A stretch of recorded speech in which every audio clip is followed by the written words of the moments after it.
Hey everyone, welcome back to the channel. I really hope you're all having a fantastic day. Today, we're diving into a brand new story, a fanfic called Highschool DxD, Reincarnated as the Princess of Underworld. It's pretty wild, and I think you're going to love it. Let's get into it. Chapter 1. During the Great War, the four great Satans and the God of the Bible lost their lives, leading the three factions to retreat and enter a cold war that persists to this day. However, after about a century, the devils had a civil war, dividing them into two factions and reducing their numbers further. The factions split due to the descendants of the previous Satans, who still held a war-hungry mindset. These descendants, calling themselves the Satan faction, wanted to continue the war despite being on the brink of extinction. In opposition, a faction was formed, known as the anti-Satan faction, who believed the war was pointless and advocated for waiting until they had enough manpower to proceed. The factions fought politically until the House of Asmodeus ordered the extermination of the Satan faction, sparking a civil war. The old Satan faction was eventually defeated by the rebelling anti-Satan faction. Since the newly appointed Satans were killed in battle, the leaders of the anti-Satan faction were elected as the new Satans, crowned as Lucifer, Leviathan, Asmodeus, and Beelzebub. They reunited the devil world, working toward peace. Meanwhile, houses and devils, mainly the nobility who supported the previously killed Satans, came together to form a new faction called the Old Satan faction. This faction was tightly controlled by the House of Baal for unknown reasons. Within this faction, two groups formed. One remained in the underworld, causing trouble, while the other fled to various places, vowing revenge. Most of those who fled joined an organization later known as the Cows Brigade. Although it was said to be led by Ophis, the Ouroboros dragon, the true mastermind was Rizevim Livan Lucifer, a descendant of the original Lucifer. Rizevim was an odd devil, even among devils. He had no hunger for power, only a desire for chaos and destruction, making him a threat to many factions. As a result, there was a large bounty for any information on him. Why not for his head, you ask? Well, it's because he is too strong for normal bounty hunters to handle. As the first ever super devil, his name struck fear into all, especially after it was discovered that Surzex Lucifer, formerly Surzex Gremory, was also a super devil. As maniacal as Rizevim was, he was also a brilliant researcher. Even Azazel had to show respect for his talents. However, his research was naturally of a nature that few would appreciate. His current project was recreating the 72 pillars. But unlike his father, he wanted to create individuals who could harness the full power of each pillar. For this, he found a suitable experiment subject, which led to the current situation. Rizevim stood before a test capsule, inside of which was a girl, around 5 years old. She had silver hair and a doll-like appearance that might have tempted some less-than-moral individuals, Lilicons. Rizevim couldn't believe his luck in finding this specimen. Just as he was about to leave the underworld, he discovered her in one of the hidden chambers of the castle. According to the research papers he found there, this girl was supposed to be the trump card his father had created for the war. Unfortunately, his father never got the chance to use her. Rizevim took her with him to investigate what made her so special, and to his astonishment, she was perfectly compatible with all the powers of the 72 pillars. Thanks to her, his research had progressed significantly. However, Rizevim never imagined that this girl was more special than even he realized. She wasn't just an experiment. She was the daughter of the original Lucifer and a fallen angel. A perfect hybrid that broke the balance. And if that wasn't enough, she was also our protagonist, Yamina Akihito. Yamina POV arg, that old hag. Did she really have to shove me out like that? I mean, it's a new experience, sure, but WTF. Arg. Wait, where the hell am I? Why do I feel like I'm drowning and why can't I open my eyes? Master, I am actively restricting your body. If you move even a little, you might be immediately captured. Wait a minute, that voice. Ciel? Is that you? Yes, master, I am here. So, Ciel, where am I right now? From my analysis, it appears we are in a laboratory. The energy signatures I have detected suggest that we've been captured by devils. The one leading them has an energy signature similar to yours, master, meaning he is likely one of your relatives. Relative? That's impossible. I wished for my lineage to be connected to Lucifer, so the only relatives I could have would be Valley or... Oh no. Ciel, can you use universal detection without alerting anyone? Yes, master. Soon, the darkness clouding my vision faded, and I could see my surroundings. Only one word came to mind: a torture lab. There were various containers, all housing different creatures, angels, demons, and yokai. In front of my capsule stood a man with silver hair and a matching beard. Isn't this Rizevim, the hidden boss of Highschool DxD? Ciel, the relative near me. It's not him, is it? I asked, already knowing the answer. Yes, master, it's him. Sigh. So he experiments on his own family. Typical. This is the guy who killed his son just to get his grandson to awaken his sacred gear. After a round of sarcastic praise for Rizevim, I asked Ciel something I was curious about. So, who am I to him? My analysis indicates that you are the daughter of the original Lucifer and a fallen angel, making you his half-sister. Half-sister, huh? Not ideal, but who cares? I just wanted the versatility of being a Lucifer. Ciel, can you create a status screen for me? Name asterisk? Race asterisk hybrid devil / fallen angel asterisk father asterisk Lucifer asterisk mother asterisk Azrael asterisk bloodline asterisk Lucifer devil bloodline, Lucifer angel bloodline sealed. Azrael bloodline sealed, asterisk legacy asterisk angel of death sealed, ruler of the underworld sealed.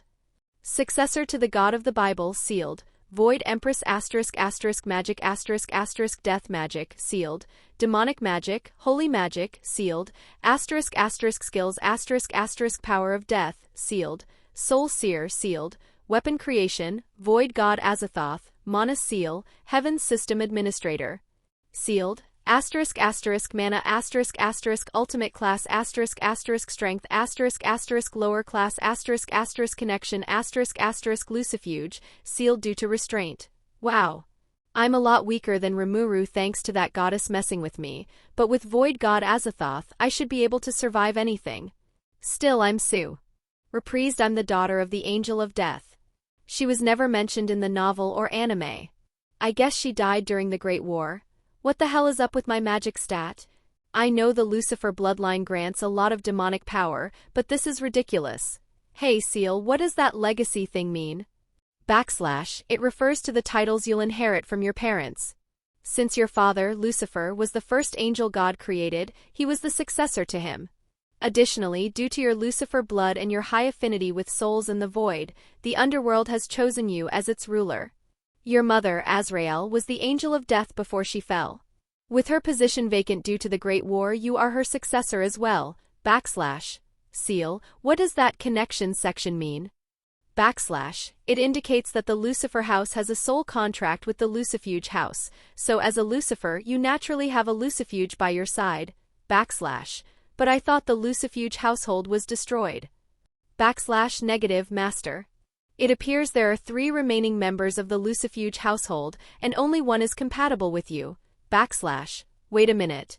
In the novel, there were only supposed to be Euclid and Graphia. So who's the third person? Don't tell me that goddess added another Lucifuge to match my origin. Ciel, can you locate this Lucifuge? Yes, master. Her mana signature is coming from the human world. Well, that means my next stop is the human world. Ciel, can you use spatial domination from Void God Azathoth to teleport me near her? Okay, master, but I recommend staying here for a few days due to some outside interference. Why is that, Ciel? I've detected foreign substances inside your body. I believe you can gain new powers by fully integrating them. How long will that take? About 3 days, master. Sigh.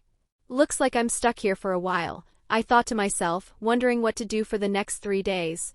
As if on cue, the door to this cursed room opened and Euclid walked in. Rizevim-sama, our spies managed to locate a Belial descendant in Ko'o. Her name is Clariel Belial, cousin to Diehauser Belial, the current rating game champion.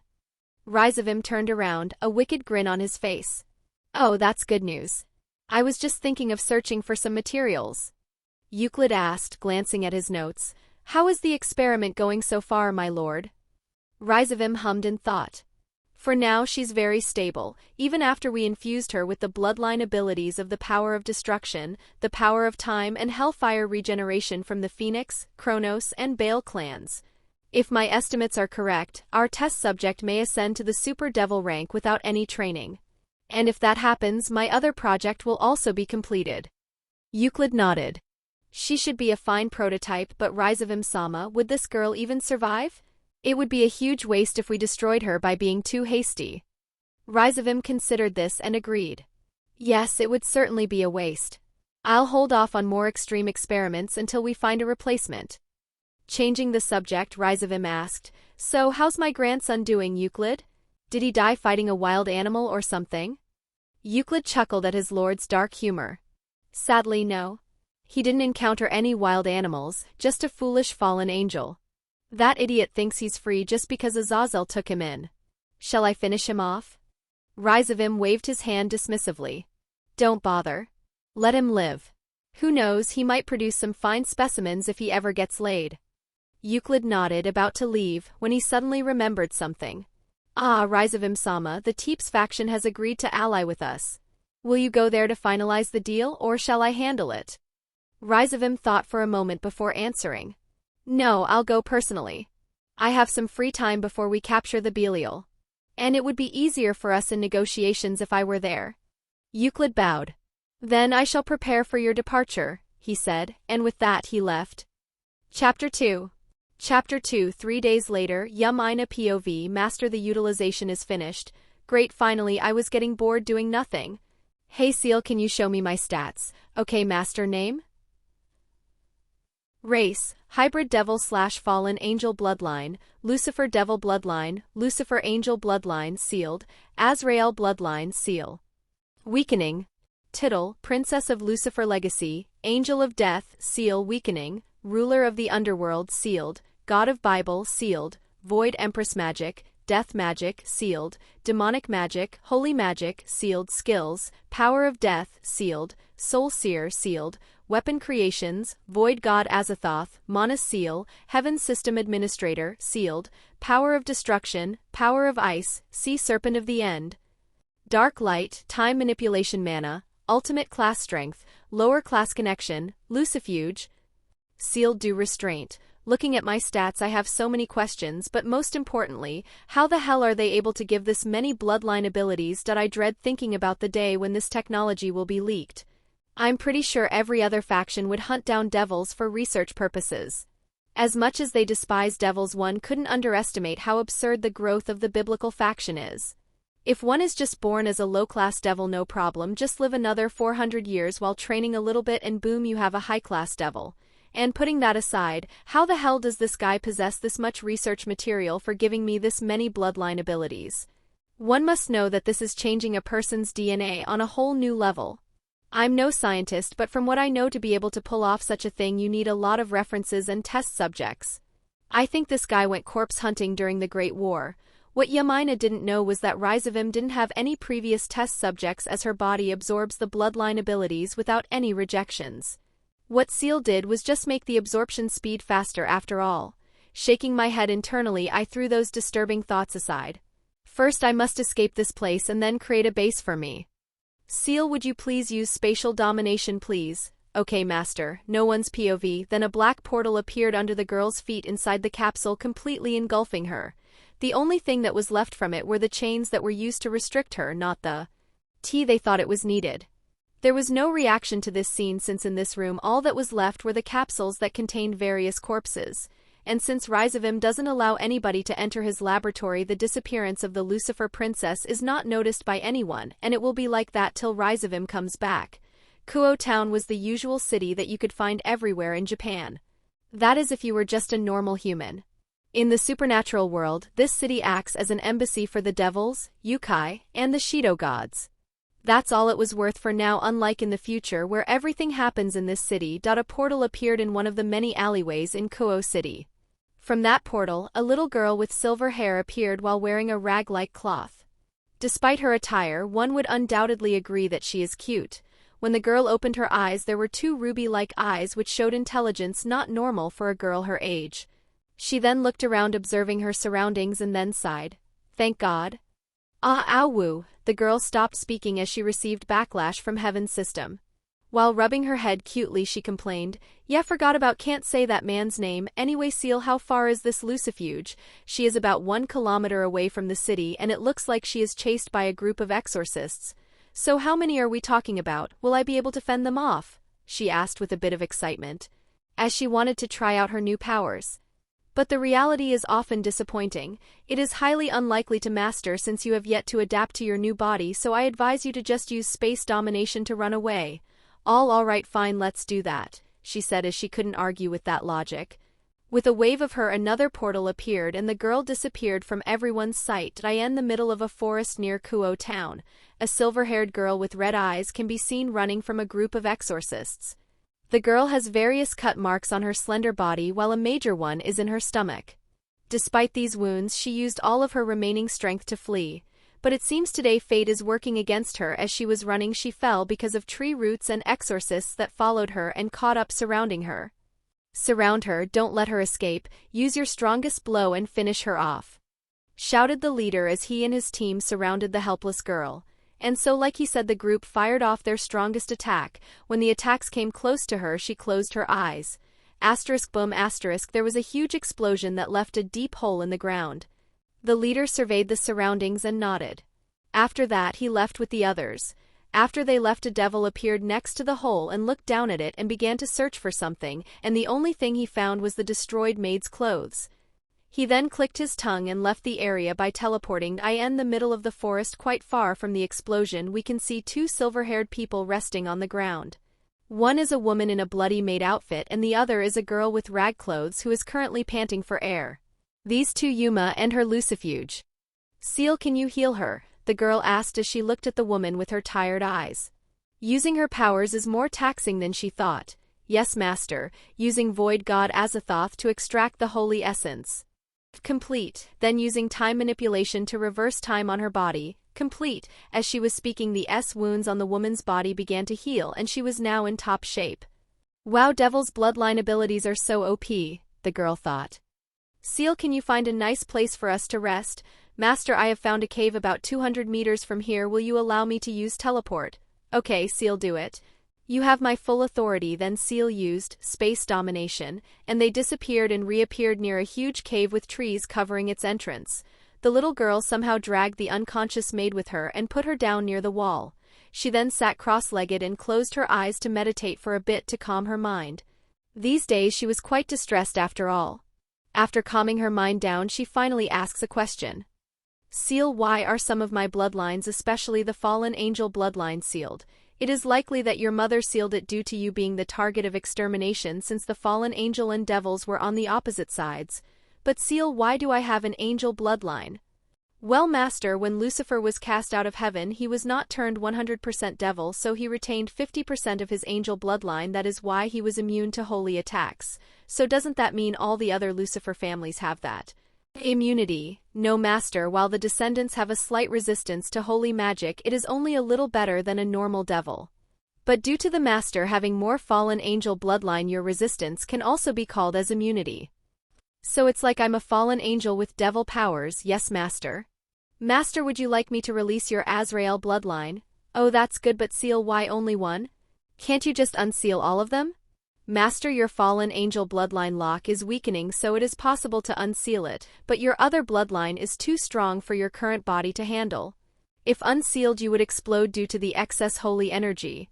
All right, Ciel, you should just unseal my fallen angel bloodline." "And is this going to be painful for me?" she asked hesitantly. "Negative, master, you just have to meditate while I unseal your bloodline. After that, master must learn how to control the energy that would be released." "Well, here goes nothing." Unsealing Azrael bloodline. Successful.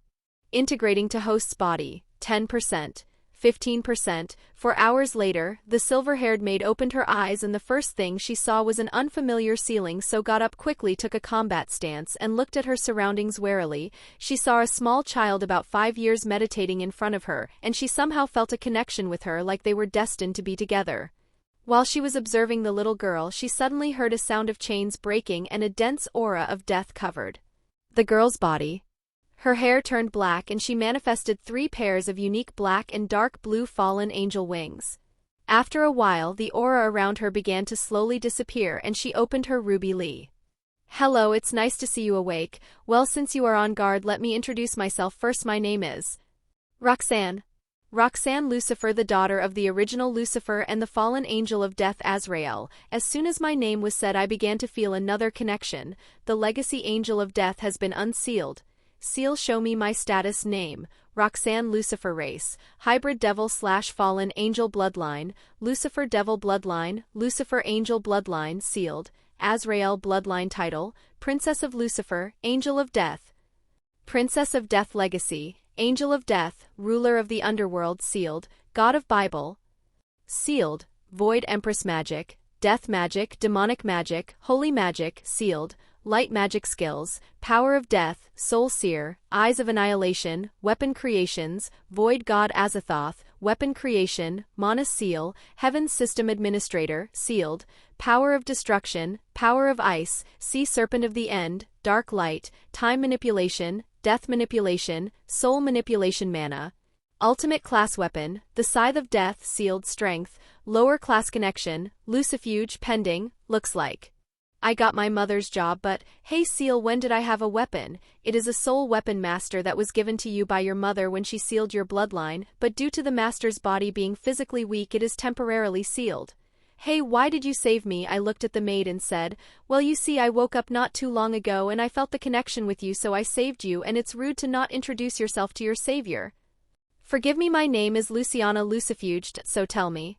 Luciana, why were you chased by some exorcists? Asked the now named Roxanne. After the Civil War, I have been on the run due to the old Satan faction coming for my head, and while I was hiding in the human world, I was ambushed and injured very badly but managed to escape, and as I was fleeing, I was spotted by a group of exorcists, Luciana explained while gritting her teeth in anger.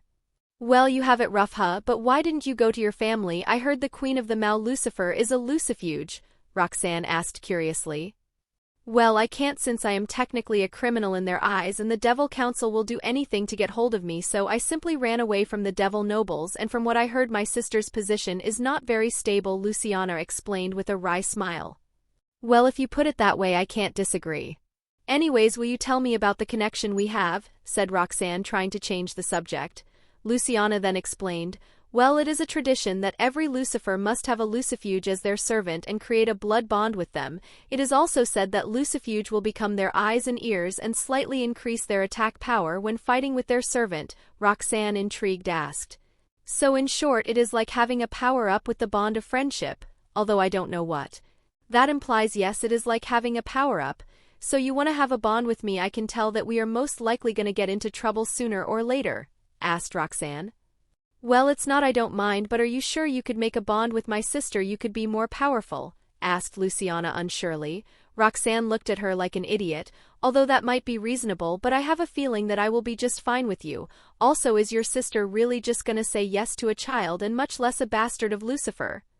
Although I don't know how you possess so much intellect for your age, it is a duty for us Lucifuge to accompany our Lucifer, and also by bonding we can also grow stronger easily, so I don't think she will agree, Roxanne explained. Well, if you wondering why I'm smart for my age, well, let me tell you, I'm as old as you mentally, since I was kidnapped by my stepbrother for experiments and was locked in a laboratory also. I have no one other than you to depend on, so I will ask you again, Luciana Lucifuge, will you bond with me, Roxanne Lucifer?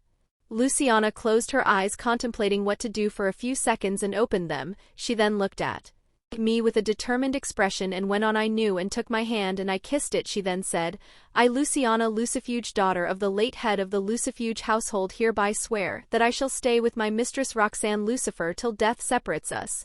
As soon as she finished it, a magic circle appeared beneath us and glowed in blue. Afterward, a cross with 2 angel wings tattoos appeared on my hand. Roxanne happily said, well then, Luciana, please take care of me from now on. Yes, mistress. Chapter 3. Chapter 3. Hey Luciana, do you maybe have a place for us to get some new clothes? Roxanne asked after Luciana got up. Luciana thought for a bit and said hesitantly, well, my hiding spot may have been left unchecked, and if we are lucky we can spend a few days there. But for us to go there? Roxanne, noticing her concern, said reassuringly, don't worry, I can teleport us there, you just need to tell me the coordinates. Should we stay until you rest for a bit more? Luciana replied. No need, mistress, I'm perfectly fine, so we can teleport now. Okay then. Hey Luciana, and since we are family I will give you a nickname. How about Lucy-chan? Yash, from now on I will call you Lucy-chan from now on. Caught off guard, Luciana stuttered as she said, Lucy-chan, do you hate it? You can also call me Rox-chan if you want, Roxanne asked while showing her puppy eyes and crumbling Luciana's resistance completely. Shaking her head, Luciana replied, No, it's not like I hate it, it's just that I have never gotten a nickname. Also, mistress, I can't call you by your name, and I'm just your servant, she mumbled the last in a whisper. Roxanne, who heard her, admonished her sternly, Lucy-chan, remember I don't have anyone other than you, so that makes you my family by default, so never think you're just a servant. Do you understand? Luciana lowered her head and said apologetically, Yes, mistress, I shall keep that in mind, but there was a small smile on her face. She was happy that her new mistress was treating her well. Roxanne, who was also smiling, said, Well then, let's go. I'm starving. Lucy just nodded and walked towards the portal that Roxanne created, a teleportation circle, and they both disappeared and appeared in her apartment. Observing T. Luciana nodded and went near the cupboard to look for some clothes. While Roxanne walked towards the sofa, took a seat and relaxed her muscles. Sigh, it's been a long day since I escaped from that place. Sigh, I didn't even get to try most of my powers yet. Ciel, can you give a brief discrimination for my powers? Yes, master. Death magic uses the concept of death. By using this magic, one can harm the soul of the target. With this magic, it is said that some casters can curse someone to death. This magic is deadly to every living being, including the caster, if not careful enough. Demonic magic that can be used based on the user's imagination. Mainly used by devils. Has a high attack power against beings such as angels and any light-based beings. Light magic, a magic type that is commonly used by fallen angels. This magic is quite similar to holy magic but has a weaker effect. It can be used based on the user's imagination. Has a greater effect on dark-type beings. Power of death has the power to use the concept of death itself. Users can passively feel the time one has to live. Has the power to counter any soul-based attack against the user. By utilizing this power, the user can also delay death. If mastered correctly, can resurrect people if the needed requirements are met. Soul Seer, one of the mystic eyes. With these eyes you can see the world of souls, making one witness a part of the true world, can evolve under certain requirements. Eyes of Annihilation, can annihilate any magic by looking at it. Must have the required mana depending on the complexity of the magic. The user must stay still during the process of executing it. Can evolve. During the process, your eyes will change color. Weapon creation, this ability allows the user to create any weapon the user desires just by imagining it. The weapons are created by mana and can be stored after creation, but will disappear after it is broken. The created weapon will have the same properties as the weapon the user imagines. Manas Seal, an ultimate skill which gained an ego by Rimuru Tempest. This skill is gifted to you by the goddess $@$ and due to your wish, but due to the restrictions you are only able to utilize the 5% of this skill's full performance, but it can be changed with the user's body adapting to this world. This skill has thought communication, parallel thinking, analysis, body control, autopilot, but can't do anything without orders. Void God Azathoth, a skill gifted by the goddess $@$ and, due to restrictions, can't be used on full power. It can draw power from the void. This skill has Devour, Imaginary Space, Turn Null, Void Affinity, Void Magic, Space Domination, Void Barrier, Heaven System Administrator, and the God of the Bible created Lucifer. He made it so that he also gifted part of his authority to him, making him a system administrator, but due to falling from heaven his rights were sealed only to be released after God's death. Power of Destruction, power born from the Beel clan of the 72 Pillars. It is said that this power can destroy things to an atomic scale. Power of Ice, an ability commonly used by the House of Lucifuge. It is said that with this power you could freeze the whole continent if mastered correctly. Sea Serpent of the End, an ability which is created by the original Leviathan. Is said this technique used to drown armies during the Great War. Dark Light, an ability born from the original Lucifer after falling from heaven. This skill represents the darkness of light. It is said that Lucifer reigned over the demons due to this ability, which is lethal to devils. This ability was lost after the death of Lucifer. Time Manipulation, an ability born from the Kronos clan of the 72 Pillars. With this ability one could reverse one's body to its prime and also be able to reverse one's wounds to be healed. This ability was used for manly healing alongside the Citri household. This is just something I changed, so don't bother with the details. Death manipulation and ability was given to the Angel of Death after she comprehended the concept of death. With this ability, she was able to govern over the law of death. If the conditions are met, can resurrect a person with the help of soul manipulation and the power of death.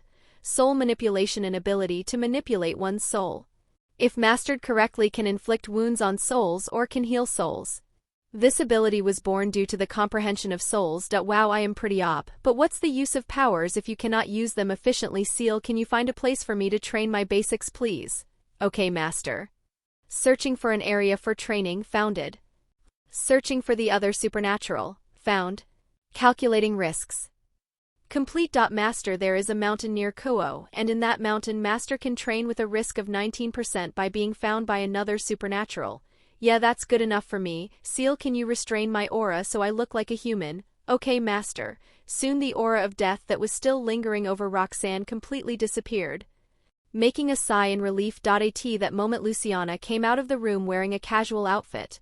She looked at her mistress and was surprised. She can control her aura so well that even I would believe she is a human, and what's more, the feeling of death she had was completely gone. Speaking of what was that before, although she knew it was rude to ask her mistress about her powers, she had to just in case they were caught up in anything she couldn't handle. Knowing her luck, she knew it would come to bite her later if she hesitated now. Mistress, what happened to your hair and eyes when you were in the cave, and why do you have fallen angel wings instead of devil wings? As far as I know, even one will always have two types of wings if you are a hybrid. As most reincarnated devils like this. And why did your hair and eye color change drastically like that? Since she couldn't ask directly, Luciana decided to ask her question in a roundabout way. Roxanne took a few minutes to think it over, then she said, well, Lucy-chan, when we were inside the cave I unsealed my mother's bloodline, so that is why my hair and eyes changed color, and as for my wings, you see, Lucy-chan, I am more of a fallen angel than a devil, so that's why if I don't actively stimulate my bloodline, my wings will be that of a fallen angel. Although this answer didn't tell her a lot, she was satisfied with this much, so that aura must be due to her bloodline. She did say that her mother is Azrael after all, so that does explain a little bit. Maybe now she has sealed part of her bloodline again. Although it is not impossible, it is quite hard to do. Well, since I would be sticking with her, I may be able to find out about it in one day. Okay, mistress, would you like me to go out and buy some clothes for you, or would you like to come with me? Luciana asked after getting out of her thoughts. You should go alone. I will head towards the mountains to train, so new ones would just get dirty. But before that, can you teach me how to create a simple illusion for me to hide my appearance and attire? Roxanne said after thinking for a bit. Yes, mistress, so it's like this. After agreeing to her mistress's choice, Luciana begins to teach Roxanne how to cast an illusion. What she didn't know is that her simple lesson would create the path for the most terrifying being who would cast terror in her opponents due to her illusion ability. After the short lesson, Luciana went away to buy some clothes. Roxanne, who was left alone, closed her eyes to concentrate and do the new magic just she learned. And with a flick of her finger, she cast a good enough disguise for herself. If Luciana saw how her mistress created the illusion, she would undoubtedly be shocked at how talented she is in illusions. While did teach her, Luciana didn't think for a second that she would master the art of illusions this quickly. At most she expected her to take at least a day to have such proficiency. Roxanne, who was in her de-guised state, looked at one of the broken windows to see her reflection. Her eyes were now brown, as was her hair, while her outfit changed to some gym clothes. Satisfied with her work, Roxanne once again used her powers to teleport herself to the place Ciel told her about. Chapter 4. Chapter 4. 2 days later, on top of one of the mountains near Kuo, a girl with black hair and purple eyes can be seen practicing her magic. From time to time she will cast many demonic magic circles in the air and then switch to light magic. After that, she can be seen creating different weapons and shooting them at targets. After that, she moves at high speed while casting various spells into the tree. She continues to do this process until it is late in the evening. It seems like it's about to be dark, better go back home, the girl said aloud as she relaxed her muscles. After taking a break for a few minutes, she used her spatial domination skill and teleported into the new apartment they are currently staying in. When she reappears, she is welcomed by a silver-haired maid. Oh wow, it looks like you got yourself a new maid outfit, Lucy-chan. But why use those high-grade materials for this dress though? I thought you were keeping them for some armor or something. Roxanne asked with a bit of curiosity. Thank you for the compliment, mistresses, and as you said, I use those high-grade materials to increase the defense of this dress, as this is my new battle armor from now on. Luciana replied. Oh, why the sudden interest? I think I saw some battle armor when we were moving out yesterday. You could always use those, Roxanne asked while raising one eyebrow. It is mainly a tradition in our family, mistress. In ancient times, when the concept of a maid was not known, our ancestor was troubled by how to present herself before Lord Lucifer. At that time, everyone only had similar outfits, so our ancestors wanted to look dignified while not overshadowing their lord. So after months of thinking, she made the maid uniform. From that day on, when our female family members always wear the maid uniform as their uniform and battle dress, Luciana said with passion dripping from her voice. It seems like she is a fanatic of her ancestor. Well, do what makes you happy, Roxanne said with a bit of regret. She shouldn't have asked. As you wish, mistress. Mistress, would you require any assistance in bathing yourself? Luciana asked, wondering how much progress her mistress made in her training. Every time she comes home like that, it would undoubtedly be due to her training intensity. And it seems today was especially high for her to be this dirty. Nah, don't bother, but can you cook something for me? Will ya? I'm starving after doing my training today. Roxanne kindly rejected her offer as she walked towards the bathroom to freshen up. It shall be done, mistress. And oh, mistress, before I forget, I left some new clothes for you in the changing room, Luciana said as she turned around. Roxanne didn't turn back, but she waved her while saying "Kai," signaling that she got the message. Luciana watched for a bit until her mistress entered the bathroom to take a shower. She too then walked towards her destination, the kitchen, to prepare something to eat for dinner. Luciana POV, and my mistress said her farewell and went to the bathroom. I went to the kitchen to prepare some food for my mistress. It is quite ironic, thinking I, the person who hated the Satans the most, serving the princess of Lucifer. I was born as the second daughter of the Lucifuge household, 3 years younger than my elder sister Graphia. When we were young, me and my sister were always compared to each other because my sister displayed a higher level of talent than me. I was always named the second best after my sister, but the elders didn't even try to hide their disappointment for me. But my sister and I had a very good relationship. Why? Well, because my sister is ice-cold beauty. She loves me the most. Why me and not my brother, you ask? Well, my brother is a huge siscon and his favorite is my sister, and that doesn't mean he doesn't love me. He has a neutral relationship with me. Well, my family may be hectic, but we had a good life. Even our stoic father smiles when he is with us. But all that changed when the Great War started and our lovely family was broken apart by the original 4 Satans as they ordered us to participate in the Great War. Our family began to lose its light when the members of our household were used as cannon fodder to lure the God of the Bible just because we had an area-wide combat style. After the Great War ended and the death of the leaders of the 2 factions, I thought we can have our family back since we don't need to serve those arrogant shitheads, but it worsened even more when the Civil War started. Our father was killed and our elder brother disappeared with the other members of the Satan faction. Our sister helped the anti-Satan faction to rebel, so she was declared a traitor by the others, and when I was fleeing I saw some devil noble killing innocent people of our territory just because of serving us, and in a fit of rage I killed him and his army and led the innocent escape. And what do you know, he was a leading member of the anti-Satan faction, and he was related to the Baal clan, which is one of the backers to the faction.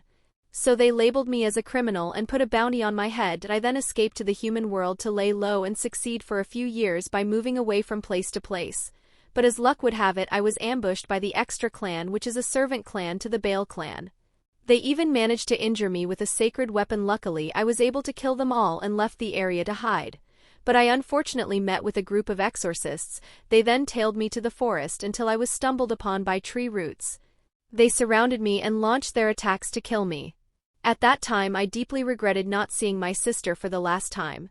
But when I was waiting for the incoming attack, it didn't come, so I opened my eyes only to see a silver-haired little girl with ruby-like eyes. That was the last thing I saw before I lost consciousness due to exhaustion. After I awoke, I saw the same girl sitting cross-legged and meditating. As I was observing her, I felt a connection with her. And this connection is linked to our soul. There is only one such connection I am aware of.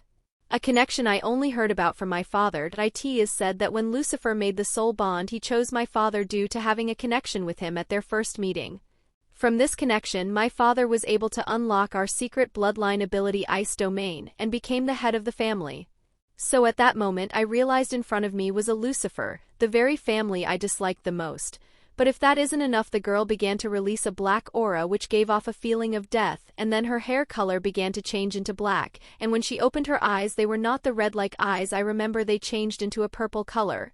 When she said her mother was Azrael, I only had one thought. Did that arrogant bastard actually fall in love with a fallen angel and Azrael at?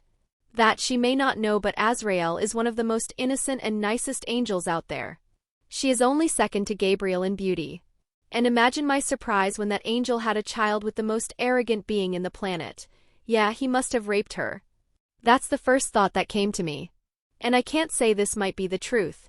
After introducing myself we began to have a nice chat, and from this conversation alone I could see she was not normal, and when she said she was an experiment tool I almost wanted to hug her and say it's okay. So when she said to be her family I agreed and did the ritual, and what do you know, it is exactly like what my father described. The reason I accepted is I can see from experience that she is not greedy or desired fame after taking a lucifuge, but she genuinely wants to have me by her side, so I decided to be under her and guide her. After that, we went to my apartment and I dressed in casual clothes and went outside to buy some clothes for my mistress. It is very ironic indeed that there is a member of the Lucifer household like her. A kind and caring master. The food is almost ready. The mistress should be coming any time now. Don't worry, mistress, I will make sure you are taken care of as princess as deserve to be. And like I said, till death do us part, though that wouldn't be possible for you who is the angel of death. Thinking about various things I went to prepare the table for dinner. Chapter 5. Chapter 5. After taking a bath, Roxanne came to the dinner table, where a delicious meal was already laid out. She took a seat and began eating, but after a while she noticed that her maid wasn't eating with her. "Why aren't you eating, Lucy-chan?" she asked. The maid replied, "It is a maid's duty to eat after the mistress." Roxanne sighed, then suddenly flashed a mischievous smile. "Lucy-chan, did you know that a master's commands are absolute?" The maid nodded. "So, as your master, I order you to come and eat with me." Luciana looked completely shocked, unable to refute her mistress's order. Reluctantly, she did as she was told. Roxanne smiled brightly and continued to eat her meal. After dinner, as Luciana was cleaning the dishes, Roxanne suddenly asked, "Hey, Lucy-chan, can you train me?" Luciana turned to her and said, "Master, I can teach you demonic magic and physical training, but you might need to find someone else to help you with your fallen angel powers." Roxanne thought about it for a moment and then said, "Well, that's better than nothing. Also, Lucy-chan, we'll be staying in Koho for about 5 years, and after that we'll travel so I can gain combat experience."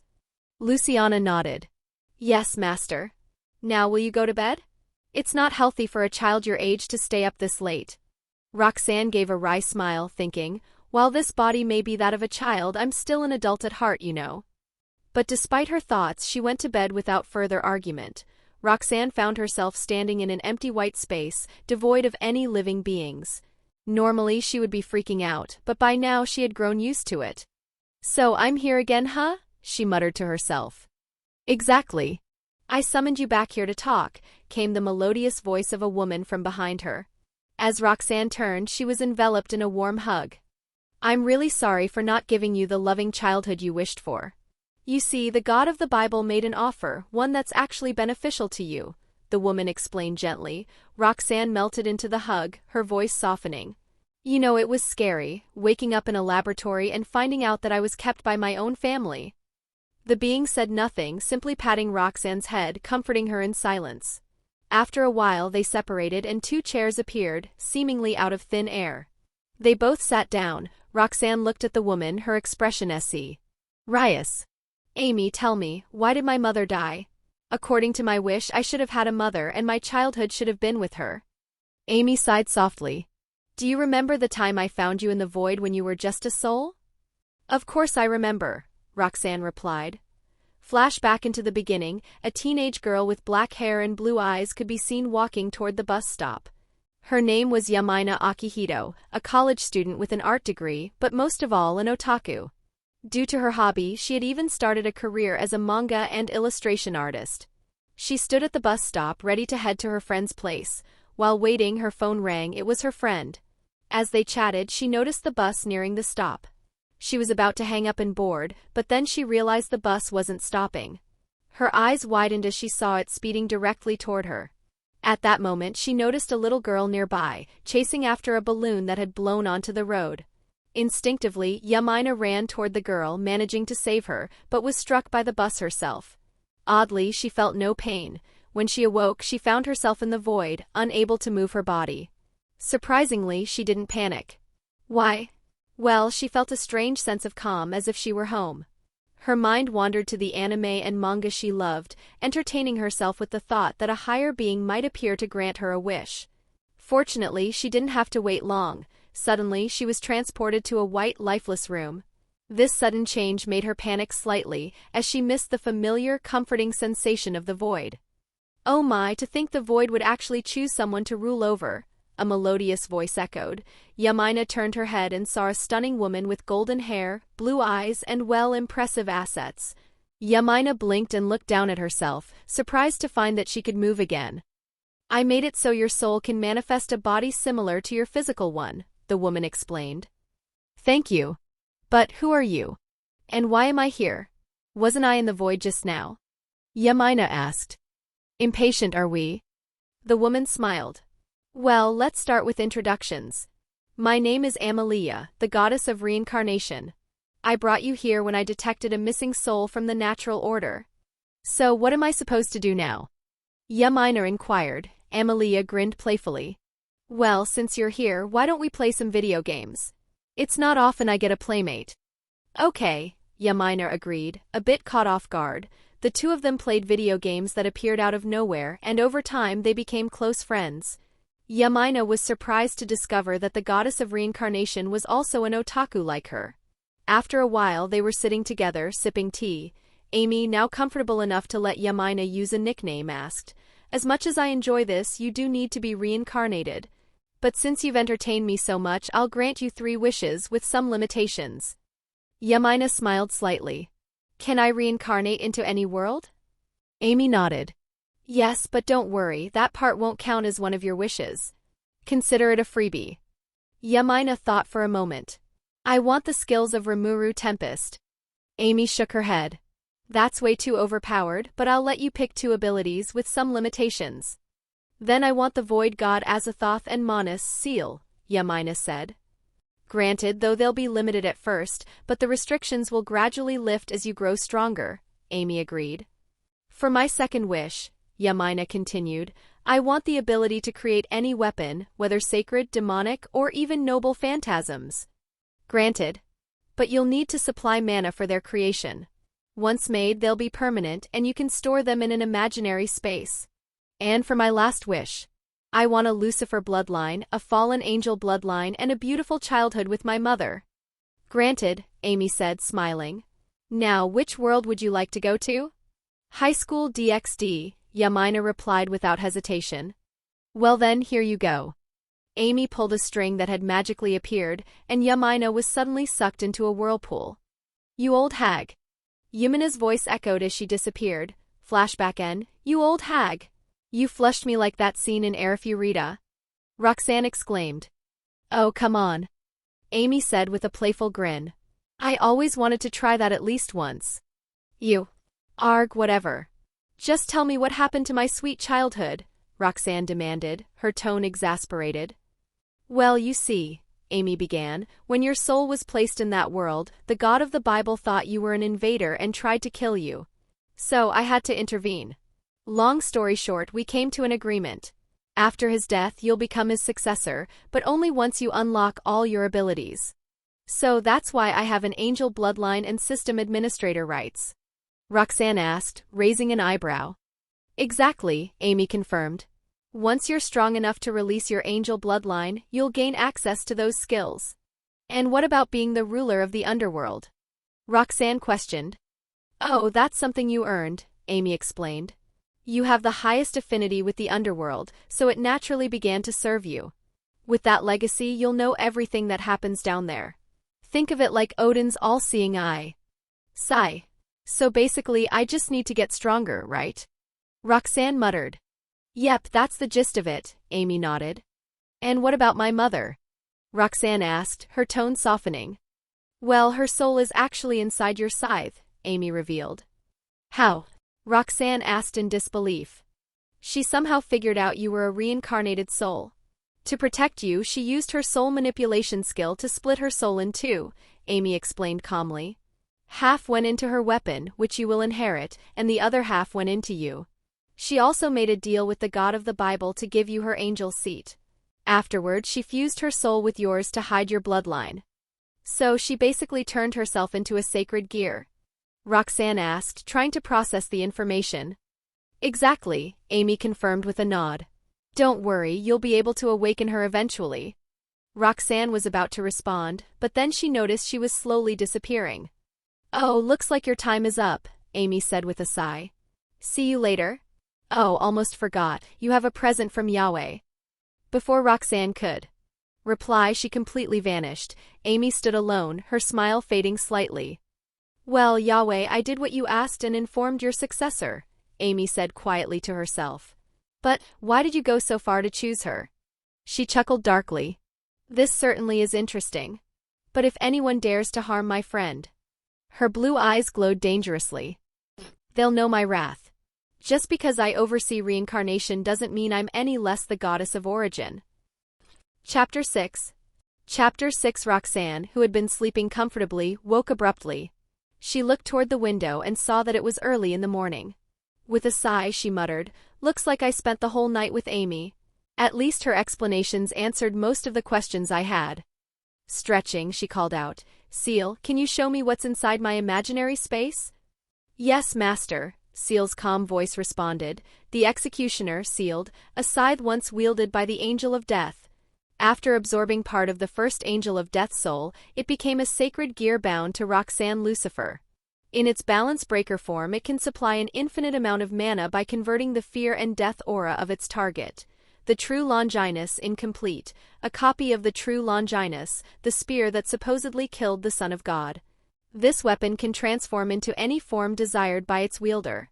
It was created as a prototype for the original soul of Yahweh. Before his death, the God of the Bible split half of his soul to give to his successor.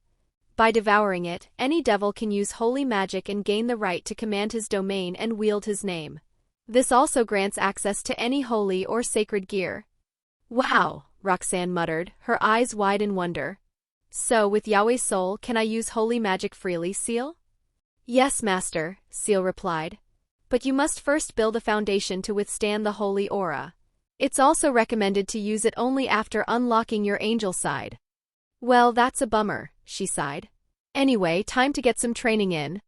Roxanne left her room and made her way to the dining room, where she found Luciana preparing breakfast. She greeted her and they sat down to eat together.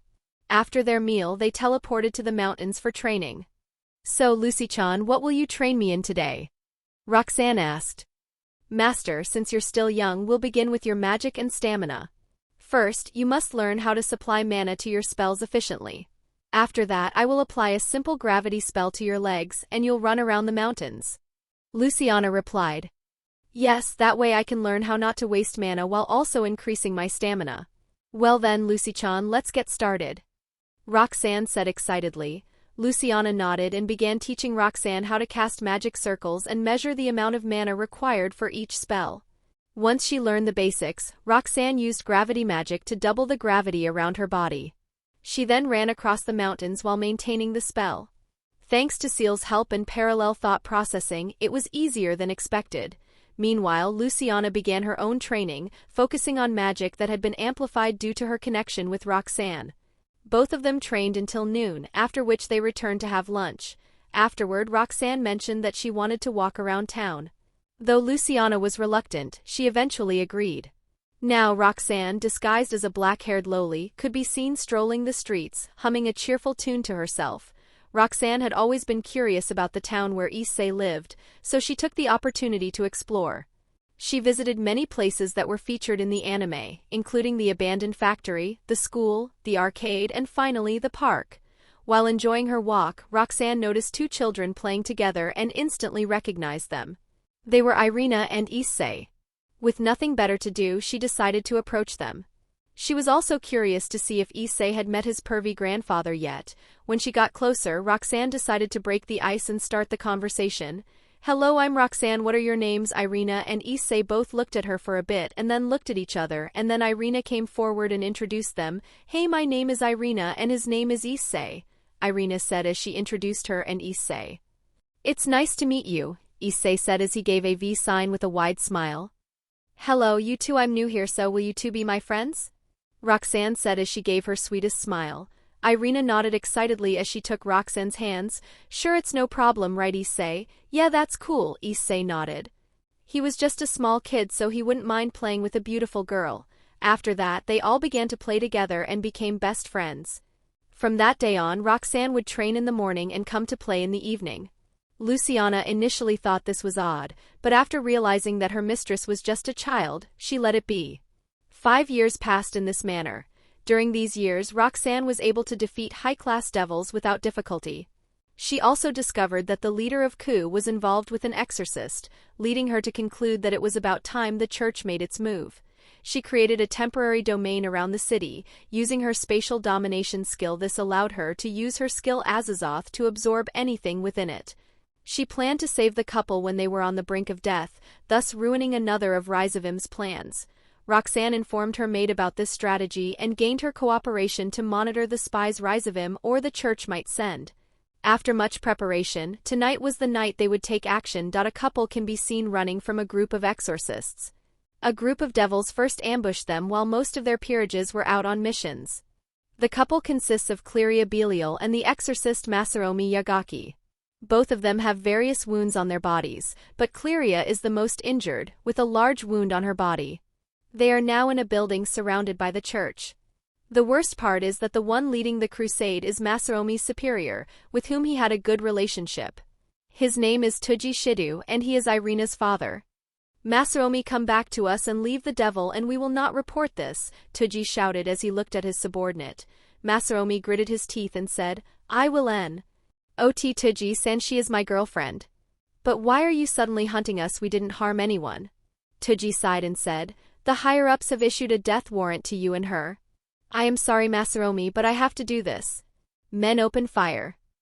Tuji said as he closed his eyes. As soon as he said that, they fired off their spells toward the couple, who could not do anything but close their eyes, but all they felt was a cocoon wrapped around them and a monotone voice. Target devoured. Analyzing target. Complete. Using devour to erase any anomalies. Complete. Using time manipulation to heal the wounds of the target. Complete. When they opened their eyes, they were greeted by a small child with black hair. She opened her eyes. The ruby-like eyes turned purple and looked at them calmly. Those eyes held an intelligence a child her age should have. We will talk later, but first you need to lower your aura to a level you can be considered humans so that they will not track you here. Both couples didn't understand her completely but agreed nonetheless. The girl smiled and closed her eyes again. Phew, now that's done, it's time to take over the stage. Let's give my dear stepbrother a lovely gift for imprisoning me in that laboratory. Ciel, is everything ready? Roxanne thought with a dark smile. Yes, master, the illusions are set and Luciana is at a safe distance. Hee, I can't wait to see his face when he receives my gift. Roxanne chuckled darkly, scaring the poor couple. Rizevim's POV these past few years have been the worst. I lost my perfect test subject when I was in Tep's faction. The most unbelievable thing is that the doors or experiment tube was not opened, which is impossible to do. Why, you ask? Well, first, my hideout is in the dimensional gap, which makes it impossible to teleport without having a proper channel, and second, it was like she was directly teleported out of the capsule, which has many magic nullification tools and more security mechanisms. Arg, thinking about it made my mode worse. Anyway, I came here today to collect the Belial clan member's dead body. Well, with this sample I will be able to improve my sacred gear canceller even more. Sigh, at least this will be able to make my mood turn better for a while. I arrived at the place the couple was at. I then saw some devils sneak in there and start attacking, and as they were fighting, a group of exorcists came almost immediately. The devils dealt a huge blow to the girl and teleported away. Then the exorcists came and finished them off. After they left, I went out of my hiding and went near the bodies to inspect them, and just as I was about to touch one of the bodies, it exploded and I was bathed in a liquid as I was about to lash out. Then it hit me, my whole body began to scream in pain. Rizevim began rolling on the floor, blood flowing from his entire body. The liquid that covered him was holy water. not just any holy water, but holy water that was 1,000 years old, steeped in the power of many sacred weapons. It had transformed into sacred water. Although he could barely stand up, the other body exploded as well. In that space, countless needles filled the area, and Rizevim, barely conscious, had his entire body pierced by them. Like the previous scream, his next outburst was so powerful that it made the building itself vibrate. Unable to do anything else, he crushed something in his pocket and was immediately teleported away. All of this was being observed by a silver-haired, shocked maid, none other than Luciana. The mistress's plan was a success. Rizevim showed himself and absorbed so much holy magic that it would have killed an ultimate class being instantly. But to think that the mistress's plan would be this effective. She shook her head. That's irrelevant. Focus, Luciana. No matter how shocking it is to see a 10-year-old devise something so spectacular, you need to check for any more spies and return to your mistress's side. She scanned the area for any supernatural presence and, after confirming there were none, teleported back to the apartment. That was the best. It seems he was so relaxed that he forgot to apply an aura defense. To think he could take on that much holy energy and still not die. Even I had to be extra careful and add a layer of void energy to avoid touching that holy energy. Anyway, I got what I wanted. Roxanne thought with a wide grin. Ciel, did we get what we needed? She asked. Yes, master. I was able to collect many blood samples from Rizevim. Ciel replied with a bit of excitement. Yes, Roxanne set this trap to obtain a sample of a super devil's blood after hearing that when you reach the super devil class rank, you unlock your true form. She wanted to see how that would change your biology, so she devised a trap that would leave him injured and used my domain powers to devour that blood for analysis. She also made it extra painful for him so she could have my sweet revenge. But let's leave the analysis for later. She then turned to the couple sitting on the sofa. I need to deal with those two. I'm quite curious about how much Cleria has found out about the king pieces. She thought. Just then she noticed that her faithful maid had returned to her side. Is the coast clear of spies? Roxanne asked as she turned to the side. Luciana nodded and answered, Yes, mistress, there are none after him. Okay, good work out there. Roxanne then turned to the couple. Well, since this is going to be a long talk, would you like some tea and biscuits? They both hesitated for a moment and then nodded. So Luciana went inside to prepare some tea and biscuits. Chapter 7. Chapter 7, Cleria's POV. My name is Cleria Belial, and I am currently the ruler of Ku. My family is a branch of the Belial household, but due to financial issues we had to move to the main house. Life there was good. I had a wonderful family, and most importantly I had my cousin, Hauser Belial. Since we were children we were always close. He was like a big brother to me. When he entered the raiding games and became the champion, we were all so proud of him. We worked hard to support him and I did the same. After receiving my evil pieces I created a powerful peerage, and I was entrusted with governing this territory, which was given to us by the Shinto faction. However, when I heard a rumor about the king piece, I knew I had to invest. Taigate. If the rumor was true, it could jeopardize my cousin's honor if he lost to a cheater. But I never imagined that those arrogant devils would collaborate with the church to silence me. And worst of all, they dragged my lover into this mess as well. I end my final moments. As I lay dying, my deepest regret was not being able to see my family again. But then, something miraculous happened. Darkness enveloped us and a monotone voice spoke. Suddenly, our wounds began to heal. When the darkness lifted, we saw a black-haired girl standing there, a giant magic circle beneath her feet. The complexity of the circle was astounding even to me. The girl opened her eyes and calmly instructed us to lower our aura to a minimum and sit on the couch for a few minutes. We gladly complied. As I observed her, I guessed she was about 10 years old. She had no visible aura, which suggested she was human, but my instincts told me otherwise. Her control over her aura was terrifying, so precise that even while using magic, none leaked out. Soon after, a teleportation circle appeared beside her, and a silver-haired maid emerged.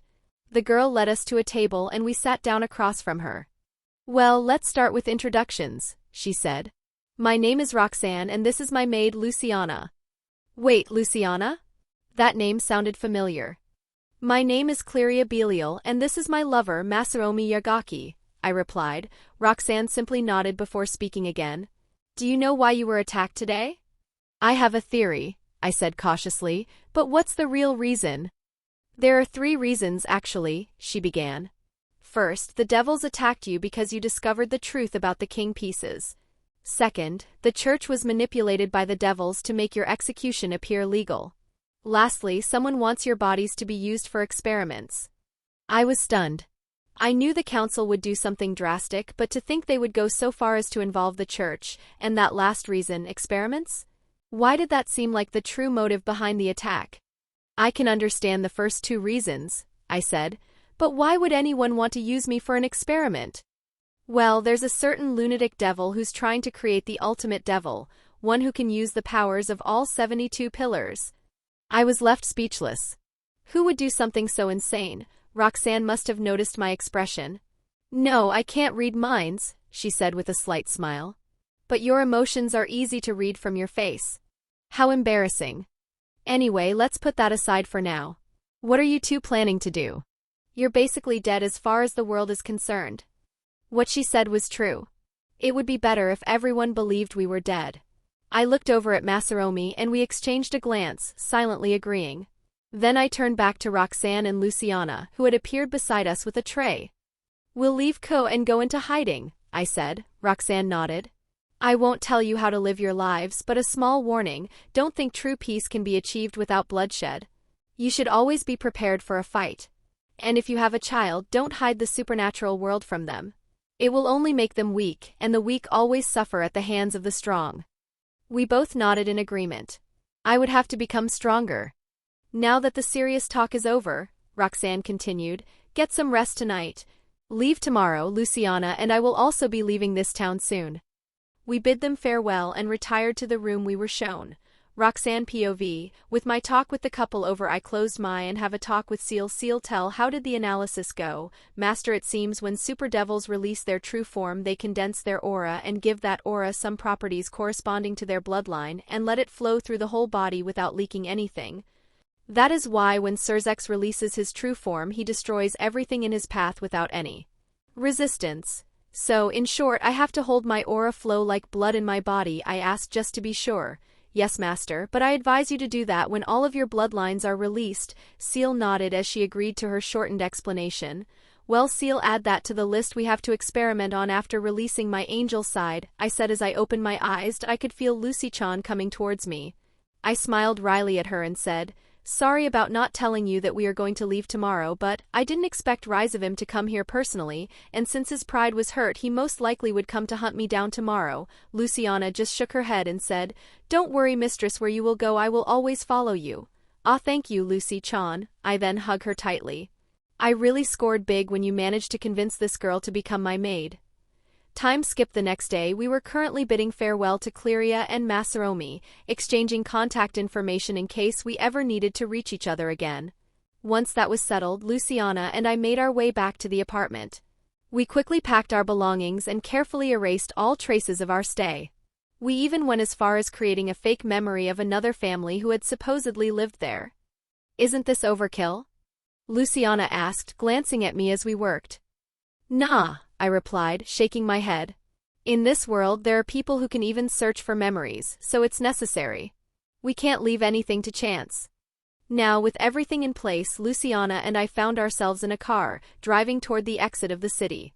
The apartment was wiped clean and our presence here was nothing more than a distant, fabricated memory.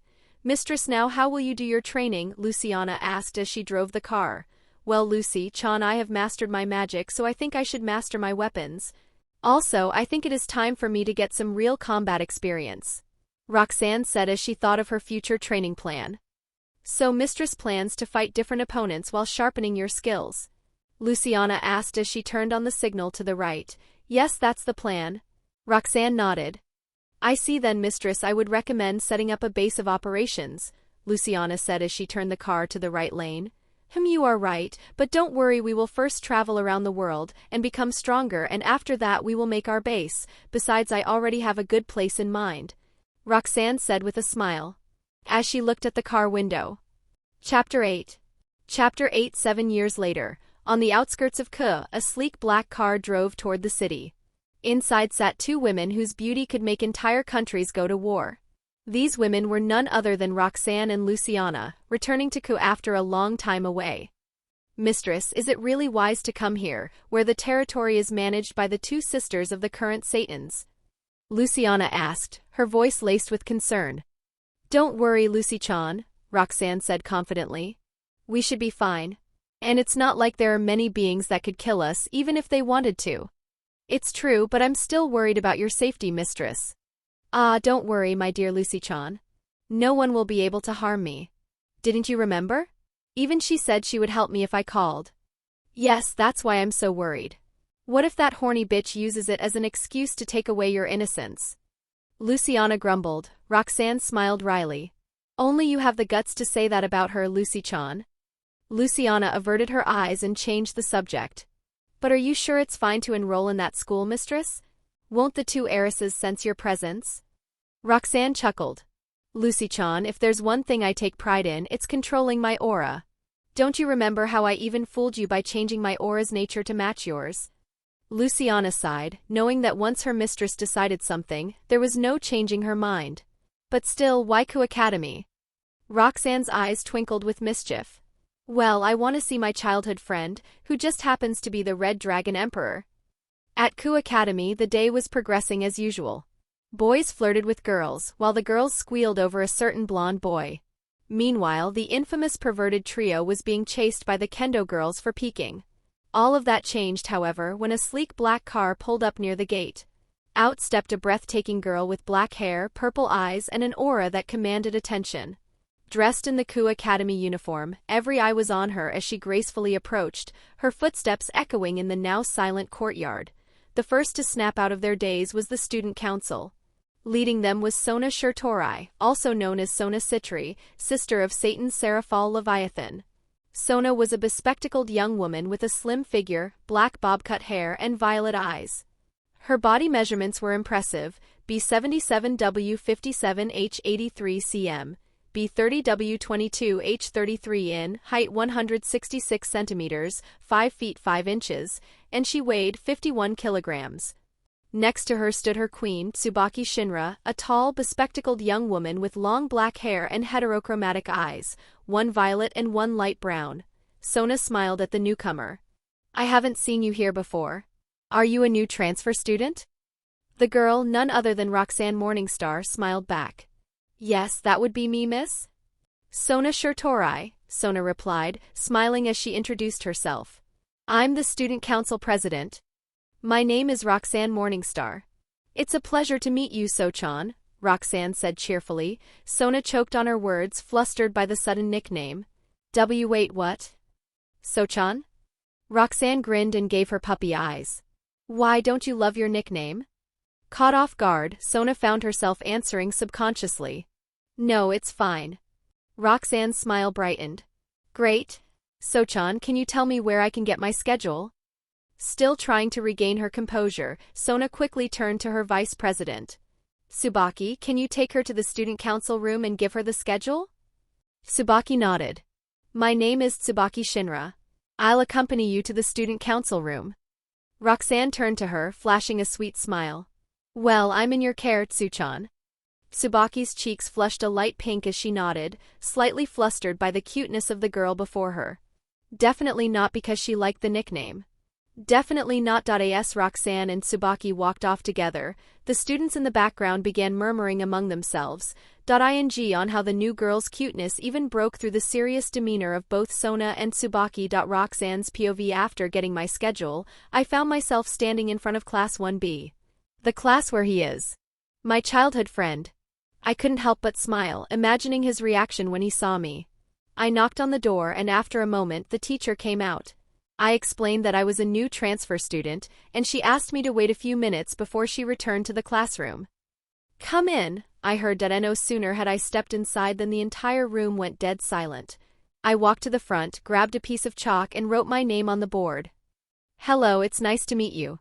My name is Roxanne Morningstar and I transferred here recently. I hope you all will take care of me.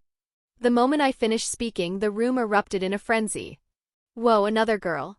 And she's smoking hot, a boy said as he began to drool. Tell me about it. She's even more beautiful than Ria-senpai. His friend also nodded while wiping away his drool, while trying hard not to look creepy. Kaya. She's so cute, one fangirl said while squealing. She should totally be the third one Sama, another fangirl said as she was visibly excited about this aspect. The teacher interrupted their excitement. You can choose any seat you like, she said. I nodded and made my way to an empty desk. As I passed Issei's seat, I leaned down slightly and whispered, "It's good to see you again, Issei-kun." He froze, speechless, trying to process what I'd just said. When it finally clicked, his eyes widened and he turned around quickly, but by then I had already taken my seat, smiling at him. Just as he was about to ask something, he was interrupted by the intense glares of the entire class. Boys and girls alike stared at him as though he were public enemy number one. Jealousy radiated off them like heat. Poor Issei was sweating buckets. He knew that if the teacher weren't in the room, he would have been dead already. The rest of the class passed by without much incident. But when the interval bell rang and the teacher left the room, all the girls immediately flocked to my desk. I wasn't surprised, but it was amusing nonetheless. "Hey, Roxanne, which school did you go to before coming here?" one girl asked as she looked at Roxanne. "I studied abroad before transferring here," I answered as she smiled at the curious girl. "Is this your first time in Ko?" another curious girl asked as she looked at Roxanne. "No, I lived here when I was younger." I glanced at Issei, who was talking to Asia. "Right, Issei? After all, you were my first." Immediately, the boys dragged Issei away, their killing intent so thick I could practically taste it. I wondered briefly how they'd managed to cultivate such dense bloodlust. While Issei was being beaten into a pulp, a girl named Miyamura looked at me curiously. "Are you really sure about giving your first time to that pervert?" I tilted my head innocently. "What's wrong with giving my first friend position to Issei?" I asked sweetly. The room fell into a stunned silence. The only sound came from Issei, who was groaning as he tried to get up from his beating. Asia, who had been watching from the sidelines, finally spoke up. "So, are you one of Issei's childhood friends? The one in the picture?" I smiled. "Ah, the pictures Issei's mom took when we were little?" "Yes." Asia nodded and joined in the conversation with the other girls. We talked for the rest of the day, and when school ended, as everyone was preparing to leave, I stopped Issei and Asia. "Issei, would you mind if I tag along with you?" I asked. "I'm planning on visiting your mom." Issei smiled and nodded. "Sure, Roxanne."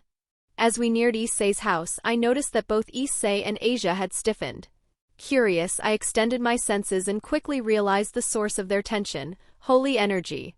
I grinned, understanding instantly. "Why are you both standing there?" "Let's go inside," I said, cheerfully walking ahead without waiting for an answer. When I entered, I found Issei's mother, Miki, chatting with two familiar faces, Irina and Zenobia. Well, mostly Irina, since Zenobia didn't seem to know what to say. When they all noticed me, I smiled brightly. "Auntie, your lovely morning star has arrived to see you," I announced cheerfully. Miki's eyes lit up as she recognized me. "Roxanne, my lovely daughter," she exclaimed, rushing to hug me. After a long embrace, Miki pulled back and asked, "When did you get back to town?" "Oh, I came yesterday and transferred to Ku Academy today," I replied. "I'm so happy to see you both back in town," Miki said, her expression full of joy. I tilted my head in confusion. Both of us?" Miki smiled and turned to the girls sitting on the sofa. "This is Irina and her friend Zenobia." I finally gave Irina a proper look. She had grown into a beautiful young woman with long chestnut hair, tied into twin tails. "Iri-chan, you finally decided to grow your hair out. As expected, you look good in twin tails." I complimented her. Irina blushed but smiled back. "You're as cheerful as ever, Roxanne." "Of course. It's my nature as a morning star," I replied with a grin. Our conversation was interrupted as Issei and Asia entered the house. Miki, blissfully unaware of the supernatural conflict brewing, greeted them warmly. "Oh, hello, Issei, Asia. Meet Issei's childhood friend, Irina, and her companion, Zenobia. Since you're all here, why don't we have dinner together?" Zenobia quickly declined. "Sorry, but we have work to do. We can't stay for dinner." Miki looked disappointed, but then turned her expectant gaze toward me. I didn't let her down. "Of course I'm staying. How could I pass up my favorite aunt's home-cooked meals?" I smiled sweetly while thinking, hee, now how should I mess up Kokabiel's plan? Chapter 9. Chapter 9. After Irina and Zenobia left, Miki gathered everyone at the dining table. She began sharing stories about Issei, how they adopted Asia, and how their little family had grown. Dinner was a warm affair, filled with laughter and reminiscing. Afterward, Roxanne said her goodbyes and Issei accompanied her on her way home. They chatted as they walked through the quiet streets, talking about the past and catching up on what they'd missed over the years. Soon they reached Roxanne's mansion. As Issei turned to leave, Roxanne made a barrier and stopped time within it. Issei froze, oblivious to what was happening, and Roxanne turned her gaze to his left hand, where his sacred gear, the Red Dragon Emperor, lay dormant. Roxanne's voice was calm but firm. "Draig, come out now." A voice echoed from the sacred gear, deep and gruff. "To be able to stop only my host in time just to talk to me. Who are you?" Roxanne's usual playful demeanor faded. A cold smile crossed her lips, chilling the very air. Her eyes glowed red, a fierce aura radiating from her. "You do not have the right to ask questions, dragon." Draig's fiery surroundings dimmed, swallowed by an overwhelming darkness. Even for a creature as ancient and powerful as he, fear gripped him. Before him stood a figure cloaked in black robes, chains clinking with every movement. The aura she emitted was terrifying, far beyond anything he'd encountered. Battle-hardened though he was, this presence made even him want to flee. "When Issei seeks power, you will cooperate fully. You will train him, ensuring he can handle more of your power. Do not give him anything half-hearted out of laziness." Roxanne's voice left no room for argument. Draig could only nod vigorously, the weight of her command pressing down on him. "Prepare him well, and he may even surpass your rival. Speak of this to no one. If you do..." Her aura darkened further, becoming a suffocating force. "You will learn the true meaning of domination." The conversation had occurred in the span of a second, thanks to thought acceleration. In the real world, time resumed. Issei blinked, feeling like something was off, but as he turned back toward Roxanne's mansion, he saw her already closing the door. Shrugging it off, he headed home, unaware that his night of sleep was about to be interrupted by Draig, who had suddenly decided to take his training far more seriously. Not that the dragon was scared or anything, certainly not of that woman. No, definitely not. When Roxanne stepped inside her mansion, she was greeted by Luciana, her ever-loyal maid. Roxanne smiled at her. "Did you wait long for me?" Luciana shook her head. "No, mistress. I just returned after dealing with some stray devils, fallen angels, and exorcists." Roxanne tilted her head curiously. "How bad was it for you to come back this late?" Luciana sighed. "Mistress, some strays had been hiding in this tow.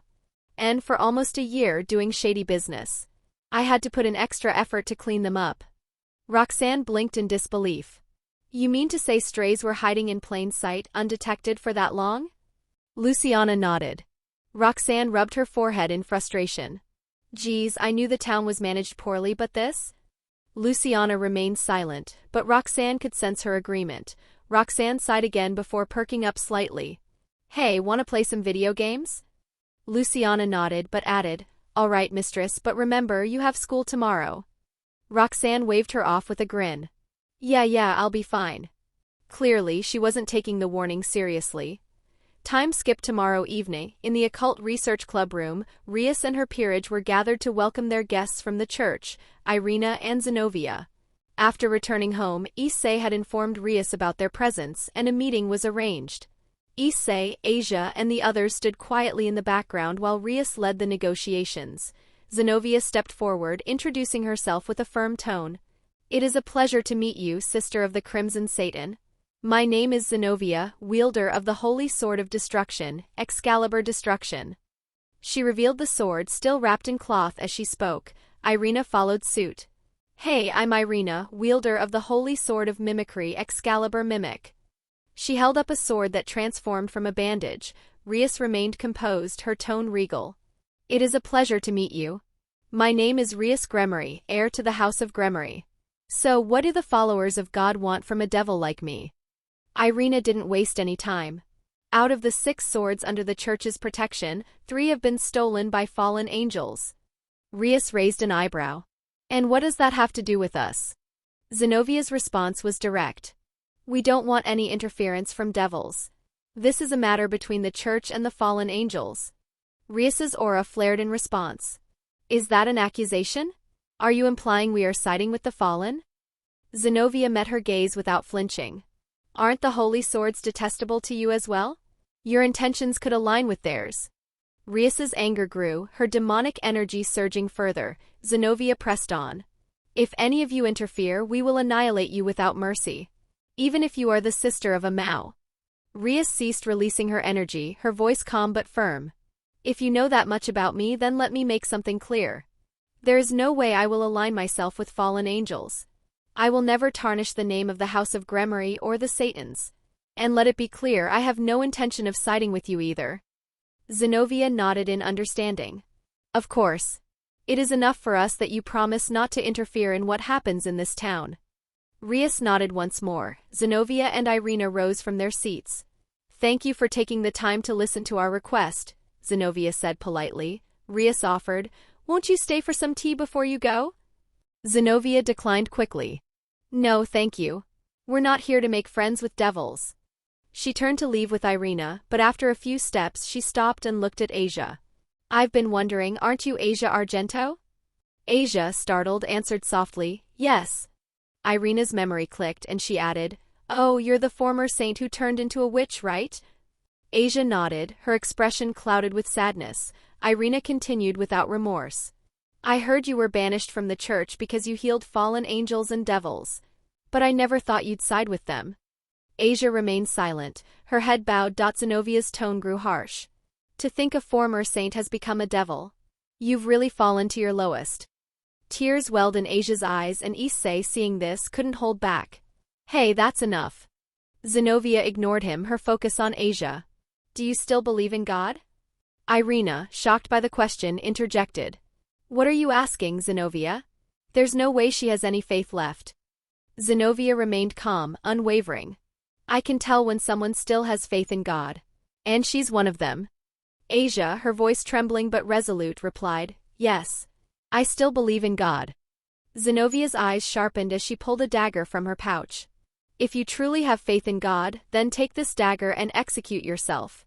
Even if you've sinned, God may forgive you. At that moment, the tension in the room skyrocketed. Every member of the ORC was livid, and just as Issei was about to shout in anger, a bone-chilling laugh echoed through the room. My, isn't it amusing to see someone thrown away by the church saying such things to a little naive saint? Everyone turned in shock to see a raven perched on the branch near the window, speaking with a sarcastic tone. The raven casually lifted one of its wings, waving as it spoke. Howdy. I'm just an audience member for your little play. Don't mind me. Carry on. Chapter 10. Chapter 10 Roxanne's POV. I'm currently observing Rias and her group through my familiar's eyes. Funny enough, I learned this technique from Odin. He always uses it to spy on girls while they're bathing, but I'm using it for a more productive purpose. The meeting is going exactly as it did in the anime, and when Irina started scolding Asia, I decided it was time to intervene. There are two reasons for this. First, I need to break Irina's blind trust in the church. I don't want my childhood friend to become a puppet. Second, Asia is actually a true saint. She has the compassion and purity of one, and she doesn't let her faith blind her. The faith she has is actually fueling the system, so losing her would be a big problem. Using a bit of magic, I decided to cut into their conversation. My, isn't it amusing to see someone thrown away by the church lecturing a little naive saint? I said, making sure my voice carried through the room. All eyes turned to me, which is what I expected. I casually raised my right wing and added, howdy. I'm just the audience of your little play. Don't mind me, carry on. Everyone looked stunned. I mean, who wouldn't be? They had no idea they were being spied on by a bird and didn't sense anything at all. The first to break out of their stupor was Zenobia. She quickly drew her sword and pointed it at me. Who are you and how dare you badmouth the church? I looked at her calmly, unfazed. Who I am isn't important to you. We're from different factions, after all. But let me ask you this, did you never find it strange that two girls with no backup were sent to a territory ruled by two heiresses? And that you two, with almost no combat power, were sent to face a cadre? Zenobia went quiet. I could see the doubt in her eyes. She must have already been questioning the church, but as she was about to argue, I continued. Anyway, here's a bit of advice for all of you, since you seem to be rather convenient pawns for others. Take it to heart or not, it's up to you. Always question your superiors, even if it's only in your mind. See if what you're asked to do is actually something you can accomplish alone. Never blindly trust anyone unless you're prepared to die by their hand. My tone grew more serious as I spoke. They need to understand that being a puppet means their lives are at someone else's disposal. At least now Irina and Zenobia will start to take things more seriously. Anyway, I actually came here to ask the Gremory heiress to deliver this letter to your brother, I said, gesturing toward Rias. Rias raised an eyebrow, her curiosity piqued. Who are you and what's this letter for? I met her gaze, my expression calm. In that letter is information that will answer most of your brother's questions. Rias nodded, though still wary. Well then, see ya. I've got to meet the other heiress now, I said before disappearing, leaving them with more questions than answers. Sona's POV Sona was diligently working through paperwork in the student council room, her mind focused on the tasks at hand. Tsubaki, her loyal queen, was nearby, managing documents to assist her. Despite the usual calm in the room, Sona was waiting. Her friend Rias was supposed to inform her of the church's intentions, and her peerage was out hunting stray devils. Only Tsubaki remained with her, keeping things in order. Suddenly, a black raven appeared out of nowhere, gracefully landing on the chair opposite Sona. The bird's unexpected arrival startled them, but they quickly composed themselves. The raven, unusually composed, looked at them both before speaking. Well, it's nice to meet you, Citri heiress. I'm here to ask you to deliver a letter to your sister, the Mao Leviathan. Both Sona and Tsubaki were momentarily surprised by the fact that the raven could speak, but they quickly shifted to a more serious demeanor. Narrowing her eyes, Sona asked, Who are you and why should we hand over a letter when you could just mail it to the underworld? The raven tilted its head slightly before responding. Yes, but that would take too long. So I used the quickest way to contact a Siscon. The raven pointed its wing directly at Sona, and that is by having the little sister deliver the letter. The Mao will see it's from her beloved sister and read it within seconds.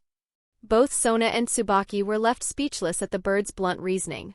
The raven's logic was absurd, yet undeniably effective. Sona, regaining her composure, asked, But what makes you so sure that I'll deliver this letter immediately? The raven fixed her with a serious gaze and said, This letter contains information your sister desperately wants. If you don't deliver it soon, I'll cast a curse on you that forces you to wear magical girl outfits permanently. Sona froze, her mind racing with the horrifying thought of having to wear magical girl costumes all day every day. Worse yet, her sister would undoubtedly find out. Her face drained of color as she imagined Seraphal's reaction. Without wasting a second, she quickly summoned a teleportation circle, sending the letter directly to her sister. Tsubaki, witnessing the entire exchange, could only think to herself, she was cornered without even having time to fight back. Wait, isn't this basically checkmate? Roxanne, watching this swift reaction, was inwardly surprised. Just how terrified is she of wearing magical girl outfits, she thought. After a bit more idle conversation, Roxanne gave a final warning. You and Rias should have a way to contact your siblings in an emergency. War is coming. With that, the raven disappeared, leaving behind only a single black feather. Sona's POV*. What did she mean by saying war is near? The raven's cryptic words weighed heavily on my mind. I needed more information, and I needed it quickly. Rias should be finished with her meeting with the church representatives by now, so perhaps she knew something. But more importantly, I had to contact One-sama, Seraphal. We needed to discuss how to proceed with the warning the raven had delivered. I glanced at Tsubaki, my ever-reliable queen, and issued the order.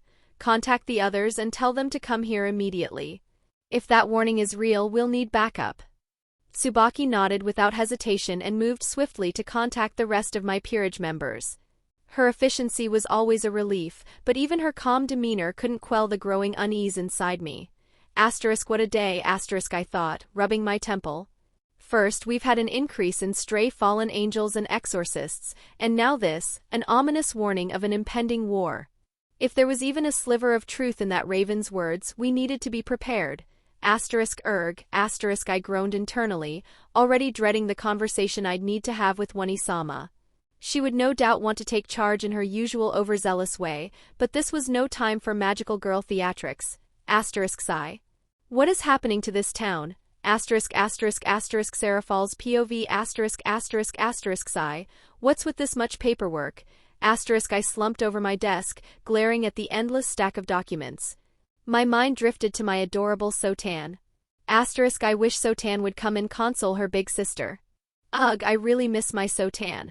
Asterisk the thought of visiting her sparked a little joy in my heart. Maybe once this was all done I could surprise her with a visit. Asterisk Yash. Let's choose some cute magical girl costumes for Sotan to wear.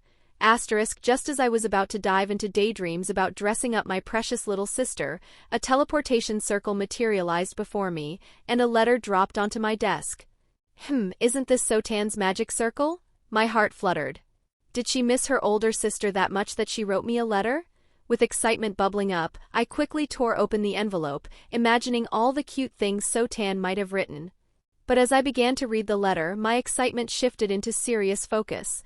The contents were not what I expected.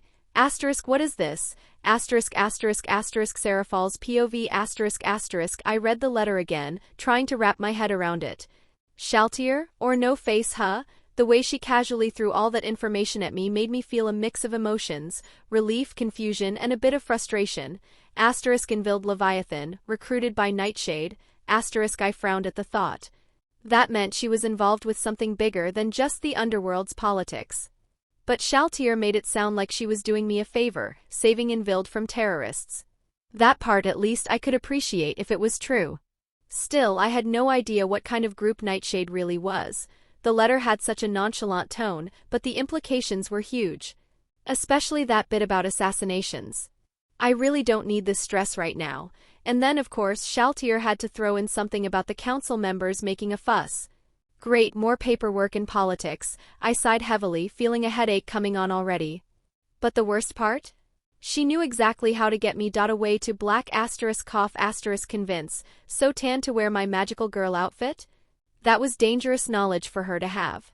How does she know I've been planning that for Sotan? It made me a little paranoid, but also curious. Then the tickets to the cosplay cafe. I couldn't help but smile at that part. Maybe Shaltier wasn't all bad if she was helping me spend some quality time with my little sister. I slumped in my chair, staring at the letter. Asterisk should I be happy that Invild's situation is handled? Or should I be dreading the chaos that's probably about to unfold? Asterisk either way I had to act. All right, Seraphal, I muttered to myself, standing up. You just need to go talk to Zexchan about this letter, and maybe get those council members off my back. And if Shaltier is telling the truth, I'll get to enjoy some time with Sotan in a cute magical girl outfit. That thought gave me the energy I needed to tackle whatever was coming. Let's hope Zexchan's in a good mood. Roxanne sat comfortably on the couch, her eyes focused on the TV screen, yet her mind wandered. The soft flicker of light from the screen illuminated the room, but it was the sudden appearance of the portal that caught her attention. Out stepped her familiar, the raven, perching itself gracefully on her shoulder. Roxanne's smile deepened as she gently stroked the bird's head. It's fascinating, isn't it? She mused, her voice soft but filled with admiration for her own creation. How I can gift a part of my soul to you and share everything, vision, voice, all through magic. The raven tilted its head slightly as if acknowledging her words. She shifted her gaze towards her maid, Luciana, who without a sound had appeared by her side, ever present and reliable. Luciana, Roxanne said, her tone gentle but commanding, will you inform Invild that she's free to attend school once her training is complete? And make sure the others know they can come here for backup. Luciana bowed without a word, her elegance unwavering, before disappearing to carry out the orders. Roxanne's eyes remained fixed ahead, her thoughts turning inward. The time for their grand reveal was approaching quickly. Everything had been set into motion, and soon, all eyes would be on them. A playful smirk formed on Roxanne's lips. It seems my so-called family member will be arriving soon to retrieve Kokabeel. She chuckled softly to herself, her voice laced with mischief. I suppose I should prepare something special for him. It wouldn't be fun to let things go too smoothly. Her mind raced with possibilities, each plan more devious than the last. The anticipation of the coming events, the chance to throw a wrench in her family's plans, was almost too exciting. That sly, troublemaking smile stayed plastered on her face, the kind of smile that meant chaos was about to follow. Chapter 11. Chapter 11. After the mysterious bird vanished into a cloud of feathers, everyone in the Occult Research Club building stood frozen, trying to process what had just happened. The bird hadn't used any detectable magic, and none of them had sensed its presence until it made itself known. It was unsettling, to say the least. Breaking the silence, Irina furrowed her brow and asked, "What kind of bird was that?" Zenobia, still trying to piece things together, replied, "I don't know, but it seems to have more information about our mission than we do." Irina tilted her head, puzzled. "How do you figure?" Zenovia's voice turned grim as she explained, "It knew who the mastermind is, it knew our background. And the way it looked at us, it was like we were just pawns dancing in its hands, completely unaware of the bigger picture." Irina nodded slowly, absorbing the weight of Zenovia's words. Something about that bird was off, and it left them with more questions than answers. Zenobia straightened up, turning toward Rias and her peerage. "We'll take our leave now, devil. Remember the deal, do not interfere with our mission," she said coldly, her eyes locked with Rias. Rias crossed her arms, her anger barely contained. "Humph," she grumbled in response. As Zenobia and Irina began to walk away, Kiba suddenly stepped forward, breaking the tense silence. "Why don't we have a little match?" Kiba's voice cut through the air like a blade. "Let's see if those holy swords of yours are truly worth a cadre's attention." Zenobia turned back slowly, eyeing him with confusion. "And who are you?" she asked, her tone sharp. Kiba's lips curled into a feral smile, his eyes dark with unresolved fury. "Your senpai," he said with venom. "Or more specifically, the failed experiment of your holy sword users." The tension between the two was palpable. Rias and the others watched cautiously, knowing this confrontation had been brewing for a long time. Kiba's hatred for the holy swords and their users had only grown more intense over the years, and now it seemed like the dam was finally about to break. After hearing Kiba's words, Zenovia's eyes narrowed, and her hand instinctively moved to the hilt of her holy sword. "A failed experiment? What are you talking about?" Kiba's smile didn't falter. "I was part of a project. A group of children experimented on by the church to create artificial holy sword wielders. All of us except me died. So I've got a bit of a grudge against Excalibur and those like you who wield holy swords so casually." Zenobia tightened her grip on the sword. "Is that so? Then I'll accept your challenge. But don't expect mercy just because you've suffered in the past." Rias, sensing the rising tension, stepped forward, her aura flaring with power. "Kiba, stand down. This isn't the time for reckless fights."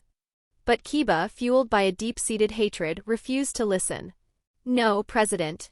This is something I have to do." Irina, looking uneasy, glanced at Zenobia. "We're here for a mission, not a fight, Zenobia." Zenobia shrugged. "He challenged us. We're not going to back down." She drew her holy sword, the gleaming blade shining with a radiant light that contrasted against the dark room. "Let's settle this quickly." In the backyard of the ORC building, Rias and her peerage stood alongside the church members, ready to settle their dispute through a duel. The tension between the two groups had reached its peak, and the upcoming battle would serve as a test of their abilities. It was decided that Kiba would face Zenobia, and Issei would fight Irina. Issei had volunteered to take on Irina, noticing her disdainful gaze toward Asia, and wanting to teach her a lesson in his own way. Rias stepped forward to address both sides, acting as the referee. "This is only a duel, so no killing blows. The first to incapacitate the other wins." Her voice carried authority, and both sides nodded in agreement. With a flick of her wrist, Rias released a ball of magic into the air, signaling the start of the matches. Kiba immediately summoned his demonic sword and lunged forward with swift, precise movements, aiming directly for Zenobia. The clash of steel echoed throughout the room as their blades collided, sparks flying from the force of their strikes. Kiba moved with ferocity, his attacks relentless as his emotions fueled his every swing. However, Zenobia was no novice. She blocked and parried each of Kiba's strikes with the skill of a trained warrior, her expression calm and focused. "You're fast," she said, "but your anger clouds your judgment."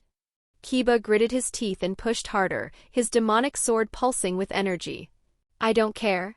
As long as I destroy every Excalibur fragment, I'll be satisfied." Zenovia's eyes flashed. "You'll regret underestimating me." With a sudden burst of power, she pushed Kiba back and counterattacked, her sword emitting a holy glow as it sliced through the air. Kiba barely managed to block in time, but the force of the blow sent him skidding back across the floor. Before he could recover, Zenobia was on him again, her strikes growing faster and more precise. Kiba's demonic sword strained under the onslaught, cracks beginning to appear in its surface. Meanwhile, Issei and Irina's battle was more of a chase. Issei, true to form, had the brilliant idea of using his infamous dress break technique to strip Irina of her clothes, hoping it would give him an easy win and a glimpse of his childhood friend in the process. However, Kaneko warned Irina not to come too close to Issei, spoiling his surprise attack. Instead of a duel, their fight turned into a game of cat and mouse, with Irina evading Issei's attempts to catch her. As they circled each other, suddenly both combatants stopped in their tracks, sensing a surge of holy power. They turned to see a massive crater where Kiba and Zenobia had been fighting.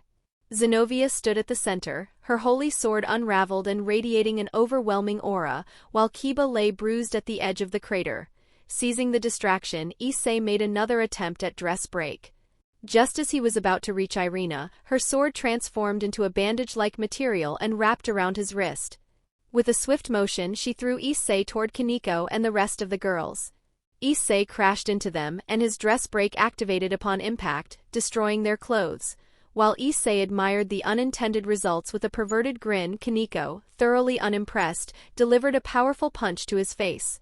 "Die, pervert," she said coldly, sending him flying into a wall and destroying part of it. Despite the pain, Issei managed to stand up, thanks to the endurance he had built through his grueling training with Dreig. Just as he rejoined his group, they all heard Kiba screaming in agony. They turned to see him kneeling, blood pouring from his wounds and the holy sword Excalibur Destruction embedded in his stomach. The sight was horrific. While the wound itself wasn't fatal, the fact that it was caused by a holy sword designed to kill devils made the injury far worse. "Enough!" Rias shouted, her aura flaring dangerously as she stepped between the two combatants, her power radiating with authority. "This is pointless. We have more pressing matters than settling personal grudges." Others rushed to Kiba's side as Asia began healing him with her sacred gear. Once she confirmed that Kiba was stable, Rias turned to Zenobia with an accusing look. "Did you really have to go that far to end the duel?" Zenobia, unfazed, replied calmly, "No, but he wouldn't back down even after I had clearly won." Kiba, breathing heavily, lowered his sword but kept his gaze locked on Zenobia. "This isn't over," he muttered. Zenobia sheathed her sword, her expression unreadable. "I'll be waiting." With that, she and Irina turned and left the ORC building, leaving behind an air of tension that lingered long after they were gone. Issei lay back in his bed, clenching his fists as he recalled the events. The image of Kiba kneeling in agony, wounded by a holy sword, lingered in his mind. He felt weak in comparison to the power of the holy swords, powerless in the face of their divine might. "Damn it," he muttered under his breath, frustration boiling inside him. He hated feeling helpless. At that moment, Dreig's deep voice echoed in his mind. "Partner, if you want to brush off a holy sword like it's nothing, you have to endure more training. Achieve balance breaker and you'll be able to stand up to those swords." At school, everything seemed normal as students went about their daily routines, except for Issei, who was lost in thought. Earlier that morning, he had discovered that Kiba was missing. Concerned, he had called Kiba's phone and, fortunately, Kiba had answered. Kiba explained that he was on a mission to find and destroy the remaining holy swords. Rias, being the leader she was, allowed him to go, thinking that it would help him clear his mind after his confrontation with Zenobia. Still, Issei and the others couldn't help but worry about him. During the break, Issei sat by the window, staring outside, deep in thought. He wasn't sure what to do next. Just as he was mulling over Kiba's situation, Roxanne walked up to him, her usual lively energy surrounding her. She leaned in slightly and asked with a teasing grin, "Issei-kun, why are you depressed? Did someone steal your anime collection?" Issei almost fell out of his chair, startled by her question. His heart skipped a beat.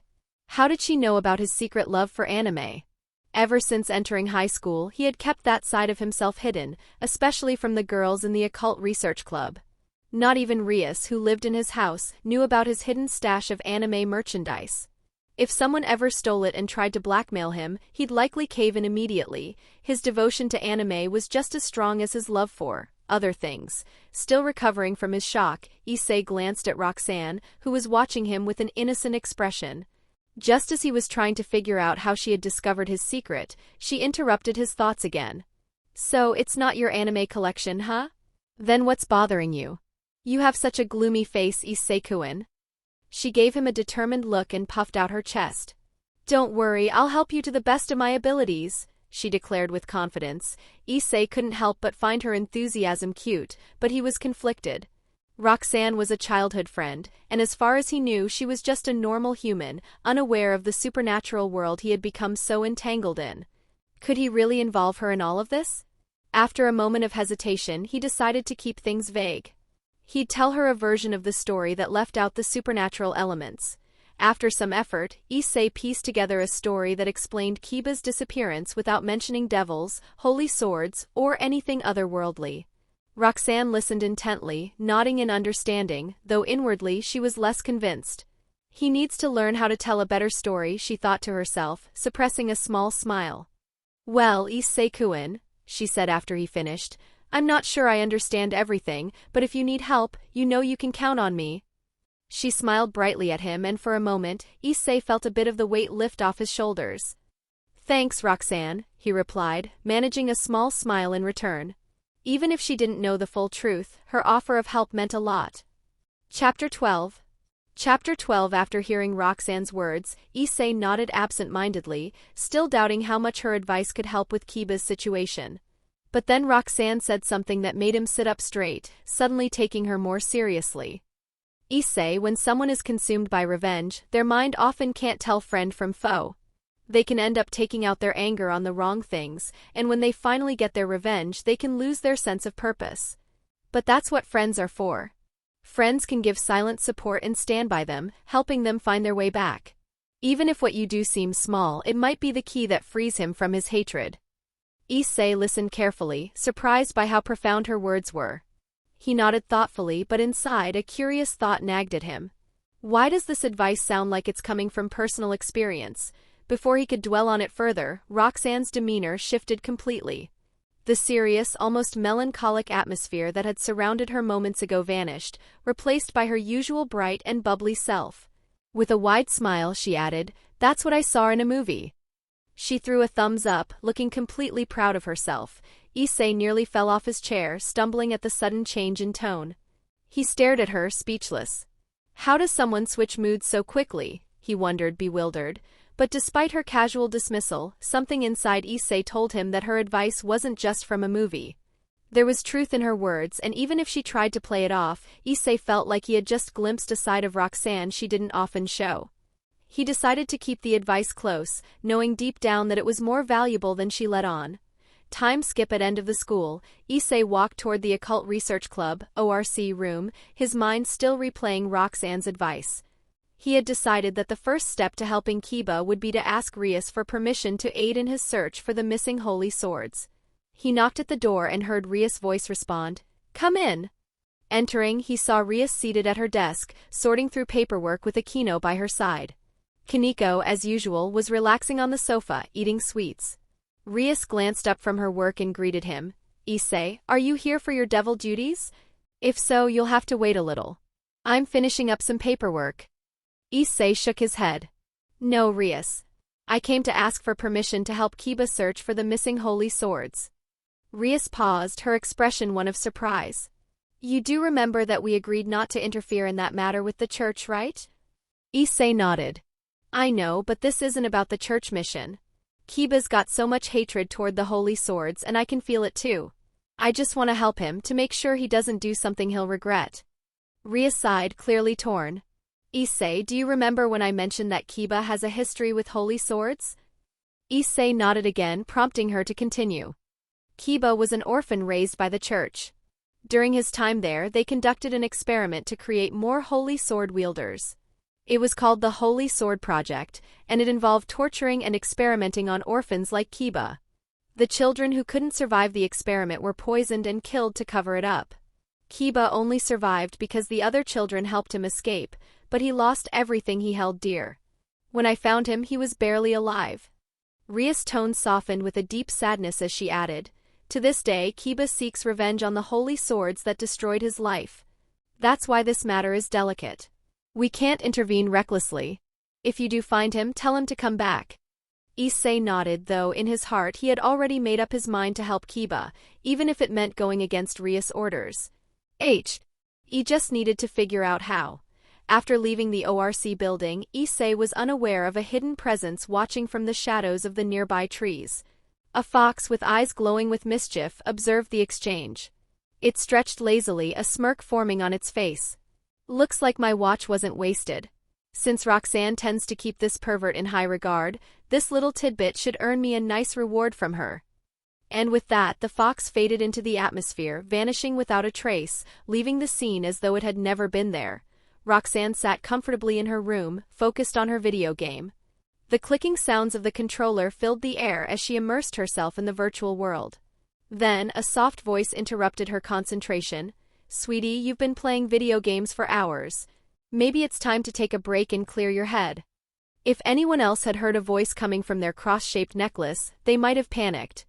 But Roxanne, used to such things, casually responded, "Mom, I'm just waiting for Kurumi to report back with her findings. Besides, I'm not just wasting time, I'm making money playing this game." The necklace in question wasn't just any piece of jewelry. It housed the soul of the previous angel of death, Azrael, Roxanne's mother. After years of refining her control over soul manipulation, Roxanne had painstakingly healed Azrael's damaged soul, reviving her within the sacred gear she now carried. It had taken 2 years of relentless effort, and though most of the hard work had been handled by her companion Ciel, the strain on Roxanne had been immense. But it was worth it, not only because she got her mother back, but also because the experience had expanded her understanding of souls and death to a near incomprehensible level. She could now claim with confidence that her knowledge surpassed even the capabilities of the legendary sacred gear Sephiroth Graal, which could supposedly bring back life itself.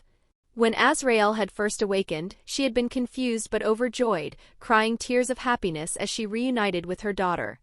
The two had spent hours catching up, sharing stories about their lives. Roxanne had been especially surprised by Azrael's description of Lucifer. Apparently, the Lord of Hell had been a surprisingly decent family man. His arrogance, so notorious in the eyes of others, was a facade, one he wore due to the constant praise and ego-stroking he'd endured in heaven. He had trouble communicating genuinely, often saying things that came off as condescending or haughty when, in reality, it was simply a defense mechanism. He only let down his guard when he was with his family, where he acted, well, normal. Azrael chuckled softly as she reminisced, telling Roxanne, "I found it endearing. No one really understood Lucifer's true nature except for 2 people, me and Father." Roxanne's controller nearly slipped from her hand as she processed that last sentence. Wait, Father? You mean God knew that Lucifer wasn't actually trying to overthrow him?" Azrael fell silent for a moment, her tone turning somber. "Yes. Father could see through souls just like I can. He knew Lucifer's intentions were never to kill him or truly rebel against his will." Roxanne frowned, her mind swirling with confusion. Then, why did he banish him? Why did he cast out his own son if he knew Lucifer wasn't really a threat? Azrael hesitated again before finally responding, her words making Roxanne freeze. "Because, sweetie, it wasn't about power. It was about balance. Father's decisions, however harsh, were always for maintaining order in the universe. Lucifer's pride and his inability to properly express himself were dangerous, not because he was evil but because they could cause chaos." Roxanne's eyes widened as she sat back in her chair, her mind racing. So, in a way, he was banished because of a misunderstanding? Azrael sighed. It was more complicated than that. Father didn't want to banish Lucifer, but he had no choice if he wanted to preserve the delicate balance of heaven, hell, and the mortal world. Roxanne stared blankly at the screen in front of her, the game forgotten. The revelation about her father, Lucifer, and the true reasons behind his fall left her speechless. The history she had known, the stories she'd been told, suddenly felt incomplete. Before she could dwell further on this heavy revelation, a familiar presence made itself known. Kurumi, her trusted familiar and the fox who had been spying on Issei earlier, appeared out of thin air, landing gracefully on the floor with a sly grin. "Roxanne, I've got some interesting news about that perverted dragon boy of yours." Roxanne blinked, still processing her mother's words, but forced herself to focus. "Oh? What did you find out?" Kurumi sat down elegantly, her tail swishing behind her. "Let's just say he's got a little holy sword problem on his hands, and he might need your help sooner than he thinks. Write a review for me to improve 6. Chapter 13. Chapter 13. Roxanne sat quietly, her fingers still on the game controller, as her mother's words hung in the air, heavy with revelations. It was a lot to take in, to hear the story of her father's creation, his rebellion, and the complex relationships between the divine and the fallen. She had grown up believing one narrative, only to find that the truth was far more nuanced, layered with love, guilt, and deep cosmic balance. Azrael's voice was calm, yet there was an underlying emotion as she continued the story. When your father, Lucifer, was created, he was made in God's image, his first and most perfect creation. Lucifer was a reflection of your grandfather in nearly every way. Over time he changed, of course, but his foundation remained the same. That's why Lucifer was always God's right hand. He understood your grandfather better than anyone else. They had a bond deeper than words could explain, even though Lucifer's pride and communication issues often got in the way of showing that to others. Roxanne nodded silently, her mind still processing the enormity of her mother's words. She knew her father had been God's favored archangel, but the idea that Lucifer was so deeply connected to God, almost a copy of him, added a new depth to her understanding of the celestial hierarchy. Father had the same issue, Azrael continued after a brief pause. He struggled with expressing himself, but he had millennia of knowledge to guide him. His angels never questioned his decisions, so he rarely had to give orders. But when Lucifer rebelled, Father had no choice. He had to banish Lucifer, not because he wanted to, but to protect him. If he hadn't, Lucifer would have been executed by the other angels who saw only the rebellion, not the reasoning behind it. Roxanne's eyes widened in realization. It hadn't been a simple act of punishment. Her grandfather had exiled Lucifer to save him. The banishment was an act of love, not anger. Even after the fall, Azrael said softly, they stayed in contact. Father even gifted Lucifer the Book of Lucifer, so he could create his own race, a race that would represent sin, the opposite of angels. Father entrusted him with the task of ruling over sinners, ensuring the balance of the universe. That made sense to Roxanne. She knew about the importance of balance, having seen it firsthand in her own experiences. Her father wasn't just banished, he was given a new role, a new purpose. It was starting to become clear to her that everything that had happened was about maintaining the cosmic equilibrium. Yet, one lingering question gnawed at Roxanne, something she had always wondered. Mom, when did you and Dad start dating? From what I've heard, Dad was only in love with Lilith. Azrael blushed, a soft pink tint coloring her usually composed face. We were dating even before he fell. Back then it was a secret because Lucifer couldn't openly show affection without ruining his image. Even your grandfather knew but never said anything. She paused, her expression clouding over slightly as she continued. Things changed when Lilith was banished. At first, Lucifer stayed with her out of guilt. But over time he truly fell in love with her and married her. That's when I fell. I couldn't handle the jealousy and loneliness when he married her instead of me. Roxanne's heart clenched at her mother's words. She couldn't imagine the pain of watching someone you loved marry someone else. So that's why you fell from heaven? Azrael nodded, a sad smile playing on her lips. Yes. I was consumed by those feelings and I left heaven. Your grandfather was furious, but he never blamed Lucifer. Instead, when Lucifer found out I had fallen, he searched for me. He even bowed his head, something he had never done for anyone, just to ask for my forgiveness. Roxanne's eyes widened again. She knew her father was proud, so the thought of him bowing to anyone was almost unthinkable. And yet he had done it for her mother. Azrael's voice softened as she recalled the moment they reconciled. Over the centuries, I realized that Lucifer never truly had anyone else but Lilith. He agreed to marry me on the spot, and we began to rebuild our relationship. I even met Lilith and she apologized for everything. She explained that when she turned into a succubus, she lost control and accidentally bound Lucifer to her in a marriage ceremony. Roxanne's worldview continued to crumble with each passing revelation. The people she had been raised to think of as dark and sinister were, in fact, incredibly complicated and good in their own ways. They weren't the villains the world had painted them to be. Azrael wasn't finished, though. Lucifer was always caring with his family. He never forced his son to take the throne of hell. He let him find his own path in life. After we were reunited, we married, but the tensions between the three factions were growing, so we kept it a secret. Only a few people knew: Lilith, your grandfather, Gabriel, and some close friends. Azrael's voice quivered slightly as she shared the next part of the story, one that struck even closer to home. A few months later, I began showing signs of pregnancy. Lucifer was overjoyed. He didn't leave my side for a month. He even went to the human world to pick out clothes for you. Roxanne's chest tightened as her mother's emotions seeped through her words. But we were too careless. Just before you were born, the Asmodeus family attacked the church, and the Great War began. When you were born, it had already been raging for a year.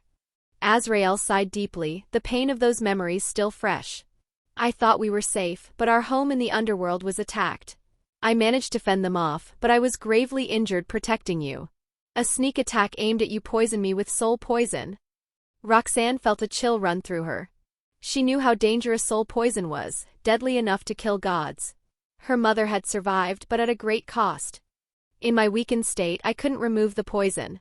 So I made the hardest decision of my life. I split my soul in half, leaving part of it in my weapon, tying it to your soul, and sealed away your fallen angel bloodline. I took you to Lilith, who placed you in a capsule to protect you. That's why you were hidden for so long. Azrael's voice cracked slightly as she remembered the final moments.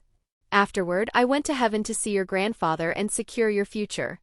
But when I arrived, his expression was one I had only seen once before, when Lucifer rebelled. Roxanne's heart raced, knowing that whatever her grandfather had said next had changed everything. 6. Chapter 14. Chapter 14. Roxanne sat frozen as her mother continued to tell the story, her mind racing with the weight of everything she was hearing. She had known her mother to be strong, capable, and even a bit mysterious, but this was on another level entirely. Azrael had not only made incredible sacrifices for her, but she had also been trusted with one of the most profound responsibilities in existence, ensuring the balance of heaven's reincarnation system. Azrael's voice softened as she finished recounting the events. When I fused my soul with the throne of the third heaven, it wasn't an easy decision. I knew that my body, my very being, would be vulnerable, but I trusted your grandfather's plan. He always had a way of knowing things and seeing the future in ways no one else could. I believed in him when he said you would become strong enough to heal me, that you would awaken me from that deep sleep when the time was right. Roxanne's eyes met the silver cross that held the essence of her mother's soul, the sacred gear that had become her constant companion. It had always felt powerful, and alive, but now she truly understood why.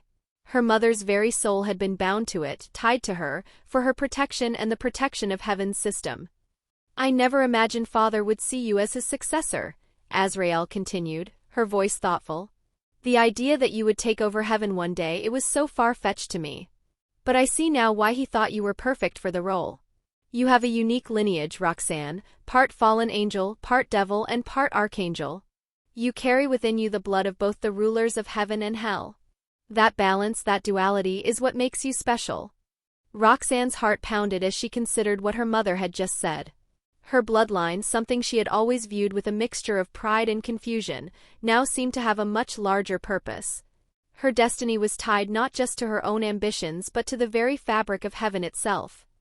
But, Mom, Roxanne said hesitantly, why didn't you tell me any of this earlier? About the throne, about grandfather's plan? Azrael sighed softly. I wanted to tell you, but I didn't think you were ready for it. There's a lot of responsibility that comes with knowing you're destined to lead heaven, Roxanne. And I didn't want to place that burden on you until you were fully prepared. Roxanne bit her lip, processing her mother's words. She had always suspected there was more to her destiny than just being the daughter of Lucifer and Azrael. But this? Being chosen as the potential successor to God's throne? It was overwhelming. Do I have a choice in this? Roxanne finally asked, her voice quieter than usual. Azrael smiled gently. Of course you do. Your grandfather believed in free will, even for his successors. Just because you were born with this potential doesn't mean you're obligated to follow that path. The decision will always be yours. Roxanne felt a wave of relief at her mother's words. While the thought of taking up such a monumental role weighed heavily on her, knowing she had a choice made it a little easier to bear. Still, the knowledge that her grandfather had seen something in her, something worthy of such a position, filled her with a strange sense of pride. She sat there in silence for a moment, reflecting on everything she had learned. Her mother's sacrifice, her father's secret connection to God, the delicate balance of heaven and hell, it all swirled in her mind like a storm. Finally, Roxanne broke the silence, her voice firm. I don't know what my future holds, but I'll make sure I'm ready for whatever comes next. Whether it's leading heaven or forging my own path, I won't let down the people who believe in me. Azrael's smile widened. That's my girl. Whatever you choose, Roxanne, I know you'll make us proud. Flashback end, as Roxanne sat comfortably in her living room, engaged in conversation with her mother, a teleportation circle appeared beside her, glowing with mystical energy. Emerging from it was a vibrant orange fox with 9 tails, who casually hopped onto Roxanne's lap and snuggled close. Roxanne chuckled, her hand automatically reaching down to pet the fox. After a while she asked, "What did you find, Kurumi?" The fox, Kurumi, opened her eyes lazily and replied, "The pervert has learned the truth." Although he agreed with the redhead not to interfere, his emotions are telling a different story. He's already looking for a way to help that blonde boy. And from my observations, the cat girl wouldn't mind helping him either. Roxanne nodded, her hand continuing to stroke Kurumi's soft fur. Thank you for your hard work, Kurumi. I'll make your favorite meat dish tonight as a reward. Kurumi's tails wagged excitedly, and she let out a delighted yelp, thoroughly enjoying the petting while beginning to drool at the thought of her reward. However, a moment later, curiosity got the better of her. But Roxanne, why do you think so highly of that pervert? From what I've seen, his strength is barely high class, and while he's kind, he's still a massive pervert. Roxanne chuckled softly, her fingers gently scratching behind Kurumi's ears. While he is a massive pervert, Issei is also a genuinely good person. Yes, he peeks at girls, but he would never force anyone into anything, they aren't objects to him. That would go against his nature. And you've noticed, haven't you, Kurumi? He's never looked at me with any lecherous intent, even though you were guarding me. Kurumi didn't say anything at first but nodded in agreement. Roxanne continued, but what I truly respect is his ambition. If it's necessary, he'll push himself beyond his limits to protect what he holds dear. Perhaps it's due to Draig's influence, but he's someone who will do the impossible for his desires. Kurumi mulled over Roxanne's words, her tails flicking thoughtfully. So, if it meant he could do something perverted, he could reach Super Saiyan mode? Roxanne burst out laughing but didn't deny it. After the laughter subsided, she asked, so, when are the others supposed to arrive? Kurumi tilted her head. If I'm not wrong, they should come by tonight or maybe tomorrow. Roxanne nodded. Good. Contact them and say if they don't arrive soon, they'll miss the chance to fight an army. Kurumi leaped off her lap, preparing to relay the message, but before she could leave, Roxanne added, oh, by the way, I'll be going out for a bit. With that, Roxanne disappeared from the living room. Kurumi shook her head, watching the space where her mistress had been. It still amazes me how you can switch with an illusion so seamlessly that even I, a QB, can't detect it. 10. Chapter 15. Chapter 15. As Issei walked home, deep in thought about his earlier conversation with Rias, his emotions were conflicted. On one hand, he wanted to help his friend, but on the other, he couldn't go against Rias' orders of non-interference. Asia had already left for his house, and he found himself alone for the first time in a while. Suddenly, Issei felt the atmosphere shift around him. His training with Draig had sharpened his instincts, especially with the dragon constantly warning him about someone called the White One. Issei didn't understand the specifics but knew to trust his instincts. He summoned his boosted gear and took a combat stance, scanning the area warily. The sound of chains clattering in every direction filled the AI. Issei's pulse quickened, and in his mind he shouted, Draig, where are you? Help me. I can't contact the others. But there was no response from Draig. Unknown to Issei, the heavenly dragon of domination was trembling in fear, recognizing the terrifying mana signature that had trapped them. Draig feared that Roxanne had come to punish him for their last encounter, still haunted by her previous threat. Suddenly, a fireball shot toward Issei and he narrowly dodged it, only to be met with a sword aimed at him. He managed to avoid it, and similar attacks continued for the next few minutes before abruptly stopping. Breathing heavily, Issei surveyed his surroundings with heightened vigilance. Who are you and why are you attacking me? He called out, but his only answer was silence. Just as he prepared to call again, he heard footsteps approaching. A figure emerged from the shadows. Cloaked in black with chains hanging from her outfit, her every step made the chains rattle ominously. Her presence was cold, exuding an aura of death. She stopped just in front of Issei and spoke in a calm, eerie voice. You have good instincts, Red Dragon Emperor, Issei Hayadu. As for why I attacked you, consider it a trial to see if you can survive your destined rivalry. Issei, confused and disoriented, tried to piece together her cryptic words. Destined rival? What does she mean? And survive what? Before he could ask, the figure continued. You'd be better off learning about him from your dragon. He knows more about this rivalry than I do. She paused, observing Issei's bewilderment. I came here to give you some help with your current problem. Your King Rias can't spare the resources for this church situation, so I've brought you this. She handed Issei a file. In it, you'll find the locations where the swords are most likely hidden. You can even get those 2 exorcists to help if you show them this. As for the cadre, I'll deal with him myself. Issei blinked in disbelief. He was receiving help from this stranger? Why? What was her motive? Almost as if reading his thoughts, the figure replied, You're lucky. You have my attention and that of my team. Still confused and frustrated by the lack of clear answers, Issei couldn't hold back. At least tell me your name. The figure hesitated for a moment before spreading her arms wide. Remember my name, Issei Hayadu. I am Ciel, leader and founder of Shadow Garden. With that, Ciel spread her wings, 8 pairs in total, unfurling a terrifying, overwhelming aura. For the first time, Issei felt true awe. He had never been this overwhelmed by someone's presence, not even his favorite anime characters. In that moment, standing before Ciel, he felt as if death itself was staring him down. As he tried to calm his racing mind, Ciel observed him with a calm, almost amused expression. It's been fun chatting, but I have to leave. If Kokabeel causes any trouble, call me. She threw a card to Issei. Channel your magic into this card, and it will notify me of an emergency. Oh, and if I were you, I'd ask your petty white dragon friend for help with the investigation. And feel free to use my name to clarify those documents. With that, her form disintegrated into a swarm of crows, which scattered into the night, leaving Issei alone in the street. The barrier that had surrounded him vanished, and the world around him returned to normal. Looking down at the files she had given him, Issei sighed deeply.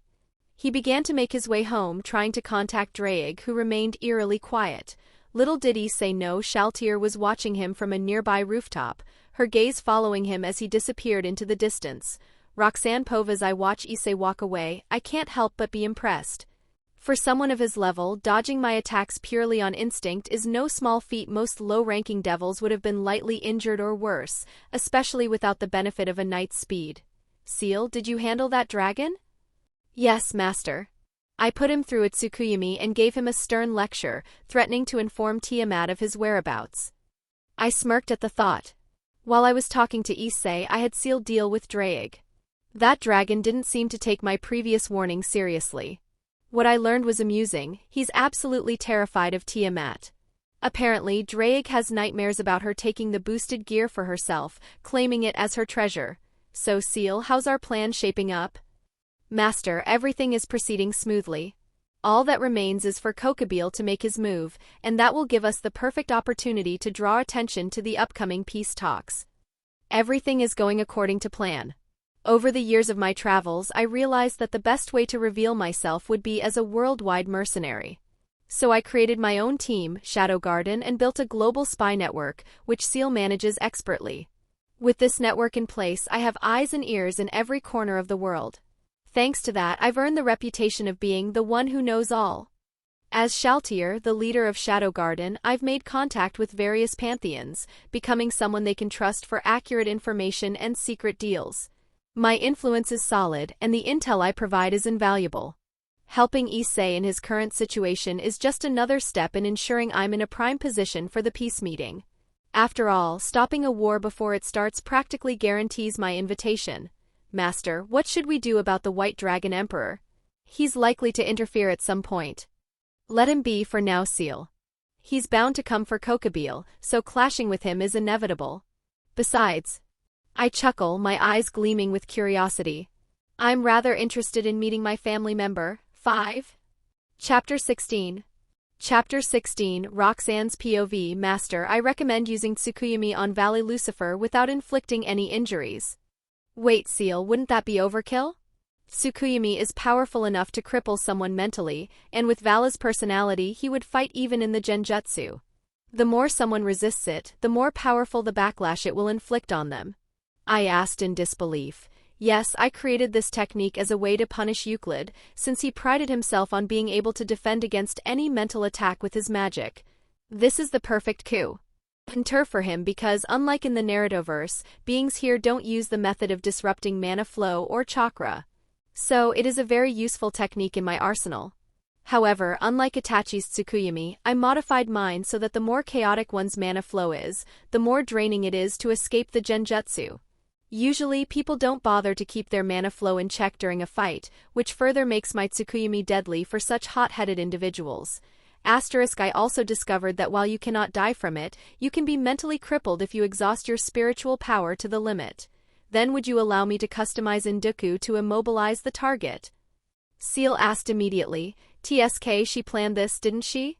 Ciel knew I wouldn't use anything deadly against Valley, so she proposed this first to get permission to experiment with Induku and the sacred gears.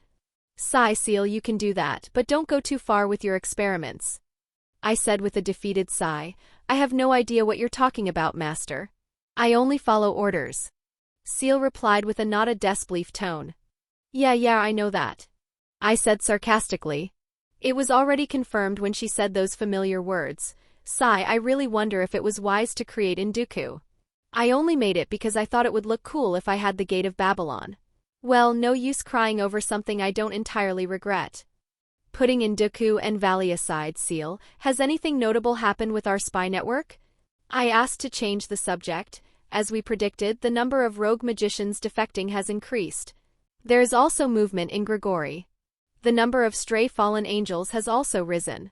Azazel seems to have been stuck in his office for a few days, trying to clean up the traitors. As for the other pantheons, Asgard has been having conflicts with the ice giants more frequently. It's highly likely that Loki is manipulating them. While the other factions are relatively calm, Indra has been missing lately. He seems to be holed up in his palace and hasn't left for his war with Shiva. Also, vampires from the Teeps faction seem to have stopped their search for the Valentine duo. Ciel reported. Well, I kind of expected the mess in Grigori, since it's clear that Kokobile is revolting. Loki might be troublesome since he doesn't want peace. As for the vampires, they finally stopped their pointless search. I was hoping to blow up a few of their secret labs to divert their attention if necessary. So, nothing out of the ordinary, right, Ciel? I asked. Yes, Master, everything is still going according to predictions. Ciel replied. Well, let's go home now that everything is solved. I said as I got up from my seat. I then activated a teleportation magic and went back home. The next day, Issei could be seen heading toward the ORC building with a resolute expression. As usual, he entered the building and went straight to the office. Inside, there was a petite white-haired girl sitting on the sofa, munching on some snacks like always. Seeing her, Issei thought, well, here goes nothing. Time skip, Issei and Kaneko could be seen running toward the marketplace. Why the marketplace, you ask? Well, it was because of the map he was carrying. This map had been given to Issei by Shaltier, Roxanne in disguise. At first, Issei was skeptical about it, thinking, why the hell would those two go to the marketplace where there's no supernatural activity? But he was speechless when he reached the center of the market. There he found Irina and Zenobia in their nun clothes, shouting things like, "May you bless this lamp," or "May you have some kindness." As he was about to talk to them, a piece of paper suddenly fell from the map in his hands. Curious, he picked it up and read it, only to be dumbfounded. Kaneko, seeing Issei's confused expression, took a peek at the paper and was equally puzzled. She turned to him and asked, "Where did this letter come from and why does it say, you should order another serving?" Issei calmed down and replied, "Well, first, this letter is from my informant, who is also the one who gave me this map. As for your second question, I was about to invite those two to a restaurant to start our negotiations." At first, Kaneko didn't see anything wrong with that, but after a moment her eyes widened and she muttered, "She predicted your movements when she gave you that map." Issei nodded grimly, but suddenly Draig spoke up. "Although you two have been playing to her tune, she didn't have any bad intentions when she gave you that map, Issei. So you should forget about this piece of paper and continue with what you were doing." Issei and Kaneko nodded and went to meet the church duo. The first to notice them was Irina, who cheerfully called out, Issei-kun, did you come here to receive a blessing from God and have your sins purified? I knew you'd come to understand God's teachings eventually. Come, I'll do your purification personally. While Irina was rambling about God this and God that, the devils were on the verge of crying. Why, you ask? Well, it was because Irina managed to insert God into nearly every sentence she spoke. Kaneko was relatively fine due to her longer experience as a devil, but Issei, being a newly reincarnated devil, was on the verge of fainting from the overwhelming backlash he was receiving non-stop. Fortunately, he was saved. Okay, Irina, that's enough, or you might actually purify him with your words alone. So what do these devils want with us?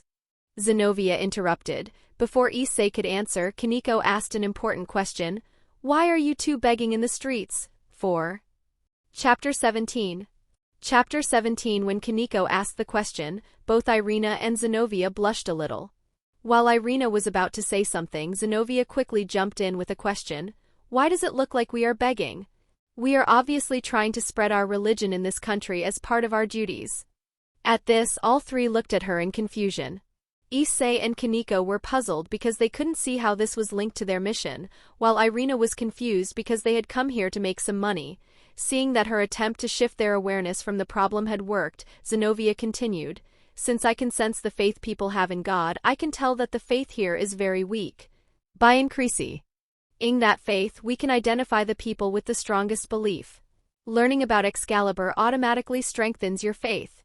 She mumbled under her breath, even though I hate coming to a country where the smell of faith is almost non-existent. Though Issei found this somewhat believable, he couldn't help but think it was total nonsense. But then he thought, well, it's not like they'd lie to us in a situation like this. If Roxanne were here to see his thought process, she would say, well, his instincts are sharp, he just needs to let go of common sense. If he does that, he could survive anything that isn't instant death, just by following his instincts. While Zenobia continued with her excuses, they suddenly heard a stomach growling. All of them turned to Irina, who had turned beet red with embarrassment. She quietly said, Sorry, I haven't eaten anything since yesterday. Seeing an opportunity to arrange a meeting with them, Issei suggested, Why don't we head to the diner on the next street and grab a bite? Both of them looked at each other and said, Then we shall gratefully accept your offer. Issei had always thought he would never be able to invite a lady to dinner due to his nature. But now, for the first time, he regretted ever dreaming about such a thing. Why, you ask? Well, the two ladies he invited to dinner were currently emptying his wallet to the extreme. The table was filled with empty plates, most of them thanks to Zenobia and Irina being absolute gluttons. But what nearly made him bleed was how Kaneko kept ordering one dessert after another. He had only ordered a burger himself, but was now reconsidering even that. Just as he was trying to figure out how he was going to pay the bill, the waitress came over and handed him the bill along with a letter. Puzzled, he asked about it, and what the waitress said surprised him. The bill has been settled, sir. The one who paid asked me to give you this letter. Curious, Issei opened the letter and read it. As he read, his eyes nearly bulged out of their sockets. Hey Issei, it's me, Roxanne. While I was eating here, I saw you come in with a girl from our school and two nuns, and judging by their appetites, I figured you wouldn't have enough money to pay for all of them. So, as your sweet childhood friend, I paid for you. Don't worry about the debt, you can repay me by doing a favor when I need it. Also, I think it's time you get yourself a job. If you don't, you're eventually going to go broke if you want to support your future harem. With love, your lovely childhood friend, Roxanne. Face savoring food. Issei didn't know whether to laugh or cry. On one hand, he didn't have to go bankrupt paying for the bill. On the other hand, his dignity as a harem protagonist was completely ruined by his childhood friend. While Issei was stuck in his dilemma, the others had already finished their meals. Seeing that he was still distracted, Kaneko started the conversation. So, have you found any leads on Excalibur or Kokobile? Zenobia replied, We haven't found any clues regarding Excalibur, as we haven't felt any holy energy lately. As for Kokobile, we only found a small base for his minions, who are just low-class fallen angels. Issei cut in, so in short, the investigation hasn't been very fruitful. Zenobia didn't reply, but her silence was confirmation enough for Issei. Irina then asked, So, Issei-kun, why did you want to meet us? Don't tell me you've realized being a devil is wrong and came to be purified? She smiled. To anyone else, that smile might have looked angelic, but for Issei it was the smile of a devil. Woman, what the hell is wrong with your head? Didn't we already have this conversation earlier? He thought that it wasn't just Issei who was questioning her behavior. Even Zenobia was facepalming at how much of an airhead Irina could be. Seeing the conversation wasn't going where he wanted, Issei quickly changed the subject. Let me ask you a question. What will you do when you find the swords? Zenobia turned serious and replied, Our orders are to either retrieve them or destroy them before the enemy can use them. Issei smirked, thinking this made things easier for him. Then why don't we help you find the swords and in return you let us destroy them? Zenobia narrowed her eyes. What's in it for you to help us? Seeing that his suggestion might cause trouble, Issei hurriedly explained, Well, you see, Kiba is hell-bent on destroying those swords, so as his friend I have to help him. What do you say? You're getting a great deal out of this. Not only do you get our help, but we're only asking for the right to destroy the swords, which are already supposed to be destroyed anyway. He paused for a moment and continued, I also have a map that shows where you can find the swords. Both Zenobia and Irina widened their eyes in shock, with Irina muttering, How? Issei casually replied, I got it from this Shaltier person. At this, not only the duo but even Kaneko looked at Issei in horror. Why, you don't mean Shaltier as in Shadow Garden, do you? Issei-kun? Irina asked, trembling and almost in tears. Issei, not understanding their reactions, just nodded. 5. Chapter 18. Chapter 18. There was a deadly silence for a few minutes. No one wanted to break the ice. Except for Issei, all the girls had fear written on their faces. Issei, being the ignorant one, asked the question that has been in his mind. Why did you all have fearful expressions when talking about Shaltier? Who is she exactly? Wait, you are saying that you have no idea who is? Zenobia asked disbelievingly. She then looked at Kaneko if she was seeing things. But unfortunately for her, she is in reality as Kaneko shakes her head. Zenobia exhaled a deep sigh and took some deep breaths to calm her mind. After that, she turned to look at Issei with a serious gaze. I will tell you about her later, but first tell me about how you first met her. Seeing her serious gaze, Issei nodded and told them everything. After half an hour, all the girls looked at Issei with a weird look. I don't know whether to tell you are extremely lucky or unlucky, Issei-kun, Irina said finally. Issei had more question marks all over his head now. Shaltier is a person who can be called the definition of death. When there is a problem, the bigger pantheons are about to have she and her group Shadow Garden will appear and settle it. Well, it's not like it's free since they do charge us, Zenobia said. Well, isn't it like a normal mercenary group? So why are you guys so afraid of her? When I said she is the personification of death, I really meant it. When some pantheons who were arrogant tried to do something unnecessary, well, they all died. The Greek pantheon is one of them. I heard 20% of the male gods died to her blade. And that's not all I heard. When Shiva, the strongest god, had a duel with each other, it ended in a draw after a few days of constant fighting. But what's worst is when she appears, she steals the identity of a being near you, so she has no true face. That is why they called her the phantasmal king no face. Let's also not forget that she appears when the pantheons are at their lowest, so we speculate that she has a spy network. Even Grigori may even pale in comparison. Continued Zenobia. That's not all. When some devils were about to dirty business, she appeared and broke their minds. And when the council was about to make her a criminal, all the properties of the person who suggested was lost.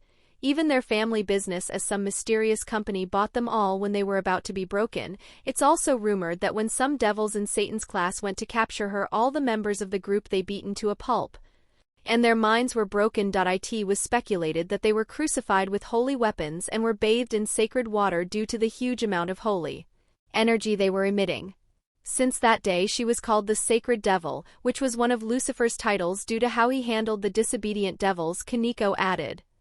And that's not all. When some pantheons went all war with them, all of the war instigators mysteriously went missing the other day, and in their previous locations they could see a message of, may the warmongers have some vacation time with to cool off their heads. And what's more scary is after the incident every other pantheon broke off their deals with them. When asked, they all said, you have angered the wrong party and now you will face the consequence until your stupid pride breaks, and offer a sincere apology. Irina continued. But you see, the Shadow Garden also has the respect of every pantheon. You see, when they do you a job, they do it very efficiently and you have nothing to complain about. And they destroy some rouges who have criminal backgrounds. It is also said that they will offer their service for a favor if the other party has nothing to offer. And with their interference, 13% of crimes have been stopped in the supernatural world. And 13% is a very high number. So what did you offer for Shaltir, who is the leader of the Shadow Garden and most feared among them, to come to you personally? Zenobia asked. Nothing, replied Issei. Ha! All three of them are stunned. Wait, what you are saying is she came and gave you a free offer? Issei just nodded. Well, let's put that aside, and since that map is from her, it is very much Aligit's. One of the things Shadow Garden is proud of is that their information is 100% correct. But Issei, I would advise you to don't get close to her. From what I have heard, she is a war goddess herself and can give our strongest cardinal trouble with martial art alone. Issei just nodded his head and said nothing. So does that mean we have a deal? Zenobia and Irina nodded and said, yes, until this matter is settled we have an agreement. May we have a happy cooperation. Both of them then shook their hands. That is how cooperation began with the devils and church, but both parties didn't know that this cooperation helped their factions into signing into the peace treaty. While Issei and Co were negotiating, a meeting was conducted in a dark room. In the center of this room, there is a big round table. At that table there are 12 seats. The entire room is illuminated by lamps. In those seats, 12 figures can be seen seated watching a hologram in the center of the table. That hologram shows the situation in Commandly about Issei's negotiating with the church and the fallen angels' side. It also showed a meeting between Kokabeel with the Chaos Brigade. After all that is shown, it disappeared. Silence reigned in the room until the leader spoke. So as you already saw, this is the situation in Ku, so let me ask you, how will we the Shadow Garden deal with this? Chapter 19. Chapter 19. The leader wore a black dress that covered her body. There can also see some chains hanging in her outfit. She also has a hood that covers her face, only showing the bottom half of her face. Yes, this is Shaltir or Roxanne. But unlike before, she doesn't have her bubbly personality, she is completely serious. Other members of Shadow Garden all wore black outfits. Some wore black clothes with a hood. They used to cover their face with a veil. Others wore the same black outfit, except they wore a face mask that covered the bottom half of the face. For outsiders, they would think this is a meeting between fellow assassins, but they couldn't be more wrong. Because whenever they went on a mission, they would create too much of a commotion. The one to answer Roxanne's question was answered by the one near her right. We should intervene since Kokabeel most likely want to have another great war. And that's something we should avoid at any cost. I agree, we should find the most suitable time and neutralize the situation. I second that. I suggest we capture Kokabeel as soon as he appears. Yes, we should guard near the two heiresses as they would be his targets. Various suggestions were suggested by the group. If any other faction had seen this, they would have died of embarrassment and shame due to how smoothly this group is working. All of them are fixing others' faults in their suggestions and making it more achievable. This is the discipline and harmony other governments lack. Especially the devils, where they only agree to something they only get profit. After an hour of discussion, they all reached a conclusion, and that is, as we discussed, we will attack Kokabeel and his army when he reveals his location. Till then we will go to Ku Town and watch out for his next move. All of them nodded. Roxanne, seeing this, then stood up, as did the others. She then said, "Then I as the leader declare this meeting is Herbie Ove." As soon as she said that, a huge magic circle appeared beneath them and they all disappeared. After a while, a small magic circle appeared, and a person who was listening to their conversation teleported away to report his finding. After he teleported, the same big magic circle appeared and all the missing members appeared in their positions, but right now they were in their casual clothes. "Well, that was amusing to see," replied a woman that was near Roxanne. "She is a cute silver-haired girl on the verge of becoming a woman. Her heterochromatic eyes glisten in deep crimson and light sky blue. This, among her many strikingly beautiful features, is the most prominent one. When her lips part, they reveal a set of pure white fangs. She is seen wearing a gothic dress. Yes, she is Luminous Valentine. In this world, she is the last pure-blooded survivor of the Valentine family, which had direct blood ties with their first progenitor Dracula, which makes her a member of the lost royal family of vampires. Yeah, they wouldn't even know that we are actively controlling their information." The one who replied was a woman with long silver hair and blue eyes. She wears a Grecian toga and she wears a crown of flowers on her head. And like the other, she also has two pure white fangs. Her name is Sophia Valentine Alucard. She is Luminous half-sister and also has the soul of Alucard, the second progenitor of the vampire race. She is also a Dampier, which makes a natural day walker. Yes, yes, praise me more for my greatness, come on, I am waiting, Roxanne said with her chest puffed off. Which looked cute for the other two. But one person decided to pour cold water on her. And that person is no other than Lucy. Luminous, Sophia, you should stop stroking her ego anymore. She has enough narcissism already, Lucy replied in an exhausted tone. After traveling and spending time with Roxanne, she toned down her maid mode and started to interact with her as a friend. So although she has a lot of respect for Roxanne, she doesn't do everything she asks her unless it is an order from her. Luminous and Sophia both just chuckled seeing Roxanne's face become a pouty one. But you cannot deny that what she planned was genius. Instead of blocking information like one normally does, we handle how much information that should be released. Truly a work of a genius, said another voice.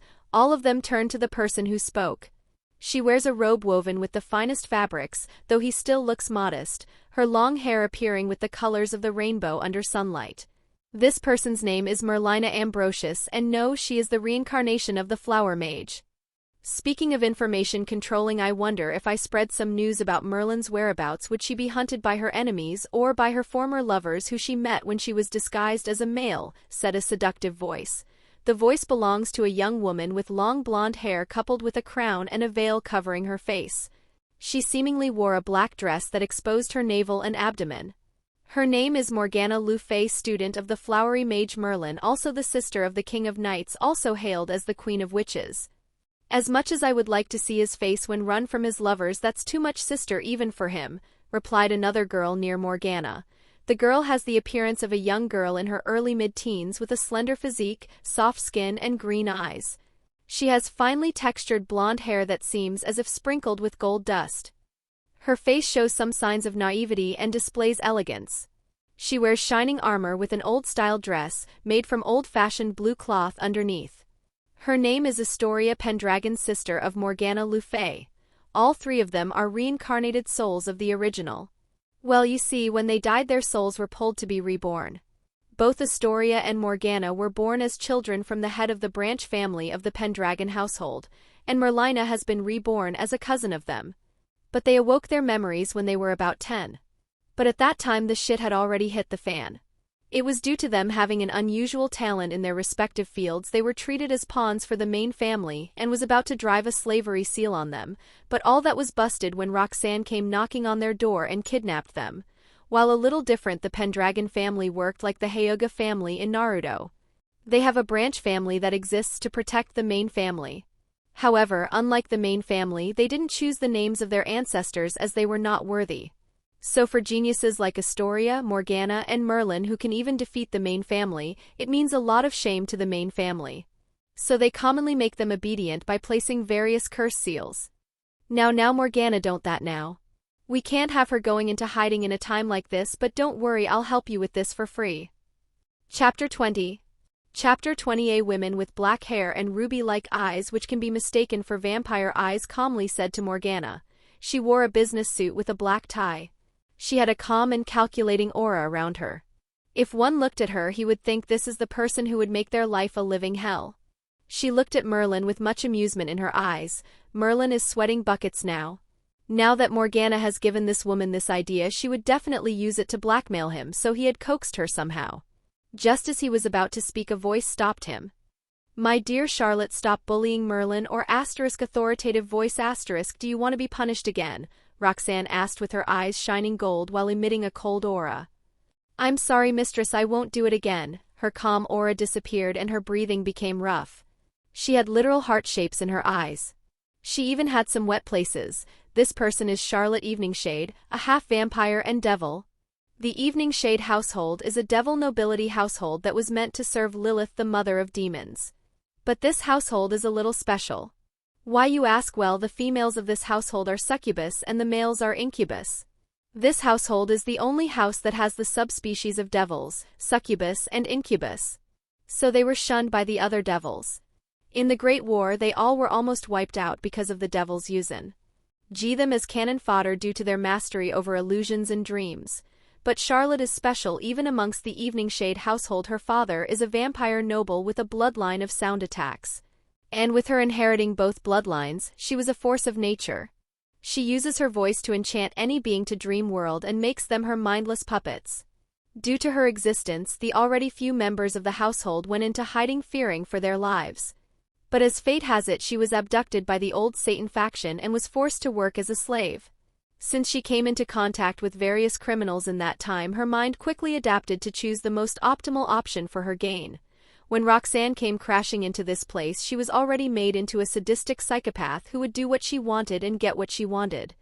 But after spending time with her and due to Roxanne healing her mind, she became a little tame.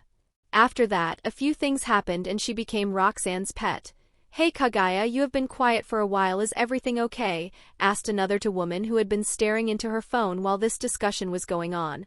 The person who spoke was a mature beauty with blonde hair and red eyes. She wore armor that was similar to Artoria. On her sides were two twin swords that were jet black. This person's name is Natasha Vesper, a hybrid between angels and fallen angels. Unlike Roxanne, who is a natural hybrid with all three bloodlines, Natasha is a failed experiment. She has half of each bloodline, which is why her wings are a mix of gold and black. She was meant to die due to her soul and body not being able to handle her bloodlines. But Roxanne fixed that by teaching her how to strengthen her soul and body. Now, apart from Roxanne, she is most deadly to others due to having the ability to harm the enemy souls. The woman Natasha addressed is a lady who is very tall, lean, and beautiful with sharp features and aristocratic support, whose white skin, silvery hair, and two spots over her white pupils' eyes show her non-human origin. She wears red lipstick and has very long flowing hair.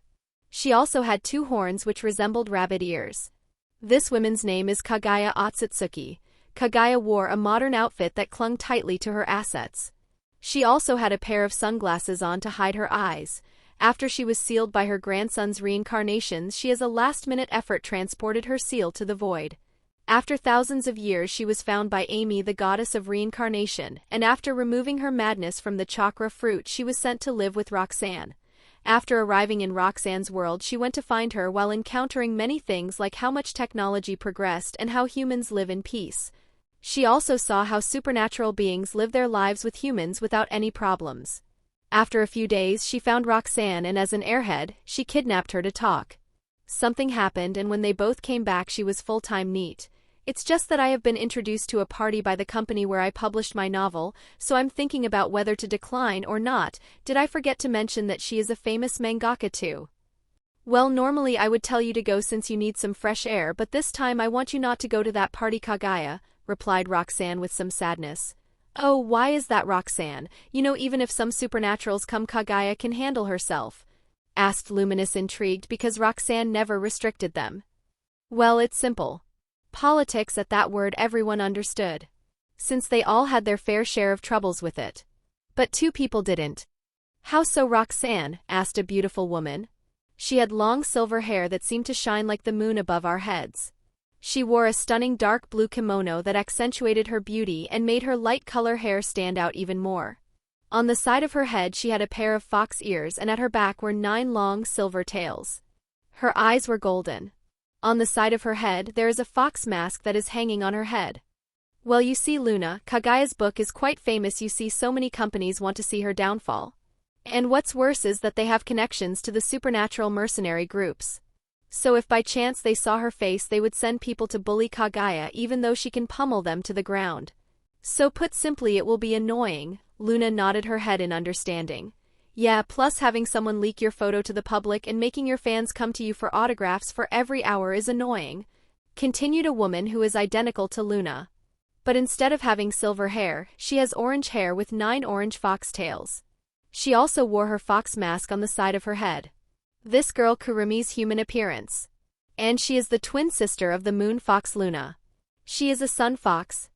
Chapter 21. Chapter 21. But can't we use hypnosis magic or illusion magic on everyone?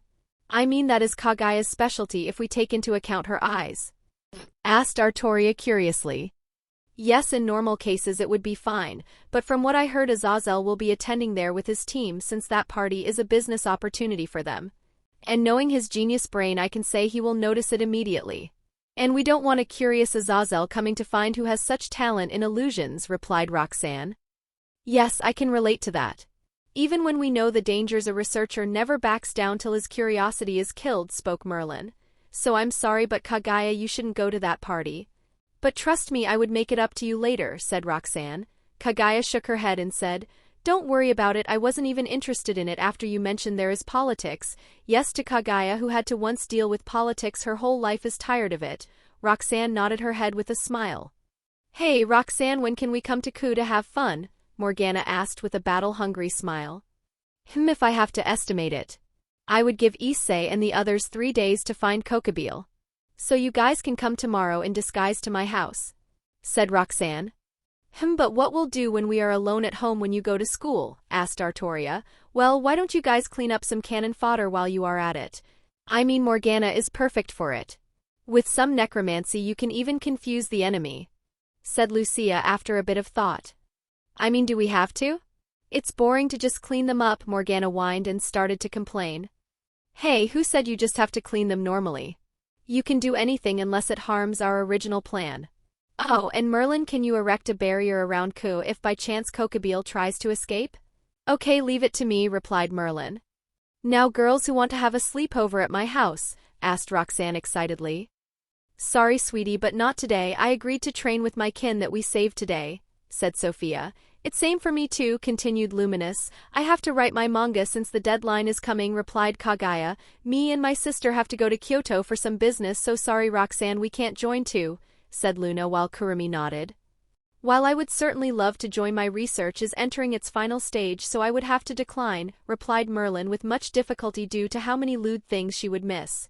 Sorry Roxy, but me and Artoria have Sister's Day planned after this, Morgana said while Artoria nodded her head a bit shyly. As much as I want to come be punished by Master, I have to manage our finances, so I'm sorry Master, I have to decline, said Charlotte with the same face as Merlin. Moo, you guys are meanies, complained Roxanne with a cute pout on her face. Master, you should stop slacking off and do your job too, you know, replied Lucy with a strict tone. But I did work, so isn't normal for me to have a break, complained Roxanne. Master, messing with people and starting a meeting is not called work, replied Lucy. Humph, but I'm a princess and princesses are meant to be more rest and less work, said Roxanne. Master, if we go by that logic then most of us are royalty. But do we complain when working, said Lucy. Fine, I will work for some time again. That's good. But after I come back after hanging out with Scarlet-chan, okay. Wait, what? Ciel used spatial domination to go to the dimensional gap. Yes, Master. See you guys later, saying that Roxanne despaired in a flash of light. Sigh, there she goes again, Lucy complained while rubbing the bridge of her nose. Come on, Luciana, it's not every day we see someone going to meet the most terrifying being just to hang around, said Morgana with a chuckle. I know, right? I still can't believe she actually befriended her and gave her a name, said Luminous with a sigh. As much as groundbreaking news it is to others, it is very common to us these days, asked Artoria aloud. Well, our common sense was thrown out of the window the moment we encountered Mistress, said Luna, puffing out her chest. You know that's not something you should be proud of, right? Said Merlin. Ah, but why to us if our friends or family do something amazing we celebrate, said Kurumi while tilting her head wondering what was wrong with her sisters. While her exploits are groundbreaking, her behavior is too childish for her age now, said Luciana with a tired tone. Come on, Lucy, you know that's one of her charm, right? Said Sophia while chuckling at her. I know, but I wonder what will the world think when they realize the leader of the Shadow Garden, who is the most dangerous individual there is to exist, has this kind of behavior, said Luciana. Hey, at least you should complain while you are covering the small smile on your face, Charlotte said.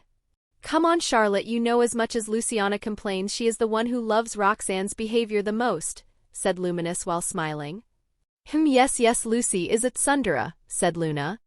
I agree with sister, said Kurumi while nodding her head repeatedly. Luciana just blushed and hid her face, unable to retort. While this is happening, Kaguya, who is drawing her manga while listening to their conversation, thought they completely forgot about Roxanne and the one who she was going to meet while shaking her head. Chapter 22. Chapter 22. A portal appeared in the dimensional gap, which is the pretty norm for these days due to the Chaos Brigade using it as a means of transportation, but what differs this portal from the others is when the portal appeared the whole dimensional gap seemed to tremble like it is very happy to welcome its guest. From the portal appeared a girl that is about 17 years old. She wore some casual clothes. Her purple eyes looked at her surroundings for a while and sighed. "Well, looks like I have to find her again," Roxanne said while was about to fly away when she heard Ciel's voice. "Master, I would recommend you unseal your seals while in here."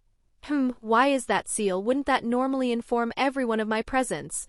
"Normally that would happen, but Master, did you forget you rule the void?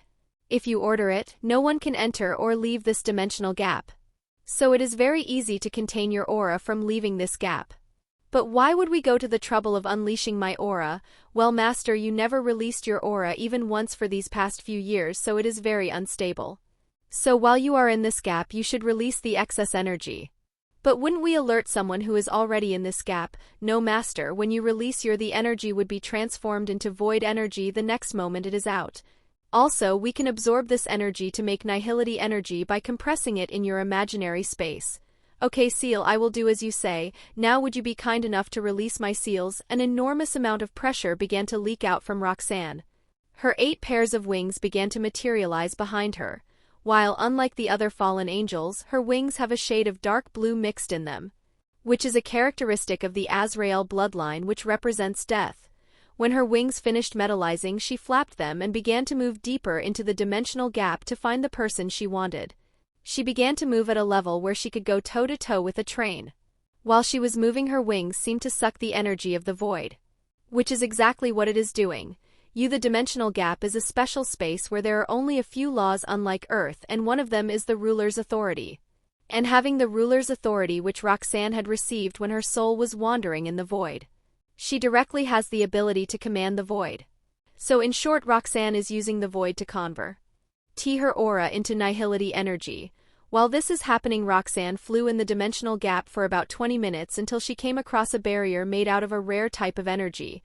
Normally this barrier would hypnotize the victim and lead them astray, but with Roxanne's mastery over most of the energies she came across, she happened to master this too, since this energy is also used by Charlotte and her family. Yes. This is dream energy, the most versatile energy there is after devil energy.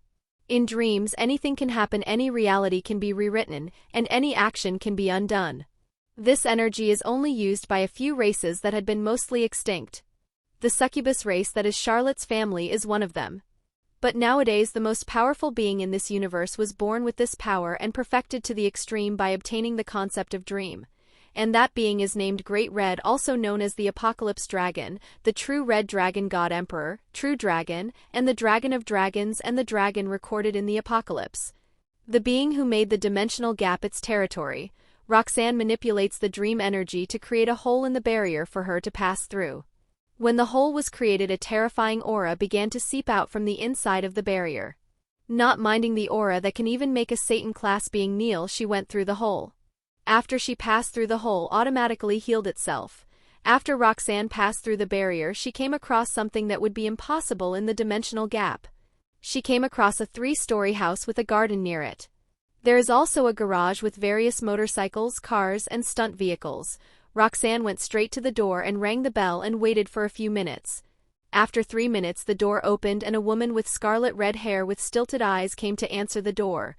When Roxanne saw her, smile grow wide and she went to hug her while shouting, "Scarlet, Chan, I missed you." Scarlet just hugged her back while having a wry smile and saying, "Roxanne, only you will miss me when other beings could only bow down to my aura I release passively alone." Roxanne shook her head and said, "Your ego is still as big as usual, as expected of the dragon that stalks everyone with a straight face." Scarlet stiffened at this remark, looked at Roxanne in horror and mumbled, "How I thought that I was extra careful when I was watching you." Roxanne smiled and said, "Don't forget, Scarlet, I have more control over energies than you have, even with you obtaining the concept of dream, and not to mention you weren't trying to hide your intent from me." Scarlet just blushed at her blunder and she internally thought, "Most beings don't even notice me peeking at them, and you are telling me to hide my emotions. Not everyone is a freak like you who can sense other people's emotions using natural energy. So why did you come here, Roxanne?"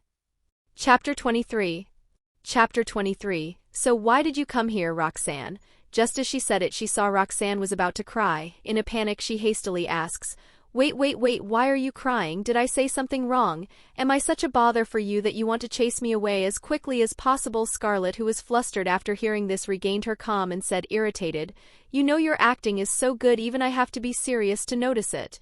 Roxanne just smiled and stuck out her tongue cutely. Scarlet just sighed, wondering how she, the dragon of dragons, a being who had the strongest, accepted Roxanne as her friend. It might be because she didn't treat me like a special being like everyone else does.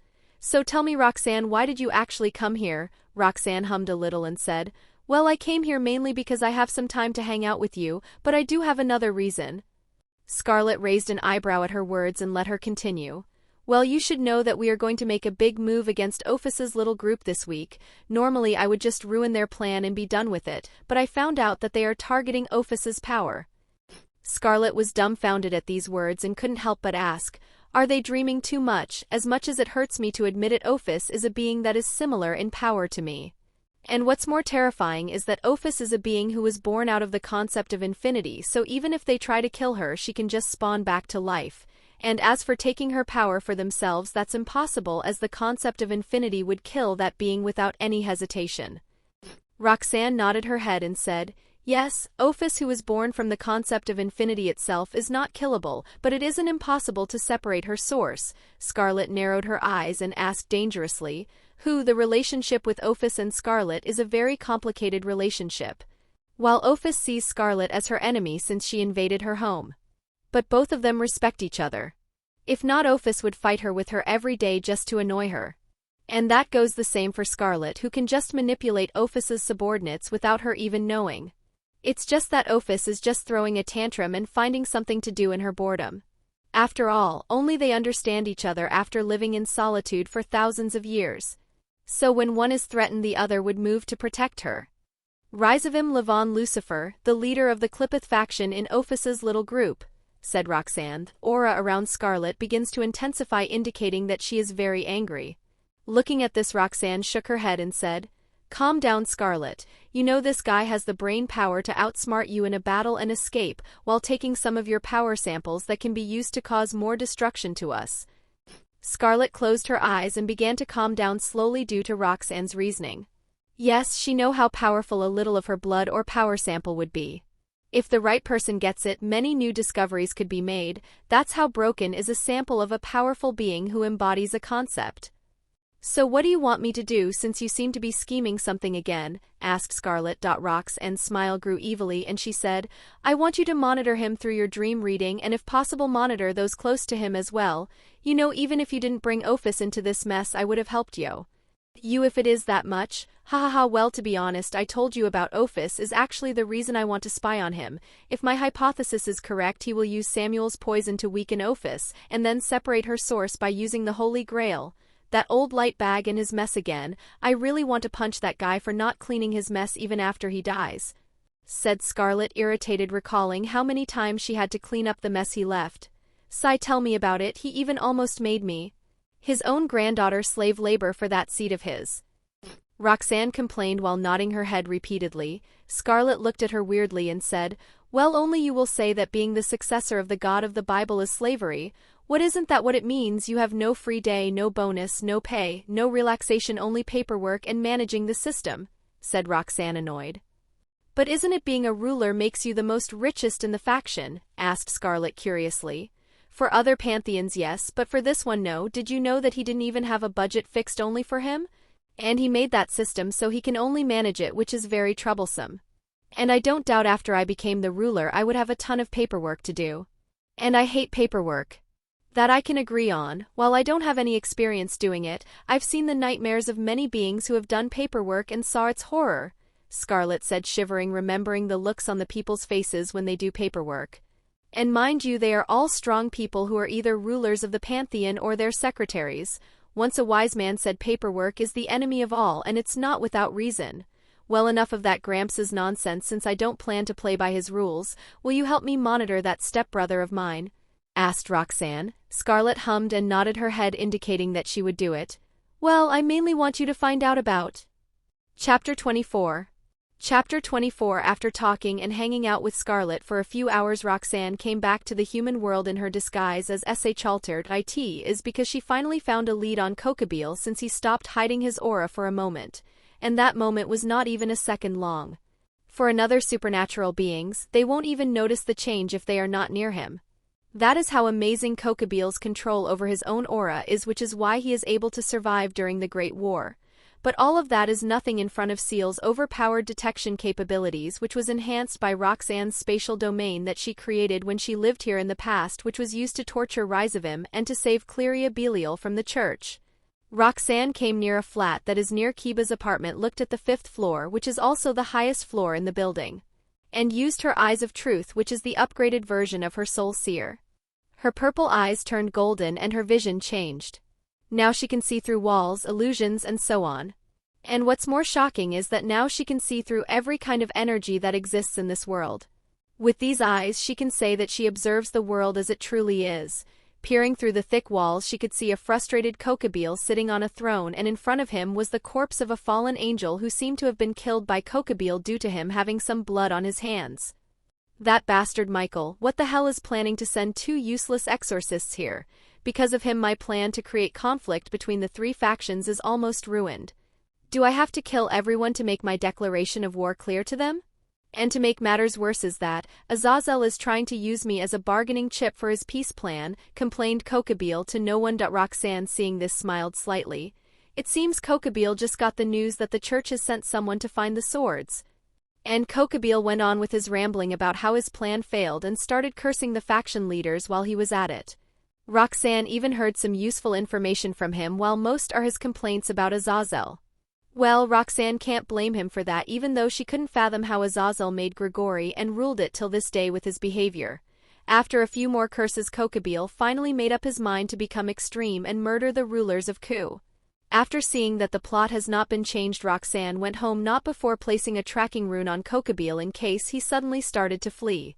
When Roxanne teleported inside of her house, her disguise began to fade away. She appeared while wearing some casual clothes.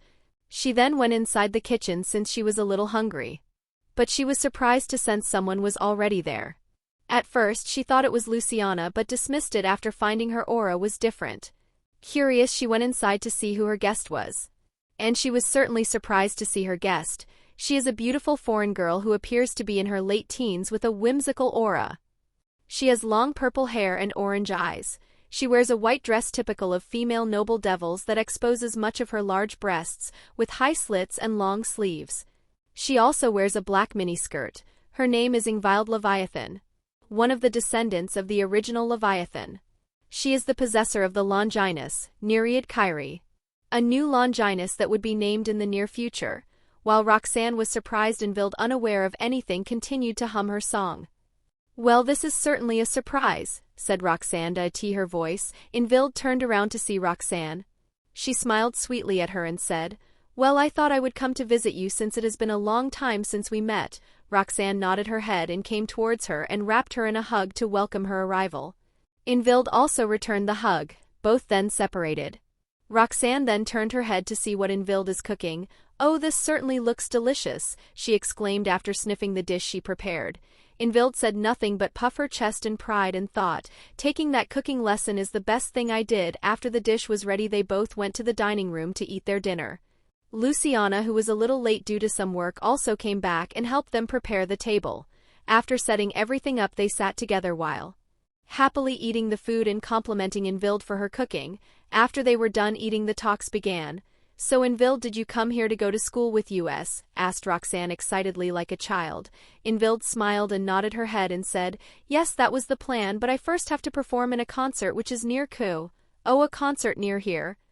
Is it one from the supernatural, because I haven't heard the news about it in the human world?" asked Luciana with her eyebrow raised. "No, this is actually organized for a few orphanages, so they don't release this news to the public in order not to bring unwanted trouble," explained Ingvild. "Oh, is this one of your charity programs you do?" asked Roxanne. Ingvild nodded her head. "Well, those kids would be lucky to hear you the masked nightingale sing for them," said Luciana jokingly. Ingvild blushed at her stage nickname given to her by her fans in the last 4 years. "Well, it's not as popular as the time when we all sang as the Singularity, said Invild as she tried to argue back to hide her embarrassment. Chapter 25. Chapter 25. You still sell yourself too short, Invild. Even when we both were playing, you were the most highlighted due to your amazing singing talent, said Roxanne while shaking her head. But your singing talent is almost as equal to mine, Invild mumbled to herself, even though Roxanne and Luciana both heard it. Roxanne sighed and looked at Invild and asked, Do you remember when we first decided to play a band? Of course, I remember. That's when you saved me from. Flashback. Roxanne can be seen meditating inside her room. The walls of the room have many runes embedded on every corner. They sometimes glow in a very dark purple shade. But that glow is nothing compared to what Roxanne is emitting with her aura alone. She has her wings on full display. But unlike what she displays to the world, they are a bit different. They have the same dark blue shade in the end, but the difference is that there are no feathers but sharp knives like blades. They have pure miasma seeping out of them. This is Roxanne's wings' original form after she unlocked her devil and fallen angel bloodlines. The clan of Lucifer is very special due to their descendants having different kinds of clan traits due to them originating from the progenitor. Rizevim has his scared gear Cancelour, which is similar to Belial clan's worthless. Roxanne's clan trait is weapon creation, which she inherited from her grandfather, who was a master craftsman. This also further evolved from her gift from Amelia. To put it in simpler terms, she went from a common sword's birth to a legendary blades blacksmith. Roxanne is now meditating to unlock one of her inheritance, the ruler of the underworld, which she speculates was from her father after he saw no willingness in Rizevim. Roxanne by normal means wouldn't need to do anything but sit on her father's throne, the famous throne of Lucifer, which to this day has no owner. The throne on which Lucifer sat was a special throne made by the will of the underworld itself. Until this day, only Lucifer had been able to sit in it. Why, you ask? Well, it's simple. They are not qualified.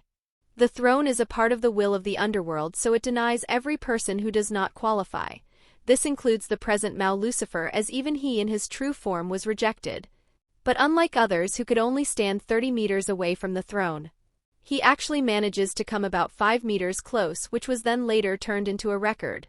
Well, it's actually that if Roxanne didn't exist, the will of the underworld would have to begrudgingly accept Surzex as its new ruler. After all, one who has a few qualifications is better than one with nothing. But due to the throne being guarded by devils 24/7, Roxanne had to do things the abnormal way. The throne was meant to be a catalyst for the ruler to channel the underworld's power. But what Roxanne is trying to do is create her catalyst, which means doing things manually. If this was any other being, this would basically be suicide. To do things manually means having to channel the underworld's power and its will through yourself, which requires tremendous physical and mental strength. But Roxanne already has this covered.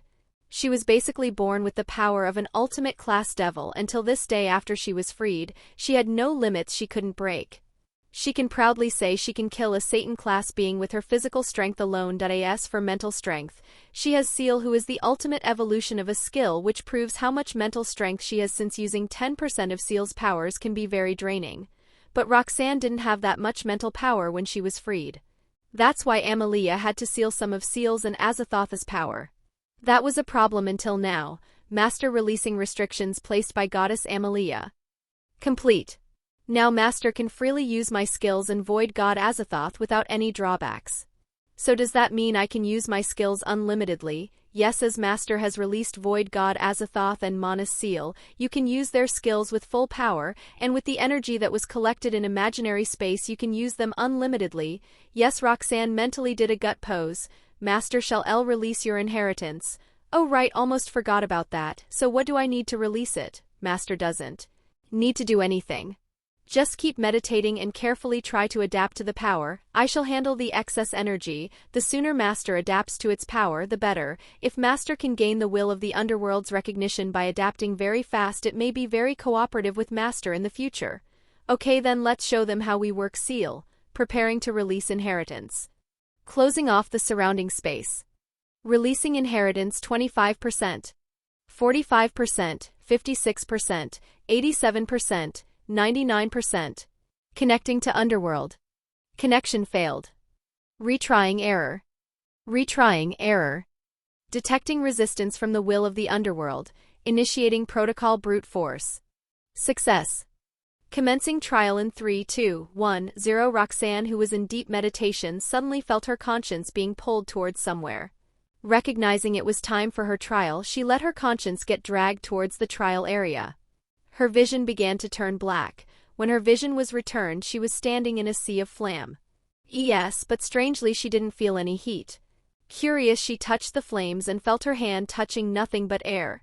Figuring out this is a mind illusion, she used some of her power in the form of her will to change her scenery. The sea of flames began to die down, rain began to drop from the sky, and the land began to change and become very greenery. Various rare trees began to grow from the ground. The rain stopped and the clear blue sky was revealed. A rainbow appeared in the sky. Satisfied with her work, Roxanne began to search for the being who summoned her. So she used her will to search for her. Usually you cannot use your will to make any drastic changes in your mindscape due to a lack of resources and techniques. But Roxanne, who was an otaku, has more than enough techniques to train her will from the light novels and comics she read. For instance, she can use the 3 types of hockey, which are armament, observation, and conquers till the advanced stage. If she were to go to the world of One Piece, she would be a 1 in a billion genius there. Although those techniques lack the necessary attack power to harm most supernatural beings, they could be very deadly if combined with more techniques. All in all, training hockey manly requires tempering your will, so Roxanne could proudly say that she has the most tempered will among all beings except a select few like dragon gods or the Thrimurthi, who were known to meditate all the time. As Roxanne was looking around, she saw something peculiar in the distance. Using her will, she zoomed on her target. What she saw was a strange sight. Chapter 26. Chapter 26. A throne made out of rock pillars that reached the sky. While on the throne sat a young with his legs crossed. He is a tall, sexy, magnetic, charismatic, devilishly handsome, incredibly charming, dark-haired man with a model-like face and a muscular body. He also wore expensive dark suits. He has his pair of white wings spread to marvel at its glory.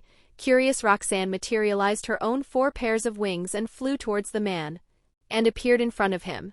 The man, seemingly awaiting her arrival, said, "Well, this certainly is a surprise. I didn't expect to see his descendants using another way to go to the trial. Well, with your situation it certainly makes sense. First let me introduce myself. Though I possess no name, I am the will of the underworld. So why have you come here, daughter of Helel?" "Oh, so you know his first name, which was said to be forgotten after his banishment. And is that your real form?" asked Roxanne curiously. "Girl, when he entered a pact with me, I got his memories to make it easier for us to work together. Though I'm curious, why do you think this isn't my true form?" asked the being curiously. "Because your body language suggests that you are adapting to that body of yours, which makes me kinda curious who was the lucky one," asked Roxanne. The being smirked and said, "Well, since you are the one, I shall tell you this body is my previous partner, the last king of the underworld, Lucifer Morningstar, your father." As soon as he said that, there was a minute of silence when a terrifying aura spread over the entire place. The sky began to rain and lightning danced around everywhere. The ground started to crack, while the space also began to shatter due to the high density of the aura, and the pillars that made the throne were showing signs of starting to crack. As for the being who was sitting on the throne, well, he was sweating buckets. Roxanne's black hair began to grow silver, and her wings began to grow 1 more pair, which was as the same as the others, dark in color, with the edge being dark blue, which was now shining due to how much aura she was leaking. Yes. The being who was releasing an aura that manages to almost shatter this mindscape is Roxanne, who now had her hair covering her eyes, which in anime logic means she is totally pissed. She even went as far as to release the aura of death she cultivated in her younger days. "How dare you?" The air trembled as it heard her voice. Unlike the cheerful voice she usually has now, her voice held no emotion, a totally monotone voice that can shiver down even the cruelest psychopathic. "How dare you lay your hands on my father's dead body, you insect?" The being was completely terrified of this person, not of this monster in front of him. Her purple eyes are no more now, they have been turned golden. Her gaze was enough for it to stop its heart if he had it in the beginning to stop permanently. He was so scared that he didn't even register what Roxanne said.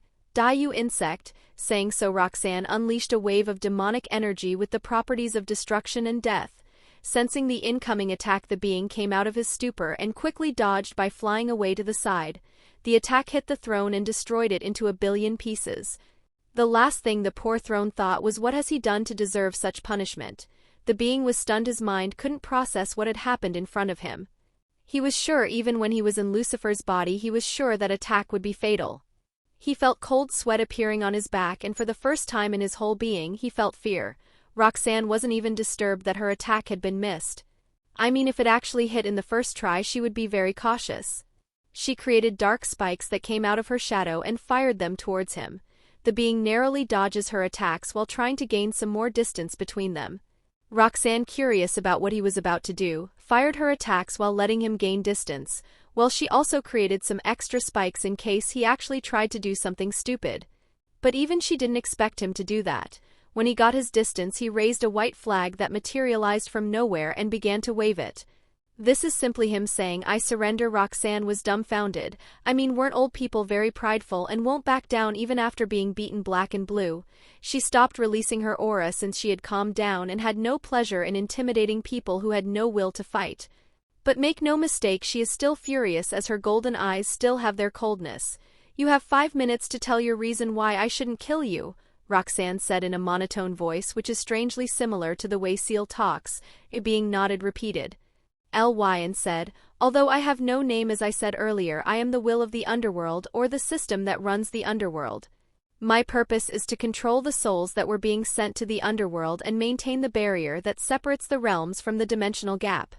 I also have the authority to choose the ruler, or in other terms the manager of the underworld. But there were only 2 people who were compatible to become the ruler." Wait, what do you mean there were 2 people who are compatible to become the ruler? Shouldn't my dad be the only one? Interjected Roxanne. The being shook his head and then continued, "No, they are a fair number of people who are compatible to become the ruler, but there were only 2 people who have the most compatibility to actually inherit the position. One of them is the progenitor of devils Helel and the queen of devils Lilith." Roxanne then nodded her head and told him to continue his story. "While some may think inheriting something meant for you is actually simple, but it is not. For those 2 to inherit the ruler's position, he or she must complete the trial that was set. And Lilith unfortunately was unable to do that. But since she was able to participate in this trial, she was given semi-immortality, which kinda came to bite her ass now." "Wait, don't tell me that she is still alive and conscious of what's happening in her body?" Roxanne asked, shocked. "Every single thing. It's similar to how you used Tsukuyumi, except that she will feel everything but cannot move her body," the being said solemnly. "Damn, I have to find her fast." Chapter 27. Chapter 27. If what this being said is true, then Lilith, who was in a coma, has been tortured in various experiments by her own son. In the story, Roxanne always thought that Lilith was pitiful for having her corpse not being able to properly rest. But now she felt that amount of sympathy is nothing but an ounce of what she deserved. Imagine yourself being used as various experiment specimens while having a conscience of your body. If her spirit isn't broken, she might have gone crazy instead. "Wait," he said, "gaining semi-immortality is given as a gift for participating in the trial, so that means. Did my father survive the Great War?" Roxanne asked hopefully. The being went stiff for a moment and continued, "As in body, yes, but as in soul, I don't know," he said, warily studying Roxanne's expression to check if she would attack him again. Roxanne narrowed her eyes and her mind began to work overtime. Her being Ciel made her smart and calculative to some degree. She began to think of every possible scenario as to where and how her father's soul was separated from his body. After a few minutes, she could imagine some reasons for her father's soul disappearance. But unlike Ciel, she is not sure of her thoughts, so turned to the anxious being who was fearing for his life after seeing Roxanne's silence for some more information. "Tell me all about my father's death and why you possess his body," she said authoritatively. He hurriedly nodded and began to say everything he knew. After an hour or so, Roxanne nodded her head and asked, "I will deal with my father's missing soul later. For now, tell me, how do I enter the trial?" The being awkwardly scratched his head and said, "I think the question you should ask is, when will you become its owner?" Roxanne blinked her eyes repeatedly, unable to understand the words that were spoken. The being continued, "At your birth, we noticed that you were the most suitable for the next ruler as your father was still alive. But then you started to release a pressure that only we as the underworld felt. At that time we felt you are not our ruler but our owner, as you have an authority that we all must bow." Roxanne was puzzled why was that and kept a mental note to ask Ciel this later. But the next he said embarrassed her a little bit. And you showed me true fear by your aura alone today, and I although say this but I am the strongest among us guardians, so I can safely say that you don't need the trial as we all would do your bidding, your majesty." Saying so, he knelt and bowed his head to pay respect. Roxanne was amused by this, as she could say that he didn't tell the whole truth while explaining himself, but even if he didn't tell the whole truth she has his loyalty. Which was great after she heard his part of the story. "So what do I have to do now? Do I have to go to the throne and sit on it?" asked Roxanne, not forgetting her first goal, which was to get her inheritance. "That wouldn't be necessary, as I, the will of the underworld and the representative of the guardians of the underworld, declare that our queen has returned." As he said that, Roxanne felt another connection to her soul. She concentrated on that connection and found out that she could see the whole 7th layer of hell which the biblical faction owned. She also felt another layer that was beyond the 7th, which was said to be the last of the underworld. She then asked, "So I have only access to the 7th layer, and what is the 8th layer I sense? And also tell me the dynamic of your system." The entity before Roxanne continued speaking, elaborating on the structure and mechanics of the dimensional system she now had access to. "Yes, your majesty, you currently have access only to the layer I control. The other 6 layers possess their own distinct wills, and they must submit to you before you can assume full control over them. As for the 8th layer, it is the most ancient, the origin from which the other layers were born. It is, in essence, our home." The being's tone carried a sense of reverence as they spoke of the 8th layer. "Within that layer lies your majesty's throne and castle, a place that will only be accessible once the other layers have been subdued. Each of the 7 layers has its own will and distinct purpose, often known by names such as Hell, the Realm of Shadows, and Helheim." He paused briefly as if to allow Roxanne to absorb the magnitude of the system she now ruled over. "Each layer holds its sustenance. For example, I embody the 7 deadly sins, with my particular aspect being pride. The others have their own corresponding sources of power and balance. However, to fully understand and control them, your majesty will need to experience them firsthand." The entity bowed slightly, recognizing the monumental task ahead for Roxanne, but also expressing confidence in her eventual triumph over the system's many layers. Roxanne sighed internally and thought, "Well, looks like I have to visit the other layers too. This is very bothersome, but this is all for the better future. Anyway, since I have full access to the biblical hell or the 7th layer, what is your duty then?" asked Roxanne curiously.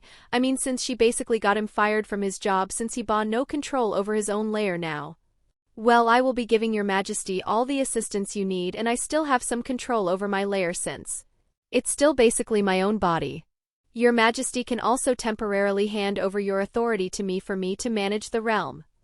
Roxanne nodded and stared at this guy for a moment and asked, "Did my father really not give you any name? From the information I got, you have no name." "That being said, it is not that Lucifer didn't name me, it is that he couldn't, he was still too weak at that time to name me, and I rarely met with him. But if you like, could your majesty name me? This shall be my greatest honor." Roxanne thought, did Amy mess up this universe and add that Tensura naming rule here? Got to ask her the next time we meet. "Very well, from this day forth, you shall be known as Diablo." But contrary to what Roxanne expected, Diablo didn't glow as she didn't feel her mana depleting, so felt strange, but she couldn't ask her doubt from him as he had no idea of the Tensura naming logic and rules. Chapter 28.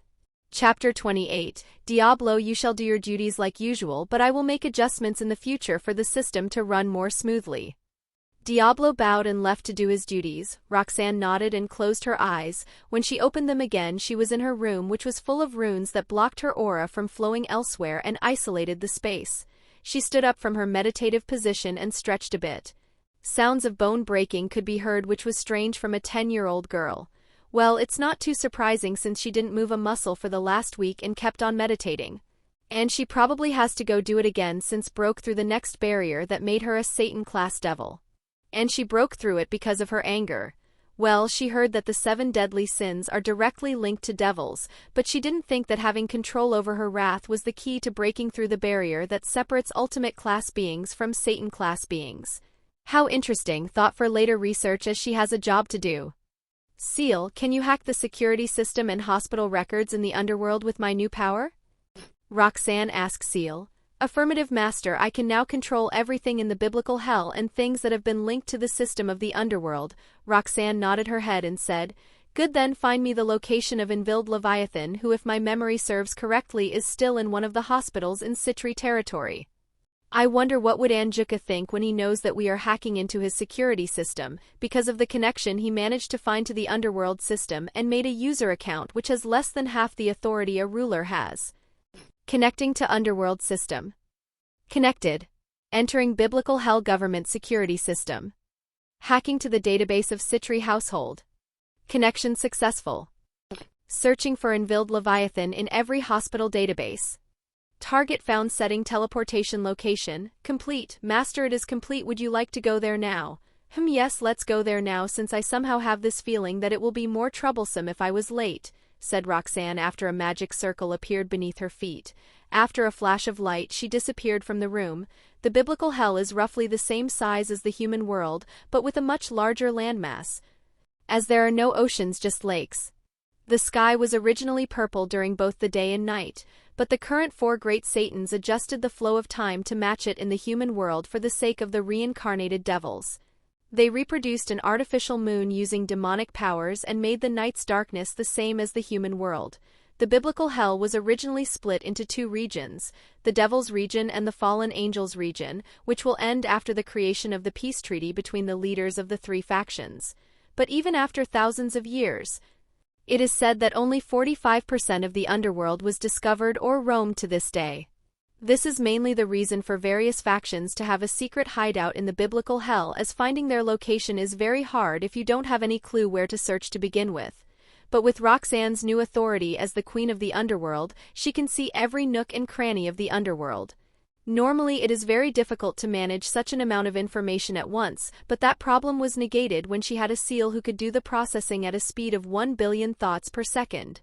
With Ciel's help, Roxanne found the location of where Envild Leviathan was kept. After teleporting near the hospital building, she looked at it and frowned. She could sense many high-class beings inside the building, and more specifically in the room where Envild is kept. Narrowing her eyes, she tried to peer into the building and found that there was a barrier that was placed for stopping unwanted attention. Sighing, she walked towards the building and went inside the building. But what is strange is that no one notices her presence even while she is walking in front of them. This is a technique she called World of Illusion. This technique mainly relies on how much control over demonic energy and imagination the user has. Simply saying what she is doing is imagining herself as one with nature, so nature is one. While she is doing this, she realizes waves of hypnosis to alter people's thoughts about her existence. While this technique may sound easy, it is very hard to multitask while moving around. Also, this technique is not efficient enough for people who are stronger than her, as they could sense her aura and brush off the hypnosis waves with their will. Arriving at the room where Envild is kept, Roxanne used some void energy to cover herself with an additional layer while instructing Ciel to hide her presence as much as possible. In the hospital room, there lay a beautiful young woman who appeared to be sleeping. This girl is none other than Envild Leviathan. She is the possessor of the Longinus, Nereid Kyrie. Around her are 3 high-class devils who were once the supporters of the Leviathan clan. They all gathered here because they were contacted by their higher-ups to bring her to a secluded place, so they exchanged her for some benefits with another party. And why did they come here themselves? Well, it's because their boss told them to do it themselves and to make sure the deal is done without any mishaps, since the other party is not someone they can offend. So is everything going according to plan? Asked one of the devils. Yes, so far everything is going according to plan. After a few minutes my men will mix some sleeping poison in the AC, and about 5 minutes everyone will be asleep for a minimum of 17 hours.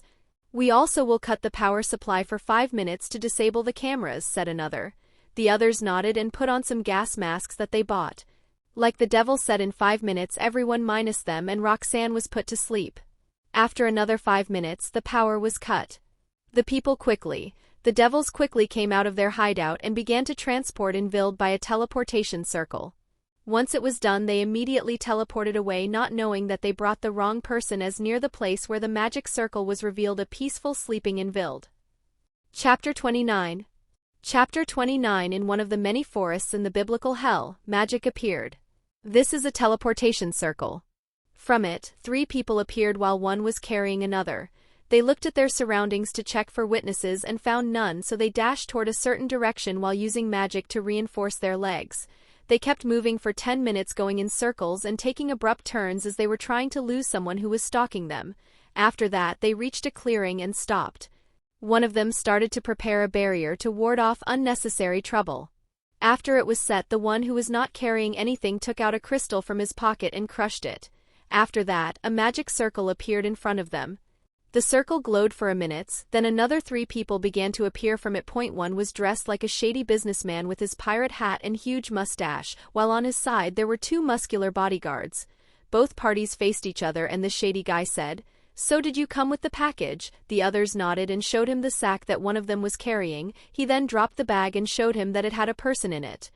The shady guy licked his lips lewdly and said, "It's a pleasure doing business with you, and you don't need to contact me again since the payment has been sent to your boss," while signaling one of his men to bring that sack. Everything was going smoothly until they all were engulfed in a magic circle that appeared instantly under their feet. In an instant, they all were frozen in place without having the ability to resist. After a while, the sack began to move and a girl appeared from it. This girl was Roxanne. She looked at her handiwork and nodded to herself. Let's see who we caught now," mumbled as she got up. "Master, I'm curious, why did let yourself self-captured in that bag? Ciel, did you know that high-level immortal beings have a common thing that they all share? And that is boredom. Even though I have not lived that long compared to others, even I have this bored feeling. So like anyone sensible, I decided to do something interesting, which why I decided to get the experience of being carried in a sack," said Roxanne. "So Master is bored?" asked Ciel, summarizing what Roxanne wants. Roxanne nodded her head. "Then the Master, is it not good for you to join a career? You are blessed with many talents after all," suggested Ciel. Roxanne started to think about it.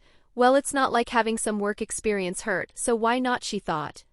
"Well, I'll think about it later. For now, do you want to extract information from them, Ciel?" asked Roxanne. "Yes, if you wouldn't mind, Master." As soon as Ciel said that, Roxanne's purple eyes began to glow red, indicating that Ciel had taken control of her body. This is something Roxanne found out by chance after struggling to do some delicate work and failing miserably. She remembered how Rimuru would leave all the complicated stuff to Ciel by giving control over his body, so Roxanne suggested the same. But unlike Rimuru, she didn't rely on this, as she doesn't exactly like to do this every time, even though she knows that Ciel has much more work to do than do her chores. But this time it is different, as Roxanne still has no idea of how torturing goes due to her life as a peaceful human. So that is why she tends to learn from Ciel, who used her analytical abilities to find the most optimal way to make her victims speak. Ciel waved her hand and all of them, with her included, were absorbed in a black mist that appeared beneath them. One of the prisoners, Povi, and one of the low-class nobility in the devil world.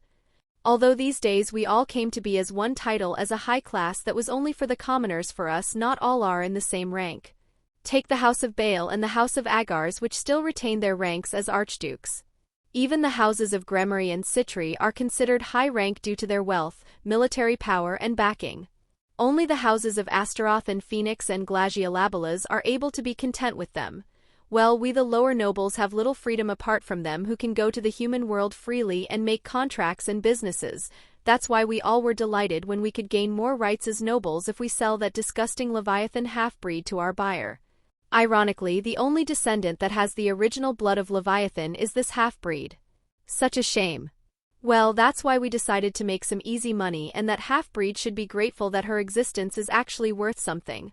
Well, all things went according to plan. We sneaked inside the Citri hospital, made a blackout and disabled the security, and kidnapped that half-breed without any problem. We even went as far to run around circles to chase any stalkers that followed our trail.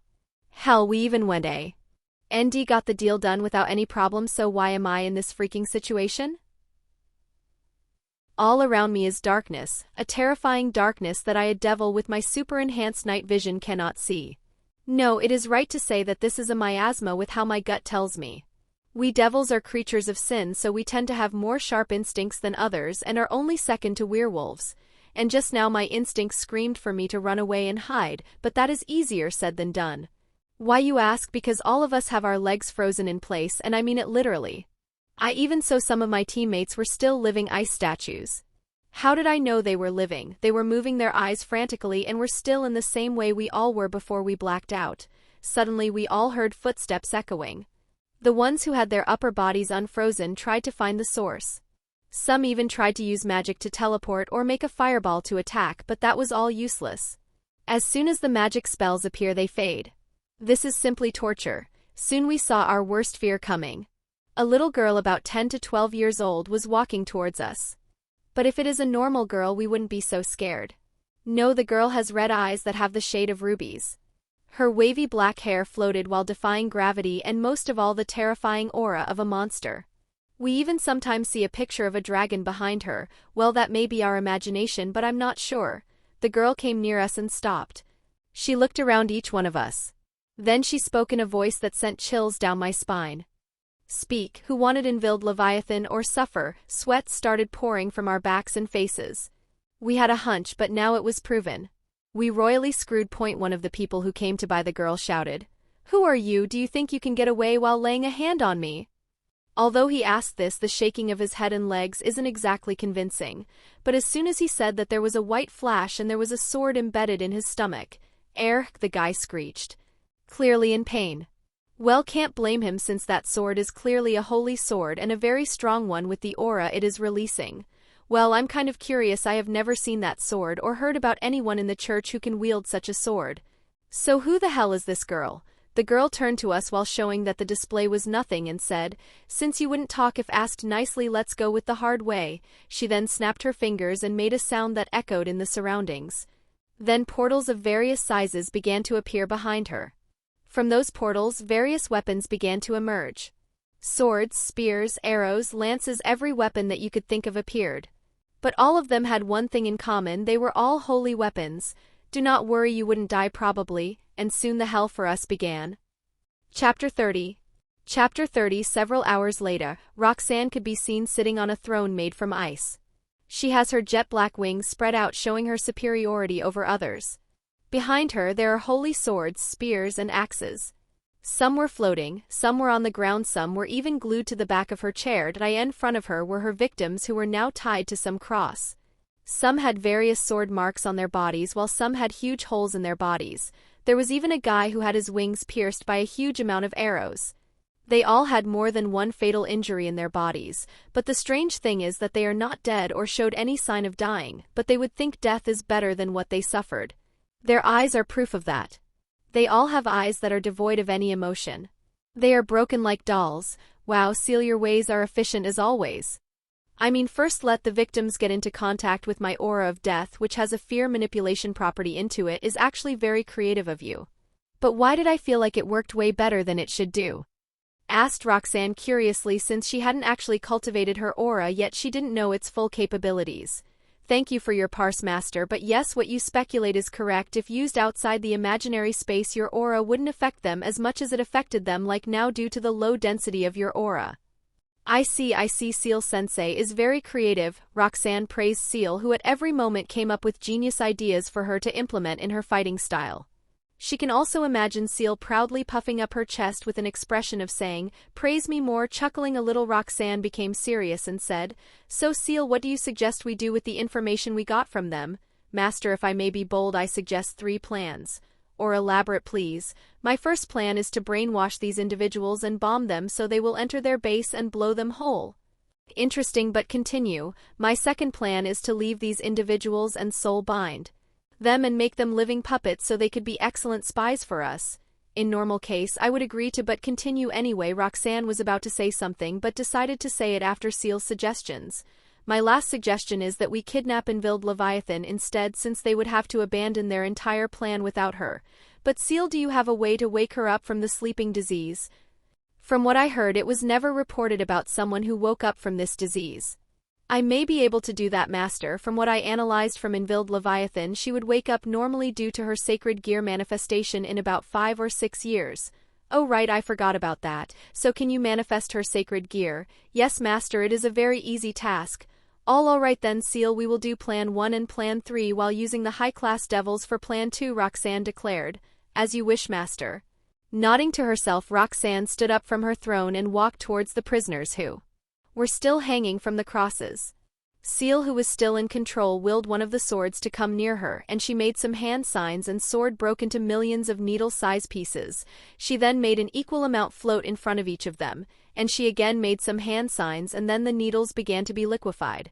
Her wings then began to produce some miasma that went and covered each liquid as a cover. She then willed the liquid to enter each person's mouth while slowly mixing the now black liquid with their blood. If someone checks their blood samples, they would see small dots of black liquid circulating in their body. This shows how much precise control Ciel has with her aura and magic. And for the final touch, she began to heal everyone with time magic and use some more magic to temper with their memories. For the buyers, they would remember that they successfully received the package and were on their merry way, and as for the high-class devils, they were hypnotized to write a report on what their faction would do every day when they go to sleep. After seeing everything is done, Ciel once again snapped her fingers and teleported all of them out of imaginary space, but not before stuffing another fake body of Invild, which is fully stuffed with holy water and bombs, into the sack.as. They all landed in the underworld. They didn't say anything and did their usual work as was instructed to them, like nothing unusual happened. Which actually didn't, since in the imaginary space-time didn't move.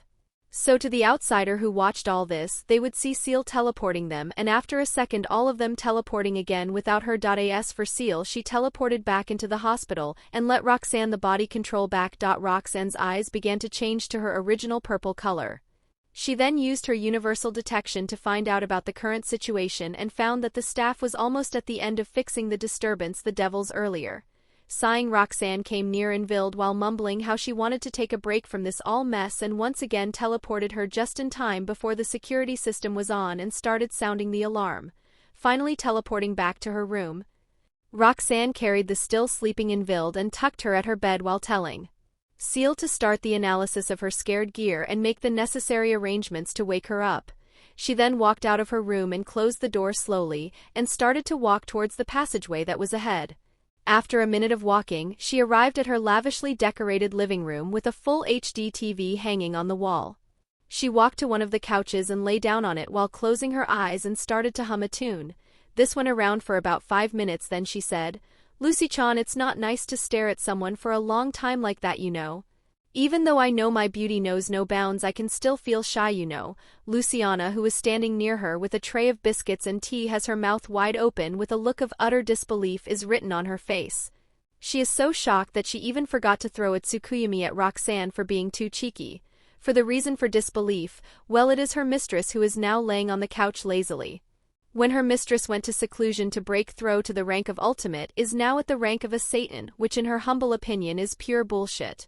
How much willpower and talent does it take to reach Satan's rank? It is even more unheard of for someone who broke through high class to Satan in a day. Just how much of a monster is her mistress really? Me, Straris S. How are? You, SSS, a Tan Ran, K, when you were just a high class a second ago. Although it is very rude to ask someone's practice method, Luciana asked it, unable to hold her curiosity. "Oh, well, tell you the truth, when I broke through to the ultimate rank, I entered a trial ground and an ancient being made her angry, so I kinda just had a power up then." If words could describe how Luciana is feeling right now. "What the hell do you mean you broke through because of anger? Who the hell angered my mistress? And how the hell did an as simple thing as anger make someone break through a level countless people who for their own lifetime were unable to do?" Sighing heavily, she put the tray on the table near Roxanne so she could have something and sat opposite to her and slumped on the couch. Yes, you heard it right, she slumped on the couch, mentally tired. The maid, who was always so professional, was put into this state because of the anomaly called Roxanne, who somehow had a habit of breaking some people's common sense. And always living with an anomaly doesn't come without any side effects. Sighing again and waiting for another headache, Luciana asked, "So, a mistress, would you mind explaining the recent events and about the guest who is currently sleeping in your room?" Roxanne opened one of her eyes and lazily said, "This is going to be a long talk." Chapter 31. Chapter 31. 2 hours later, after a long explanation, Roxanne went back to relaxing again. She completely ignored the now stupefied maid, who for several minutes was unable to process all the information she had been given. Luciana felt as though she had aged another century after hearing her mistress's explanation. Just thinking about it gave her a huge headache. She sighed heavily, mentally exhausted. She had been sighing far too many times in the past few years. Sometimes she wondered if her mistress was cursed by some fate deity, destined to attract all the trouble in the world. Sighing one last time, she looked at her mistress, who was leisurely eating some cookies she'd prepared while watching something on her phone. Luciana thought, well, with her it's never boring. Like every long-lived species, she too wanted to experience anything interesting. That's why, despite Roxanne bringing chaos into her life, she was never bored. She had learned new ways to enhance her control by observing Roxanne, who was a natural genius at creating new techniques. That's why Luciana never complained about their chaotic lives. She knew her mistress shone brightest when she was free. Hey, Lucy-chan, let's start a band. Luciana looked at her mistress as though she'd grown a second head. Mistress, might I remind you that we are both wanted individuals, and neither of us has the talent necessary to earn a decent income from this. Despite saying that, she knew her mistress already had a plan to back up her goal. As expected, Roxanne's smile widened. Lucy-chan, while our singing talents are average, we can both play any instrument with a little practice, thanks to our heightened senses. And as for our main singer, we already have one. Roxanne's grin widened even more and she glanced toward the hallway leading to her room with a predatory glint in her eyes. Seeing this, Luciana thought, whoever that girl is, I pray for her safety, while placing her hands together in a prayerful gesture. Sacred gear awakening at 87%. After finishing her favorite cookies, Roxanne went back to her room to wake up the sleeping princess. First, she used magic to clean the room, as it had become a bit of a mess due to the chaotic aura from her earlier ascension. Then she activated the runes in the room to cast an illusion to convince the girl of her grand plan. She decided to create the perfect stage, while Ciel focused on awakening Ingvild's sacred gear. With all her preparations complete, Roxanne just had to wait for Ciel to finish her part. Luckily, she didn't have to wait long. Master, Ingvild Leviathan is ready to be awakened. Shall I proceed? Yes, Ciel, do it. As you command, Master, Ciel replied with visible enthusiasm. And like a certain slime might say, when Ciel gets enthusiastic, the balance of power is about to be broken. Roxanne's eyes began to glow red, indicating that Ciel had taken control. She channeled the unique energy Roxanne inherited from her mother, Azrael, the energy of death. Contrary to popular belief, the energy of death isn't always used to bring about death. Its primary purpose is to deal with souls. When a being dies, their soul isn't usually harmed, and resurrection is possible by using magic to reconstruct their physical body. However, if the soul is shattered, the being cannot be revived unless the soul can regenerate, which is far more difficult than it sounds. Since the energy of death interacts with souls, Ciel calculated a precise, non-lethal amount to target Ingvild's soul, specifically the area where her sacred gear resided. By allowing the energy of death to come into contact with the sacred gear, it triggered the automatic safety function embedded in every sacred gear. Because a sacred gear relies on the soul to function, it automatically stimulates the soul when the sacred gear is tampered with. That's why sacred gears tend to manifest when their host is in an emotionally unstable situation. The soul, unable to release its energy efficiently, forces the sacred gear to activate in order to balance the soul's output. This is the truth behind the Juggernaut drive, embedded in sacred gears like boosted gear and divine dividing. What makes them unique is that these sacred gears try to contain as much excess soul energy as possible. This is why the previous hosts can influence the current ones. The stored energy leaks and begins to contaminate the present host's soul. It's a curse the Red Dragon Emperor and White Dragon Emperor must bear. Since the hatred comes from within the sacred gear itself, it's nearly impossible for any third party to purify it without directly tampering with the sacred gear. However, the sacred gears have their own security system to prevent hacking. So is it truly impossible? Or is there another way? In a world of clouds, a girl was sleeping in a bed that was strangely made out of clouds. The girl's body began to show movement indicating that she was about to wake up. Slowly the girl began to open her, revealing two beautiful orange eyes. The girl woke up from her sleeping posture and began to look around confused. A few seconds later clarity began to come to her as she frantically looked around and while jumping out of her bed. Feeling the texture of something solid, she began to walk slowly and found that the ground she walks is a cloud since she could disperse it a bit with her hand, but when she walked on it, the cloud became as solid as a rock. Unable to find a reason for this phenomenon, she muttered, "Where in the name of the Satans am I?" She said that expecting no answer, but to her surprise, she actually got one. You, my child, is in my domain, the land of the dead. Startled, she turned around and saw a throne made out of clouds that was not there earlier. And sitting on that throne is a beautiful lady who has her beautiful white angel wings spread. While surrounding her were various weapons that were glowing golden. She herself was glowing in a white light that seemed to hide her face, or the mortal like her is unqualified to see her beauty. How did Invild know she was a beauty? Because despite not seeing her face, she has a well-sculptured body that radiates holiness. She also has a crown on her head that indicates herself as queen.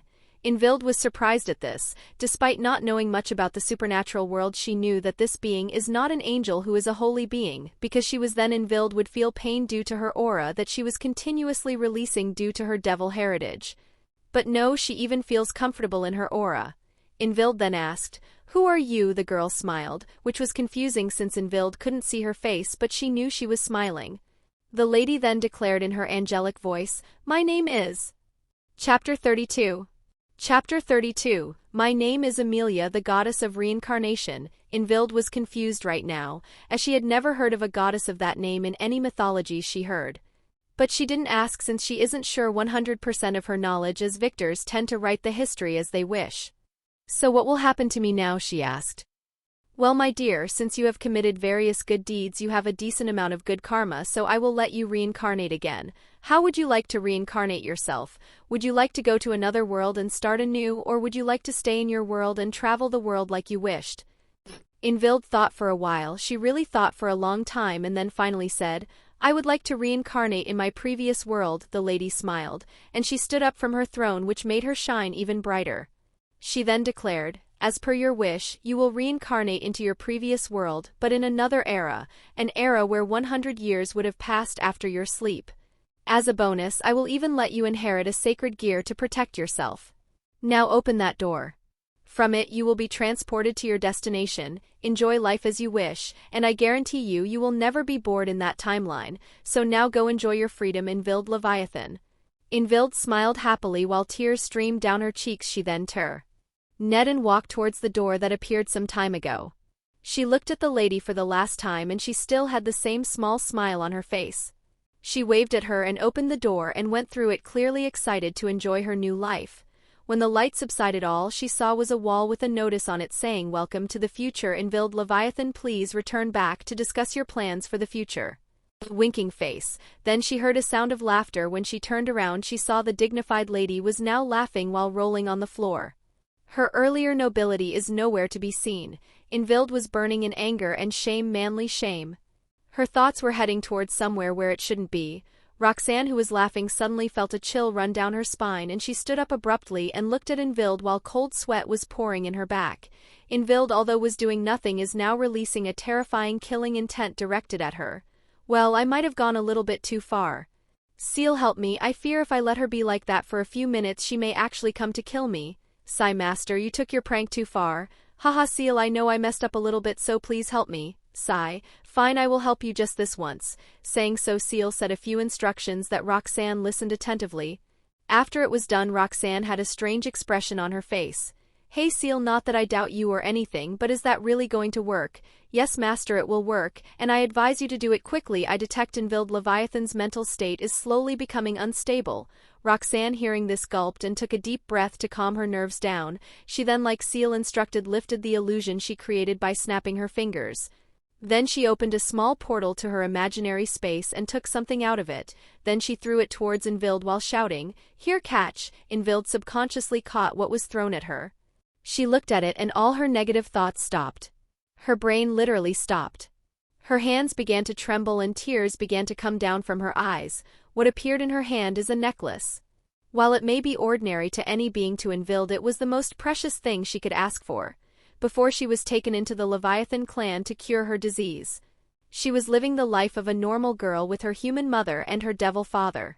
On her 10th birthday, she was given this pendant as a present from her parents. And after a few years, they were killed during the Civil War. At that time, there was a group that was trying to profit from the Civil War by kidnapping heirs in various clans and blackmailing their houses.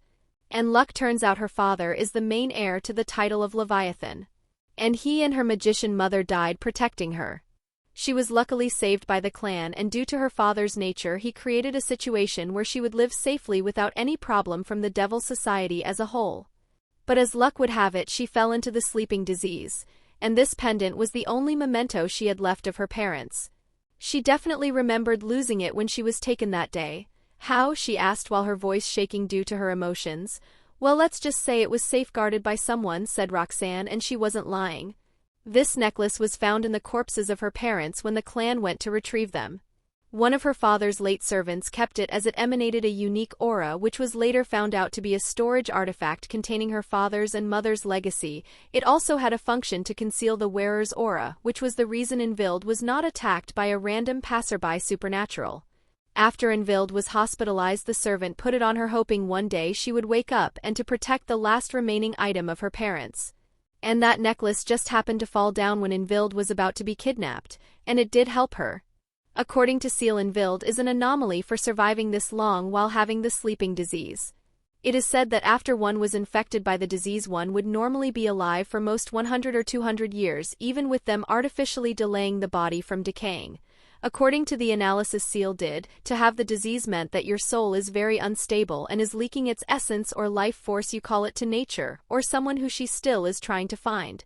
Anyway, the short theory is that due to the necklace having an energy concealment function, it manages to decrease the amount of life force that was normally be released. That's why she was able to live more than 500 years. And to top it all off, she has a sacred gear which is on a Longinus class. So her soul energy was already very dense in order to sustain the sacred gear. After a few minutes, Invild stopped crying and began to calm down. She wiped her tears and looked at Roxanne. But unlike before, she didn't have that much hostility, but it was still there, as women are very vengeful creatures and they never forget a grudge. So who are you really, and why am I here and not the hospital? Roxanne, smiling wryly, thought. Well, at least she has lessened her hostility for me. Since her soul is still recovering, I must be careful to not upset her too much, as her mental health is not good. My name is Roxanne, and it might sound impossible, but I saved you from being kidnapped. Bullshit. If you helped me, then why did you go and do that drama to fool me? You clearly have some ulterior motives, spat Invild with some hate in her voice. Well, to be honest with you, I just did it to have fun, so will please forget about that, said Roxanne while sweating from Invild's pressure she is releasing. Do you think it is funny to give someone hope and crush it and say it is a prank? Do you have a mental disorder or something? Invisible arrows began to hit Roxanne, and she began to take damage from every word Invild spoke. Arg, you are right, please forgive me, I won't do that ever again. No, I can tell you are not sincere, then let me teach you what you did wrong, said Invild with a smile full of malice. A few hours of lecturing later. Now do you understand what you did wrong? Asked Invild for the who knows what time. Yes, I am very sorry for my misbehavior, I will behave from now on, Roxanne said in a monotone voice with her eyes devoid of any light. Invild nodded, satisfied. Now tell me, why did you kidnap me and brought me here instead of bringing me to the clan? The light in Roxanne's eyes returned and she said with less enthusiasm, Well, to be clear, I kidnapped you from your kidnappers, so don't look at me with that judging eyes. Next, your clan is almost extinct due to the civil war, you were left because you were a half-breed. And lastly, you would be in a whole lot of shit if I actually left you with your remaining clan members. Chapter 33. Chapter 33. Oh, Invild had no words to say to this. As it turns out, the one who she lectured, tortured, a moment ago is her benefactor who went out of his way to make things easy for her. Thinking about it, she began to imagine her situation. Although her clan was never fond of her, they did try to cure her. Which shows that even in the clan there is a group that welcomes her. But due to the civil war, they might be a few in numbers, and so then came to the problem where she would be in a mess if she returned. Invild could already see different scenarios where she would be a useful pawn for them. While Invild's mind began to analyze the situation, her thoughts broke when she heard a voice. Mistress, wouldn't it be wise to let Lady Invild rest for today? She had just woke up from an incurable disease. Turning her head, she saw a maid with white silvery hair with 2 red eyes. She was wearing a French maid outfit.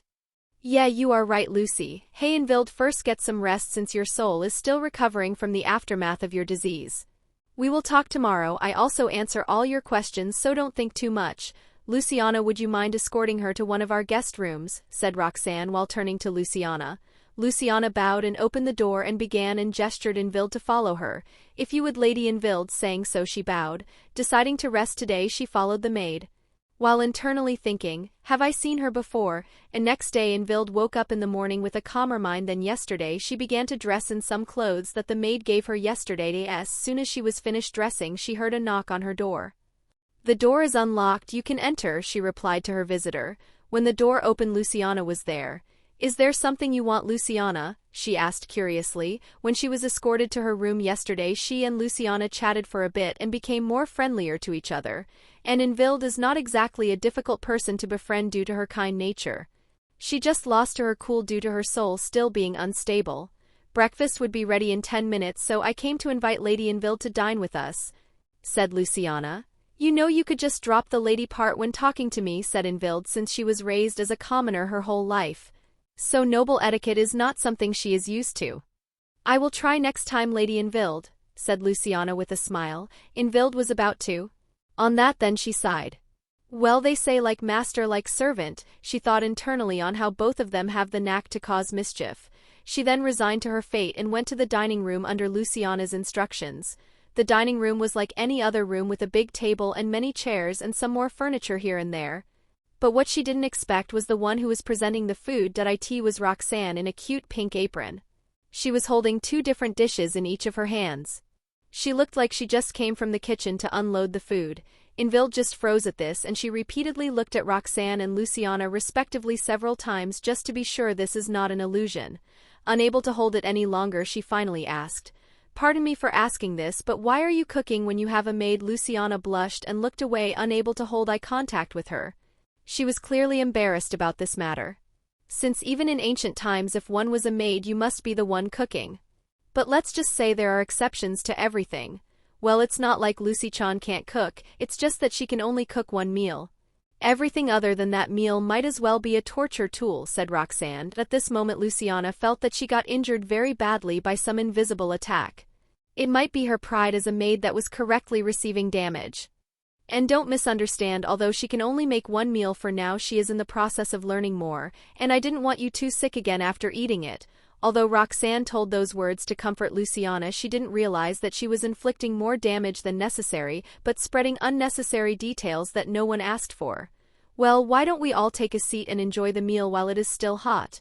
Luciana barely managed to say that with a straight face to avoid damaging her maid pride more. Invild nodded and went to sit while Roxanne went to the kitchen to take off her apron and also brought the other dishes.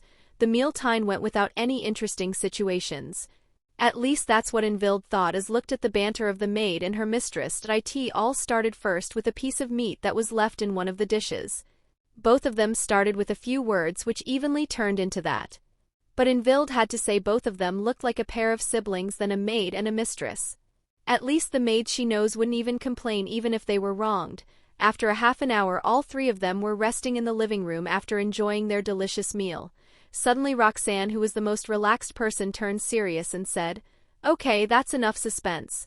I guess I can answer some of your questions now, and with your mind stable I doubt you would make a dumb mistake in your judgment now. Invild also turned serious and asked, So if my speculation is correct, my clan has lost the civil war?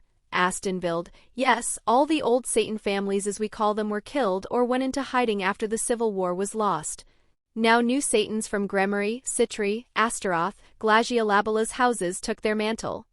Replied Roxanne. So I am a threat to the new government? Asked Invild, since although she was a half-blood she was still a Leviathan which has good control over her bloodline. Not necessarily. You see now Satan Leviathan has a sister who is at our age, so your safety is guaranteed if you join her peerage, answered Roxanne.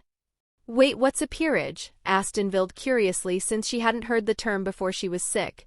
Oh right, I forgot you were asleep at that time. So peerage is like a system that new Satan Beelzebub Anjuka, or formerly known as Anjuka Astaroth, in the Civil War created. This peerage system was created mainly to reincarnate humans or other supernatural beings to the devil and stop the devil population from going extinct.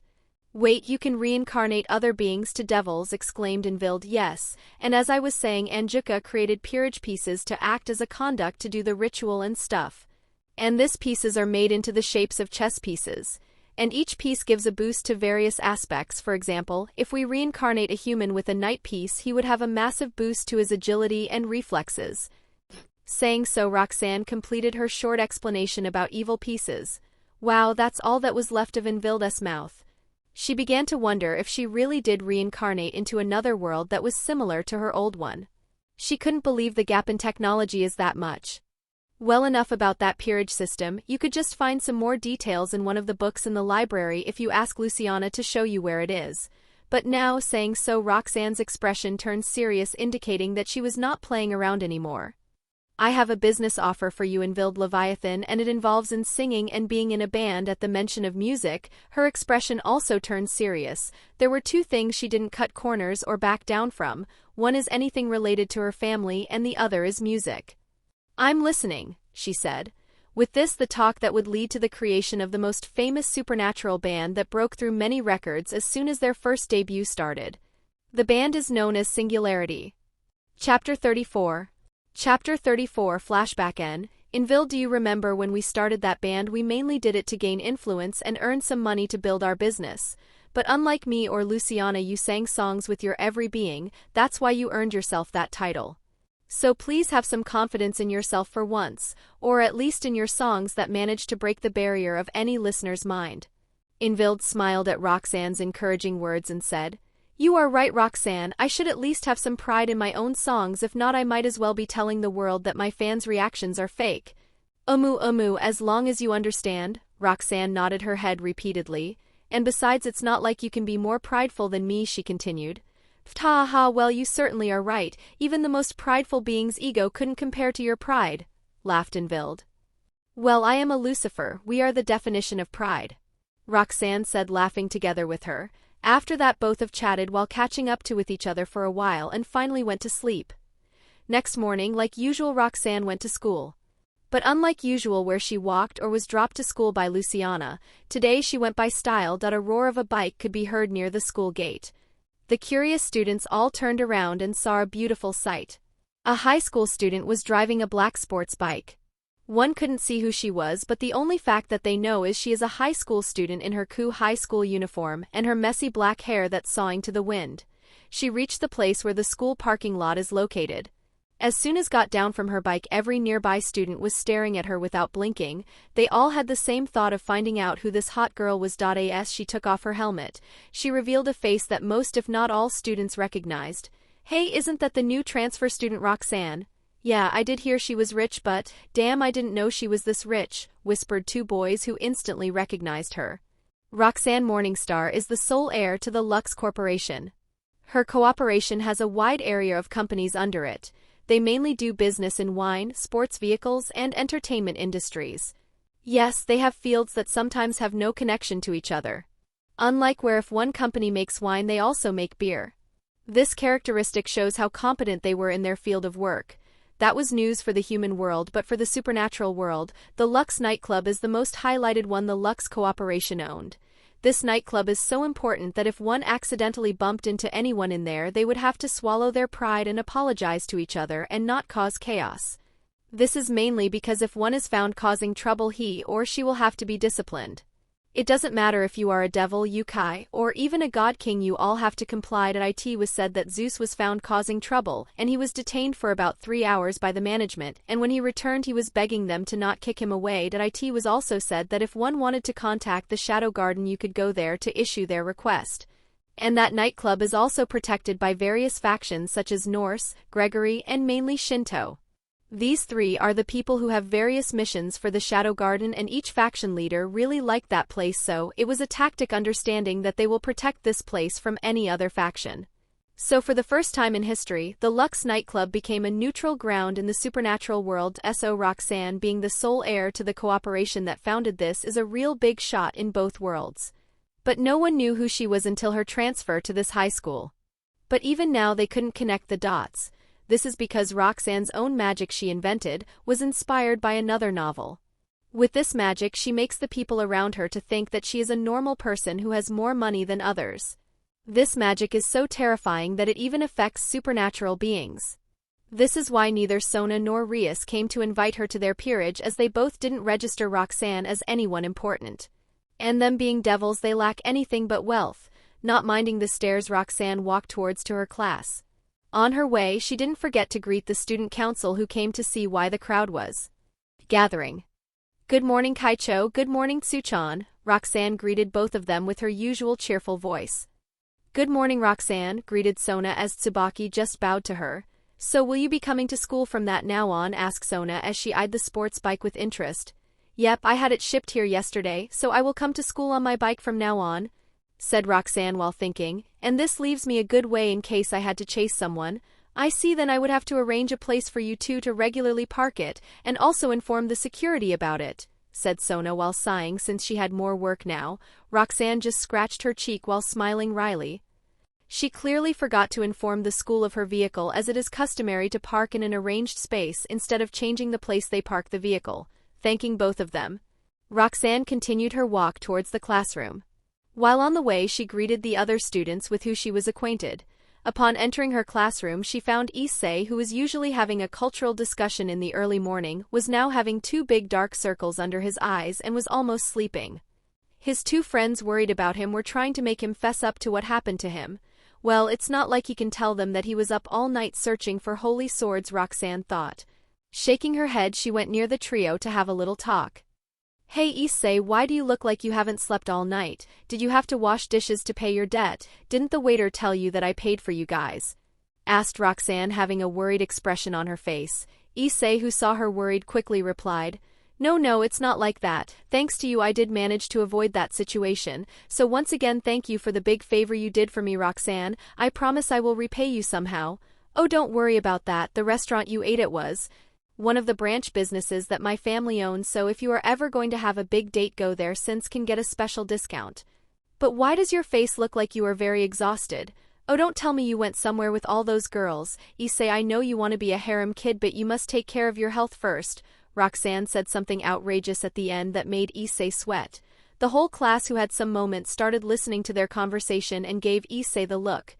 The men all had bloodshot eyes and were openly released a high density of killing intent. As for the ladies, all but one gave Issei a look. It said that he was worse than trash. As for Aika, who was the only girl not giving him any negative feelings, was openly looking at Issei's crotch while having a serious expression. Roxanne, the one who caused this, smiled sweetly and said and went to her desk. Looking at her, Issei subconsciously thinks, she is the real devil. Luckily for him, the next moment the teacher came inside the classroom was started the lessons. So everyone returned back to normal, but they would once in a while give Issei some murderous looks. As school was going on normally, Roxanne suddenly turned to the window and looked in a certain direction. She then smiled and turned her desk. She began to gather some tiny amount of magic power at her fingertips. She then, like a practiced master, began to write some runes on her desk. Soon her desk surface was covered in runes. She then poured more magic power and activated the runes.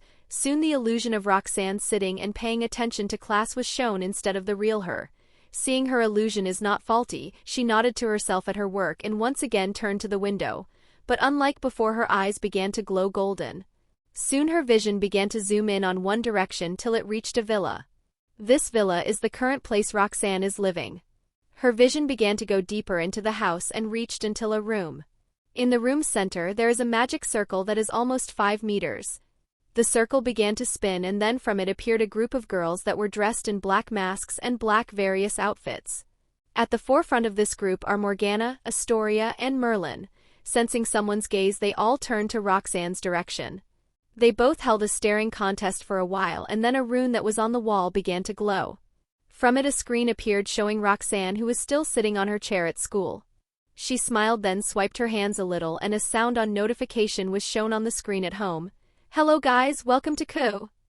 Chapter 35. Chapter 35. Hello guys, welcome to Ku, said Roxanne with her usual cheerful voice.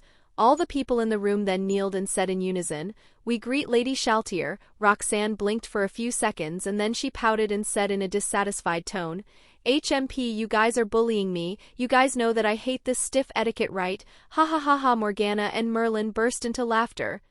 Astoria beside her was also barely holding her laughter. As for the others, they all had a smile that said, "Mission accomplished." "But you guys are too bad," Roxanne pouted even more, adding to her cuteness. Ahem, as much it is fun to tease her, we all have a job to do, girls, so do behave, Astoria said while coughing twice to get everyone's attention. Everyone at her words began to turn serious, but they still didn't remove their teasing smiles on their faces. Right, so here is the plan. Morgana, your team would survey the surroundings while disguising yourselves as tourists. You can even use this time to hang out with your team, but remember, make it so that no magic is involved since it may alert the enemy of our presence. I want the exact locations of each terrorist base on the map. Merlin, your team would be in charge of creating a barrier surrounding the whole city. Make it so that when the fight starts, all the innocent humans would be protected and transport the supernaturals to a negative space where they can duke it out. And lastly, Astoria, your team would be put as backup for the other two teams if things get more complicated. And you must make sure that the other factions do not get involved in this mess. Do you all understand? Yes, mistress, shouted all the people in the room in unison. Good, now tell me, how was your life these days, said Roxanne, completely destroying the serious atmosphere that was there before. Like that, all the girls had a nice talk with each other for about 20 minutes and finally, Roxanne said, "Oh right, I have to go now, my class is almost about to be over, be safe when you go on missions, bye." Waving her hand, Roxanne deactivated the screen and the room turned back to normal. In the classroom, Roxanne waved her hand lightly and the small screen in front of her disappeared.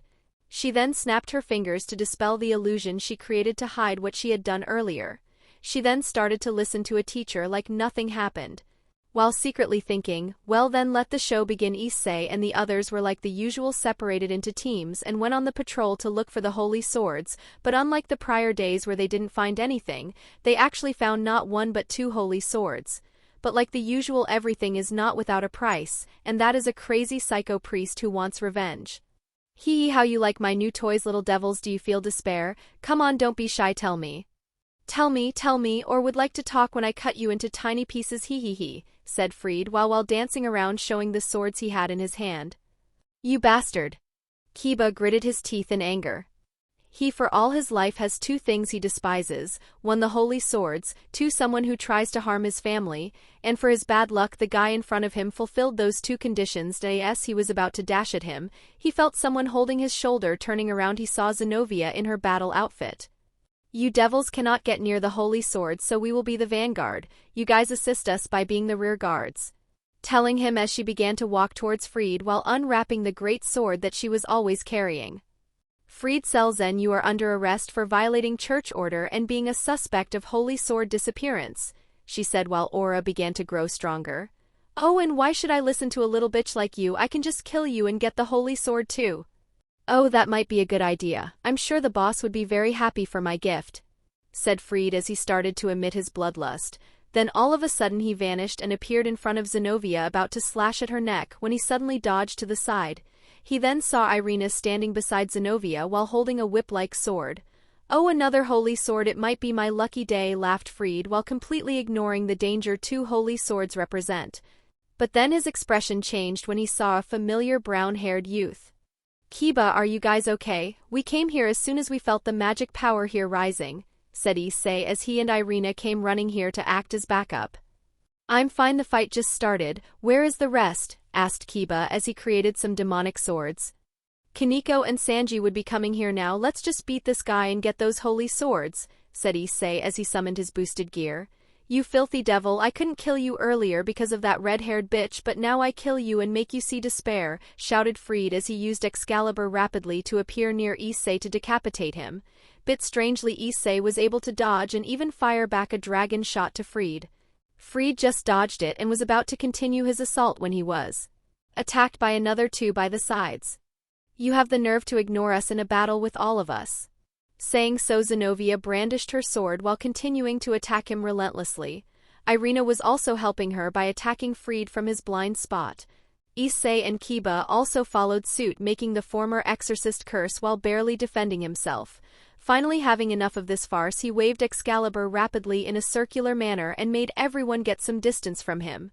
Okay, brats, playtime is over. Get ready to be cut into pieces, you little pieces of shit. Saying so, he unsheathed the other sword that was in his waist. He then began to get into a dual blade stance, and then he suddenly disappeared. All of them went on guard at once when they couldn't sense Fried no matter what they did. Issei, who was also on guard, suddenly ducked and fired a dragon shot at his side. An explosion happened, and it revealed a slightly injured Fried who had a nasty expression on his face. "You piece of shit and your damn instincts," grumbled Fried as he was about to attack again when he was suddenly wrapped in a whip. Looking at its source, he found a blonde-haired youth with a Ku Academy uniform. It was Sanji, who came with backup, and like a true team, Zenovia and Kiba attacked the Fried, who just parried their attacks without any difficulty. Clicking his tongue, he fired a magic attack from one of swords towards Sanji, who was concentrating on absorbing Fried's stamina and magic power. However, the attack was defended by Irina, who was near him.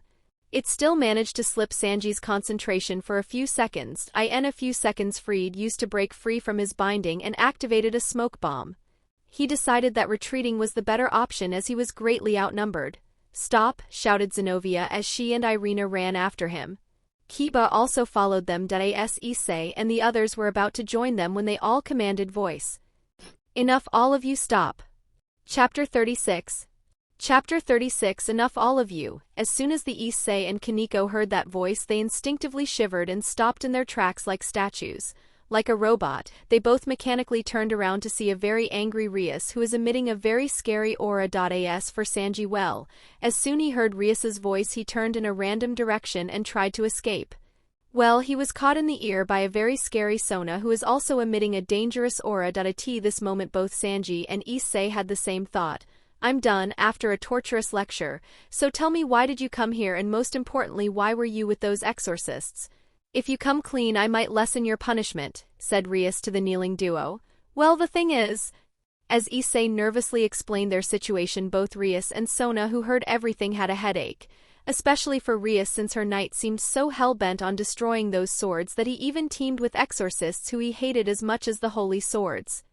"I will discuss this matter with the higher-ups and try to solve this, so from now on you two have no reason to go anywhere near those swords.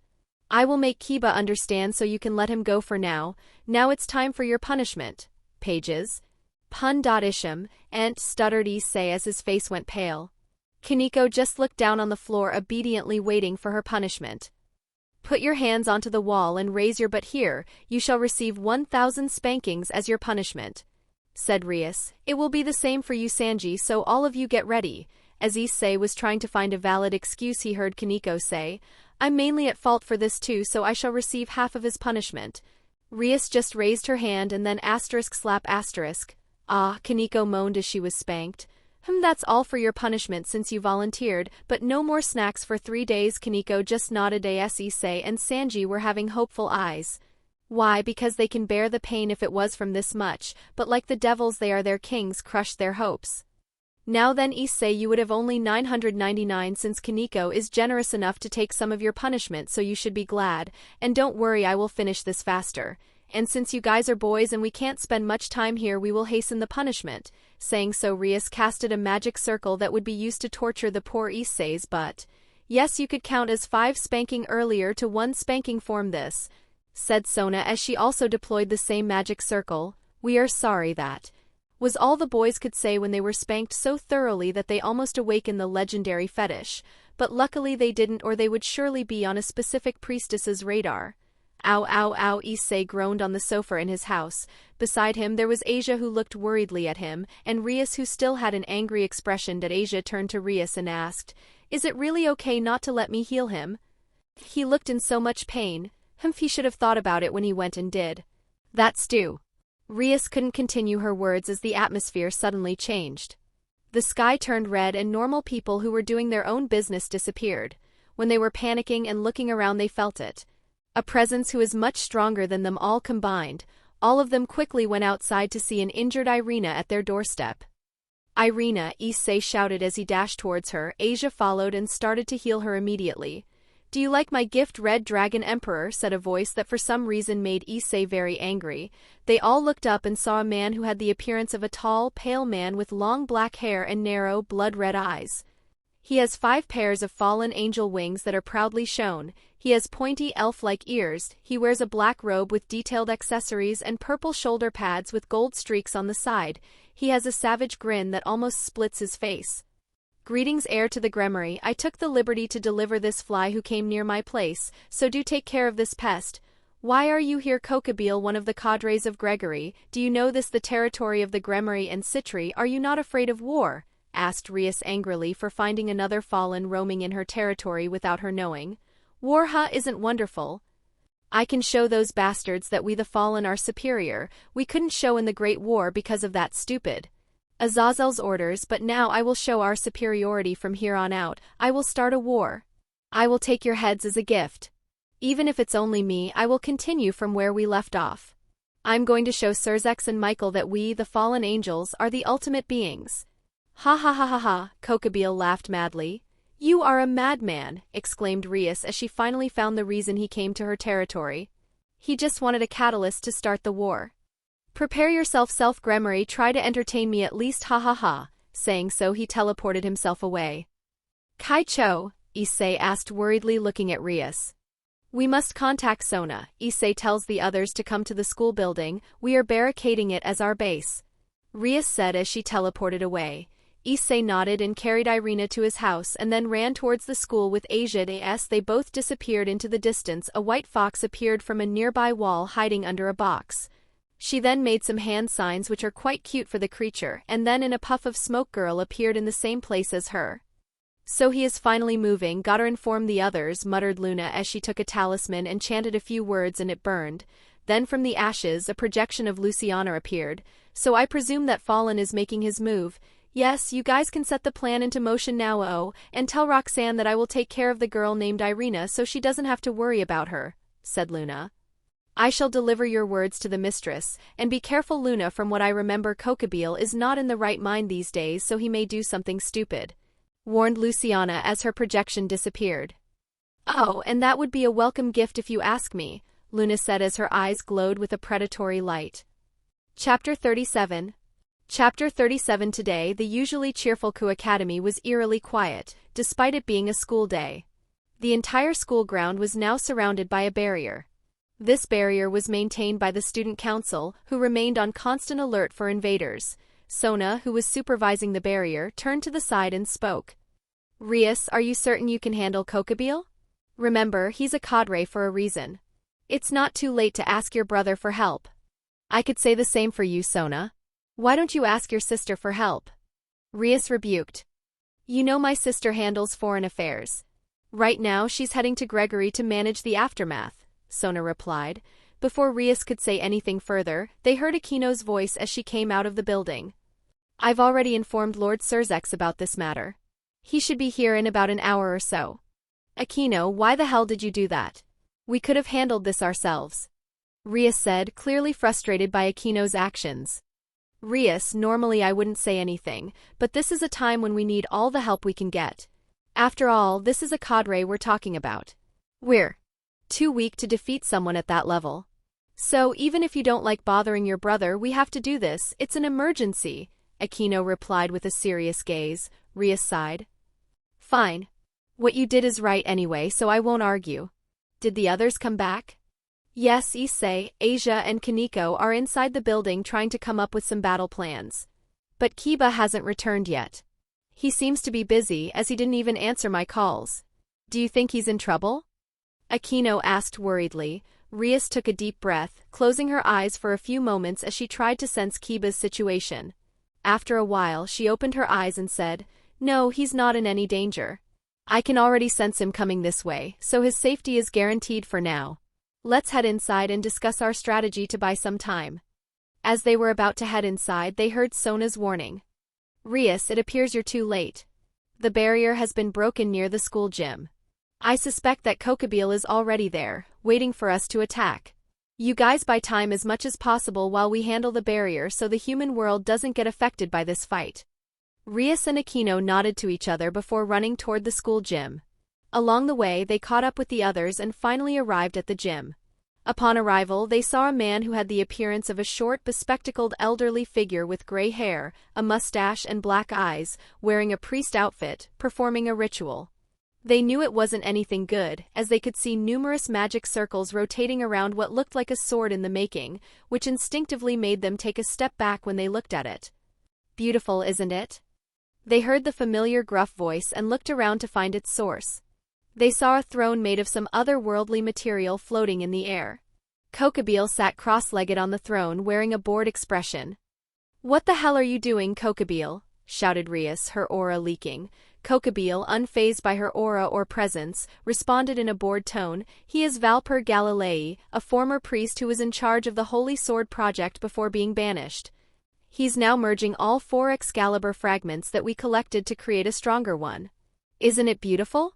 Once this sword is finished, all we need is a large number of sacrifices to stabilize its form, and this city just so happens to have the necessary sacrifices we need."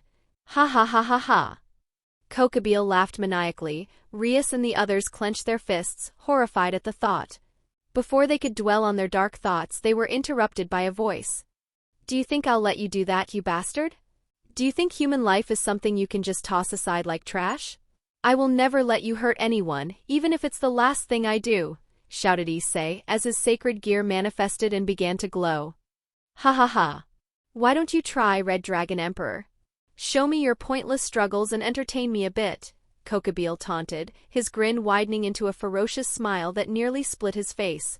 With a casual swipe of his hand, a 2-meter-long lance made of mana appeared. He threw it toward the devils with ease. The ground cracked under the impact, and Issei and the others were nearly blown away by the wind pressure. After they stabilized themselves, Rias and Aquino unleashed their magic at Kokabeel with full force. He merely raised his hand, catching their magic as if it were a ball. By pouring his own mana into it, he enlarged the magical spear and hurled it back at them. A huge explosion ensued, and several buildings were heavily damaged. Most of Rias's peerage members were blown away and lay on the ground, slowly getting up. "TSK," Kokabeel clicked his tongue, his expression returning to one of boredom. "This is boring. Let's deal with my pets instead." He cast a summoning spell on the ground, and a pillar of fire erupted. From the summoning circle, a 3-headed mythical creature emerged. "Cerberus, the guardian of the gates of the underworld," exclaimed Rias, feeling the pressure rise as another Cerberus emerged from the circle. "What is Lord Cerzex doing to be this late?" murmured Aquino, unaware of the drama unfolding in the underworld. Biblical hell, in capital city Lucifad. The capital city of Lucifad was the first city ever created and ruled directly by the original Lucifer. However, after the Great War, this city came under the control of Satan Lucifer, as it now houses the parliament. It was supposed to be just another ordinary day in the city, where travelers would come to enjoy their stay, and the government would hold their meetings, only to disperse after long arguments. Everything was proceeding as usual when suddenly, the city was enveloped in a majestic aura, followed by a shout. "What did you say?" Chapter 38. Chapter 38. What did you say? Cerzex screamed in rage, releasing a surge of his overwhelming aura. Normally calm and composed, it was rare to see him lose his temper. But today he was furious. "Do you really think I'd let my sister be killed just so you can consider the reason Kokabeel is attacking Ko?" Just moments ago, Cerzex had been about to head out to help his sister Rias, but the council had summoned him, insisting he attend an emergency meeting.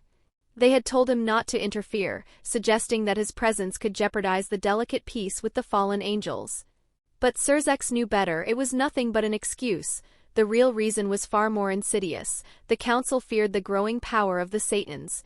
With Rias having made the Red Dragon Emperor Issei her servant, they saw him as a ticking time bomb they couldn't control. They didn't want a repeat of the disaster that had occurred in the past, and Rias's recent public defiance had only made matters worse. Her rejection of a noble devil and subsequent involvement with a reincarnated one had ruffled too many feathers. Now these schemers were willing to let her die at Kokabeel's hands just to eliminate the potential threat of Issei. Cerzex wasn't entirely sure of the extent of their plotting, but he knew one thing for certain: they wanted his sister gone. And as luck would have it, he couldn't even send Grafia to her aid, as her delicate position within the Lucifuge clan made things even more complicated. His other peerage members were also unavailable. Tied up with tasks he had assigned them. Damn it. Cerzex cursed inwardly, feeling more helpless by the second. His only option now was to wait for Seraphal to return with news from the fallen angel's side. As his mind raced through various possible solutions, the temperature in the room suddenly began to drop.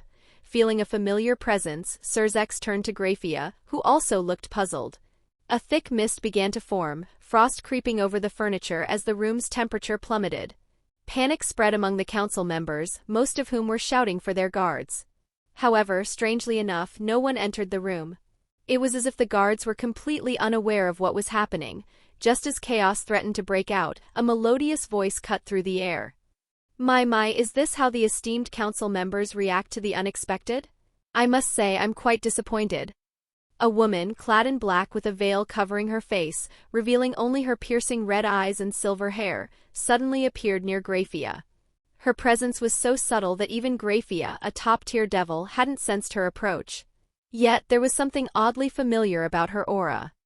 Who are you and how dare you intrude without permission? Do you have no respect for the council? Shouted one of the nobles. No, the woman replied plainly, her simple response stunning the room into silence. Even Cerzex, who held immense power, wouldn't speak to the council so brazenly. How dare you? The same noble began, but the woman interrupted him coldly. Nicholas Houseman of the Houseman family. You secured your council position by murdering your twin brother, run 2 illegal operations, and have 3 drug businesses. You also sponsor a supernatural trafficking organization. Oh, and 2 confirmed cases of rape in your domain, with the victims currently locked in your basement as slaves.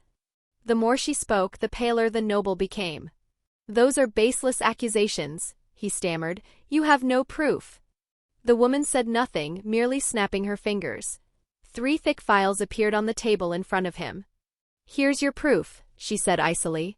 And don't worry, the media will be receiving copies shortly. So don't bother trying to hide or tamper with the evidence. Any objections? Her voice remained cold, though Graphia detected a hint of smugness beneath it. Another noble, attempting to hide his fear, spoke up. What business do you have with the council, miss? I have no business with you, the woman replied dismissively, before turning to Cerzex. But I do have business with you, Cerzex Lucifer.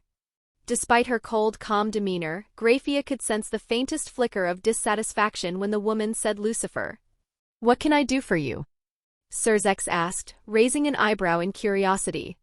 We, the Shadow Garden, will handle Kokabeel. In return, we ask for your cooperation and a promise in exchange for our services. At the mention of Shadow Garden, the room went still. Although technically a mercenary group, the Shadow Garden was rumored to wield power equal to that of a high-level pantheon, if not more. And what sort of promise do you want? Cerzex asked, cautiously considering his options.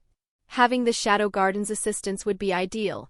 None of the nobles would dare make trouble, and with their reputation, Rias would be safe. Nothing complicated. We want you to owe us a favor which we'll call upon when the time comes, the woman replied. Cerzex thought for a moment before nodding. I'll agree to that, provided the request does not harm the underworld or my family. Acceptable, she said with a nod, waving her hand. A golden contract materialized in front of them. Gasps echoed through the room. The older devils recognized the spell, a contract similar to the ones devils had used in the past, though far more advanced. Just a drop of your blood and the deal is sealed, the woman said, her tone cold and detached as if she couldn't be bothered to linger. Cerzex nodded, pricking his finger and allowing a drop of blood to fall onto the contract. It glowed briefly before disappearing. Then I shall uphold my end of the bargain, she said, turning into Mist. As the mist enveloped her, Graphia felt the woman's gaze upon her, and a strange sensation washed over her. There was something about this mysterious figure, something familiar that Graphia couldn't quite place. Chapter 39. Chapter 39 Roxanne POV. Wow, he really is a proud pervert. That's all I could think when I see Issei's power rising to the level of an ultimate class being just with Rias's promise for him to do anything to her boobs. Seeing it from real life sure is different from seeing it in an anime or manga. I thought amusingly as I shifted my eyes to the screen that showed the battle report of today's extermination. From the base's Kokabeel has 60% of it has already been destroyed or ransacked by the Shadow Garden. The rest will follow shortly, so no need to worry about it for now. Then I turned to the other screen which showed the situation in the biblical hell, or more specifically the parliament. Looks like Lucy-chan went all out on those guys. I wonder how many would try to cover their tracks just so we can find them and earn a little profit. Yes, when Luciana went there, she caused many people to fear her, or more specifically our intelligence gathering network.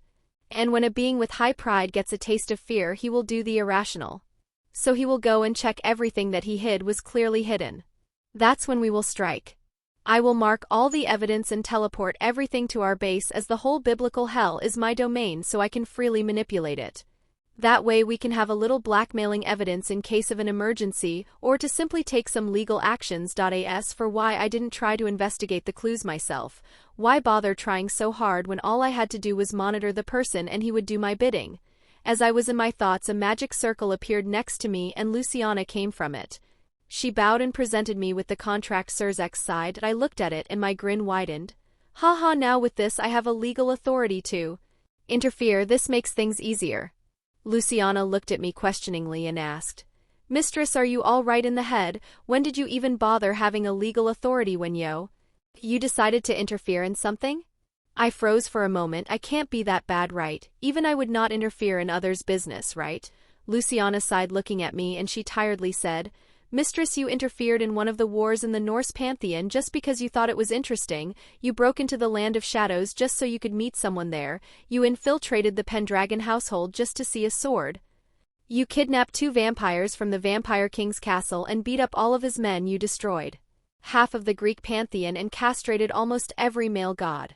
As Luciana began to list each one of them, I felt imaginary arrows inflicting more damage to me. But even so, I have to say this. Yes, I may have done all that, but the Greek pantheon thing was done by you guys, Luciana asked uncaringly. Mistress, you are the one who started it but castrated Zeus. He had it coming, He was about to rape a 10-year-old girl just because she looked a little like Hestia. Even I have my patience limit. And don't talk like you didn't participate in that mission. You were the one who castrated most of the gods. Luciana said nothing but looked away, hiding her shame. As I was about to continue speaking, I felt a familiar energy signature. After a few seconds, Luciana also felt it as she looked at me and asked, Mistress, he is here. What would you like to do now?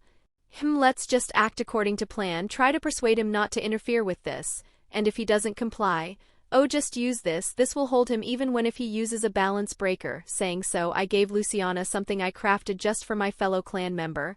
How dare you injure me, brat? Will kill you all and get this over with. Do you really think we will let you do that easily?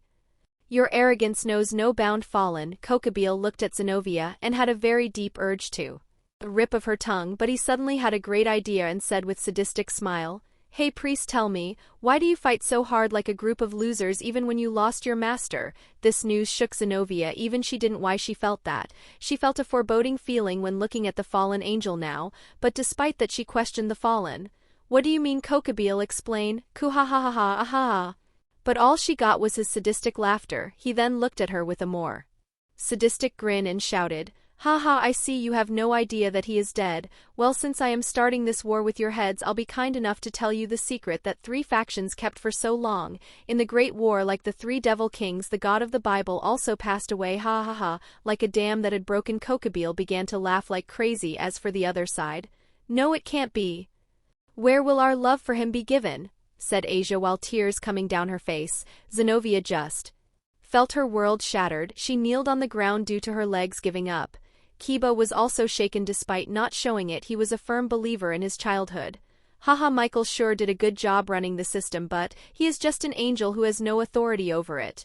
Did you not find it strange that the times miracles were performed were decreasing? It's because the system can be only run to its minimal capacity. No, it can't be true, said Asia as she passed out suddenly. Asia, talk to me, Asia, Issei shouted as he hurriedly caught her from falling onto the ground. She is just unconscious. People who have firm beliefs tend to be like that when their beliefs are shattered. Even I'm surprised that I am conscious, said Zenobia as she tried to get up but found no strength to do so, telling she wasn't handling it good either. Kokabeel looked at all of this with his sadistic smile and thought, the look of despair in those eyes. It still feels so good just to see this. Issei grits his teeth and is about to lash at Kokabeel when he hears a familiar sound. A sound of chains rattling. Not just him, soon all of them heard the sound that echo on this battlefield. Soon a black fog started to appear surrounding all of them. This fog, despite looking seemingly half less, gave everyone a dangerous feeling. Even Kokabeel was on guard at this. Era, what is this? You can't just spread a secret all around like that, Kokabeel. That's just asking for a spanking, a melodious voice said, alerting everyone when a woman dressed in black and with chains dangling to her side came out of the black fog, appearing near Issei. Shaltier, mumbled Issei in a low voice that for strange reason was heard by everyone present. It brought a great reaction from everyone present. Fear just because of her name alone. Chapter 40. Chapter 40. Era, don't look at me like that, I won't bite, promise, said Roxanne while chuckling at their reactions. Maybe it was the experience he got in the Great War. Kokabeel changed his expression back to normal and asked wearily, "Why is the leader of the Shadow Garden here? As far as I know, you don't meddle in other pantheons' businesses as long as they don't antagonize you first, and clearly remember ordering my subordinates not to meddle with your group." Haha, Kokabeel, you are correct in that. I will not meddle in the other pantheon businesses. But let me ask you, have you ever wondered what my race is? Asked Roxanne playfully. Kokabeel was silent because that is the information all the other pantheons were painstakingly trying to find too. If she was one of their own races, they could try to bargain with her or come up with some countermeasures against her. But no, they couldn't find it. No living person knew anything of it. Since you are all ready to start a war, and why don't we make a little bet? A bet? Yeah, you see, if you can survive my attacks for the next 20 minutes, I will reveal my race for you, but if you lose, you will have to be an obedient crow and come with me peacefully.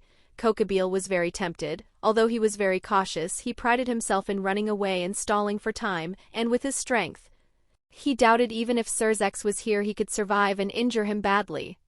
Fine, as soon as he said that, he felt it was a contract that was connected to him by soul. He might have miscalculated a little bit. Clapping her hand, Roxanne said cheerfully, "Well then, the T.I. Mare starts now, Gate of Babylon." As Roxanne said this, various portals began to appear behind her and countless weapons came out from them. Just looking at them, one could tell that are far better than the Excalibur swords.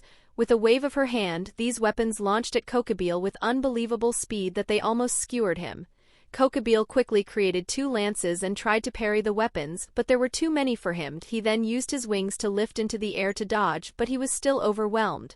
But with his experience, he was barely managing to endure the onslaught. After a full 5 minutes, the attack stopped. Kokabeel, who was sweating all over, was trying to give a smug smile to Roxanne when he heard, "Wow, you survived for 5 minutes, that's a new record there." "Well, there is 15 more left, would like to try round 2. She said like a devil having fun tormenting her prey. "How, man, why more weapons do you have, Any?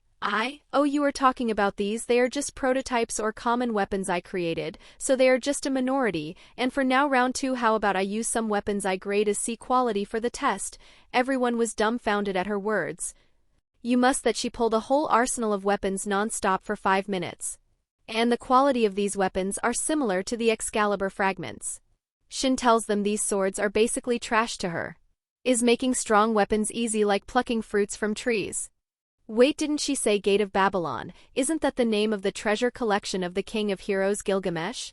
Does that mean it's a sacred gear? Asked Akino as she remembered the tale of Gilgamesh and his love for collecting treasures.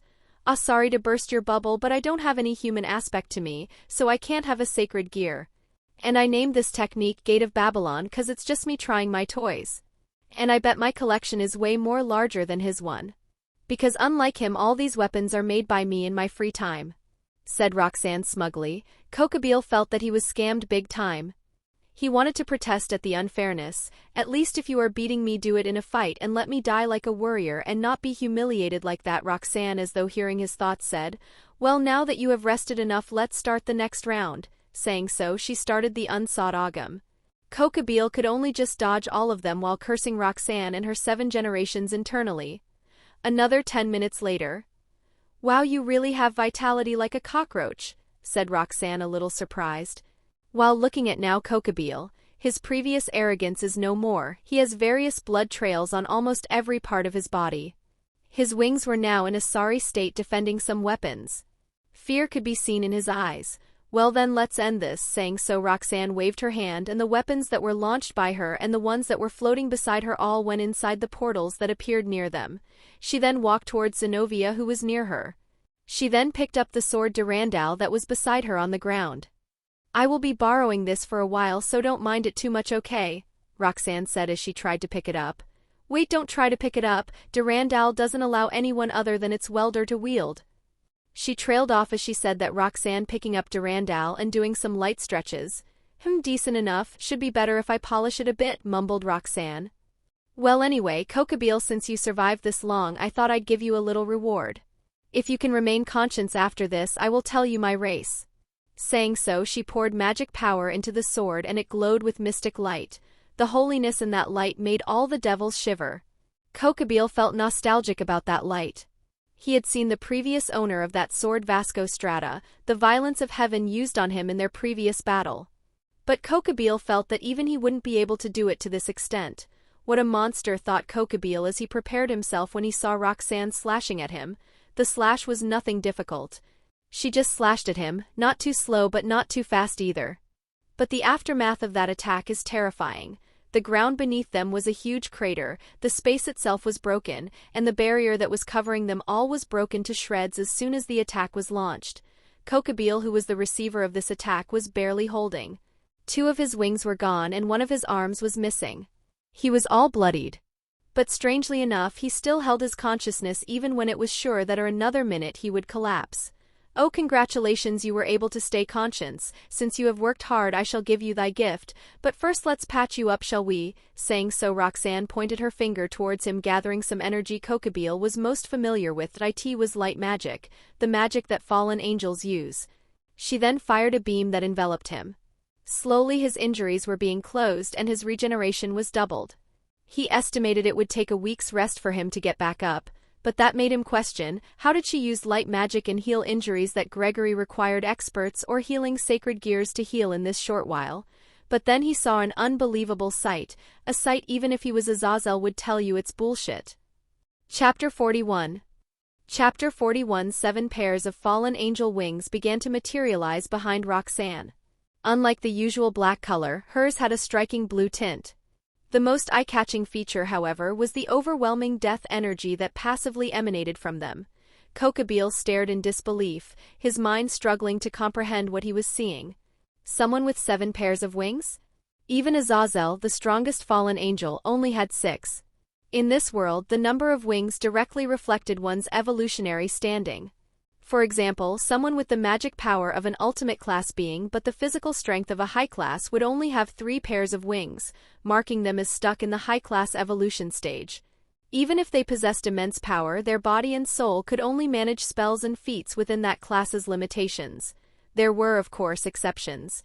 For instance, the Baal heir, who had no demonic energy but still possessed 4 pairs of wings, had broken through his evolutionary limits with sheer physical strength alone. But what truly shocked Kokabeel was that Roxanne's wings reminded him of someone revered among all fallen angels. Azrael, he muttered under his breath, causing Roxanne to frown slightly before quickly masking her reaction. Sorry to disappoint you, but I'm not her, Roxanne responded flatly. Kokabeel said nothing further, his arrogance and pride vanishing. His fighting spirit extinguished, he bowed his head. I will come with you, he said, surrendering without hesitation. He didn't flinch as chains began wrapping around his body. Roxanne nodded to herself, turning to Rias and tossing a scroll that appeared in her hand. This is the contract your brother signed to ensure your safety. All you need to do is sprinkle a bit of your blood to seal the deal, Roxanne said. Rias, still confused, glanced at the scroll and began reading. Her expression quickly shifted to one of shock as she absorbed its contents. She opened her mouth to ask Roxanne something, but the look in Roxanne's eyes stopped her. The same look her mother gave her when it was best not to speak. Without a word, Rias bit her finger, letting a drop of blood fall onto the contract. The scroll glowed briefly before transforming into a puff of smoke that flew toward Roxanne. A pleasure doing business with you, Gregory, Roxanne said with a smirk, before teleporting away with Kokabeel. Just as the tension in the room began to dissipate, a familiar voice chimed in, startling Issei. Now that was anticlimactic, the voice said, right next to him. Wah, didn't you just leave with Kokabeel? Issei shouted in shock. Roxanne grinned. That's just my clone. You should know I am called the King of Illusions for a reason. Rias shot her a slightly irritated but cautious glance. Why are you still here, Shaltir? Roxanne, or rather her clone, gestured toward the still glowing magic circle. I'm here to disable that time bomb, she said calmly. The group collectively tensed. They had completely forgotten about it in the midst of everything else. Sighing at their carelessness, Roxanne approached the magic circle and began analyzing it. As she deciphered the spell work, she mumbled, Wow, is this really the work of a high-ranking church official? Everyone in the room heard her clearly, thanks to their enhanced senses. Zenobia, in particular, was surprised. "Is it so complex that even you're having trouble nullifying it?" she asked, recalling Shaltier's reputation as one of the most powerful magic users. Roxanne blinked in confusion for a moment, then burst out laughing. "Ha ha ha. No, nothing like that.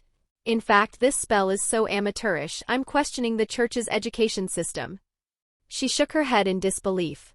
"This magic circle is a mishmash of human magic, angelic magic, and fallen angel magic. It's designed to self-destruct after use, but it's so unstable I don't know whether to praise the caster for attempting to combine different systems or call him a fool for not realizing how fragile it is."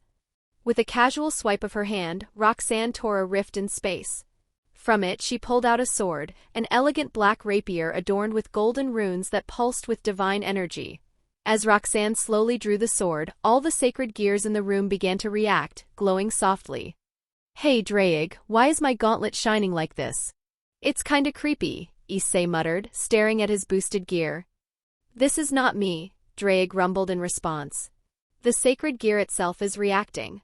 Remember, I'm merely a soul trapped within."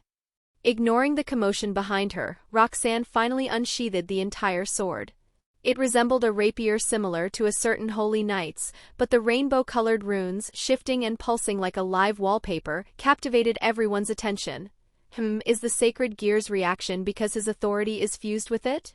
If they're reacting this strongly, I wonder what would happen if I drew my scythe, Roxanne mused. She smiled fondly at her creation.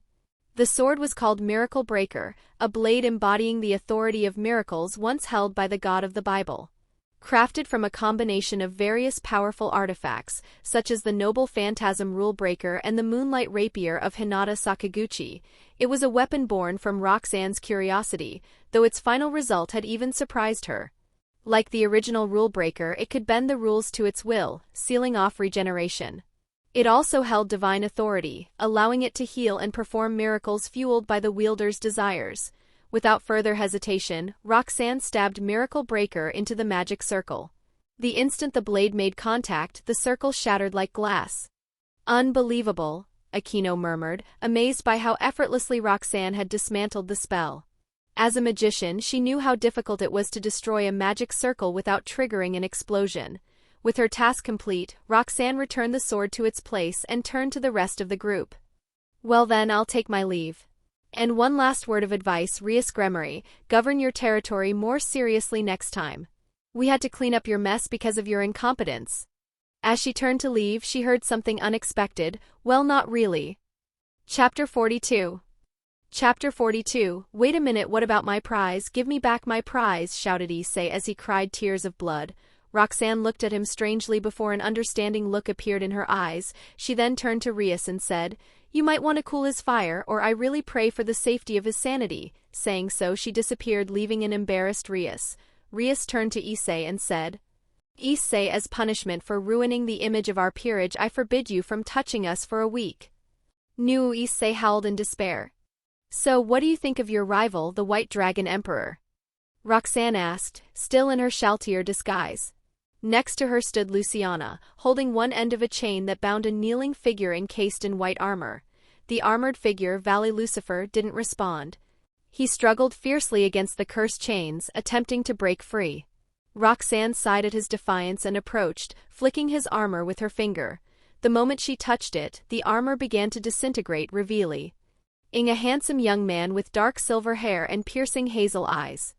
He wore a dark green V-neck shirt under a high-collared black leather jacket, paired with burgundy jeans adorned with a silver chain and black leather chaps on his right calf. His black shoes gleamed, reflecting his rebellious nature. Valley glared at Roxanne with palpable hatred, his killing intent flaring. Roxanne, unfazed by the hostility, teasingly remarked, "Don't get so worked up just because you couldn't have your grand entrance, you Chinibyo brat." Vala's killing intent dissipated as he looked away in frustration, his pride bruised. Roxanne chuckled at his reaction. She extended her hand and erected a new barrier, layering it over the existing ones. This one, however, shimmered with void energy, isolating the space completely. As the barrier took shape, her disguise slowly faded, revealing Roxanne in her casual attire, a simple black t-shirt and jeans, her cross-shaped necklace glinting around her neck. Now that I've dropped the act, I suppose we're even, right, Valley Lucifer? Vala's eyes widened, then narrowed with venomous suspicion. How do you know about my lineage?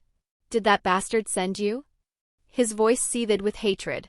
If it weren't for the chains, he would have attacked her without hesitation. Roxanne smirked.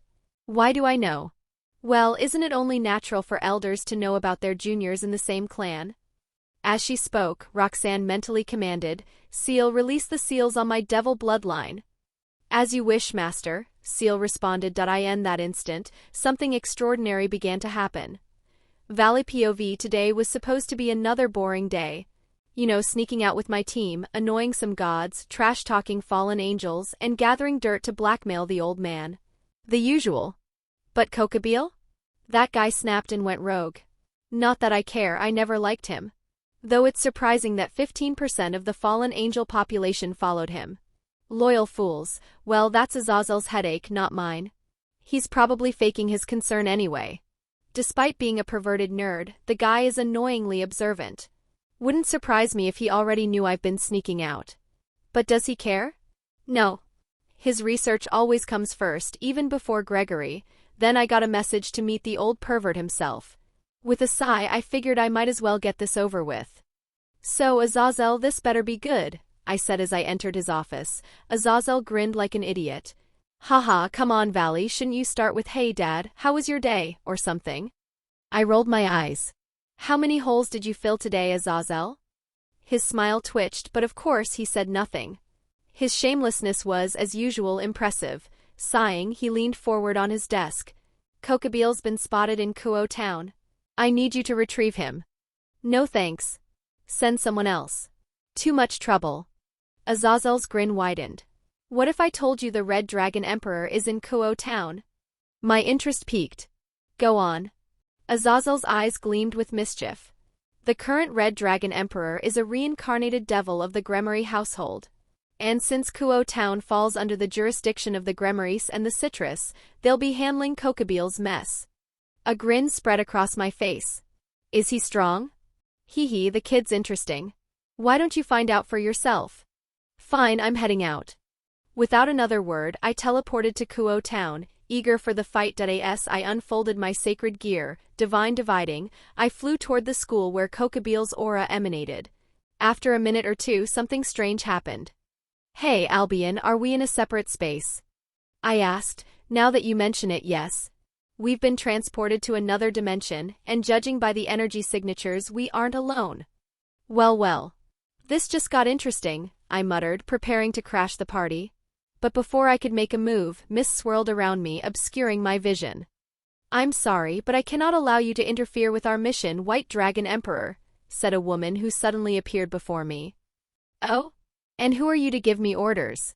I asked, my fists already clenched, ready to blast her away. Greetings, my name is Luciana.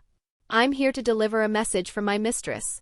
Kindly follow me and do not interfere, she said, her aura flaring. She was strong. And strong opponents were always worth fighting. Without hesitation, I fired a spell at her face, but she sighed, raising an ice barrier that blocked the attack with ease. Albion, let's go. Balance breaker. Vanishing dragon, balance breaker. As my armor materialized, I immediately started dividing her energy, weakening her. She responded by launching an ice spell at me, which I quickly divided. But I didn't expect what happened next. While I was distracted by her ice spike, a chain shot out like a serpent, heading straight for me. Valley, don't let that chain bind you. Run, warned Albion. Yeah, no need to tell me twice, I muttered, dodging the chain. But then, out of nowhere, an ice wall appeared, trapping me. The chains constricted around me like a snake capturing its prey. Worse, I felt my energy draining. Apologies for the rudeness, Valasama, but you're now coming to meet my mistress, Luciana said, her tone not nearly as apologetic as her words suggested. I officially hate this woman, I thought, gritting my teeth as she dragged me toward an undamaged building. She waited there for 10 minutes, doing absolutely nothing. Just as I was about to yell at her, Kokabil's aura vanished. A few more minutes passed before a portal opened, and another woman stepped out. Unlike Luciana, this girl radiated danger. Even Albion went on high alert, but my caution evaporated when she said my last name. Only a handful of people knew about that. Azazel wouldn't have told anyone. That left only one possibility. These people were connected to him. As I tried to tune out her rambling, something changed. My bloodline felt it. Something in that girl had shifted. It was powerful. Too powerful. Chapter 43. Chapter 43. The sound of chains breaking echoed through the room, followed by an eerie silence. In the underworld, far away from the scene, dark clouds began to gather in the normally serene purple skies. It was a sight the oldest devils hadn't seen in centuries. If one looked closely, they might recognize those clouds as a haunting remnant of the era when Lucifer himself ruled. Then it hit them. Every single devil, regardless of age, power, or status, felt the same instinctual urge. Their bloodline commanded them to kneel, to bow in submission toward one direction, the true throne of the underworld, where Lucifer had once sat and ruled over biblical hell. Whispers and confusion spread across the underworld, but one thing was clear, the king had returned.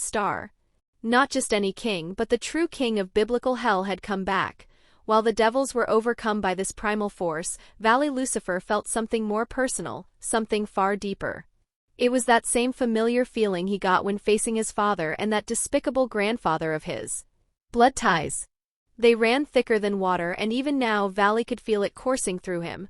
Roxanne, the source of all this upheaval, stood with beads of sweat forming on her brow. Ciel? Is it just me, or is unlocking my bloodline having a bit of an exaggerated effect? She asked internally. Sigh. Master, when was the last time you fully unlocked your bloodline's capacity? Ciel responded with an air of exasperation. Actually, I don't think I ever unlocked it fully, did I? Correct, Master. After you escaped that lab, you sealed your bloodline entirely, and you've only ever unsealed it to a maximum of 15%. Roxanne sighed, feeling a pang of regret. This is going to be troublesome to clean up later, she thought. But it was too late to turn back now. Her transformation was almost complete. Her usually black hair turned silver, and her purple eyes reverted to their original, menacing red. Her wings unfurled behind her, no longer the subtle form they usually took but true devil wings, sharp, dark, and unmistakable in their majesty. Her entire aura shifted, from the deadly calm she typically exuded to something much more dangerous, much more demonic. Luciana, watching from the side, could hardly contain her awe. I finally get to see the true devil side of my mistress. As expected, she's far too similar to him. If I didn't know better, I'd think he had returned from the grave. Roxanne's voice cut through the tension, melodic yet dripping with the authority of her bloodline. Listen well, Valley Lucifer. I am the daughter of the original devil king Lucifer and the angel of death, Azrael. My name is Roxanne Lucifer. Valley, who had remained silent in the wake of her transformation, locked eyes with her. He felt it now more than ever. This woman was a force unlike any other. And, Roxanne continued with a knowing grin, I am also your grandfather's greatest nemesis. Vala's lips curled into a grin of someone who had just found the perfect ally for his long-desired vengeance. There was no mistaking it. Roxanne Lucifer was exactly the kind of backer he needed to take down Rizevim. Roxanne observed his expression and chuckled inwardly. Looks like Rizevim's going to have it rough in the future, she mused. When a dragon wants something, they'll go to extreme lengths to get it. Mom, I just have to ask, how in the world did Azazel lead the fallen angels into war and survive till now? Roxanne asked, clearly bewildered as she stared at the unassuming house Azazel used to hide from his duties. A soft chuckle echoed from the necklace she wore. Sweetie, it's not very nice to judge people by their outward appearance, came Azrael's gentle voice. Roxanne groaned. I know he's a great politician and all, but I personally think he's a terrible leader, she complained, glancing skeptically at the house. Azrael's voice remained calm, though there was an amused lilt to it. So why are you here then? I thought you'd be heading home after handing Kokabeel and that rogue priest to Valley. Roxanne's eyes narrowed. Well, Mom, when I captured Kokabeel, he didn't resist at all. That's not like him. His pride alone would have driven him to fight. But the second he saw me, or rather my resemblance to you, he surrendered immediately. I want to know why. It feels off, like there's something I don't know about your supposed attack. There was a beat of silence, Azrael's voice fading momentarily. Roxanne didn't push for more details. If there was something important to know, her mother would tell her. And while she despised the idea of secrets in her family, she wasn't about to start a fight over them. Instead, she turned her focus back to Azazel. After receiving no answer at the door despite multiple rings, she frowned. Extending her senses, she found him inside, lounging on a couch, wearing a headset and playing video games. A vein popped in her forehead as she watched one of the faction leaders, a man responsible for keeping some semblance of order, doing this after everything that had just transpired. For a moment she seriously considered strangling him. But unfortunately Azazel had too much political support, and there were plenty who already wanted him gone. Not to mention, despite his laziness, the man was strong enough to keep the faction in line when it truly mattered. Sighing, she decided to handle things her own way. With a quick motion, she opened a portal directly into the other side of the door and stepped through. Azazel's room was surprisingly clean, with shelves full of action figures and an impressive collection of video game consoles. Hearing her, Azazel snapped out of his game and spun around, immediately slipping into a defensive stance. His hand moved subtly as he tried to activate the room's hidden traps, until his eyes landed on her, freezing him in place. "Azrael?" he mumbled in shock, his face pale. Roxanne frowned. Why is he saying my mother's name? She knew she bore little resemblance to her mother, apart from her eyes and wings, so his reaction made no sense. "Why did you say that?" she asked with narrowed eyes, crossing her arms. Azazel blinked, snapping out of his trance. Slowly, he deactivated all the traps and, much to Roxanne's surprise, fell to one knee. "I, Azazel, governor of the fallen angels, greet Her Majesty Azrael." "Sigh, you're as dramatic as ever, Azazel," Azrael's voice responded from the necklace, her form slowly manifesting in a half-transparent glow. Azazel rose to his feet, his expression shifting from shock to amusement. "Haha, unlike your majesty, we fallen hardly ever change," he laughed nervously. Roxanne stood there, half deadpan, half exasperated. She couldn't help but think, Amy, just how much more have you changed in this world? Chapter 44. Chapter 44. So, Mother, would you be kind enough to enlighten your daughter, who has apparently been unaware that her mother is royalty? Roxanne asked with a sweet smile. It was a smile that made Azazel's spine tingle as old memories flooded back. Yeah, she's definitely her daughter, Azazel thought, sweating nervously. He wasn't alone in feeling that way. Many who had faced that smile from Azrael in the past instinctively felt a deep-rooted fear, even if the smile wasn't directed at them. Azrael, clearly trying to defuse the tension, giggled lightly. "I may have forgotten to mention that, tee-hee," she said, attempting to act cute. Roxanne rubbed her forehead, trying to ease the sudden headache her mother's nonchalance caused. Sigh. "Please, just explain, Mother." Azrael hummed, pondering for a moment. "Where to start? As I mentioned before, I was the second angel to fall from heaven, the first being your father. But unlike the others, I wasn't banished by the system. I left of my own accord, so I didn't suffer the traumatic loss of faith like the others did. When Azazel and the other fallen were banished, they were too broken to survive in the unknown. So I took them under my wing and gave them shelter in the underworld. After a while they began to see me as their leader, their queen, because I was their savior. At first I didn't mind. I figured it gave them a sense of purpose. But over time the small group I protected grew, and before I knew it, Grigori was founded, and I became its official ruler. Even though I was their leader, I had no interest in running things day to day, so I appointed Azazel as governor and set up a government system with a vice-governor and chief officer to handle everything. Since they were competent, I rarely had to get involved. Eventually, it just slipped my mind that I was their queen. Azrael finished with a nonchalant shrug. Roxanne stared at her mother, taking it all in before letting out another sigh. "Mother, I have many things I'd like to retort, but I get the gist of it. Still, you do realize it's not easy to keep subordinates loyal with a system like that, right?" Azrael tilted her head, looking genuinely confused. But it is easy," she said innocently. Roxanne's pride took a hit at that, remembering her own struggles with managing subordinates. "Your charisma is just as absurd as father's," she mumbled, recalling how her father had led a rebellion against her grandfather in his own kingdom. Azazel, still kneeling, finally spoke up awkwardly. "Your Highness, while I can guess who this young lady is, would you kindly enlighten me?" "Oh, right," Azrael exclaimed. "Azazel, meet my daughter, Roxanne Lucifer." "Roxanne, this is Azazel, the governor of the fallen angels and the second strongest after me." Azazel's eyes widened in shock. Lucifer, wait, that makes the princess a natural hybrid, part of the devil royal family. Wait, could it be that the rumors were about her?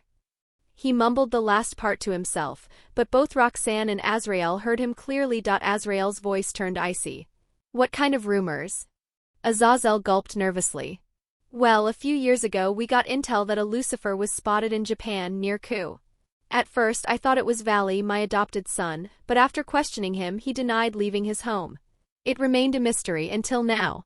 Oh, that must have been when I escaped from Rizevim, Roxanne said casually, before realizing her slip. Azrael turned to her daughter with a dangerously sweet smile. Sweetie, could you elaborate a bit more on that? Roxanne sweated nervously. She had never told her mother about her past, not wanting her to feel guilty for not protecting her. But now it seemed that decision had backfired. With a sigh, she began to explain, providing as few details as possible to avoid provoking her mother's wrath. When Roxanne finished, the room fell into a tense silence. Then a suffocating killing intent filled the air, so intense that even Roxanne felt a chill down her spine. Azrael's usually calm purple eyes glowed dangerously. Azazel, she said, her voice colder than Roxanne had ever heard. Yes, Your Highness. Azazel responded immediately, still kneeling. Contact Michael and tell him I want my physical body back. I don't care how you do it, just make sure I have it in 3 days. Then summon all the cadres and personnel out on duty. We're convening a war council. It's time to hunt down the bastard who dared harm my daughter, their princess. I shall do as you command, my queen, Azazel said with utmost reverence. Roxanne, sensing where things were headed, clapped her hands to get their attention. Mom, I appreciate the sentiment, but please don't cause too much commotion before the peace treaty is signed. Second, there's no need to threaten Michael. I was already planning to visit heaven to retrieve your body. And lastly, I'd prefer if you left Rizevim to me. He's my prey. Her golden eyes glowed with determination as she spoke. Azrael's expression softened. Sweetie. After a moment of thought, she relented. Fine. You can have him, but only if you find him before I do. If not, he's mine. Roxanne smiled wryly. Deal. Azrael hugged her daughter tightly, her skill with souls allowing her to physically embrace Roxanne despite her non-corporeal form. My sweetie is the best. After their heartwarming exchange, Azazel led them to his study for a more formal discussion. Roxanne addressed Azazel once more. As for Rizevim, proceed with your original plan. Use this incident to push the peace treaty between the 3 factions. If there's any resistance from the devils, inform me and I'll handle it. I'm sure heaven won't oppose it. After pausing for a moment, she asked, what's the current attitude within Grigori toward the peace treaty? Azazel's response was swift. Your Highness needn't worry. If Her Majesty commanded us to become farmers, every fallen angel would become a farmer. Roxanne was taken aback. Wow, maybe my mother's charisma is even more terrifying than my father's. This is starting to feel like a cult, she thought. As they wrapped up their meeting, Roxanne remembered something. Hey, Azazel, I've been curious, how did you guys sense my mother's presence? I thought the Fallen didn't have soul-tracking methods. Azrael chimed in. It's due to the blood contract they signa. D with me. It's similar to the connection the Lucifuge household had with Lucifer. They can instinctively sense when I'm near. Roxanne nodded in understanding, having experienced similar contracts before. I see. As their conversation wound down, Roxanne turned to her mother. Mom, do you want to stay here and catch up with Azazel, or will you come with me? Azrael thought for a moment before answering. I'll stay here for another hour or so. You can go on ahead. Nodding, Roxanne teleported away, leaving Azrael and Azazel to their own devices. Chapter 45. Chapter 45. After her daughter left, Azrael turned to Azazel and asked, Tell me, Azazel, what I have missed in the centuries I have been away. Azazel nodded and kept telling her the important news that happened in the supernatural world. He then later began to tell about the situation in Gregory and how they lost 2 cadres in the last few years. I see. Azrael closed her eyes in sadness at losing her loved ones for a while and said, So they lost themselves in finding a way of locating my sacred gear and resurrecting me. As much I wanted to deny it, it sadly is the truth, Your Majesty, Azazel said somberly. Gregory, the organization that went researching sacred gears after the Great War, only had one main goal. That is to locate the sacred gear their queen is trapped in and retrieve it.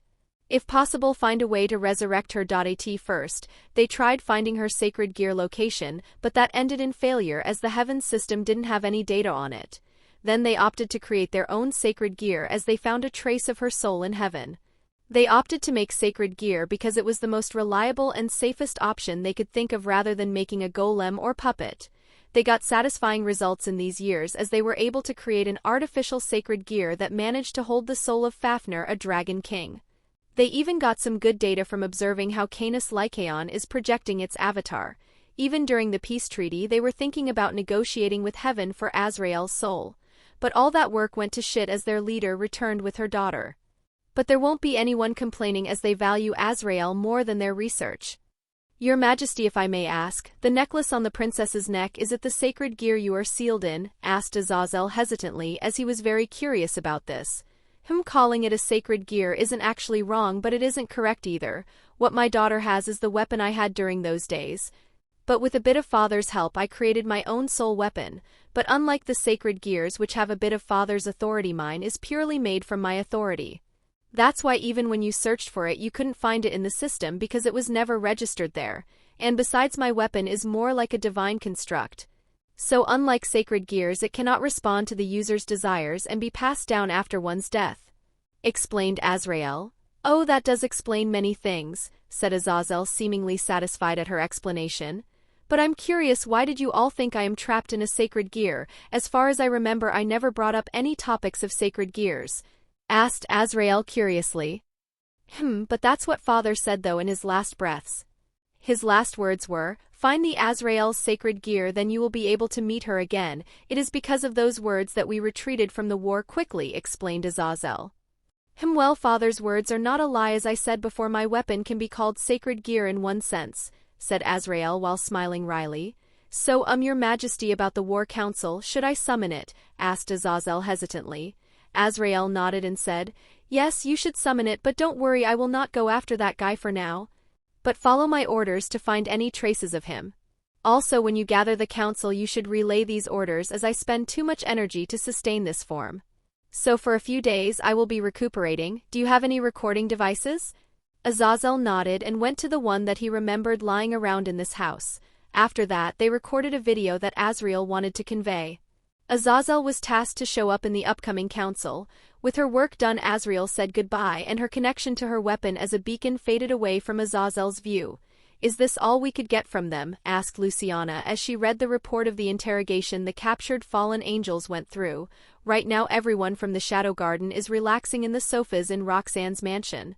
Apart from Kokabil, 200 of his loyal followers were captured by the Shadow Garden. Those soldiers were tasked with massacring humans and blaming it on the devils. Luckily, before they could do anything, all of them were captured. You seem to be troubled, Luciana. Did the report say anything noteworthy? Asked Astoria. Well, the report is fine, but I find the situation a bit strange. You see, those soldiers with a little persuasion told everything about Kokabil's plan. They would even tell the secrets of Gregory, but what? Asked Morgana impatiently. Well, when we asked about the information they know about Azrael, Luciana was about to continue when she was interrupted. Oh, isn't that Roxanne's mother? Why the sudden interest in her information, and couldn't we just ask herself? Interrupted Merlin. Luciana shot her a glare that made her shut up immediately. As I was telling. When Kokabil was captured he looked at our mistress and said her mother's name suddenly as he was reminiscing of something. So I guess that he might have some clues on her attackers, or at least have our idea of who it might be. So I asked our intelligence department to dig some details from Kokabil's subordinates, if they would even have incline of who the perpetrator is. But strangely enough, every fallen angel who was very cooperative earlier refused to tell anything. Even when we tried torture they didn't even bat an eye at the pain. It's like they are all a group of cultists. Explained Luciana as she pondered over this matter. Then a room lit up as a teleportation with the Lucifer's magic circle began to appear on the floor and Roxanne came from it. Chapter 46. Chapter 46. Welcome back, mistress, said Elle. Yusiana as she bowed to her words, others also bowed. Roxanne waved her hand signifying for them to relax. Looking at Luciana's troubled face she asked, "So Lucy-chan, what made you have such a troubled expression?" Luciana sighed and began to explain to her mistress about the report and the irregular behavior of the captured. Roxanne, who heard this, had a troubled expression. She didn't know whether to be impressed or scared at this. Noticing her irregular actions, Merlin asked, Roxanne, you don't have to worry about those guys. If things go south, I will just create a magic to read minds of the supernatural, so relax." Roxanne shook her head and said, "I'm not worried about those guys having some information about who my mom's attacker is. In fact, I'm certainly sure even Kokabeel doesn't have any ideas. If they did, then the fallen angels would have already started the war." All were confused. Seeing this, Roxanne then proceeds to explain of her mother's identity to Gregory, making them even more shocked. "Roxanne, have I ever told you that you have the most complex family background ever?" said Morgana honestly. Roxanne just laughed dryly. She just wished to be Lucifer so she could have more firepower, but who would have thought this would happen? "Anyway, just give those guys some healing potions and transport them all to Gregory. They will just deal with the rest," said Roxanne. Entered the house to have her well-deserved rest. She felt that all her 17 plus 25 years she was never this exhausted, mentally that is. Gregory main base/underworld, in one of the rooms which were reserved for important meetings. Every important member of Gregory was gathered.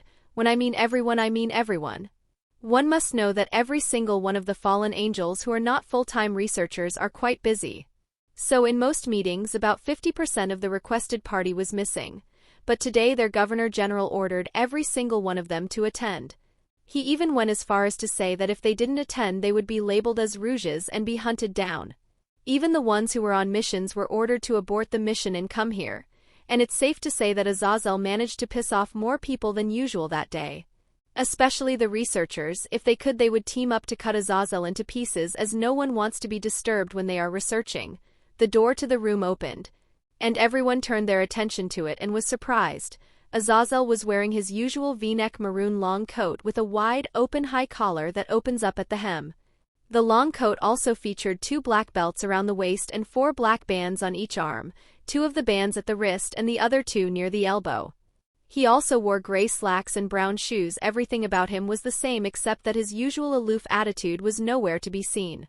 He is having an expression he had during the Great War, where he led his brethren to war.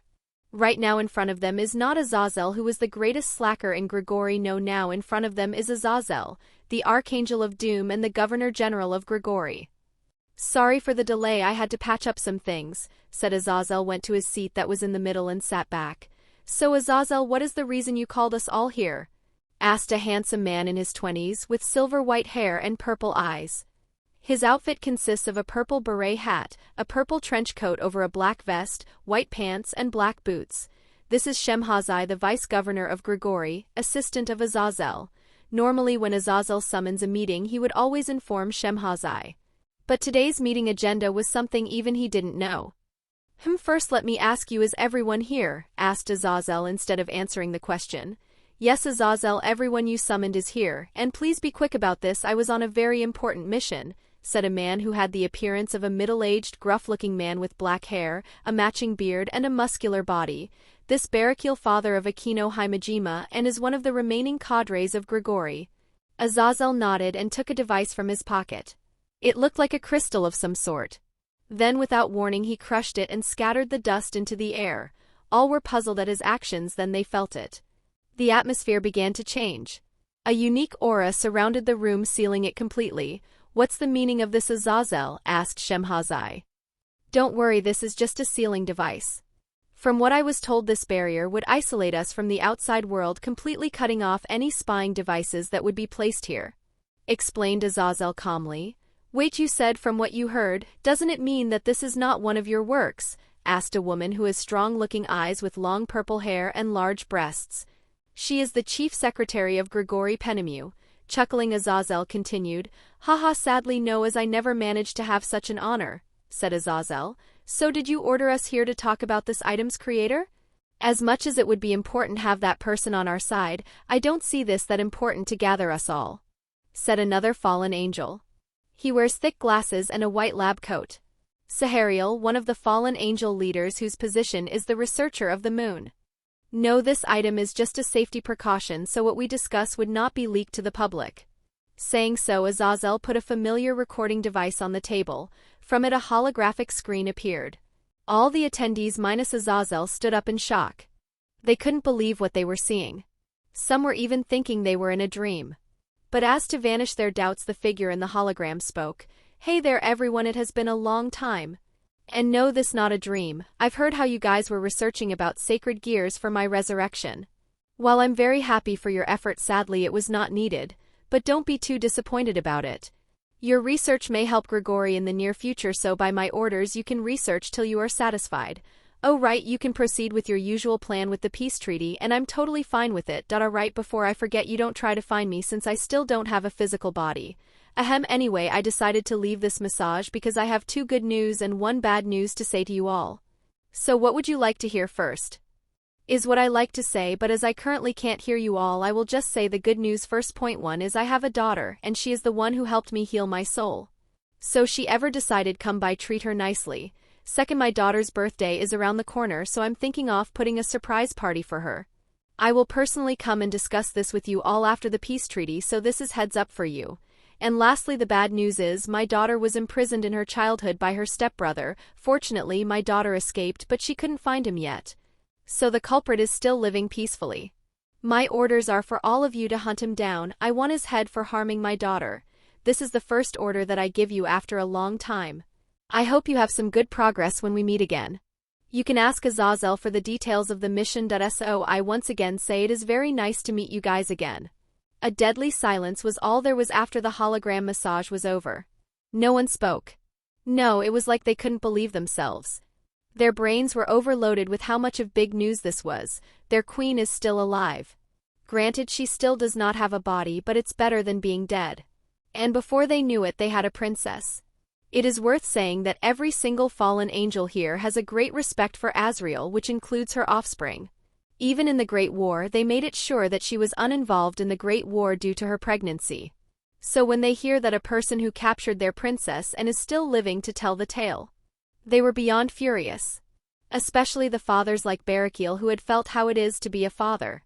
They all turned to Azazel with bloodshot eyes that screamed death. Unanimously they all asked, "Who is that bastard that made our princess suffer?" Azazel, who received everyone's gazes, said, "It is." Chapter 47. Chapter 47. While everyone in Grigori was fuming with anger, their princess was having a heated argument with her best friend. "What the hell did you do, Amy?" shouted Roxanne as she complained to her goddess friend. But I didn't do anything though," said Amelia, genuinely curious about what she did. For a long time, Amelia would summon Roxanne to her realm to give Roxanne her birthday gift as a present. Normally these gifts would be knowledge from other worlds, such as knowledge from different animes such as sword skills, magic, or some rare minerals for her to create more weapons. But in one of her gifts, Roxanne asked her to make a way for Roxanne to contact her even when it wasn't her birthday. From that day they would often hang out together like the old days. But as they hang out more, Amelia sometimes says that she would change the world to make Roxanne's journey interesting. Roxanne at that time agreed, thinking it would be fun, but now she is regretting her decision. Not really, as that decision helped her in encountering Astoria, Morgana, and some other members who she thinks as her family. "Did you make it so my mother is the leader of Grigori?" asked Roxanne. "Oh, that was changed so to give you a stable background during your reincarnation before you were even born. I'm surprised you only found out now. I mean, it's obvious that Azazel doesn't have that much charisma or motivation to create such an organization," said Amelia, as it is a matter of fact. "Dang, if you say it like that I can't refute you," grumbled Roxanne as she pouted. "Well, anyway, since you are here, why don't we play a game? It's super popular in your old world," said Amy as she handed a game console to Roxanne. "Fine, but you better be ready. I'm going to beat you to let some steam off," said Roxanne as she sat near Amy and started to play this game with her yawn. Roxanne yawned as she got up from her sleep. Even though it is only her subconscious that was summoned, the mental exhaustion didn't disappear. But fortunately or unfortunately for her, Roxanne can endure this much, as she had worse in her training days. Now that I think about it, I didn't get any new messages from my master recently. Did she finally decide to go to that war that Indra and Shiva are facing? Saying so, Roxanne decided to head to the dining room to get her breakfast. On her way, she suddenly heard the doorbell of her mansion ring. Since she is quite near the front door, Roxanne decided to see who their guest is. Opening the door, Roxanne saw someone she didn't expect to meet. stood there was an extremely beautiful woman. She has long purple hair and red eyes and wears a full-body outfit that highlights her curvaceous body, with metallic shoulder pads, which is definitely out of place in this day and age.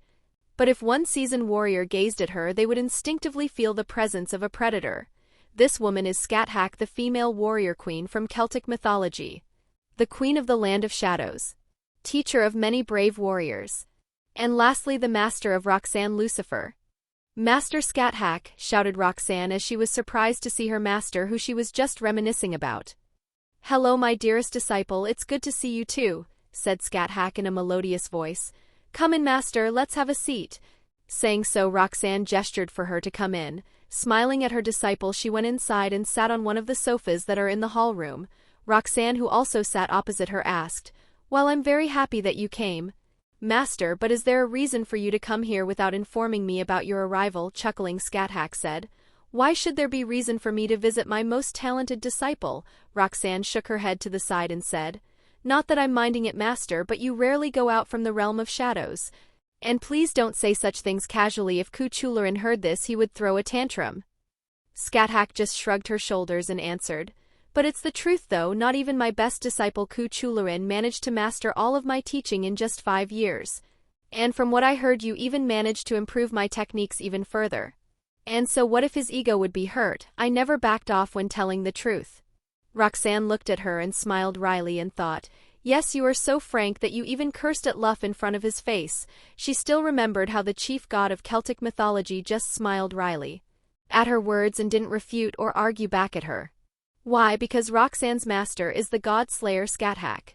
She is strong and has always had an honest personality. That's mainly the reason many gods died under her spear, and as they say, the truth always hurts. So why are here, master? Did you finally get bored and want to participate in that war Indra is doing? Asked Roxanne. Arg, don't even mention that guy. He had the guts to demand me to become his follower. If Luff didn't come at that time, I will show that bastard what it feels like to have a spear on his ass, complained Scathach as remembered the universal annoying god who goes around wearing a floral shorts. Roxanne just looked at her for a moment and then she said, Luciana, be a dear and bring me the phone please. And as if magical Luciana, who should be busy preparing breakfast, appeared with an iPhone 16 in her hand. Thanking her, Roxanne fumbled on it for a few seconds and took a call. In a few seconds, the call connected. Hello Roxanne, it's quite rare for you to call me suddenly. What can I do for you? Answered a female voice from the other side. Roxanne smiled and said, It's quite nice to talk to you too, Callie, but I'm afraid I have to trouble you for a little favor. Oh, what I can do for you? Asked Callie, intrigued. It's not every day you get Roxanne asking for something. It's nothing too troublesome. Can you please pass a message for Shiva? He never answered my call, so I thought it'd be better if I asked someone else to pass it. Oh, don't worry, I will tell him what you want to say. So what is the message? Oh, it's nothing too serious, just tell Shiva to control Indra or he will lose his head soon. There was silence for a few seconds before a tired sigh was heard from the other side. Sigh. So who did he antagonize this time? My master. You know what, screw this, I had enough of this stupid Indra. Roxanne, you can deal with him as you like, just remember to not kill him. I will tell the massage to Shiva and he'll understand. Oh thank you, I will make sure to leave him in a half-dead state when I meet him next time. Also tell Shiva to get a hobby or something. This game is too troublesome even for us. You are not the first person to tell that him, Roxanne, even we are tired of their stupid game. If he wasn't strong, I'm sure everyone would team up to beat him. Some sense. Well anyway, it's nice talking to you, see you later, bye. Saying so, she ended the call. In Mount Kailash, Callie cut the call and carefully put the smartphone in her storage space. After that, she let out her aura and shouted, Shiva, you piece of shit, come here right now. That day, if one went to Mount Kailash, they would witness the sight of Shiva, the now strongest being in the world, cowering at her wife's angry figure. Fortunately, no one is around to see this spectacle. Chapter 48.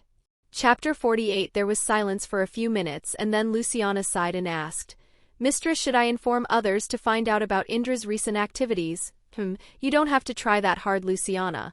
While Indra is an arrogant fool, he is still one of the strongest beings alive. And with his clairvoyance, he should be able to notice if we spied on him, so you should instead just increase the watch on the hero's faction, since I'm sure Indra would intervene when he realizes that his best toy is in danger, said Roxanne, evilly confirming why she is a devil. Putting that nuisance away, why are you here, Inca Master? Asked Roxanne again. Scathach with a big smile said, Well, I'm here for your open house. Roxanne froze at her words. She totally forgot about it. And she knew that she screwed up big time. During the time she was away in Kuh, she bonded with people. And these people have a tendency to overact when it comes to her. And if her teacher, who she definitely didn't inform about open house, is coming, then they would be too. And these guys are too famous for their own good. While she doesn't mind her identity being revealed, she definitely doesn't want it without gaining any benefit. Thinking for a bit, she did the only thing she could do. She asked for help from the ever-reliable Ciel. Ciel, help me, requested, accepted. Searching for possible solutions. 2 found, calculating error margin complete. Would you like to show results now? Yes, please. Showing results. 1. Created a spell that is strong enough to hide their identity. 2. Convince the other parties not to come to open house. Oh right, I could make some accessories with the enchanted effect of making them look normal and give it to them as presents. Yes, this is the best idea ever.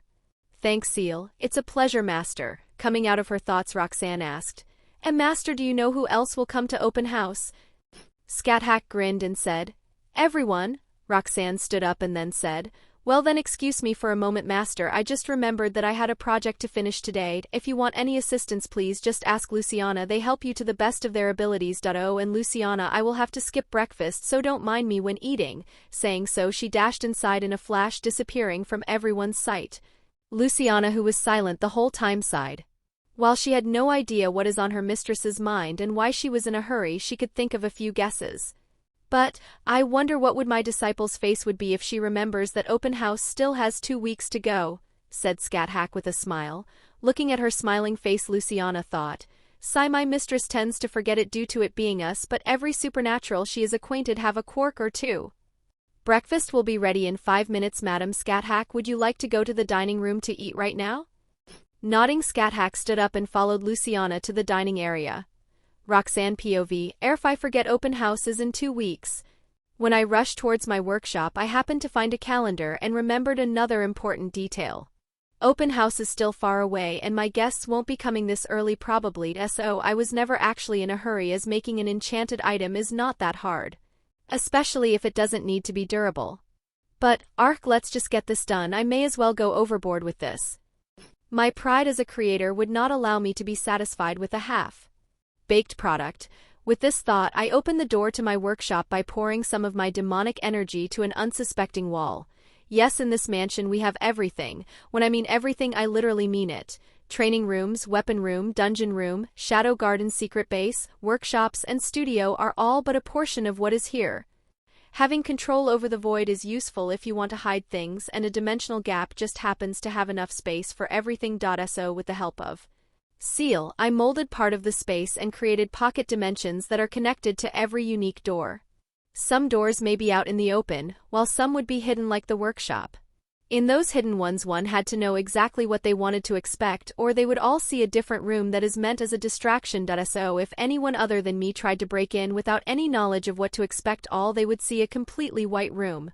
Well then, let's get this started. The Governor General of Fallen Angels is Ku Town, my territory, uninvited and illegally, and is trying to get my cute servants. He deserves to die 1,000 deaths, said Rias angrily. Like in the anime, Azazel still called on Issei for their weekly appointment. He then began to reveal his identity like anime and so on. And now Issei, like the faithful servant he is, told this to his master, who almost spit her tea after hearing the news. So quickly contacted her brother to ask how to proceed, and what did she got as an answer? I'll handle it, back off. She couldn't believe her brother wouldn't allow her to handle her own territory problem. Oh, she knows that if they try to do something to Azazel, it will reflect poorly on them in the summit meeting that the 3 factions will be holding. But she couldn't help it. Her pride was stepped on. At the very least, she should get an apology. She deserves that much, right? So, Kaicho, can I stand up now? My knees are hurting as hell, said Issei as he kneeled in the middle of the ORC room. How is he kneeling like that? Well, he was caught up in a very interesting situation with Zenobia that the jealous Rias didn't even want to listen. A/N, yeah, it is a pool incident, as Rias was punishing Issei. She got Surzek massage and her mood turned from bad to worse, so poor Issei had to take it like a man. Will you tone down your perversion? Seriously, I still can't understand you, Issei, said Rias, exasperated. It's not perversion. Making a baby is a wonderful said Zenobia, who after the Excalibur incident was banished by the church, and like in the story she was invited to Rias's peerage and blah blah blah. Hey, you tried force it on me, shouted Issei. Well, this looked like an interesting topic, said another voice as the teleportation magic circle lit up and a man and woman appeared from it. Chapter 49. Chapter 49. Well, this looked like an interesting topic, said another voice as the teleportation magic circle lit up and a man and woman appeared from it. Brother! Exclaimed Rias as the light disappeared and showed the figures of Cerzex and Graphia. Everyone knelt on the ground as a tradition before the Devil King, but Cerzex dismissed them, saying, No need for the formalities, I'm off duty today, so just treat me casually. So brother, why have you come here? Asked Rias. As I said before, it's my day off, so I thought of going on a walk with Graphia. And the human realm is the best place, said Cerzex with a smile, but his smile froze when he heard Graphia's words. In short, he thought that since your school's open house is near, he might as well venture into the human realm to relax. He looked at her. She in turn looked at him with her usual stoic face, but Cerzex, who spent the last centuries with her, knew she is mad at him. Why, you ask? Well, she doesn't like it when he uses her shield to cover up Siscon nature. Why is it that even he didn't know, as she never revealed anything? And she can be very stubborn when she needs to. Oh, I see that you increased your peerage again, said Cerzex, changing the subject. If there was one thing he learned from dealing with those old geezers in the council, is that the most shameless person always wins. That's why he, as a Devil King with a magnanimous heart, decided to forgive this blunder. Yes, this Zenobia, my new knight, said Rias, introducing Zenobia. Greetings, Mal Lucifer, it is a pleasure meeting you, said Zenobia, bowing lightly. Haha, don't be stiff, I hope you protect my sister from now on.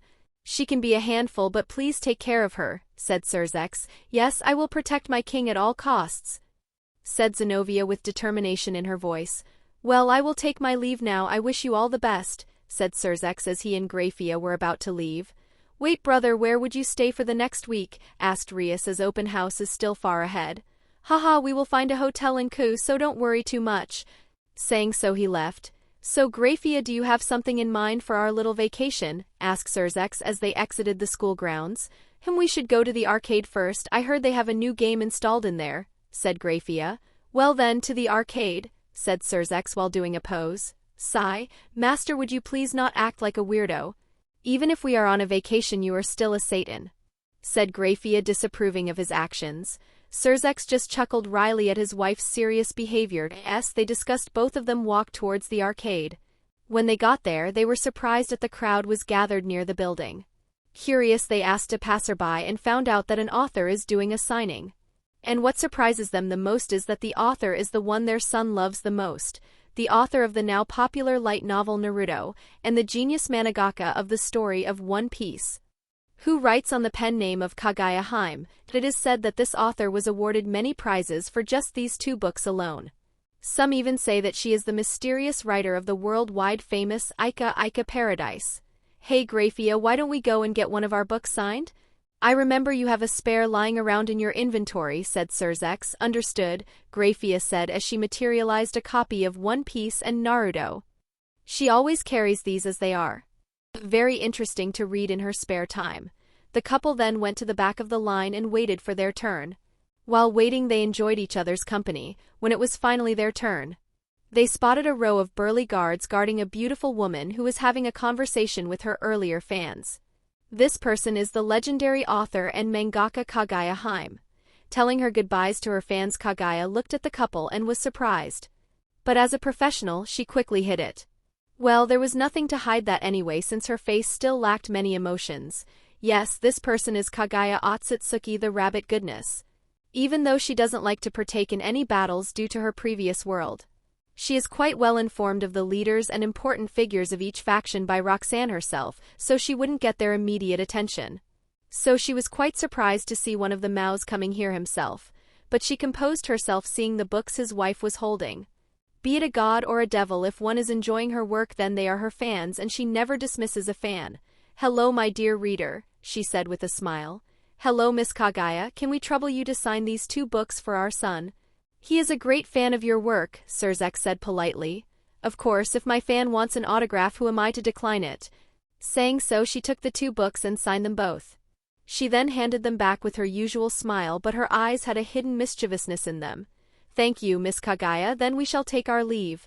Saying so both the couple left there and went to the arcade as they planned. As the couple left, a black cat suddenly jumped onto the table from seemingly nowhere. It looked at Kaguya with its golden eyes and asked, "Is that a wise choice, Kaguya? You know if they see that prank as a threat to their son they will storm this place." Unsurprised of this talking cat, Kaguya replied, "No, they will not, Isis." "Oh, why is that?" asked the cat curiously. Kaguya smirked and showed it the pen she was holding.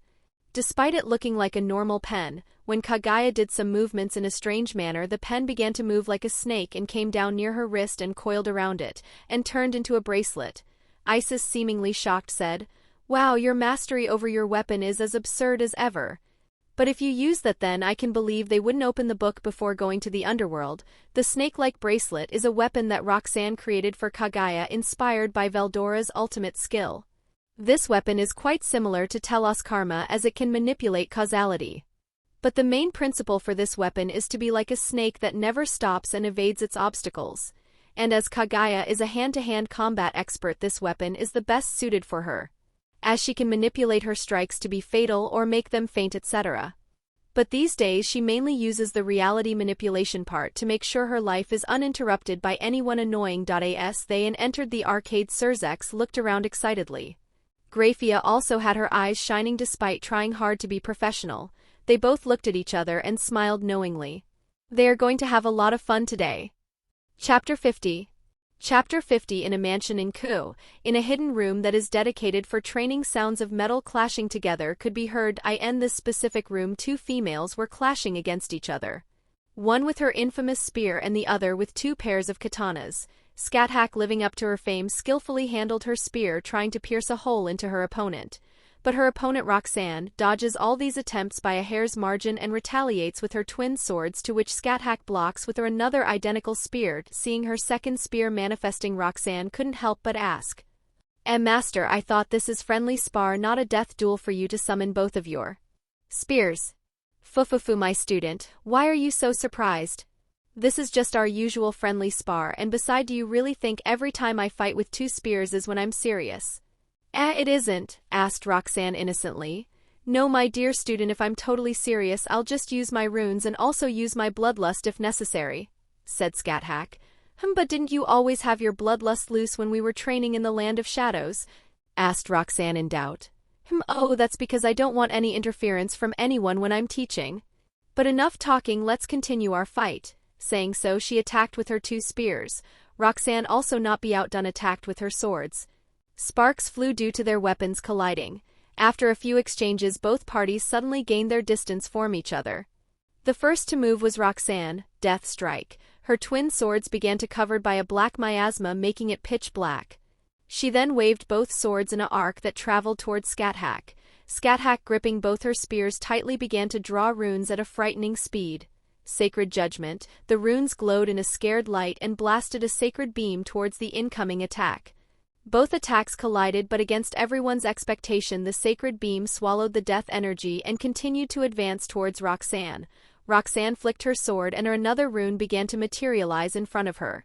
Devour. The rune, just as it was intended, devoured every bit of the scared beam. "Impressive, you managed to make your own primordial runes," said Scathach as she marveled at the rune, which in Norse history did not exist. It isn't that difficult if I know the right letters, and teacher, you also modified those runes to match your fighting style," said Roxanne sheepishly. "Brat, what I did was just refining the already existing base runes and combining a few to make a new complex rune." "But you just created a new rune itself from scratch," said Scathach exasperatedly. Honestly, she was quite envious of Roxanne's talent for runes. When she was first learning runes, she was admittedly not the well-talented. But did it make her give up? No, she tried even harder. She put more effort than others. She practiced one rune for thousands of times till she got the results she wanted. But unlike her, Roxanne is different. Her talent in primordial rune is a better than average, but what makes apart from others is her unique mindset. Like her, she prefects everything from the basics. But she also tries to modify them every time she gets. That's why she was able to create more characters in the primordial runes. Her unorthodox thinking that was mainly used for creating new weapons she continued to pile up. Even the twin katanas are not normal weapons. One is a katana that was enchanted to absorb part of the magic power that blade is reinforced to sharpen it continuously. While would be not so useful in present fights, what if we have daily spars with it? It will continue to absorb the magic power and one day be sharp enough to tear space itself. The other one is just as ridiculous as the other. The sword is enchanted to absorb a part of every collision it is faced with. With that energy it will make it more indestructible. At first it like a stick that can be broken if it is not handled carefully. But as time went by the sword became so indestructible that even Satan class being couldn't scratch it. And it certainly did not help that when you collide with that blade you will almost feel as facing huge wall. One sword for defense and the other for offense, a genius combination that only a few could do. And what's more, she created these blades when she under her tutelage.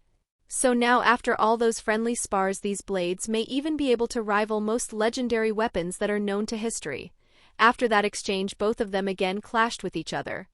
But unlike before where both of them were mainly focusing on defense, they now are on the offensive. Both of them started to get more injuries as each time their weapons collided. But they didn't seem to mind it as they continued. Well, they don't need to worry about it as some runes began to glow from the wall that started to heal these wounds. This went on for a while until a door opened to the training room. From it Luciana came in with a cart full of teacups and sweets. "Mistress, it is time for tea." "Oh, didn't realize that much time has passed," said Roxanne with a bit of surprise. "Mistress, you were fighting for 10 hours straight." Luciana deadpanned, smiling wryly at her. Roxanne began to enjoy her time with the cookies Luciana brought. Scathach also followed up by taking a sip of her tea. "As delicious as ever, Luciana," she complimented. "Thank you for the praise," Luciana said humbly. "Oh right, Luciana, did we have a new guest in Ka recently?" "I felt a teleportation activation but didn't delve deeper into it as I was busy," asked Roxanne suddenly. "Yes, mistress, we have found out that the Rizevim Lucifer has come to Ku for open house. Kagaya even stated that she even signed a book for them at her signing," answered Luciana with a bit of disdain that her Rizevim might be her brother-in-law, but she despises him for his attitude.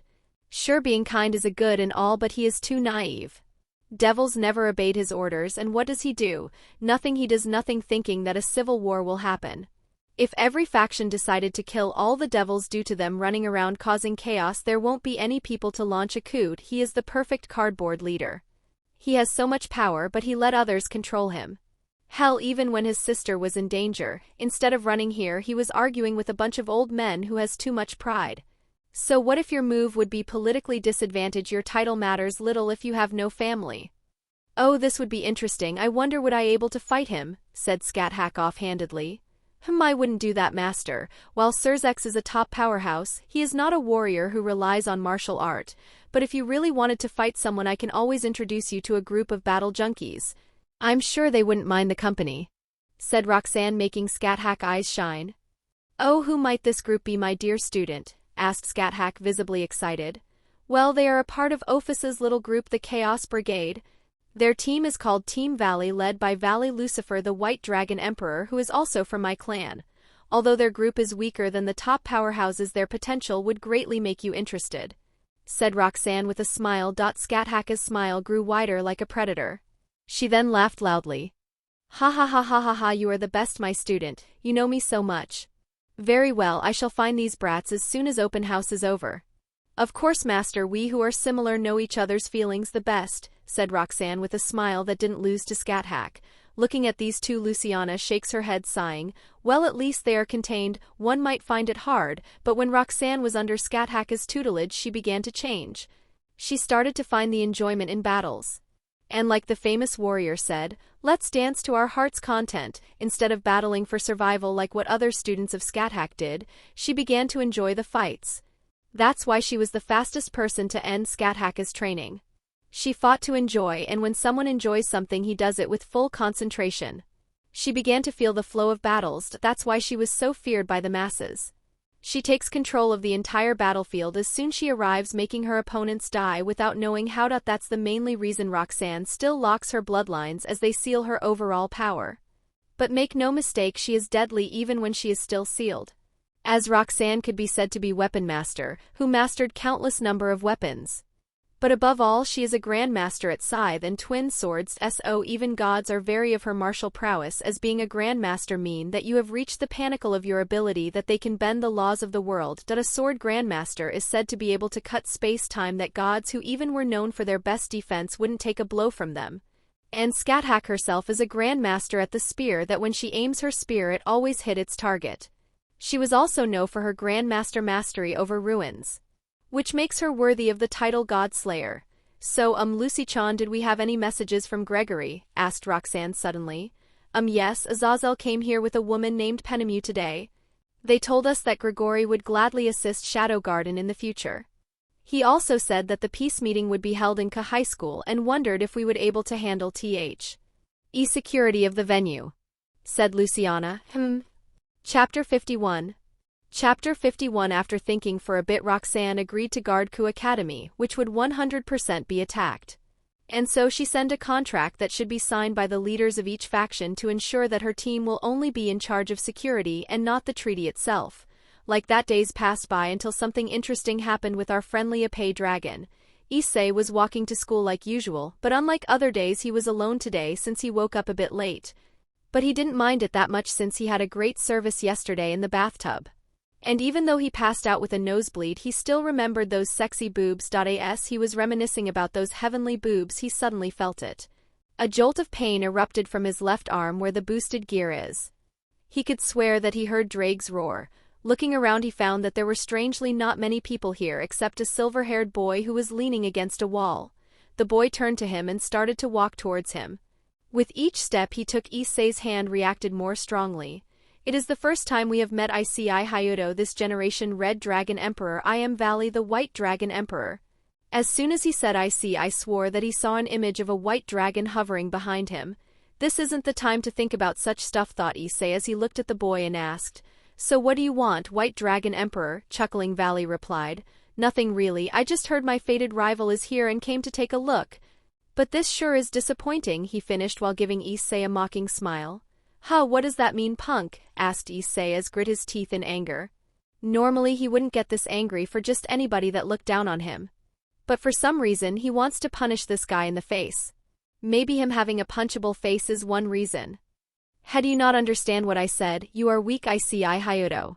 You are just a low-class reincarnated devil. If we go by the rankings you would be in triple digits. And that's too weak to call yourself the Red Dragon Emperor. Valis snickered. You must have felt it right, the desire to battle each other. Every wielder of boosted gear must fight with the wielder of the divine dividing. That is our fate. And you, Issei Hayato, is too weak to challenge me. So what? Said Issei. Pardon? Asked Valley while blinking. So what if you are the white dragon or whatever? No one can choose my fate. My destiny is only mine to choose. And I choose to be harem king than fight with a dude like you, said Issei. Haha, who do you think you are, Hayato? Would you keep saying this nonsense if I kill everyone you hold dear? Now that I think about it, that might be a good plan to make you stronger. With this hate you may be able to give me a good fight. Saying so, Valis smirked and was about to close to Ici when two swords suddenly appeared near his throat. And do you think we will let you do that? Said Akiba with his holy demonic sword drawn. Even if you are the white dragon, don't think everyone will listen to you, said Zenobia, who also has her Durandal near his neck. Although Valley didn't change his expression, he was sweating buckets. Damn, this a fucking holy sword. I need to defuse this situation before things get dicey. Shit me in my fucking mouth, cursed Valley internally, but he calmly raised his two fingers and pushed both of the swords away while saying, he worries too much. I don't relish in fights like that, but next time when we meet at least have the strength to take a punch from me, ha ha ha. Saying so, he walked away from their sight. Just as he was about to go to an alleyway to teleport away from here, he heard a voice that he wished he hadn't. Well, what do we have here? I came here for some work and sensed someone familiar. And it turned out to be my rebellious son, who should be in the base is now walking in Ku Town, which just happened to be the city where the Red Dragon Emperor lives.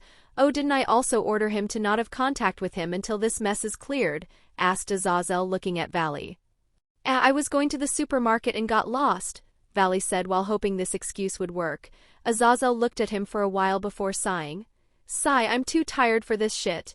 Let's just go home. Saying so, he conjured a teleportation circle back to Grigori. Like that, days went by and finally the accused day arrived. Ku High School is now bustling with students and parents who came to participate in today's special event open house. For most students, this day is just like a normal day, but for some, this is a trial. A trial where you will have to endure the embarrassment your parents will bring.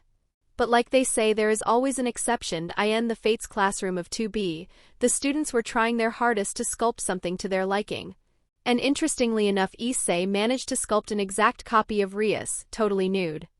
Well, if that wasn't enough, he also had to hear how his parents were evaluating his worth to a perverted loser to a master sculpting pervert. But when they saw Asia sculpting a mini dinosaur that may have looked a little similar to her familiar, they forgot about him and started to praise her like she was their only daughter. As for Roxanne, well, she was on her own world of crafting, not even bothering to look at Scathach or Luciana who were recording her. One might ask why Roxanne, a grandmaster in craftsmanship, didn't finish her sculpting in a blink of an eye like how Issei did. Well, to answer your question is pride. She prides herself in her work, and she will give it her all. Even the weapons that she used with Kokabeel is something she did her all to make. They might be plain in appearance, but each weapon can hold against a Excalibur fragment easily. And done, said Roxanne happily as she finished her work. It was a small statue of a woman who is clad in a white vestment wielding a scythe. But the most eye-catching thing is her 7 pairs of fallen angel wings that surrounded her protectively. This is a statue of someone Roxanne holds dear, her mother Azriel, who is now looking at it with emotion. With Roxanne being a grandmaster, this statue can be called a treasure, which it actually is for Gregory. But the irony is that no one paid it attention. And since most if not all students were now biting for the naked statue of Rias. So my dear disciple, what are you going to do with this sculpture? Asked Scathach curiously. I haven't thought of it, but maybe add it to my new collection, said Roxanne unsure. Mistress, if I may say, why don't you give it to Lady Azriel as a gift, since we will be retrieving her body soon from heaven? Interjected Luciana. Oh, that's a great idea, nodded Roxanne. As they were beginning to wrap things up, Roxanne heard a familiar voice calling to her. Oh, Roxanne dear, say hi to the camera. Turning around, she saw Issei's mother turning the camera at her. And Roxanne, being Roxanne, just waved at it. This is nice, she thought. Chapter 52. Chapter 52. This is a wonderful statue. Thank you, Issei, said Rias happily as she received Issei's newly sculptured statue of her. After the whole fiasco in the classroom, Issei and Asia met up with Rias and Aquino near the occult club. Issei then presented the statue to Rias as a gift. Haha, don't mention it, Issei scratched his head sheepishly. Although he didn't say it, he quite liked his handiwork. Era, you are making me jealous, Rias. Issei, why don't we create a statue of me too? I will even let you touch me to have the accurate measurements, Aquino said seductively. As these words echoed in Issei's mind, he began to fantasize how he would touch her naked body. He almost had a nosebleed because of this. But his fantasies were broken when both Rias and Asia denied Aquino's proposal almost immediately. As this awkward conversation was about to continue, they all had a commotion nearby. Turning around, they saw a group of students running towards the auditorium while shouting something about a magical girl cosplay or something. Curious, they all followed, and so something unexpected. Well, Rias and Aquino half expected this when they heard a magical girl is in their school. And as far as they knew, there is only one person who will cosplay as a magical girl anywhere without any shame. And that's Sona's sister, the Mao Leviathan, Seraphal Leviathan, and said Mao is now doing a magical girl modeling for the students. And if that isn't enough, she also does some magical effects to her poses that nobody seems to realize till now. What the hell is magical girl Leviathan doing here? Issei asked aloud. Shocked Asia asked. Issei, do you know that person? Issei nodded and said, yeah, that girl is magical girl Leviathan from the Magical Girl Spiral show. Aquino then asked curiously, Era, I didn't take you one for watching a magical girl show. Issei just coughed awkwardly and said, well, my client is quite obsessed with magical girls, so I'm quite familiar with this show. Now, if I remember correctly, Roxanne also used to love this show when we were little. And right one cue, there was a black blur and a girl came running towards Seraphal with a terrifying speed. The blur stopped next to Seraphal, startling her. Leviathan, please give me your autograph, I'm a big fan, shouted Roxanne, who had her eyes shining like stars. And like that, another magical girl-obsessed person joined the commotion. Well, it looks like she still is obsessed with magical girls, said Issei, smiling wryly. He still remembered the say when there was a magical girl festival and how he and Irina were dragged by Roxanne everywhere. "Oh, who is that Issei?" asked Rias curiously. "Oh, that's my childhood friend who recently came back to Ku. I think you saw her in my album," said Issei. "Oh, that's all," she said as she lost interest in her rather quickly. She then redirected her gaze and watched the show how a magical girl and her fan were posing for the camera. "All right, that's enough. Don't forget this is a school," and that show ended when the student council started to take action. Sanji, who arrived first, started to disperse the crowd much to their annoyance. Roxanne, who was having fun, also left with them while having a pouty look that made Sanji almost let her have fun, but remembering the consequences that would follow, he quickly steeled his mind. After Roxanne left, Issei and others went towards the duo who are left. And like in the story, Sona came and ran as fast as she could to escape her sister's love. Roxanne, who was now with Luciana and Scat and one other little girl, looked at all this with a bit of amusement. "Wow, now I kind of feel bad about giving Seraph those tickets," said Roxanne after seeing how much Sona hates her magical girl side. "Haha, don't be my dear disciple. Although she may look like she hates it, she is just shy showing her hobbies. I with my experience can tell that much," said Scat. With her experience of teaching many warriors, she could tell from a person's body language how a person is feeling. "Well, whatever you say, master," said Roxanne, turning her attention to the little girl who is now eating sweets from a bowl. She then continued, "Well, I didn't expect you to arrive here, Ophis." Ophis, who was eating from the infinity bowl that Roxanne created by combining her own authority and some creation magic, looked at her and answered. "Baka Red said to go and meet you. Baka Red has a job and can't come." It was noisy with others. For a normal person, they wouldn't be able to understand what Ophis said, but for Roxanne, who has a talent for dealing with oddballs, understood it completely. What she said was Scarlet, who was about to come, had some emergency work, so she told Ophis to come since her little group is quite tame these days. And Ophis, who had nothing to do other than listen to her group's unnecessary ramblings, agreed to come. "Oh, that's so sweet of you, Ophis-chan," Roxanne said happily as she hugged her, creating a lovely atmosphere. But that was broken when Luciana spoke. "Mistress, would it be fine if we leave now? I can sense my sister nearby." Roxanne nodded and they all teleported away back to their mansion. "Let's now have a toast for this new friendship. Cheers," said Issei's father as he started the party with Surzex and Rias's father. All three of them gang up in the school and decide to have a little party and discuss their children's embarrassing moments together, and much to Rias's horror, her father brought her old video collections. "Look, there is our little Rias answering the teacher's question," said Zeoticus Gremory, looking dotingly at the screen. Rias was obviously trying to cover her face from the camera. "Isn't she the cutest when she is so serious?" joined Surzex. As these adults were having their bonding time, they found themselves mesmerized by a specific video. It was the video that Issei's mother recorded today. Did I end the video? They saw Roxanne giving a V sign with her fingers and looking at the camera. Both Surzex and Goru were amazed at the fantastical statue that Roxanne created. But what Zeoticus found astonished who the statue represent, he knew that person. Hell, there wouldn't be a single person who didn't recognize the strongest fallen angel. The person who has the deadliest ability that the three factions feared. The angel of death, Azrael. He gulps a mouthful of saliva and sobered up immediately. He looked at his son, who still hadn't recognized her. Well, it isn't that surprising since she was never seen in the last stages of the Great War. "Hey, Mr. Hayadu, who is this girl? She has a great talent for art. If she made that masterpiece," Surzex asks, intrigued.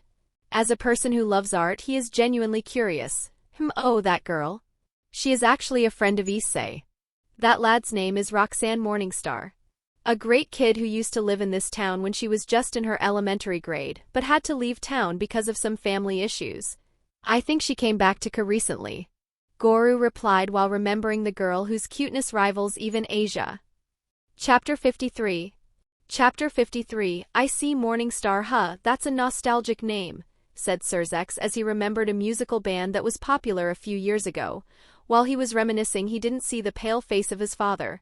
The younger generation may not know, but the original Lucifer's full name was Lucifer Morningstar. That's got to be a coincidence, right? He thought worriedly. And just as he was thinking of investigating this matter, he felt a chill up his spine, making him freeze. The Gremory, like the other pillar demons, have a talent that is unique to them. And sixth sense is one of them, while the other being them having an enormous amount of demonic energy. But this sixth sense differs from each other's, like how Rias has the instinct that helped her greatly to collect the best talents for her peerage. And Zeoticus, who is one of the best merchants there is, has the instincts that helped him to identify potential disasters. And now he felt that if he tried to investigate this matter he would pay a big price by simply being caught up in a crossfire. Which is strangely right. Because if he tried to investigate, the first to be noted would be Roxanne and then Grigori. And Grigori, due to them being a little protective of their princess, would do something drastic. And Roxanne not liking the Gremory very much wouldn't stop them. This would result in him having to deal with a huge loss in his business in the best-case scenario. And that's if Shadow Garden didn't kidnap him for questioning us. So, as a person who listened to his instincts, Zeoticus decided to drop this matter.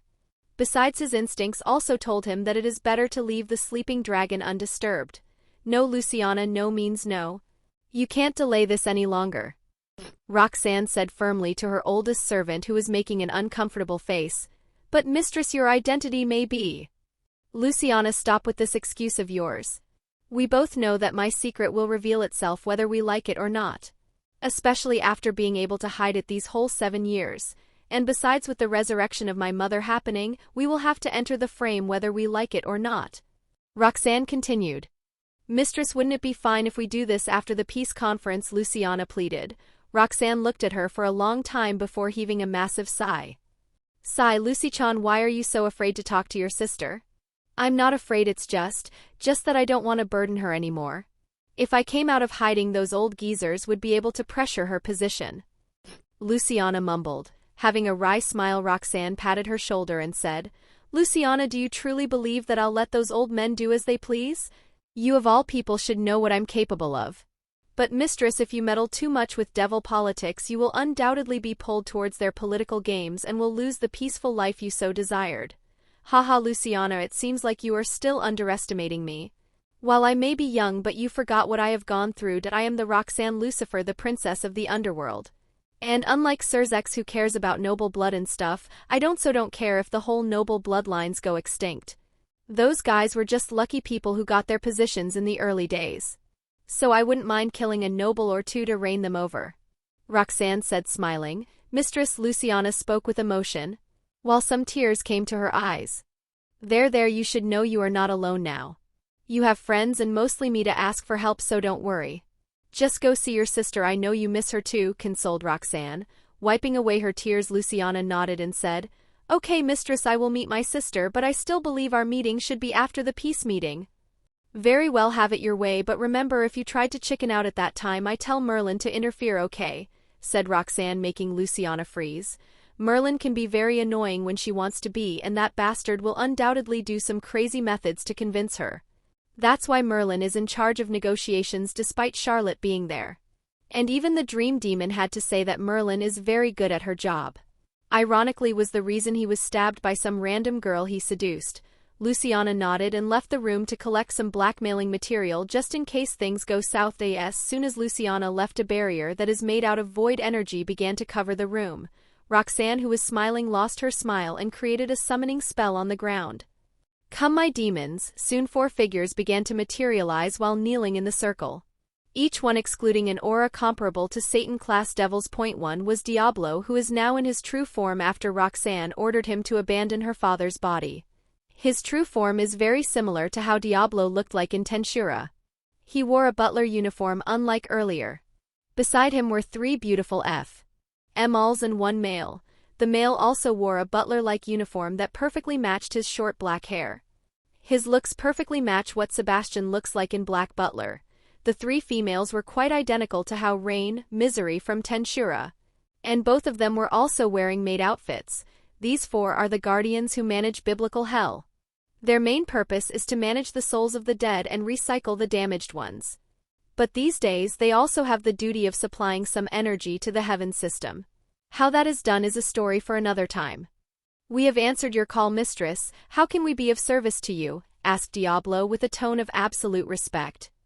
Hey, Diablo, what do you think would happen if we release all the information we have about the council to the new Satans? Asked Roxanne. The Satan's faction will start a purge but will still leave the most influential alive. The most they will do is cripple the council's power, Diablo said without hesitation. So they are too soft, huh? Mumbled Roxanne as she closed her eyes for a minute. Then when she opened them, they were not like the usual purple, no, they turned golden. Sebastian, yes mistress, the other butler said respectively. Go and find some good people who are betrayed or scammed by those old guys. Offer them a chance to exact revenge on the council members. Even stray devils are fine, but remember, pick only the good-natured ones. I don't want to help someone with a bad character. Oh, in Misery and Rain, I want you to find the spies that are in the Gremory mansion that are stationed to watch over Graphia Lucifuge. You can brainwash or eliminate them as you wish. Your wish is our command, mistress. All three of them bowed and said in unison. Chapter 54. Chapter 54. In the outskirts of Ko, there was a restaurant that was quite popular with the locals. Why? Because this restaurant is a place where one must cosplay to their favorite character. Whether he is a knight or even a stripper, none would bat an eye at their weirdness, as the restaurant has seen much more. For example, what if you found guys perfectly cosplaying as Anubis? Wearing a dog mask that looked too real and wearing an ancient Egyptian robe? Well, let's just say that God or other supernatural creatures who always have to hide themselves found a place where they could eat in peace. And of course, this restaurant belongs to Lux Company that the daughter of Azrael owned, so this place also acts as one of the many meeting hubs for the folks who want to some business with the Shadow Garden. And now in a private room that was specially made for grand occasions.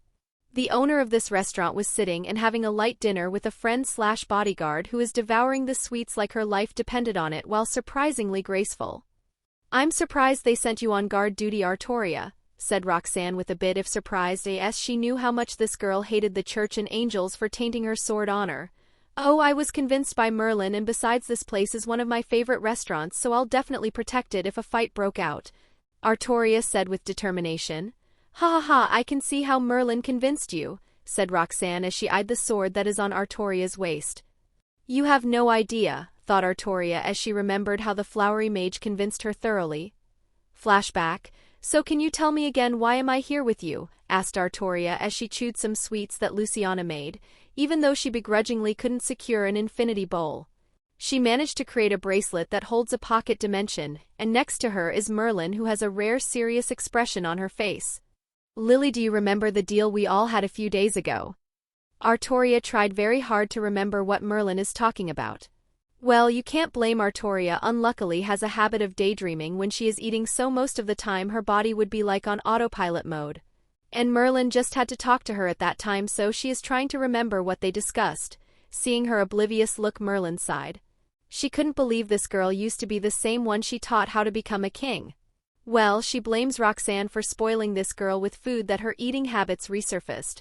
Remember, today you will escort Roxanne to see the angel faction. If my guess is right, they will send Michael or Gabriel, as those are the most suitable for this occasion, and I hope you at that time don't question about the Excalibur fragments.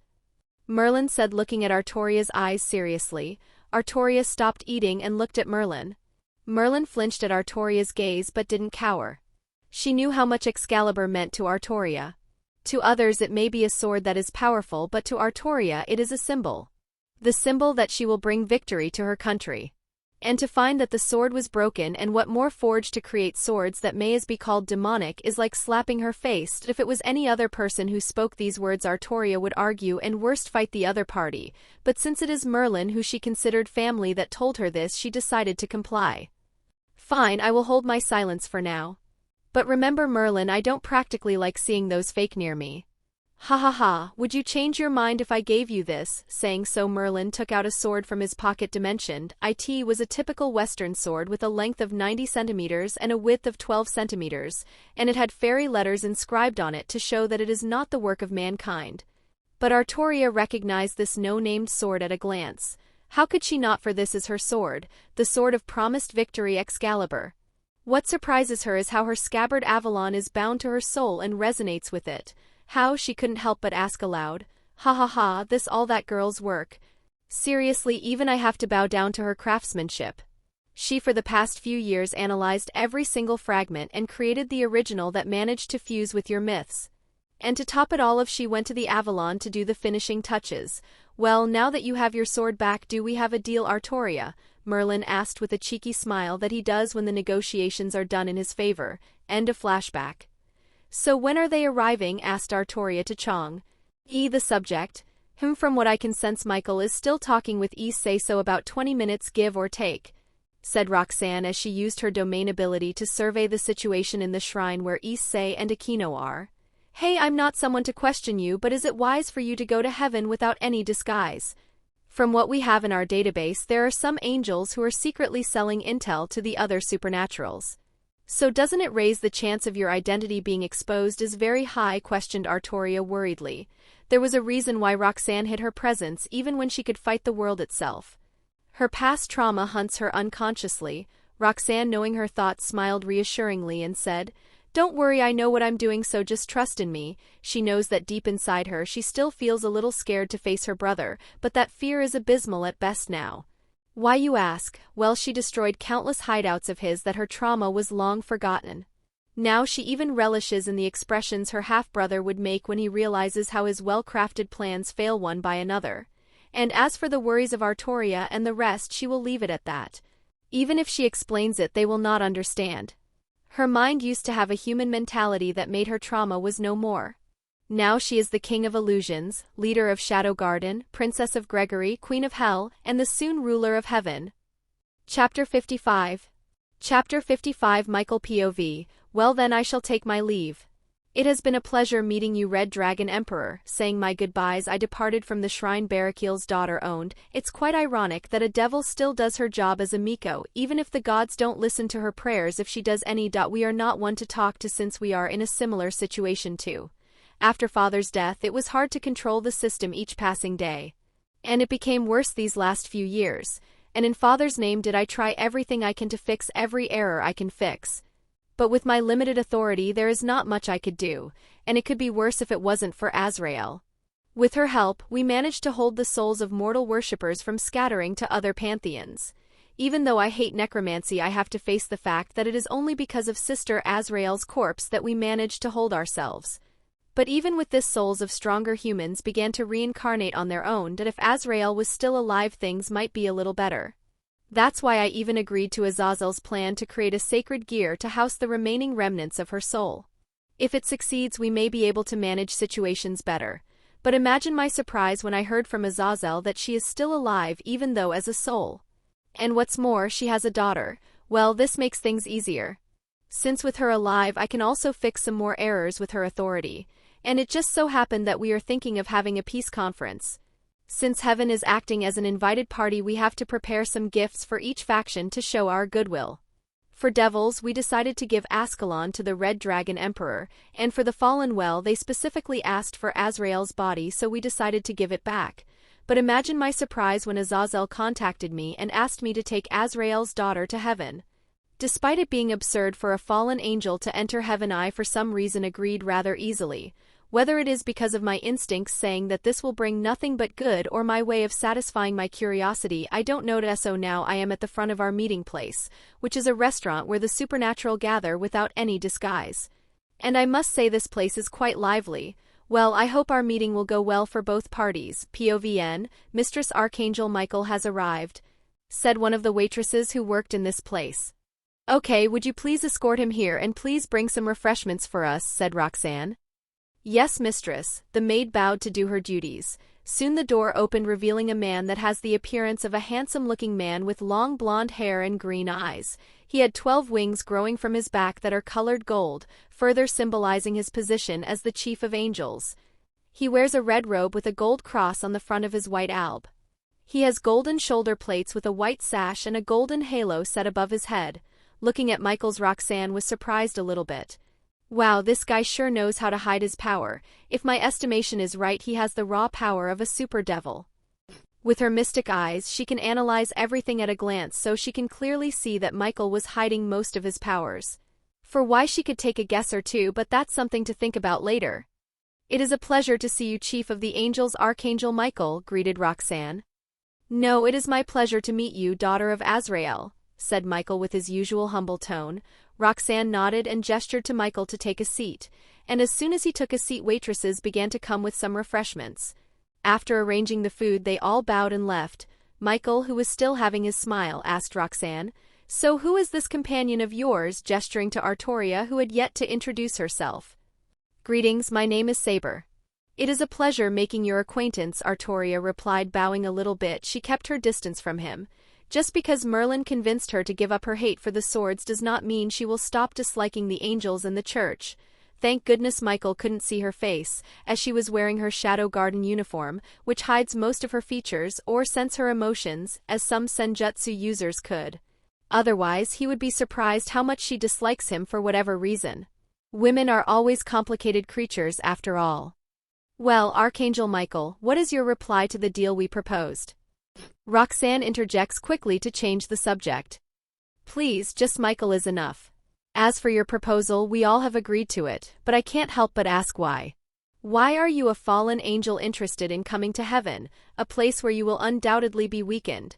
Michael couldn't help but ask. Although the God of the Bible was killed, his system still manages to guard he. Then with his authority to this day.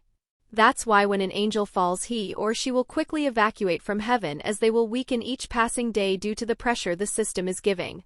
And for devils, well, they will just perish as soon as they step foot in heaven. Oh, you don't have to worry about it. It's a small price to pay for the greater good. And since Saber will come with me, I doubt any third party would be able to sneak attack me. Roxanne said, easing Michael's worry of a war if some other party was able to harm Roxanne when she is weakened, which she doubted would even affect her, as she has Ciel who will just analyze pressure and make a barrier protecting her from it. And if worse comes to worst, she will just unseal her angel bloodline. Well then, shall we leave if you don't mind, said Michael as relief washed over him. Others may think bringing a bodyguard will be considered rude to the other party, but he begs to differ. While he doesn't believe it is possible, there can always be someone who wants to start the Great War again, and he isn't talking about Uriel. That brother of his is just too short-tempered. He wouldn't dare start a war just because of his pride. At most, he would just go and challenge the other party to a duel and finish their hatred there. But not everyone is like Uriel, who can think for the greater good. Some of his brothers and sisters may think it a wise decision to attack the leader of the Shadow Garden to start the Great War again. Strong Michael maybe, but even he wouldn't say he could protect their guests from any attacks. Especially when the said guest was weakened considerably. So her bringing someone for additional safety did relieve him of some of the burden. What Michael at that time didn't know was Roxanne, although being a fallen angel, wouldn't even feel any discomfort in heaven. In fact, her presence there alone would begin to move the now stagnant waters of the three biblical factions. Chapter 56. Chapter 56. So this is heaven, huh? Said Roxanne as she looked at her surroundings curiously. If this place could be described in one word, it is eco-friendly. Like the underworld, some buildings looked like giant mansions, but unlike the almost desolate area, there was lush nature surrounding these buildings. Some might even say that before the buildings were built there was only nature. If humanity was talking about eco-friendly cities, then heaven is the best place for an example. Turning around, she saw Michael gaping at her like he saw a ghost or something, which Roxanne had an idea but ignored completely. And as for Artoria, she was given this place a judgmental gaze. How? Michael said finally. He couldn't believe what happened. He just teleported both of them to heaven, and just then the heaven system, which had been unresponsive for many years, suddenly said something ridiculous. Announcement. System underscode. Alea welcomes Mistress Roxanne, the successor of God, to heaven. Please come to the seventh heaven to verify your account. Fortunately, most angels could not hear this announcement due to them not having any authority, or there would be chaos in heaven. If his guess is right, maybe only he and Gabriel, who have the most authority amongst the seraphs, heard it. And he was right, as a teleportation circle lit up and Gabriel came out from it looking panicked. If it was the usual Gabriel, she wouldn't dare use teleportation magic in heaven, as it is already a custom. Brother, did you hear the announcement we should fly? She asked with anxiety written all over her face. But just as she was about to say something else, she suddenly froze. Michael, who was about to answer his sister's questions, was quick to see this reaction. Looking at the direction she is seeing, he turned to look at Roxanne, who was for some reason looking at Gabriel with a frown. Why is elder sister soul bound to you? Gabriel said almost as a whisper, but Roxanne and the rest who have sensitive ears heard it. She narrowed her eyes even more while trying to guess how she knew this secret when she heard Ciel's voice. Master, the individual Gabriel is looking at your mother's soul that is beside you. Roxanne was shocked. How is that possible? She doesn't have any death divinity or natural affinity to see souls. This is simply absurd. While most beings knew souls solely as a concept, only the ones who have the affinity or the death divinity could actually see souls. Master in the myths, it is said that Gabriel, as the purest angel of heaven, has the ability to discern people's true nature at a glance. My speculation is that she peers into the soul and judges a person's character based on her observation. Well, there goes my master plan of acting mysteries. Roxanne thought to herself with a bit of annoyance. It's all her grandfather's fault. If Gabriel didn't find out about Azrael's soul, she could proceed with one of her side plans. Well, everything doesn't always go the way you want. Truth be told, Roxanne could make Azrael a new body with Ophis and Irene's help, it was said in one of the many fanfics she read. But she didn't, because her mother, despite not showing it, still wanted her original body back. That's why she let Grigori do the negotiations. Hello there, my name is Roxanne, daughter of Azrael. Roxanne greeted Gabriel politely. Gabriel is one of the people who actually knew about Roxanne's existence, since she was close to her mother even after she fell. So in Roxanne's mind, she has a good impression of Gabriel, as her mother would never trust any people who have malicious intent towards her family. And as she expected, Gabriel's eyes shined when she heard who Roxanne's mother was. And without any hesitation, she scooped Roxanne in a tight hug. My little niece has grown up. Say, did you come here meet your Auntie Gabriel? She said while rubbing her cheeks together. As much as I would like to say that is that, but it isn't. But anyway, I was about to head towards the place the system asked me to go, so would please be kind enough to guide me to the seventh heaven, said Roxanne as she looked at Michael with a look that said, play along. Michael, who quickly grasped the situation, agreed and said, yes, Gabriel, let's go. If all things go well, we may be able to fix the system. Okay, let's go, Gabriel said cheerfully as she flew with her wings spread. Roxanne followed her while carrying Ardo. Rhea. Michael also followed from behind. Soon all of them reached the gate that leads to the final heaven where Big G used to stay. Michael, as the oldest and the one who usually comes here, often opened the door for them to enter. And Roxanne had to confess that her grandfather has some great taste in architecture. Unlike the lower floors, this floor has no other building except the huge throne room, which is too big to even call a room. But most of the space is now filled with rows of monitors and shelves that have many sacred gears that were auto-repairing themselves. Greetings, Mistress Roxanne. Alea welcomes you to the control room. A robotic voice echoed in the room as they were looking at their surroundings. Roxanne, who was addressed, asked, greetings to you too, Alea. If you don't mind me asking, how did you recognize me as Grandpa's successor? As far as I know, I didn't enter heaven even as a child. This was a curious fact for her. How did Alea find out about her? My creator gave me a detailed description of the mistress's appearance, and he also instructed me that when the fallen angel Azrael appears again in heaven is also the when successor would also come to receive his inheritance. So the rumors about Gramps having the greatest clairvoyance is actually true, Roxanne thought while digesting the information she received. Although she suspects it, she didn't think that her grandfather would be able to look this much into the future. Even Shiva could only see about a few years into the future, and that's when he is stretching it. Even Indra, who uses the clairvoyance all the time, only uses it to see the present. But that does raise too many questions. Why did he knowingly ignore the future where he died, and all the three factions are getting weaker as days pass by? Roxanne thought. Deciding to investigate this matter when she has time, she proceeds to do the procedures that Alea instructed her to do so she can fix some errors that would most likely happen if her mother's body is removed. Well, most of the procedures were half completed by her dear grandfather, and she only had to verify her account. And surprisingly, she has the same authority her grandfather has. This looks too suspicious, she thought in a bit of displeasure. Her grandfather is always bringing trouble to her. And as much as she wanted to find this cause for her suspicion, she has some programming to do now. Chapter 57. Chapter 57. You know, you guys are very lucky to have me. If not, you will undoubtedly make this system self-destruct, Roxanne said to Michael. After familiarizing myself with the system, which isn't that hard since I have an equal amount of authority as the creator, I found out that it is very much on the brink of self-destruction. The system is actually quite complicated as it has no user-friendly options. All of its actions are done by coding. Well, it didn't take that long to find the right programming language with Ciel's help. But what surprises me is how the system actually worked. As I guessed, the system manages all the souls of the three factions. It runs on faith and karma of souls. To further explain it, the human soul is divided into parts. One is the faith that all pantheons use for various purposes, while the other is karma. Karma can be also divided into two groups as negative karma and positive karma. Negative karma is generated when a being has negative emotions. The 7 sins are mainly responsible for this. This type of karma can be said to be the negative side of the soul. Positive karma is the polar opposite of negative karma. This type is generated by the 7 virtues and can be said to be the positive side of the soul. So what the system does is use faith, which is a neutral energy, to power it up and divide the negative and positive karma from the soul and recycle the soul and let it reincarnate. For negative karma, it is used as an additional battery or sent to hell for the creation of devils and curses. This is the reason why devils are more inclined to the 7 deadly sins, as their souls are basically made from them. For positive karma, it is used for the creation of angels and all. But you see, every soul can generate negative or positive karma and faith regardless of their origin. That's why when angels fall, their souls are turned from pure white to gray, as they generate a small amount of negative karma that manages to grow more as they lose all the morals they had as an angel.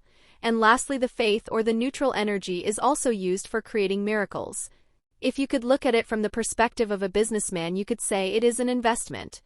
The system invests some of its energy to create miracles and further strengthen the faith of the believers, making it able to collect more neutral energy. Sacred gears are repaired by combining each energy together. This process also uses the authority of creation that the biblical gods held. So it was very efficient when he personally did it. This process was well balanced, since the biblical God was always there to monitor its errors and fix them if necessary. But all that balance went to shit when the Great War started. The system was forced to work in maximum energy consumption, as each faction was sending a huge amount of souls.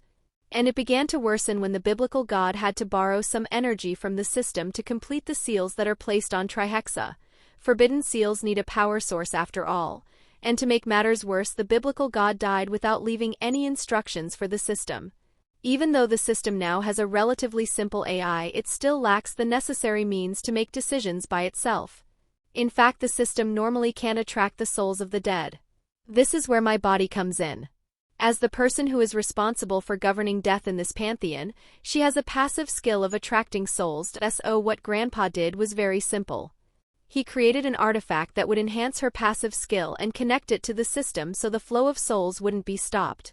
This would normally be enough for the system to work properly, but with the diminishing faith and lack of authority to continue performing any large miracles, the system began to have more errors as days went by.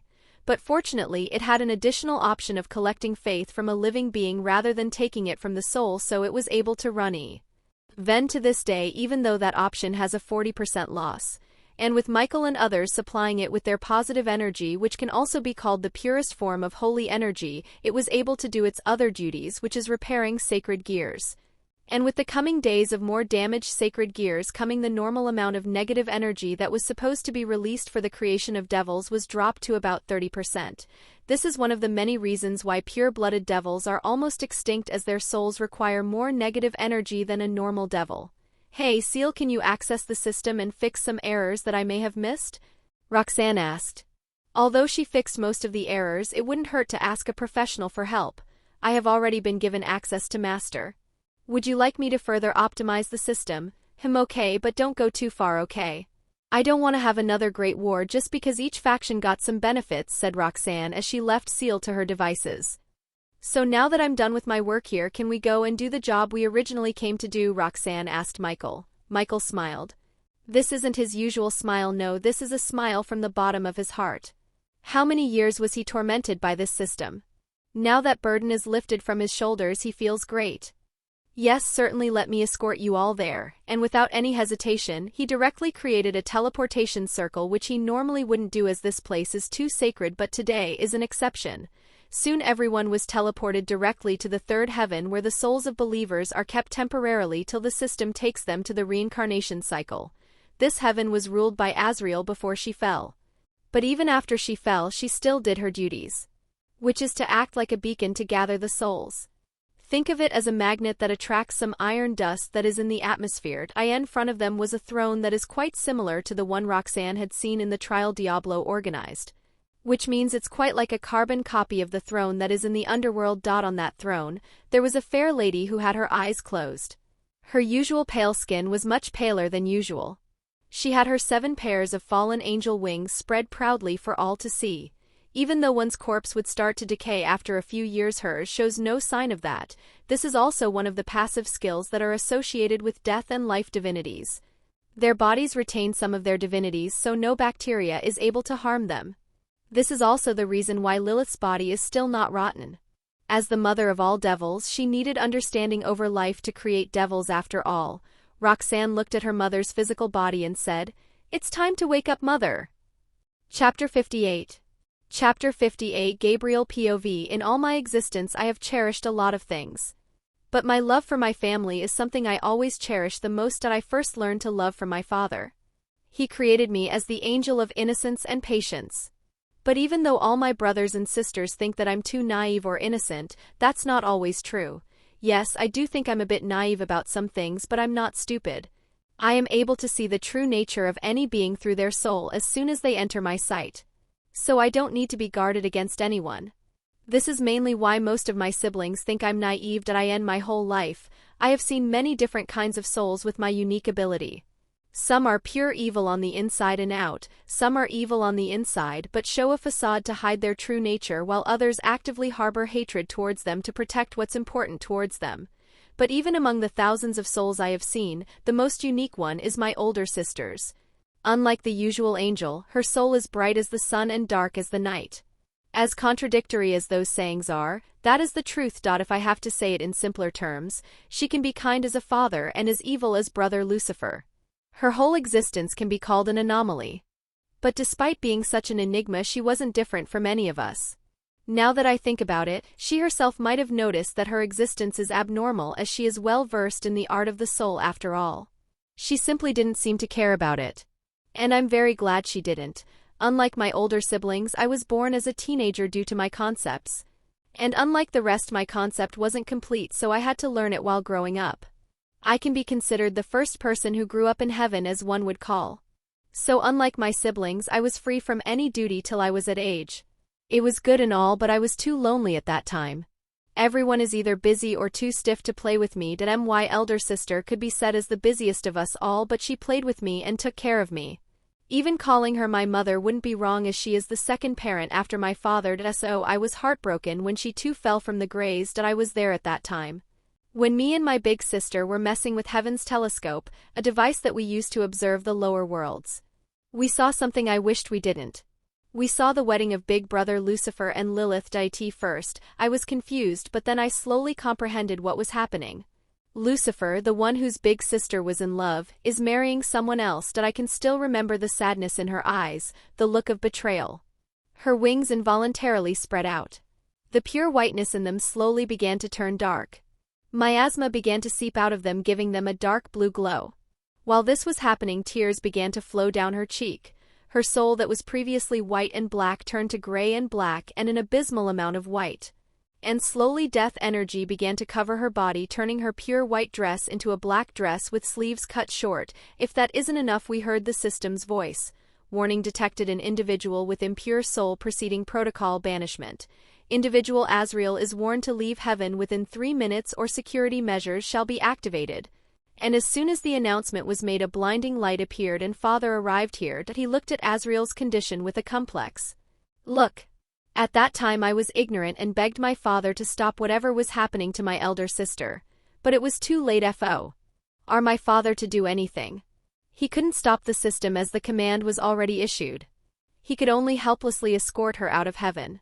And as a last sign of his love, he didn't strip or remove her authority over death, as that would only do harm for both parties. From that day on, I didn't see my big sister for a long time. Even when I used the telescope, I couldn't find her.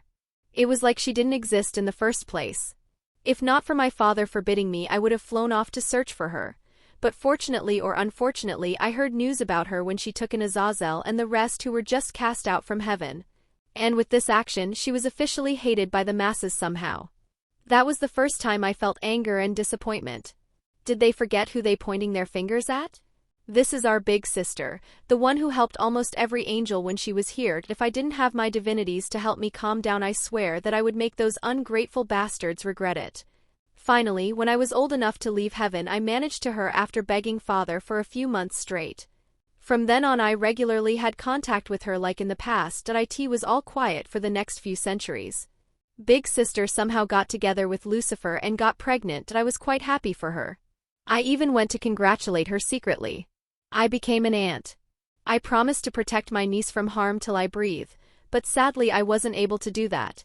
As the Great War started and I was deployed in the front line as the strongest female angel, due to this, I lost contact with my sister, and only after the war did I find her body in third heaven acting as a beacon for heaven. I can't really remember that moment as it was all blurry for me. Brother Michael said that I was just about to be cast out of heaven from grief alone. In those times it was very hard, but I regularly came to this place to pay my respects for my sister. But those times slowly began to diminish as I was forced to help in governing heaven after Michael was selected as chief. In those years I tried to locate my niece, but strangely I couldn't locate her. That was frustrating to no end. And the worst thing is I can't ask for anyone's help, as that would do more harm than good. I even tried to locate her bloodline, but it seemed like her sister somehow managed to lock it. I thought I would be able to see a descendant at least, but no, the results were all negative. This frustrated me to no end. But then just this one day when I was doing some paperwork for the upcoming peace treaty, I heard the system announcing my father's successor being here. I was stupefied. Wasn't the father's successor killed by the true Longinus? Did he reincarnate?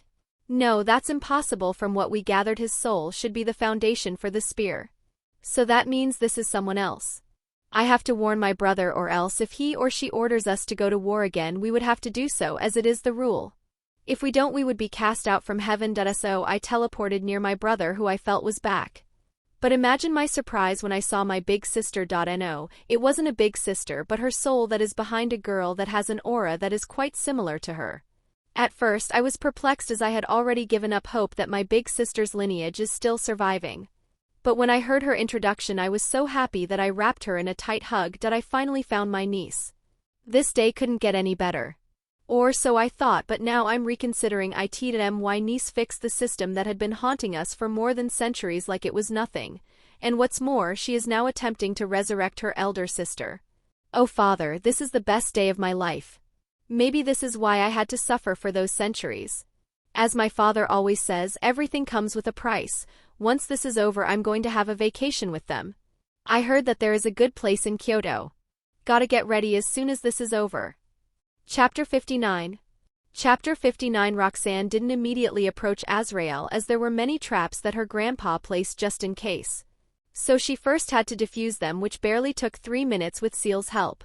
She also discreetly began to place some seals in case someone stupid came and start poking at things they are not supposed to do. All right, you all might want to step back and brace yourselves. Saying these words, Roxanne walked towards the throne. Although she didn't say it out loud, what she is about to do is something even she would consider madness. Inside her mind, she spoke to Ciel. Ciel, how many seals should I release for this? I recommend releasing the seals of the fallen angel and angel bloodline. But mistress, I would like to suggest creating a void barrier in case to avoid any interference while also isolating the area. Alright, do as you wish. Then Ciel, let's get this show started. With her usual smile, she holds the necklace that her mother's soul is. Then she, like in a certain anime, pulled away from the cross while chanting, I, the daughter of Azrael, the angel of death, command thee to follow my will. Show thy nature to the world again. As I say the forbidden words, you shall appear. Rise, executioner. A cross began to glow and float in front of Roxanne. Soon it took the shape of a scythe that was about 4 feet. Runes flickered on its blade. The handle, which is completely black, glowed with dark blue designs. The once most feared weapon, the one coveted by many, the one which had the blessing of death itself, the weapon of Azrael once again showed its true form to the world. While Artoria remained stoic, Michael and Gabriel's expressions began to change drastically. Gabriel turned from shock to understanding, while Michael began to sweat heavily. There was a rare sign of absolute fear in his eyes. While this weapon is not known to many, the ones who have even a little understanding of it will flee as soon as they hear of its name. This weapon is one of the many reasons why Azrael was feared by many. If it was any other weapons, gods and such could use many methods to resurrect themselves in the likely case of them dying. But against this weapon, the chances went from probably to impossible. As a weapon that gained the protection of death, anyone who is killed by this weapon will be dead. Even if you manage to store half of your soul else. Where to find a suitable weasel, it would be pointless, as the weapon would simply erase that half. It's just a matter of seconds. Roxanne began to spin it a few times to get a good feel for it, as she didn't wield it for a long time. And what she is about to do is something that needs her full concentration, so there should be no errors. After familiarizing herself with her weapon, she took a deep breath and exhaled it. She then said in her mind, "Ciel, release the seals." A dome-like barrier erupted with her as the center. Then the usual sounds of chains being broken were heard. And almost instantly a heavy aura of death began to wash over everyone. Michael and Gabriel even had to use holy magic to protect themselves from being affected by the negative emotions the aura brought. As for Astoria, her sword began to do its magic as it also erected a barrier that protected her. When she saw everyone is doing fine for now, Ciel proceeded to unseal more of the seals. The dense deadly aura intensified with more chains were being broken. Soon Roxanne's wings began to materialize. Unlike earlier, she now has 8 pairs of fallen angel wings. This time Roxanne is not fooling around, so she went all out. So she broke the seal that restricts her from using her bloodline and authority to the fullest. Roxanne slowly opened her eyes, which were now turned golden with lightning flashing through them. A sign that said she broke one of the seals that contained her angel bloodline. As much as it would be amusing to see a reaction, the world is not ready to witness someone who broke the balance with her own birth. For her to release it without facing any backlash, her grandfather must be here. And she just needs one object to resurrect him. So for now she hides her angel powers by camouflaging them with her fallen angel powers. And she only needed them for one reason after all. Soon she began to concentrate on the throne, and with extreme speed she cut the air. That's what it looked like on the outside, but in reality, she was just cutting the strings of fate that were holding onto the body. There were also some which were connected to the system, so she had to be extra careful. You don't want to accidentally cut a line that issues a command of self-detonation after all.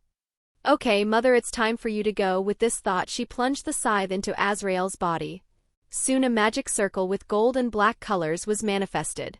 In a language that only the ancient beings could understand, she said, "Resurrection." The magic circle began to spin madly, and a blinding light erupted, beginning to blind everyone. The third heaven, which was always dark for the first time, became as bright as the sixth. When the light died down, Roxanne could be seen panting on the ground while holding the scythe as a cane. Despite this, the big smile on her face said everything. Soon the eyelashes of the Azrael's body began to twitch. Slowly but surely she began to open them, making the audience gasp in shock and happiness. This day the angel of death Azrael opened her eyes after centuries of sleep. "Big sister," shouted Gabriel as she dashed towards Azrael and hugged. Tears began to come out of her eyes.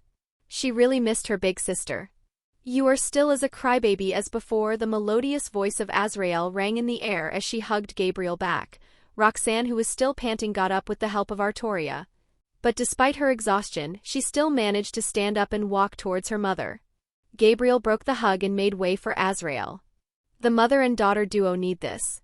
Azrael scooped her daughter in a hug while crying. "I'm finally able to touch my baby," she mumbled while covering her wings over her protectively. They stayed like that for a few minutes until Roxanne had rested enough to walk again. Dealing with souls is always very taxing. And what she did more was not just replace her mother's soul.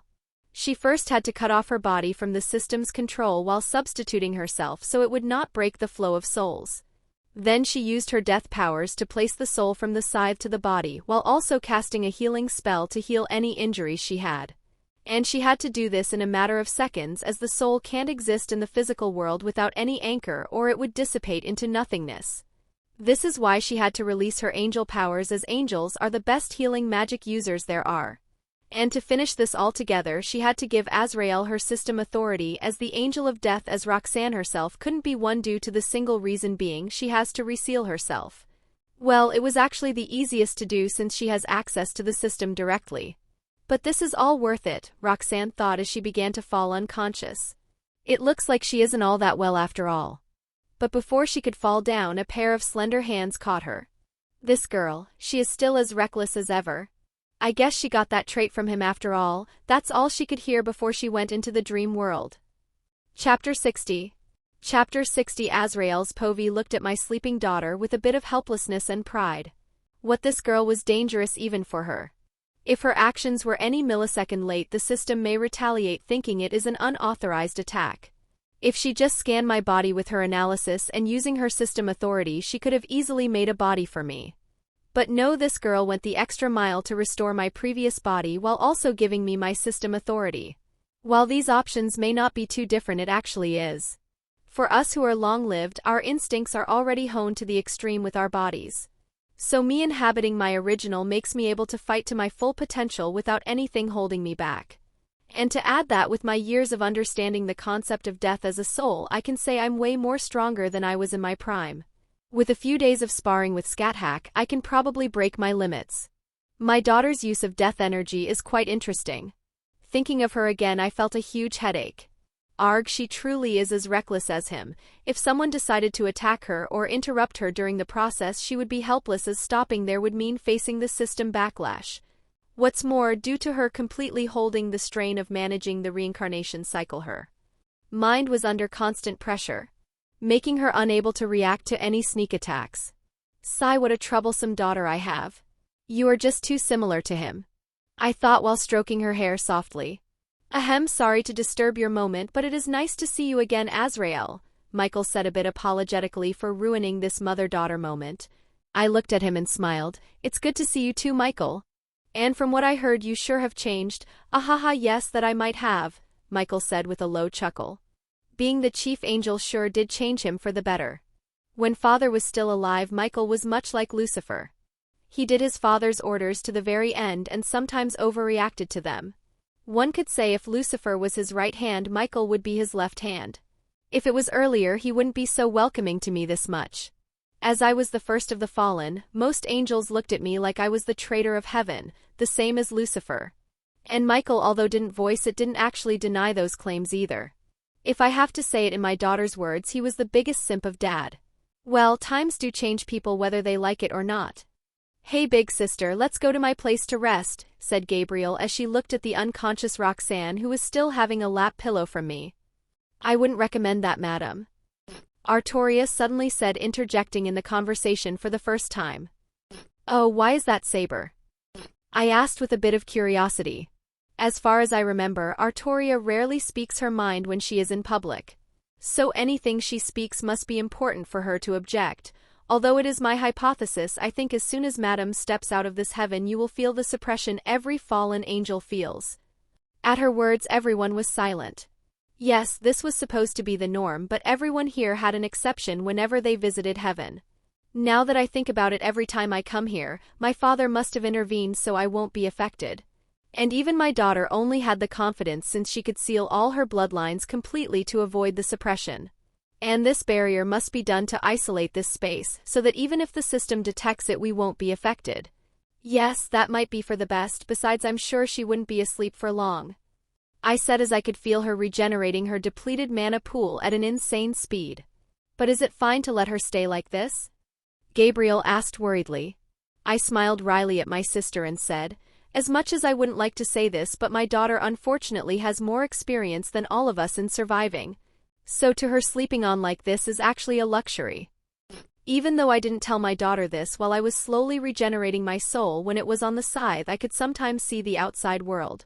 So even though I couldn't interact with her, I still could see how she grew up to a certain extent. I saw images of how she survived her training in the land of shadows. Scat sure is the definition of a brutal teacher. She would throw my daughter into the wilderness to survive with no equipment for weeks. But from this training, as torturous as it is actually very helpful to sharpen your instincts to a whole another degree. For a warrior, their instincts must be sharp enough for them to live another day. Would you like some cookies, madam? A voice asked me, breaking me from my thoughts. Looking up, I saw Artoria serving me some cookies. Oh, thank you. Did you take these from your private stash? I asked while thinking about what cookie to eat. There are many options to choose after all. Artoria shakes her head. No, mistress said that this trip may take some time, so it would be good to have some rations on hand. Oh, my baby girl, your predictions sometimes even scare me. Oh, is that a strawberry cookie I see there? While on the third heaven, Azrael and co. were eating some snacks to pass the time. Roxanne, who was unconscious, was actually called to her best friend's home for some reason. And for another reason, she is now kneeling on the ground reflecting on a mistake that she doesn't have a clue about but doesn't dare to ask either. And as for Amy, she was fuming with anger so much that she didn't stop scolding Roxanne till now. And most of her words are like hearing a rap song, so Roxanne is totally clueless. After a few minutes of more lecturing, Amy calmed down considerably to notice her sermon was not delivered correctly. She sighed deeply. "You have no idea what I said just now, did you?" Roxanne shook her head vigorously. She sighed again and said, "Well, get up. If you still have no idea what you did wrong, then it would be unfair to punish you for it." Saying so, she created 2 sofas for both of them to sit down. "This is going to be a long talk," she said as she sat down ready to give a lengthy explanation to her friend. Chapter 61. Chapter 61. "So would mind telling me what I did wrong? This suspense is kinda making me scared for some reason," Roxanne said to lighten up the mood. Not helping Roxanne, Amy said dryly. "Oh, come on, Amy, at least tell me what I did wrong," you sigh. "Let me ask you, Roxanne, what does the reincarnation system stand for?" Amy asked. Isn't it there to filter the souls, to remove the karma and faith, and then let the cleansed soul reincarnate?" she asked, unsure. "That is mostly correct, but it isn't all. The reincarnation cycle is also there to limit the growth of one world.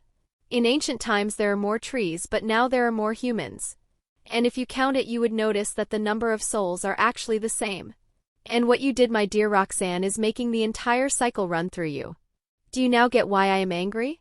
If you somehow lose control over this, not only you but your entire planet would face a huge backlash. This is also the reason you were that tired. You didn't just mess with one soul, you messed with an entire system," Amy said, shocking Roxanne. While she knew dealing with souls is pretty tricky, she never thought that she would one day mess with the entire reincarnation cycle. "I'm really sorry about that, but I'm a little confused about something here, Amy. How could I, just a regular fallen angel, interfere with the reincarnation cycle this easily? Isn't there supposed to be like a guardian or some weird barrier that protects it from any outside interference?" Roxanne asked, confused. "Yes, that normally would be done, but did you forget your pantheon has the most worshippers, meaning more souls, and your idiot grandfather thought it was a good idea to create a sacred gear that can directly interfere with the reincarnation cycle, and what's more, the heavens system, which should normally protect it, let you through due to the authority you have." Oh, that's all Roxanne could say. In short, this is all because of many lucky coincidences.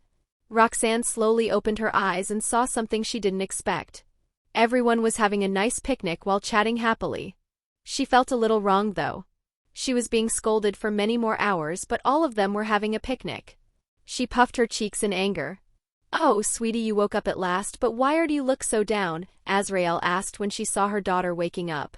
For some reason, she could tell that her daughter is pouting because of her. Roxanne shook her head and got up from the comfy mattress that she was sleeping in. She had better things to do than throw a tantrum over these things. "Mama, are you feeling all right? Are there any side effects you are feeling?" Since this is the first time she actually manipulated the soul to this degree, she was unsure of any side effects that might have slipped from Ciel's predictions. "Master, I take offense to that," Ciel complained in her head. "Well, Ciel, it's not that I'm doubting you or anything, but it's never hurt to be careful," Roxanne quickly explained. "Ciel can be very vengeful if she wants to." "No, I don't feel any," Azrael shook her head. She truly didn't feel any different. And her powers seemed to working fine as well. Few them, we can take down this barrier, but please tell me as soon as you feel any discomfort," Roxanne said as she willed the barrier to become smaller. Soon the barrier began to shrink until it was just 3 meters wide, barely containing what it should have protected. Roxanne braced herself to take action in case something went wrong. Slowly people began to feel the barrier's effect leaving them. First was Artoria, as she was the furthest from the group, followed by Michael and Gabriel. And just when the barrier passed through Azrael, she began to feel it. The pressure from the heavens system came down on her. She tried to call her powers to negate the effects when she heard her daughter's words. "Mother, don't. The system will retaliate. Don't forget I optimized it before we came here." Nodding her head, she calmed her powers down and endured the pressure. But the next moment the pressure vanished. Confused, she looked at her daughter to see her purple eyes glowing golden. Soon Roxanne's eyes began to turn back to purple. She looked at Azrael and said, "There, I adjusted the system for a bit. Now the oppression of mothers is no longer there." Michael and Gabriel, who heard this, were surprised, but not much actually. In these minds, Roxanne is someone who cleared almost half of the errors that were there for centuries in a few hours, so they expected this much isn't that hard for her. What they don't know is even their father wouldn't be able to do that in a few minutes, as changing the system requires a lot of energy, and he was the damn creator of the system. At least he would need an hour to do it without taking any risks. Are you sure you can't stay here for any longer? Gabriel asked while pleading with her eyes to Azrael. Don't judge her, okay? She just got to meet her elder sister after a long time and she misses her too much to let go this early. Azrael smiled wryly at Gabriel's actions. No matter how much time passes, it seems her little sister is still as spoiled as ever. Don't worry, you can talk all you want at my place after this peace treaty you guys are organizing, Roxanne said, surprising Azrael and Artoria a little. Roxanne never invites someone to her house this easily. And especially supernaturals. And if she's inviting you, that means that person has her trust. And Roxanne, although is cheerful, rarely gave her trust to strangers. Is that fine? Gabriel asked with her eyes shining in excitement. Roxanne nodded with a smile. Yay, she jumped around happily, making everyone else chuckle at her adorableness. Well, then it's time to leave, Roxanne said as she turned to Michael and said, although you may already know this, but since I'm in charge of the security for the peace treaty, I will act as a neutral party. So keep my involvement with the system a secret for now. Michael nodded. If words get out that a single girl has control over 2 of the 3 factions, it will cause some chaos that will definitely hold back the meeting. And you would never know if a chance like this would even come in the future. Seeing that everything is in order, Roxanne snapped her fingers to materialize a teleportation circle to teleport to their house directly. And soon they all disappeared, leaving a blinding light. Chapter 62. Chapter 62. Okay, Gasper, you can do it, shouted Issei as he threw a volleyball at Gasper, the last bishop of Rias Gremory. The need of Gremory, and most importantly the trap. Gasper tried to use his powers to stop the ball, but his confidence broke once again when it hit him before he even realized it. He started to cry like usual, with his self-esteem going further down. Issei seeing this sighed but didn't rebuke Gasper.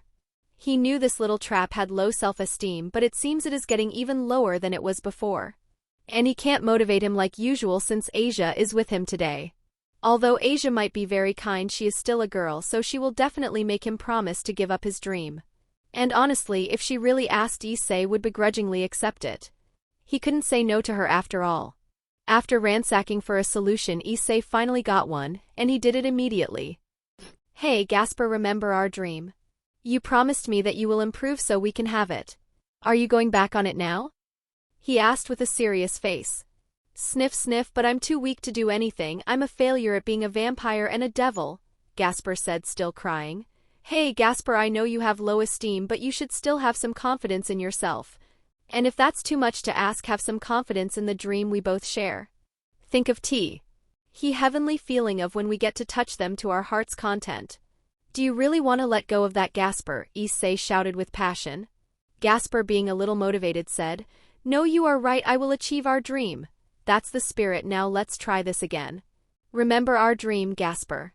This is all for our noble cause, Issei said as he threw another ball at Gasper. Gasper, with his new motivation, managed to stop it for about 3 seconds until his trauma resurfaced. This is the real reason why Gasper has low self-confidence.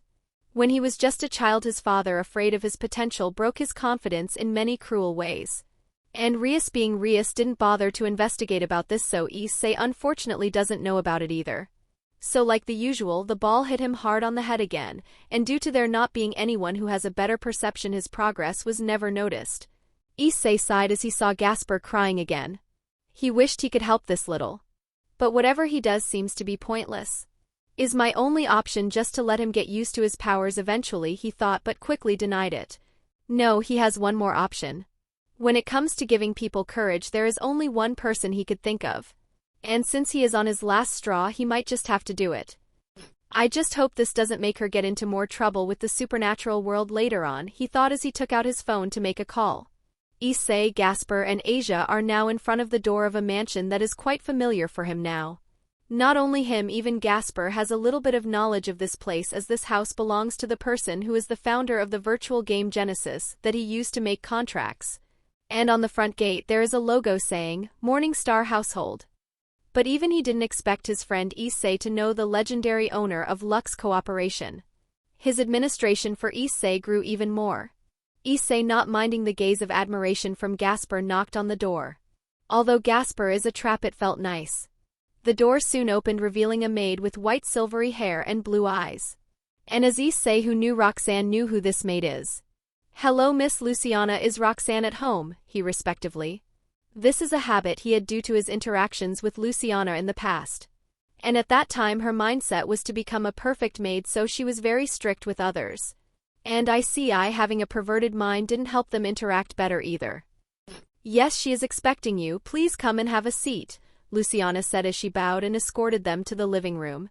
Gasper, who for some reason went to hide behind Issei as soon as he saw Luciana.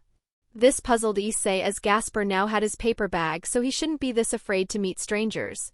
Luciana, although saw this, acted as if she didn't. She knew the Dampier had a lot of trauma due to his upbringing. As someone who is considered a true friend to her mistress, everyone Issei interacts has been thoroughly investigated, as even at a young age Issei had a knack for attracting unnecessary trouble. And if neither Roxanne nor Luciana dealt with them first, Issei would have to live a life on a constant run for his life. Having a Longinus is that special after all. That's why Luciana, for the lack of a better term, was very rude to Issei, as she resents him for increasing her workload. Soon they reached the living room and took a seat on one of the many couches that lay there. Luciana bowed and went to the kitchen to bring some refreshments for them.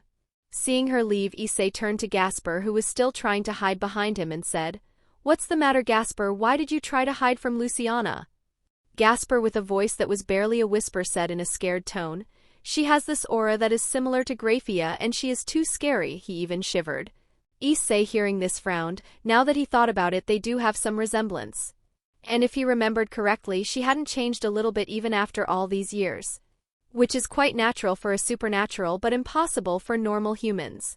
His train of thought was broken when the door opened, revealing Roxanne, who came in her casual clothes. "Hey, Issei, sorry to keep guys waiting, I had some." Her words stopped when she saw Gasper. Narrowing her eyes, she looked at him for a moment before turning to Issei with a raised eyebrow. "Wow, Issei, I didn't think you had it in you to go for a trap." Issei almost fell down due to the absurdity of this claim. He shouted, "Please, Roxanne, I am still straight." "Ha ha, it's good that you are, or I would really worry about your future," Roxanne joked as she also took a seat. "So why did you come to Issei? Did you want to find a job or something?" she asked. Truth be told, she has no idea why Issei is bringing Gasper here. This is definitely not something that happened in canon. Issei sighed at her antics but said seriously, "Hey Roxanne, do you remember when we're kids you used to motivate people with your words?" This got Roxanne thinking. While she was hanging out with Issei and Irina, they did mostly ran around town. And sometimes they would find some people who were full of negative emotions. As Roxanne was still new to this world, she thought of utilizing this negative energy, so she would most of the time go to console or motivate these people. And while doing so, she would try out numerous tests and gather very good research data. But as an after effect of these experiments, the people began to move forward from their situations. And after a few years, she managed to control this energy, and she mainly used it to highlight her presence and break the fighting spirit of her opponents. Coming back from her thoughts, she replied, "Yeah, I did remember doing something like that when we were little. So can please help Gasper here? He is our new club member and he has zero self-confidence, please help him." As he said this, Issei bowed.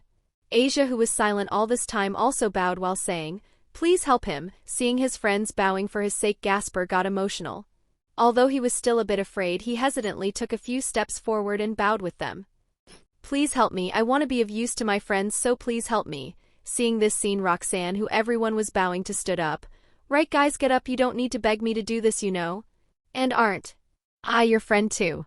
Have some faith in me, will ya?" she said as she smiled at their sincerity. Chapter 63. Chapter 63.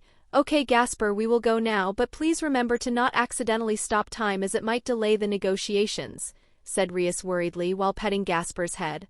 Gasper, with an unusual happy smile, said with confidence, "Don't worry Bucho, I will behave," although a little surprised Rias didn't say anything. After the little counseling, Issei took Gasper to he began to act confidently with them, but, "Boo," Kaneko said as she snuck up on Gasper, scaring him and breaking his confidence. "Aw sniff, Bucho, Kaneko is bullying me," he whined while hiding in his box. "At least he is complaining," Rias thought. Now Kaneko, don't scare Gasper too much," she reprimanded her a little bit.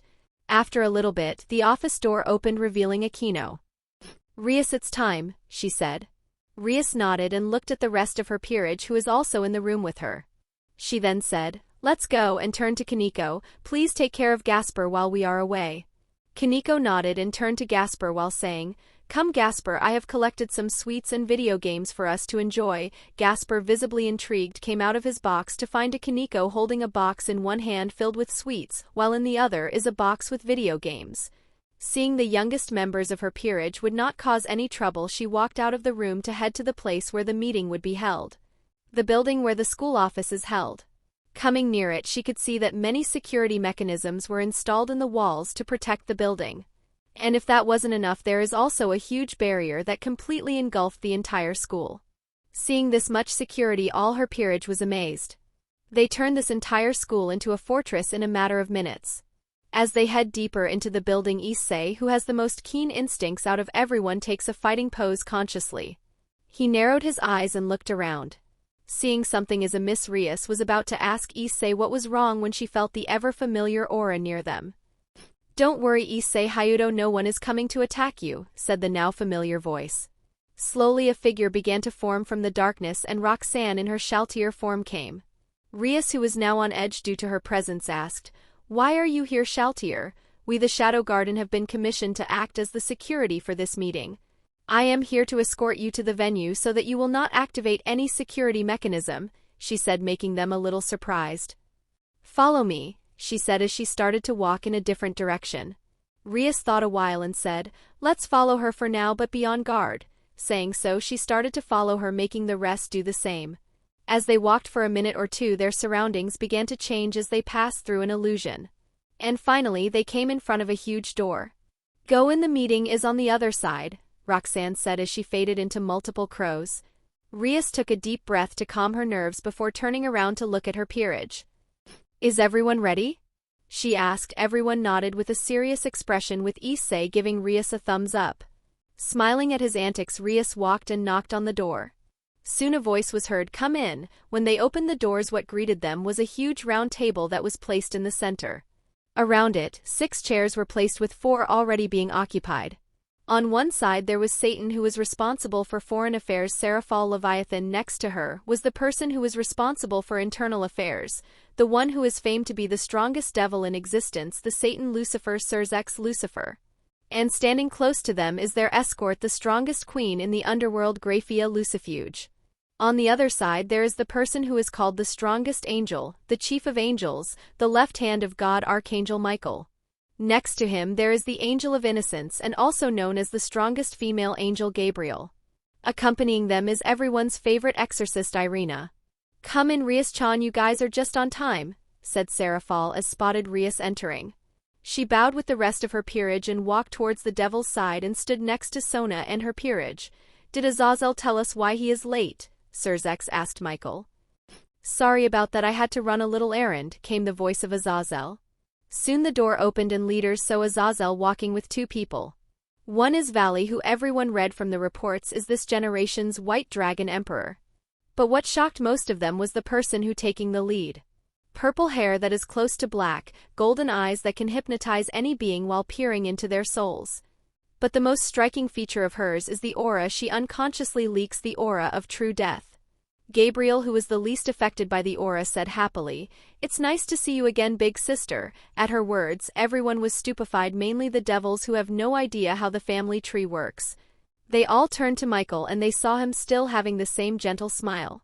Seraphal, who was one who deals with foreign affairs, frowned as she never heard of this person. And she prided herself in at least seeing anyone who is considered a big shot, especially in their own pantheon. So she threw Azazel the look. Azazel, who was expecting such a reaction, said, "Well then, since you guys are quite young, I don't blame you for not knowing her. This is here is Azrael, the angel of death, the strongest fallen angel, and the queen of Grigori, who also happened to be my boss." That's all the devils could say at this absurdity. Even Sirzex or Seraphal were not expecting such a thing. "Since everyone is here, let's start the meeting," said a voice that broke everyone from their daze. Looking around, they say that Shaltier and some people from the Shadow Garden have appeared at some moment. Everyone nodded, although some were unwilling as they wanted more information about this supposed leader of Grigori. With everyone present, Shaltier, the one in charge of security, officially started this meeting. Saying so, she clapped her hands, making the barriers that they set up activate. And with words, she and the others disappeared from everyone's sight again. They were just contracted to secure this meeting after all. And besides, even if someone managed to intrude on this meeting, which they all hope for, they will just meet their end. After all, they have a reputation to keep. And the supernatural world often forgets who they shouldn't mess with if they are not reminded repeatedly. Chapter 64. Chapter 64. Is it all right for us to not defeat the intruders instantly? Roxanne, Morgana asked through their mental link. When most of the Shadow Garden do missions with Roxanne, she always creates a telepathic link so it would make it easier for communication. Sadly, she couldn't make this a public thing, as any magic can be altered if the right person finds it. It's fine to let them gather in one place so it will leave us the hassle of finding them. But remember, protect Gasper and Kaneko if things get serious. She warned with their mental link. Roger that, saying so, Morgana disappeared into the shadows. For this operation, Roxanne bought only Morgana and her team because they are the perfect counter for small armies.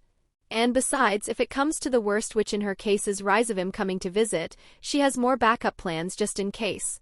And besides, with Issei here, she pretty much doubts anything too crazy will happen. As Issei at the end of the day is the world's champion. So it will protect it no matter what. Say, why don't we just cut to the chase and sign the peace agreement with each other, okay? Azazel said with a smile. It has been about 30 minutes since the meeting started. Since they rarely get together like this, the leaders all discuss something that should be fixed. And all of a sudden Azazel said this. Everyone was a bit surprised at his bluntness. Not really only the high school students, whereas the leaders one way or another knew how blunt Azazel was. The Heavens faction agrees to the peace treaty, Michael said. We devils also agree to the peace treaty, Sirzek said. The fallen angels agree to the peace treaty, Azrael said. Since all the parties agree, I as the neutral party shall prepare the contract. Consider this as a freebie. Roxanne's voice was heard and a golden contract began to materialize in front of them.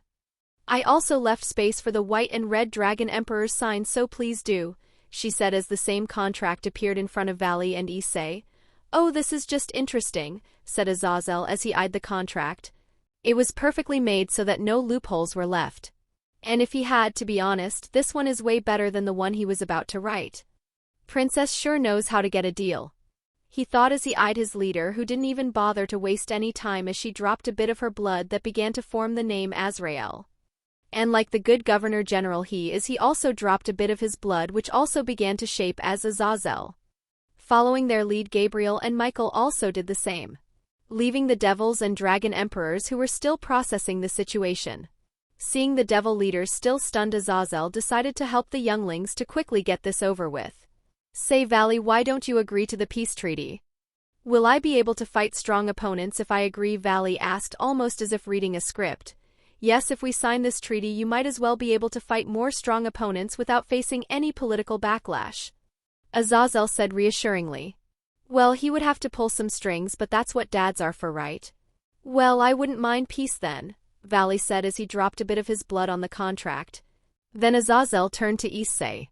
Issei scratched his head and said, Sorry, but I can't give you an answer so suddenly. This is just too much for me. Well then, let me make it simpler for you then. Think of it like this: if we are at war, you as the Red Dragon and a member of the Gremory Peerage would be deployed on many battlefields, making you live a life in a tight schedule. But if we are at peace, then other than the normal duties you have to fulfill, you will have more time to yourselves. And imagine what you can do in those times. You can grow your harem and do groping and kissing with all the time in the world. As Azazel was saying this, he had a perverted smile on his face. Another smile that matches him also began to form in Issei's face. And as Azazel was about to go into the more juicy stuff, he choked as he felt a pair of eyes locked onto him. And the feeling this pair of eyes gave him made him involuntarily shiver. Shit, I forgot she is here, he cursed as he slowly turned to look at Azrael, who was silently looking at him with a disappointed gaze. Even though she didn't stop him, she couldn't help but wonder, Father, how low has my kin fallen to even corrupt a kid who is not even a century old? Yes, to her who was alive since the dawn of time, Issei is nothing but a child who is very expressive of his desires.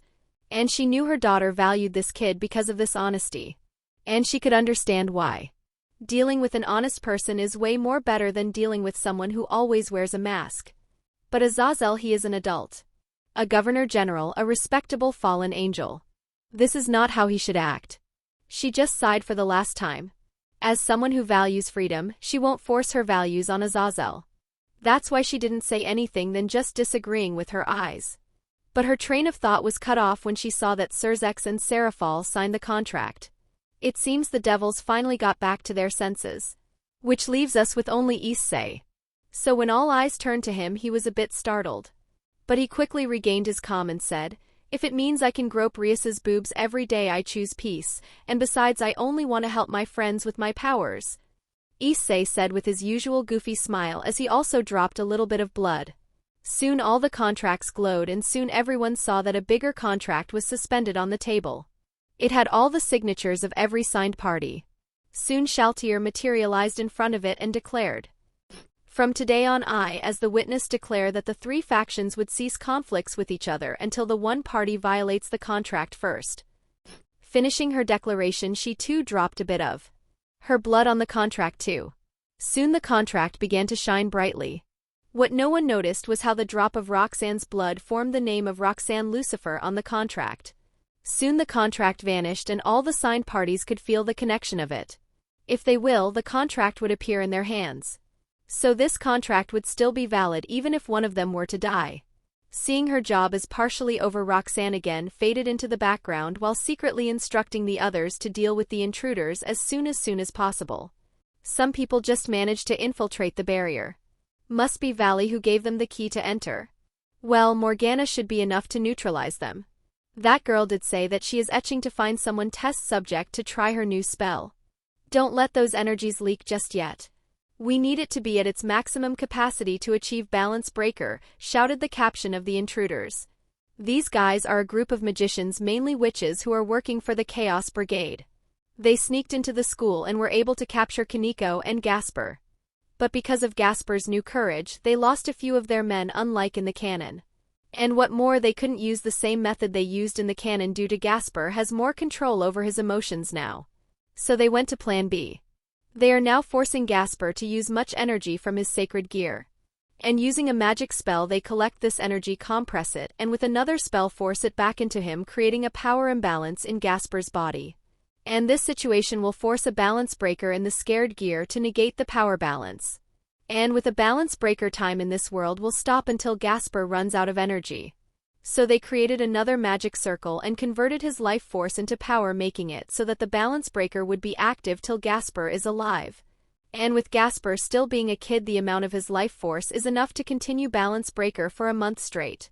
"Sir, it is done. Should we proceed as planned?" asked a mage who was monitoring the energy levels. "Okay men, get ready, we are going to show those devils what we magicians made of," said the leader with evil laughter. But his laughter died down when he heard an unknown voice. "Oh my, this is sure interesting," said a melodious voice. Chapter 65. Chapter 65. At an instant all of them turned around to see young girl wearing black Gothic-style dress casually sitting on one of the remaining furniture. "Who the hell are you, bitch?" shouted the leader as he secretly started to create a magic spell. He is not stupid.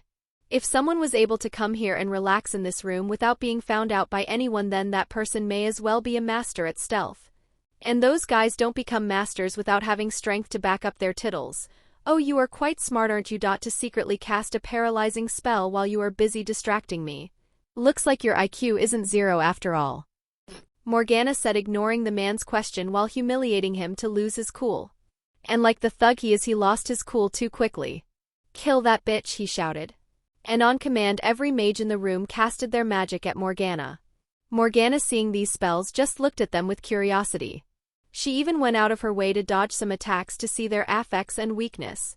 Having had her fun enough, she just snapped her fingers and all the magic circles and magic attacks broke into pieces. This left the mages in shock on what they just witnessed. They heard of higher-ranked magicians destroying spells of lower-ranked magicians. But even then they have to see the magic spell and analysis it thoroughly. Impossible. That's just absurd. They whispered amongst each other as they didn't dare to accept it. "Oh my, did me nullifying your magic break you all? That's kinda too fast, you know. And here I thought being a magician's is something special," Morgana said with a bit of sarcasm in her voice. "How what you say, bitch? Men don't stop firing until this bitch is dead," the leader ordered as he casted his own spell. Then a continuous barrage of magic attacks went towards Morgana at breakneck speed. This much attack power would normally be able to take down a ultimate class or badly injure him. As for Morgana, she just snapped her fingers and a blue barrier materialized protecting her. And with a wave of her hand, magic circles began to materialize under the attacking mages, shocking them. And with their concentration slipped, she completed her spell. Try this, black lightning. Soon everyone was zapped by the purple lighting bolts that were released from the magic circles. Some died instantly due to the high voltage frying their brains. Well, that was disappointing, Morgana said as walked towards the devils who are being restrained by a unique magic spell. Who are you? Gasper asked in a scared tone. The self-confidence he managed to retain with Roxanne's help was long gone. Well, he is at the end of the day a kid after all.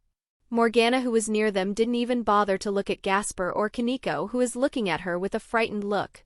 As a Nikomata, she instinctively felt that this person in front of her is way more wicked than the mages that are now half fried. This is quite interesting. This magic is made specifically for your sacred gear. How curious, Morgana mumbled as she finished analyzing the spell. Roxanne was right, this attack is not just from one faction, she thought. Earlier Roxanne said that this attack on the peace meeting would be done by multiple factions from the Chaos Brigade, and you can't possibly believe that a group of devils who have too much ego would be able to gather this much data from a bishop that was only active for about 2 years at max. This spell is clearly made after analyzing the sacred gear for many years, as it is made so to harness much energy from it as possible. And there is only one faction that even had time to do this research, the vampire faction. Normally cooperation would be impossible because each faction has a thing against each other that they wouldn't mind killing each other. But as always, there are exceptions. And there is just one person who could make multiple factions cooperate with each other. And if that guy is moving nothing good would happen. We need more hands just in case, Morgana thought as she took a small wooden plate from her jacket and infused a little bit of her mana. The plate shimmered and turned into dust instantly. This is a special artifact that Roxanne made to pass one massage to everyone in the Shadow Garden. And that is Rizevim is making a move. With that done, she turned her attention to the kids and said, Gasper, right, I'm going to release this spell so energy will pour back into you. Do not resist it, and remember, just let everything flow towards your sacred gear till the energy is completely drained.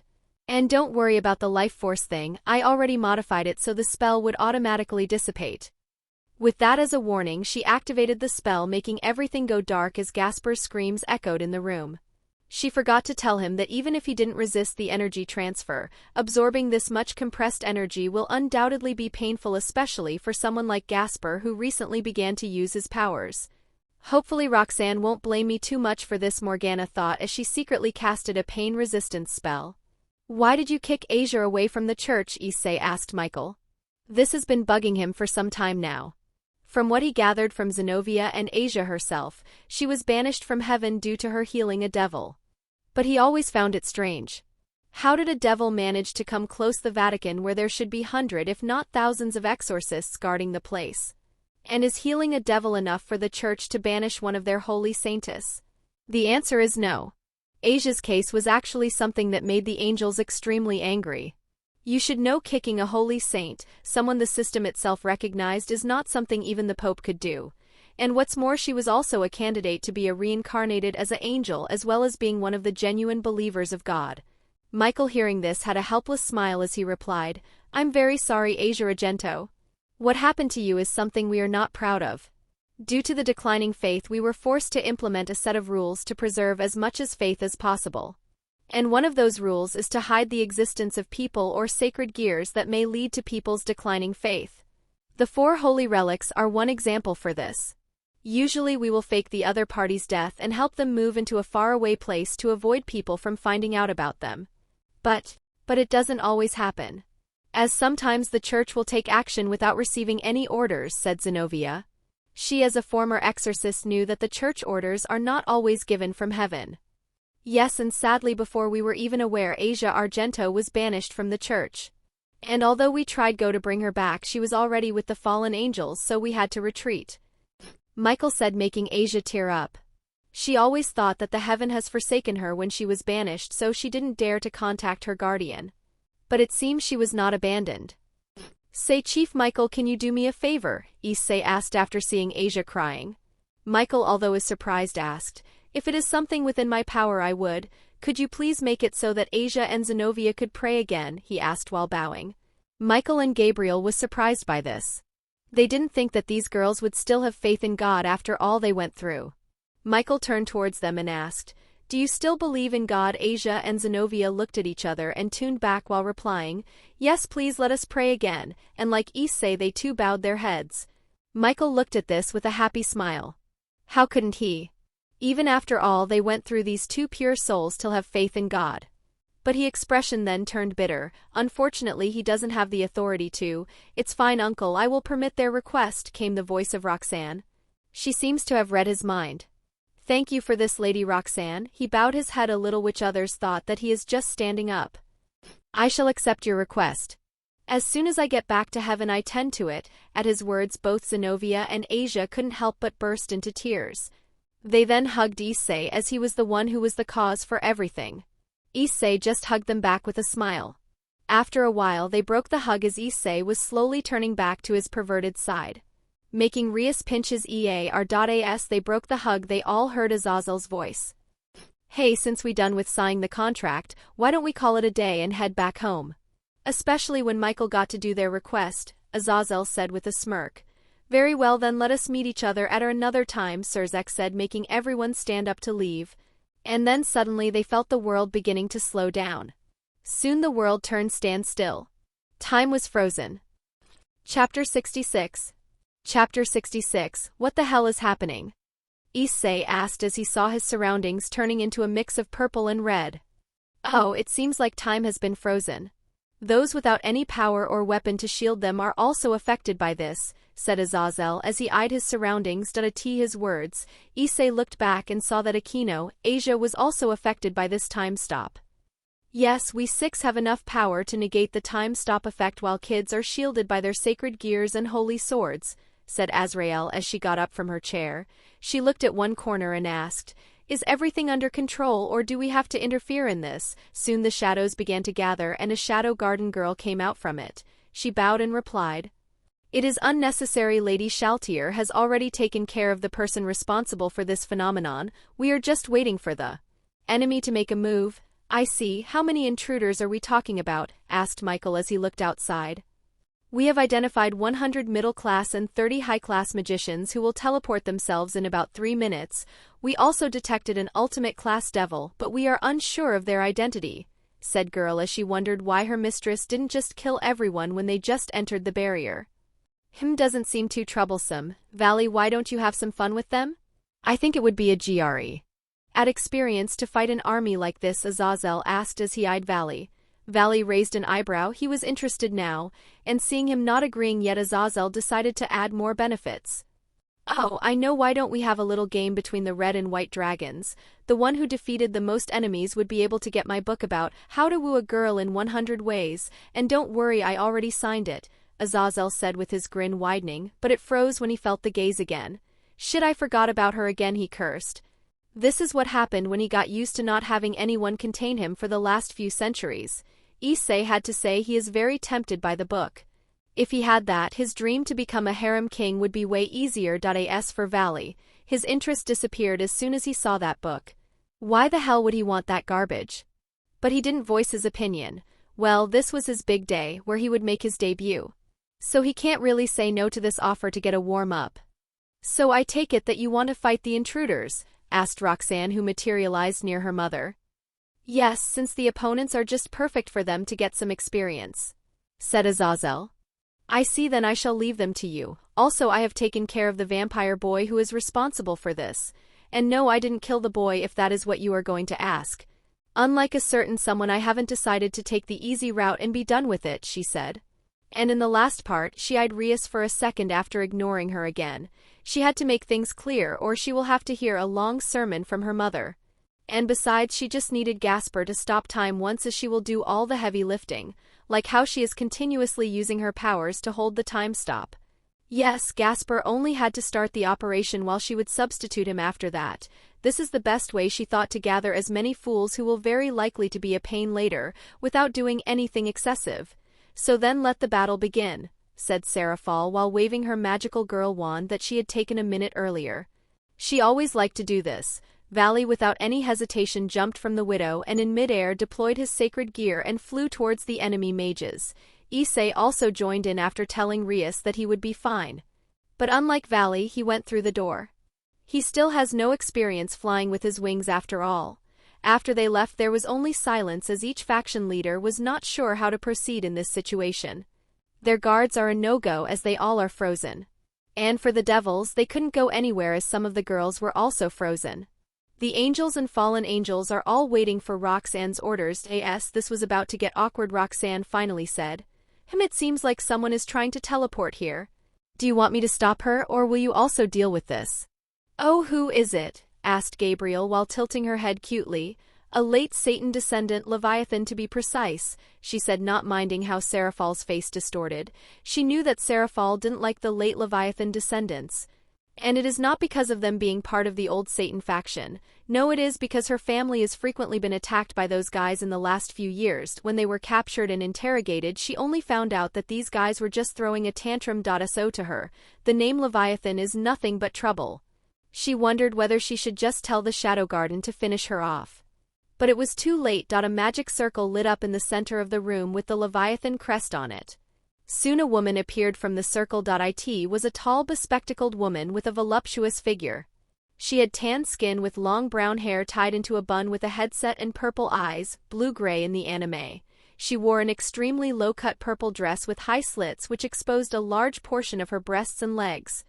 Kateria Leviathan, Seraphal spat angrily. She is the bitch who always likes to attack her mansion for the silliest reason. Why are you here, bitch? She asked. Unlike the times when she is goofing around, this time she is serious. If this matter is not handled correctly, her family may be in danger. Shut up, you faker. I'm here to give you my response for this farce that you all are trying to do. Saying so, she directly unleashed a magic attack that normally would be able to level a small city. Boom, the wall that was facing Kateria was blown away, even including the roof with it. And for the people who were supposed to be hit with that attack, they were standing to the side. Strangely, they didn't move an inch. What, how? Kateria asked in a surprised voice.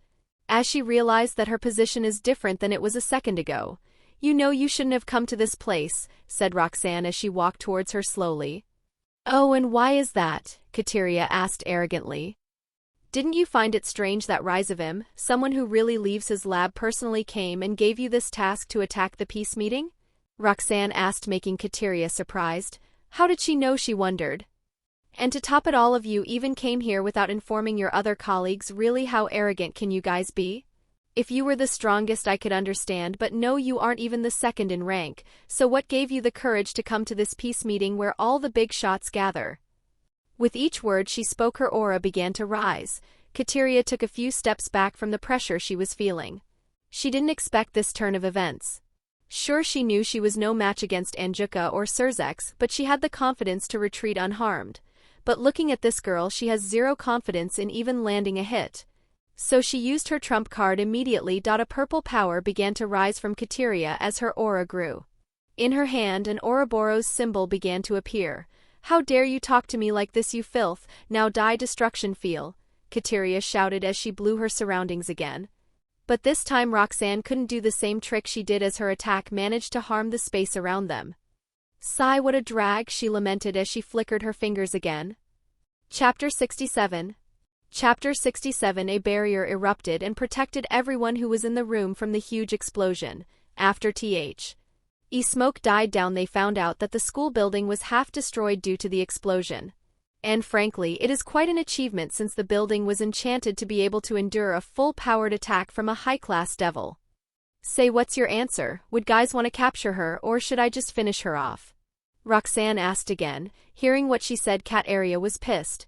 She isn't some kind of animal for them to talk about like that. And in a fit of anger, she said the next few words that she would later regret. Who the hell do you think you are, bitch? Know your place, you fucking eyesore. With that said, she blasted another wave of demonic power toward Roxanne. But this time it wasn't Roxanne who blocked the attack. It was Azrael, who is now emitting a cold, murderous aura. Leave her to me, you go and deal with the rest, Saying so, she unfolded her wings and flew towards Kateria with breakneck speed. In an instant, she appeared in front of her and punched her in the face. And with a bang, Kateria was blown away to a nearby building. An awkward silence enveloped the rest as most people who knew Azrael's nature only had one thought. May the Kateria's soul rest in peace. Although Azrael can be considered the most kindest person in the three factions, she is also someone few dared to provoke. Because when she is provoked, even the demons would pale at her ways. So I'm gonna go back to help those East and Valley. A new group just arrived and they seem to be a little troublesome. Saying so, Roxanne turned into a flock of crows and fled the place. She knew that her mother would only calm down after she beat Kateria till she was satisfied. And besides, this way she will able to get used her new body very quickly. That's what she told herself. Azazel scratched his beard with an awkward look. He couldn't blame the girl for being sacred after seeing his queen is angry. Hell, even he is scared to face her when she is pissed. And what's more, everyone who knew a little bit of Azrael knew that she dotes on her daughter more than anyone. That is something she made sure to make everyone understand. And Kateria just had to poke that spot. Sighing, he clapped his hands, gaining everyone's attention. Well, since that is taken care of, why don't we help out in clearing the troublemakers? It would be a wonderful idea to try our new cooperation to the test, he suggested. That's a great idea. I'll show those baddies how the magical girl Leviathan brings justice, said Seraphal excitedly.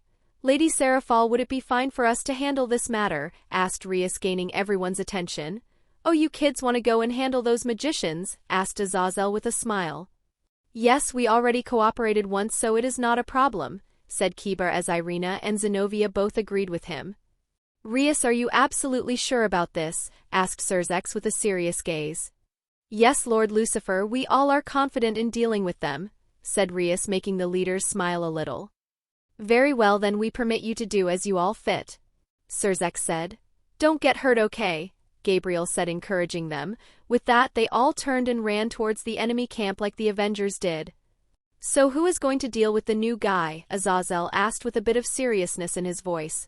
Earlier they all were waiting for the kids to leave since their senses picked up a unique being.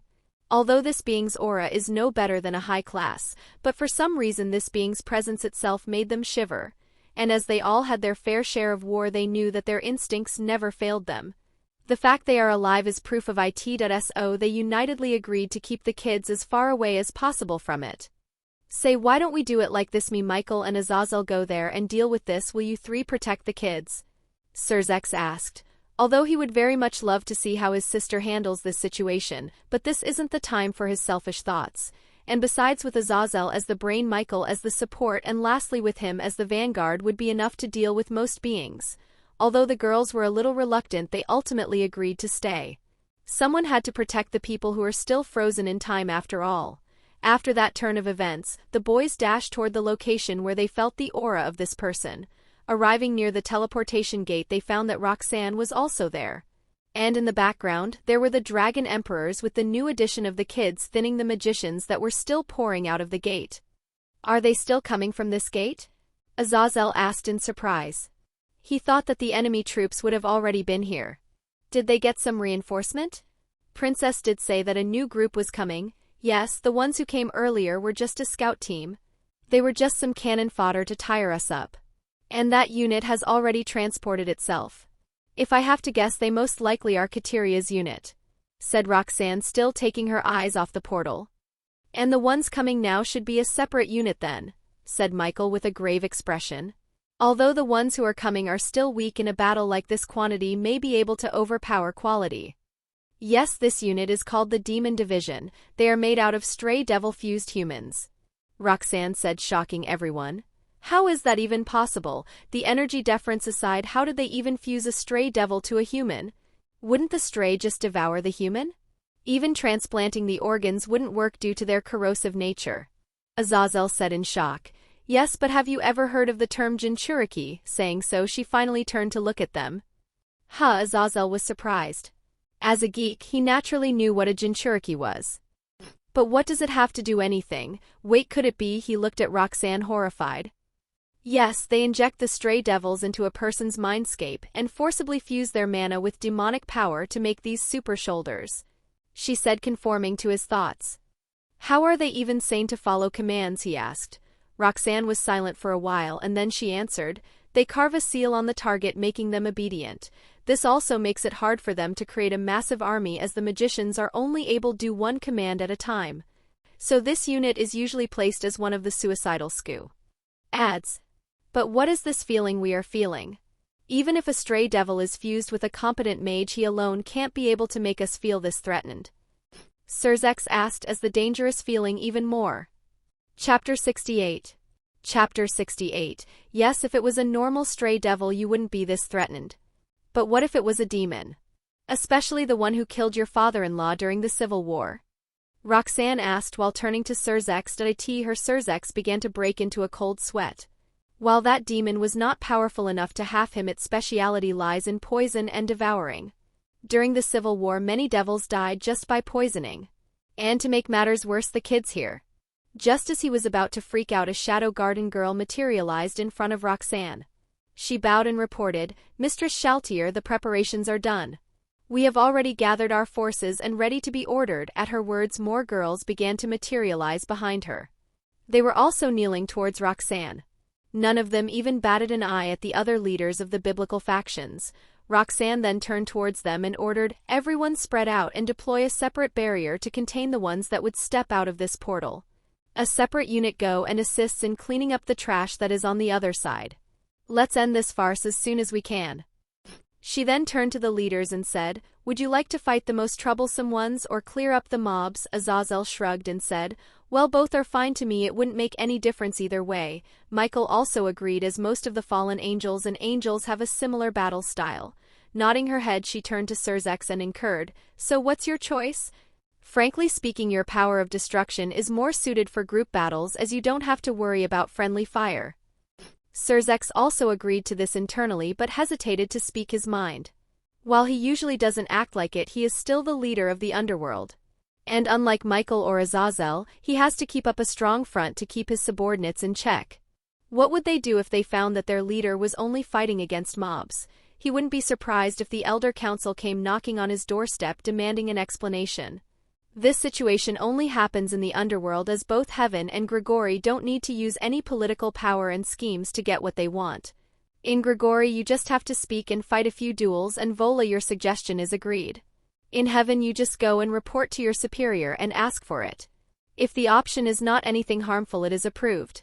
In both factions there wasn't a need to fight each other for leadership.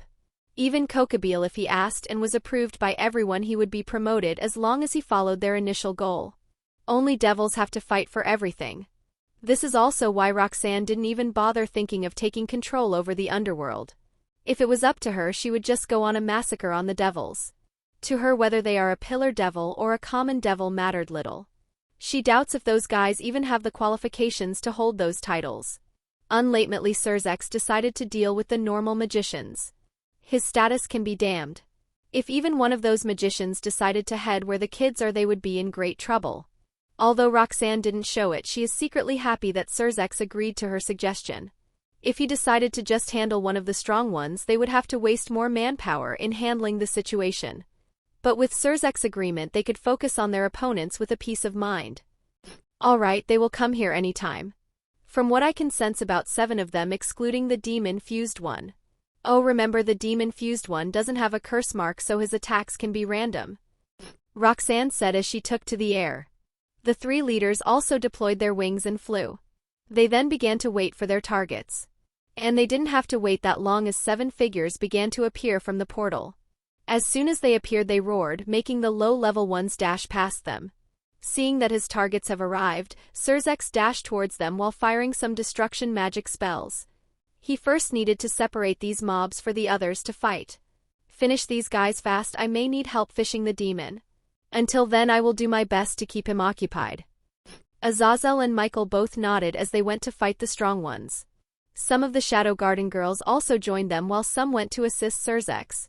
The 7 human magicians sensed some people coming towards them due to their new senses. As though they were commanded all at once, they all rushed towards them while transforming to their new forms. The one who transformed into a part snake spit poison gas from his mouth.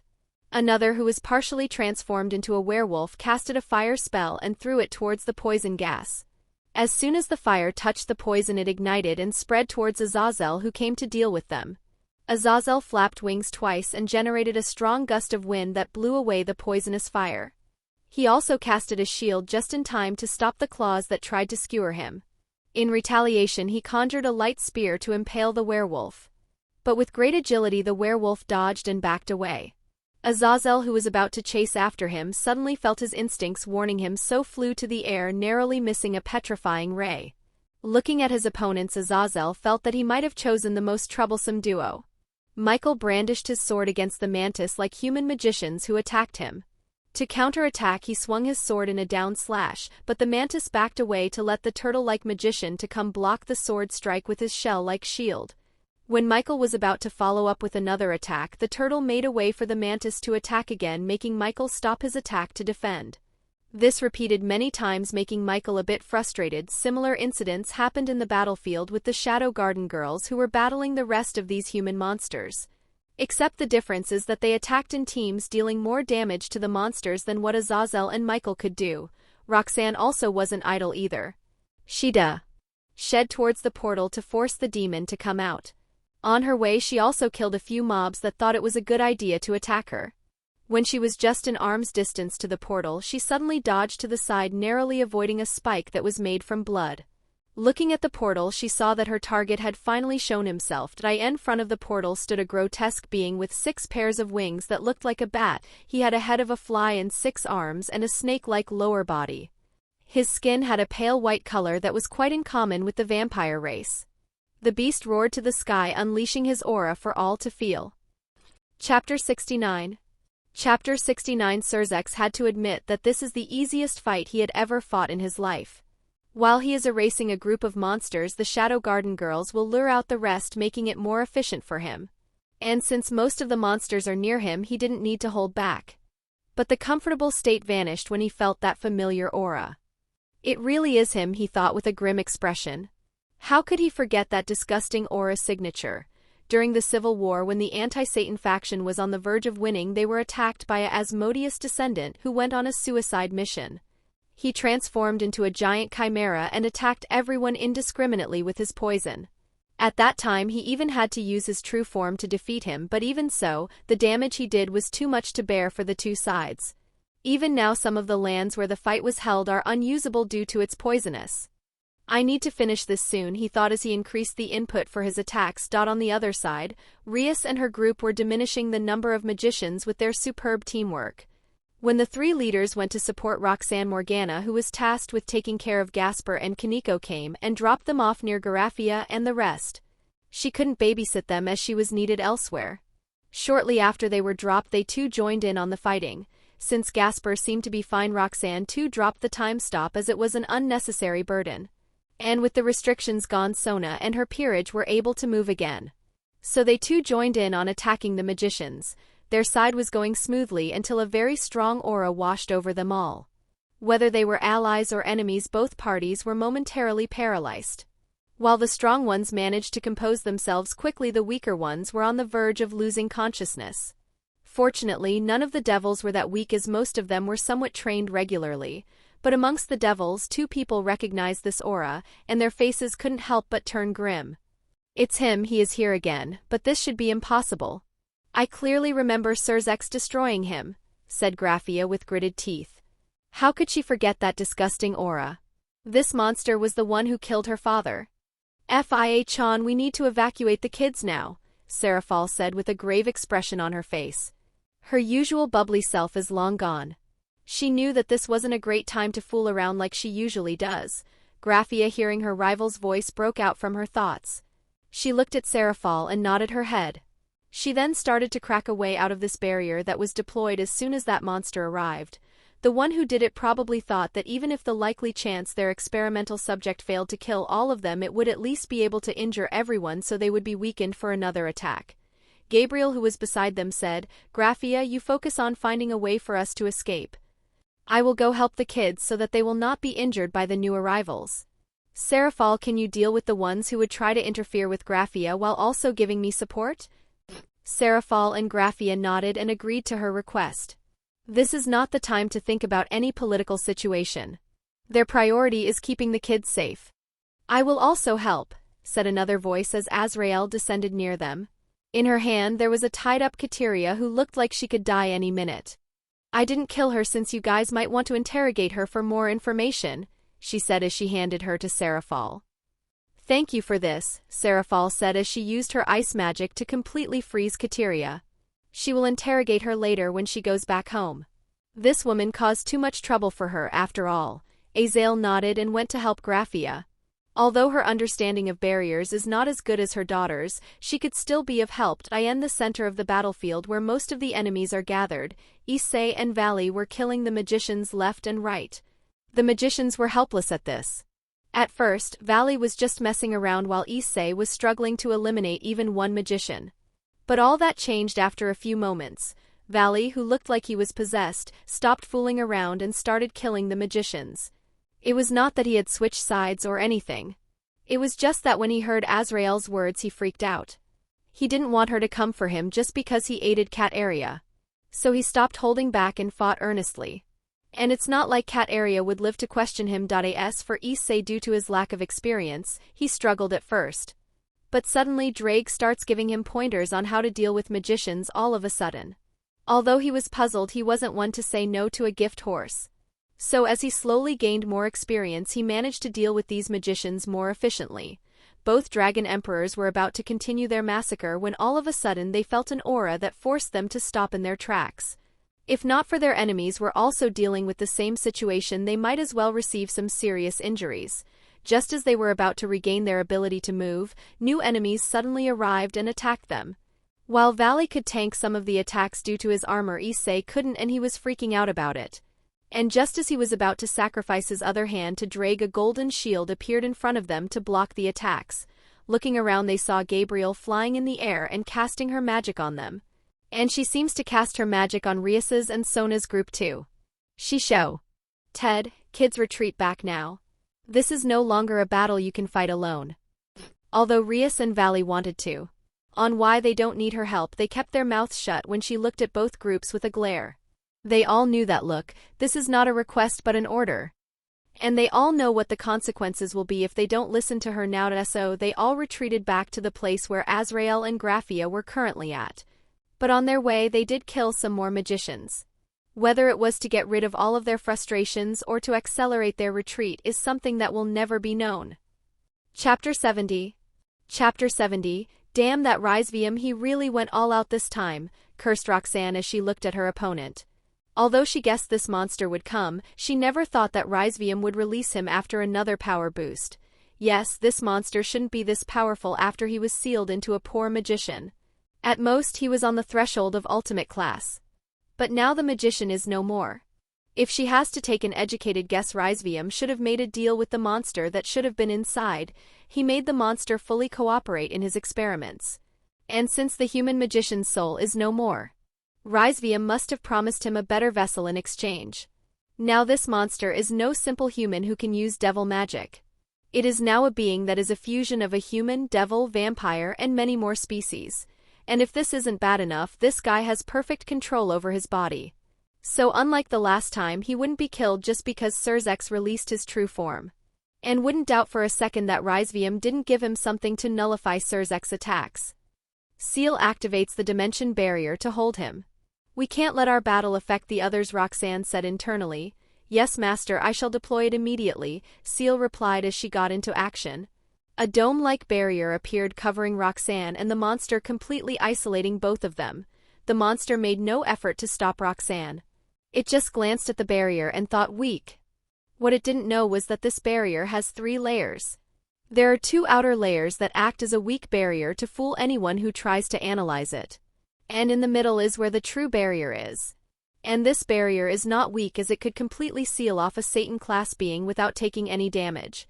After everything was set in place, Roxanne looked at the monster again. The monster hadn't moved since it landed on the ground. However, due to his presence, the environment started to change.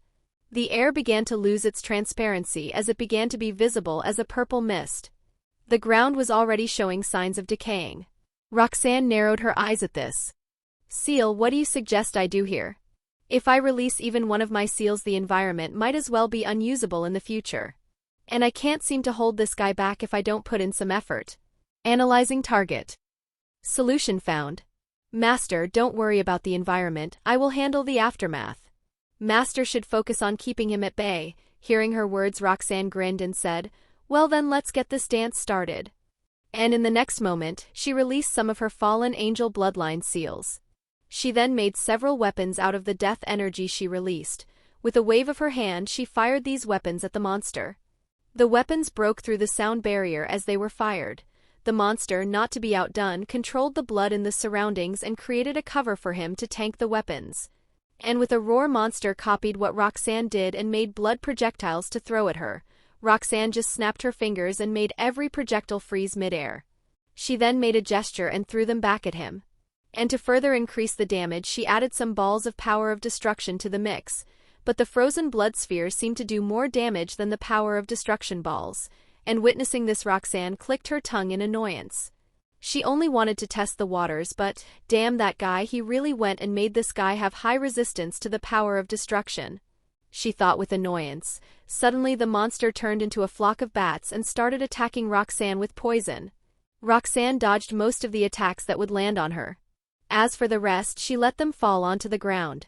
The ground sizzled as the poisonous acid melted everything it touched.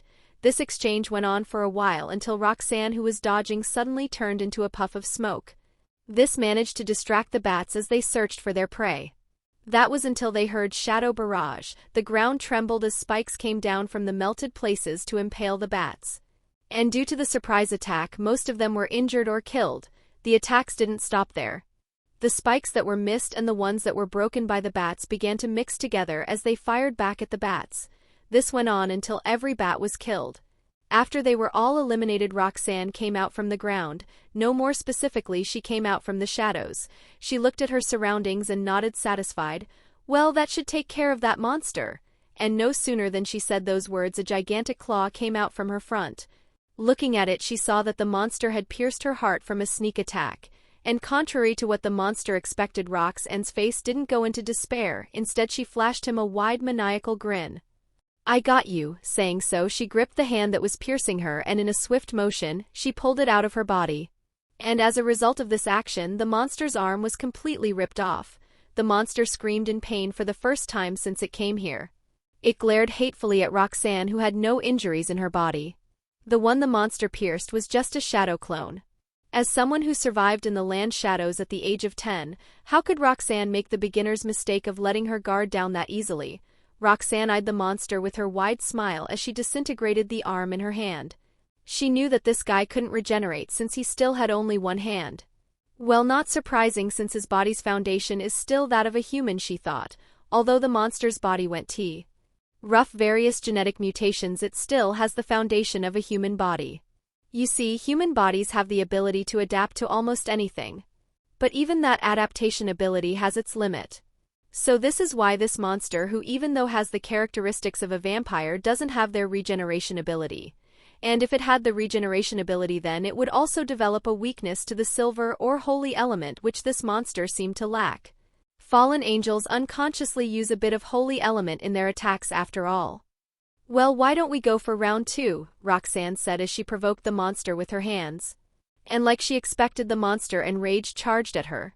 Oh, it seems like I can finish this guy without revealing any cards, Roxanne thought as she saw the monster had already lost its rationality already. Well, fighting an animal is way easier than a human after all. Chapter 71. Chapter 71. While Roxanne was fighting off against the abnormal monster, the Shadow Garden girls worked together and brought numerous enemies down with their splendid teamwork. If the 3 faction leaders weren't so busy right now, they would remark how scary their teamwork is. Of course, they would be sacred. Although it is a known fact that soldiers who have discipline are way more stronger than any bandit. But even the well-trained elite soldiers of each faction failed in comparison to the Shadow Garden.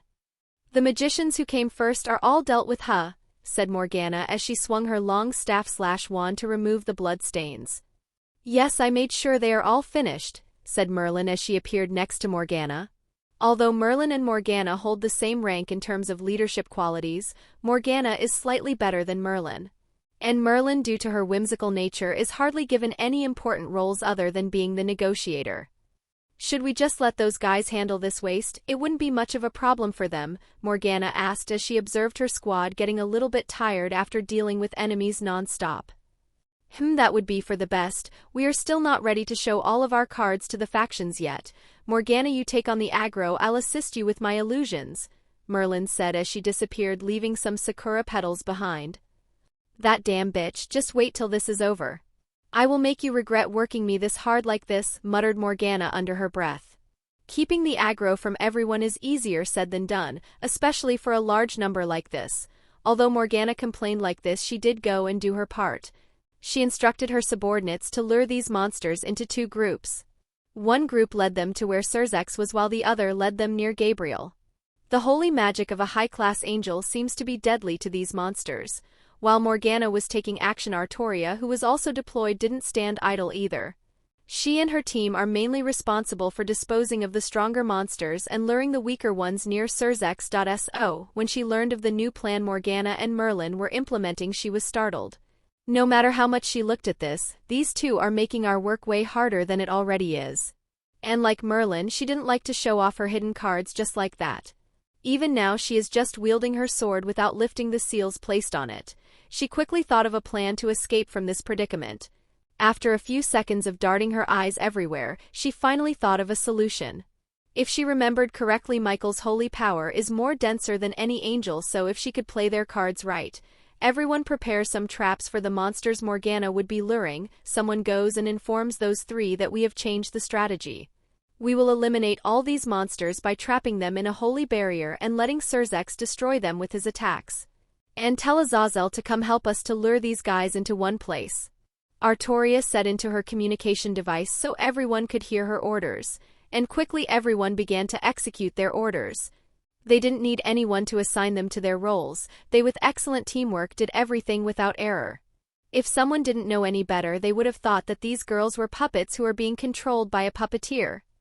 I can't believe we finished these monsters this easily, muttered Azazel as he saw Surzex rampaging inside the holy barrier. If he didn't know any better, he would have assumed that heaven was trying to kill a devil king. Well, thank Father we have this peace agreement signed before this, Michael also said, and went silent after that. Azazel didn't mind as he could see many monsters attacking the barrier in an attempt to get free. Yes, that is true. If not for that agreement, we would probably be having a big headache to deal with, Azazel said after seeing the monsters that attacked the barrier were erased from extinction. Hey Azazel, if you have time to chit-chat, why don't you help us in preparing the next battlefield? Shouted Morgana as she and the rest of the girls were busy deploying barriers and seals to contain the aftermath of the next battle. Roxanne clearly didn't want her school to be an abandoned wasteland where a human couldn't live due to some monster that couldn't contain his poison. And besides, who knew what would happen if they left this land as it is? The Shinto faction would make a fuss over it. Devils would be as shameless as they are and pin all the blame on the Shadow Garden. And since none of them wanted to face such unnecessary drama, they decided to limit the damage area. Who knows, maybe they can teleport the land into one of the old Satan faction hideouts as a gift. Yes ma'am, coming right away, Azazel said as he joined others to help. Due to Michael and Surzex handling most of the heavy tasks in this fight, they will need some rest before they face the last monster. And although refused to admit it, he has lost his touch after slacking off for centuries. His combat instincts are nowhere near as sharp as they were in the past. And due to him not training due to his research, his power also didn't increase over the years. So he didn't dare think he could get scot-free in this upcoming fight. Guys, we should hurry up. From my calculations, that barrier wouldn't hold up for more than 20 m. Inutez, Merlin said as her head suddenly turned towards the barrier. His experience in barrier magic isn't something that could be understated. Everyone began to speed up their work after hearing her words. Even Surzex, who was dealing with the last of the monsters, began to speed up his job. And so, just like Merlin predicated, cracks started to appear in the barrier. Fortunately, everyone managed to complete their jobs before it broke. After a few minutes, the barrier finally broke. Heavy smoke began to engulf the area. But unlike ordinary smoke, this one is filled with poison that they have to blow it away with wind magic. After the smoke subsided, what greeted them truly surprised them. This surprise may as well be the biggest one they had today. Chapter 72. Chapter 72. The whole battlefield was dyed in the monster's blood. But even so, the monster seemed fine as it growled at everyone. If they didn't know any better, they would have thought Roxanne might have already finished eliminating him. But even when his blood was everywhere, the monster didn't care. It had no need for blood in the first place. For it, the blood was a tool that would be used for hunting its prey. "Don't come near that thing," warned Roxanne as she eyed the monster seriously. For the last few minutes she had been experimenting many different ways to bring this guy down. And although she managed to seal its regeneration abilities, danger senses didn't lower at her. She felt that this monster was hiding something very dangerous. So unless she is 100% sure, she can't let anyone get close to it. Conjuring a few weapons made from darkness, she charged towards it. When she was just in front of the monster, Roxanne held 2 swords in her hand and pierced them into its abdomen. The monster didn't block or dodge. On the contrary, it smiled widely as the swords came out from its body. But its expression darkened when it didn't get a hold of Roxanne, who jumped back while thrusting a spear towards the hands that tried to bind her. After she got enough distance from the monster, she gave it a wide smirk that seemed to ridicule its actions. The monster finally snapped. Like a certain Straw Hat Pirate in a certain anime, it began to blow its thumb. Soon its body began to swell and become like a balloon. Watching this, Roxanne had a sudden thought. WTF, did I somehow change worlds, or did Amy throw a devil fruit into this planet? Even though her mind was occupied with such useless thoughts, she didn't wait for the monster to power up itself. Although she has no idea what will come next, she deployed multiple barriers around it. After that, she made a hand sign, began to chant a spell she rarely used. "Let me provide you a prayer to the divine. I hope and desire for the power of the Holy Spirit. Listen to my appeal and overcome all in your way." Disintegration.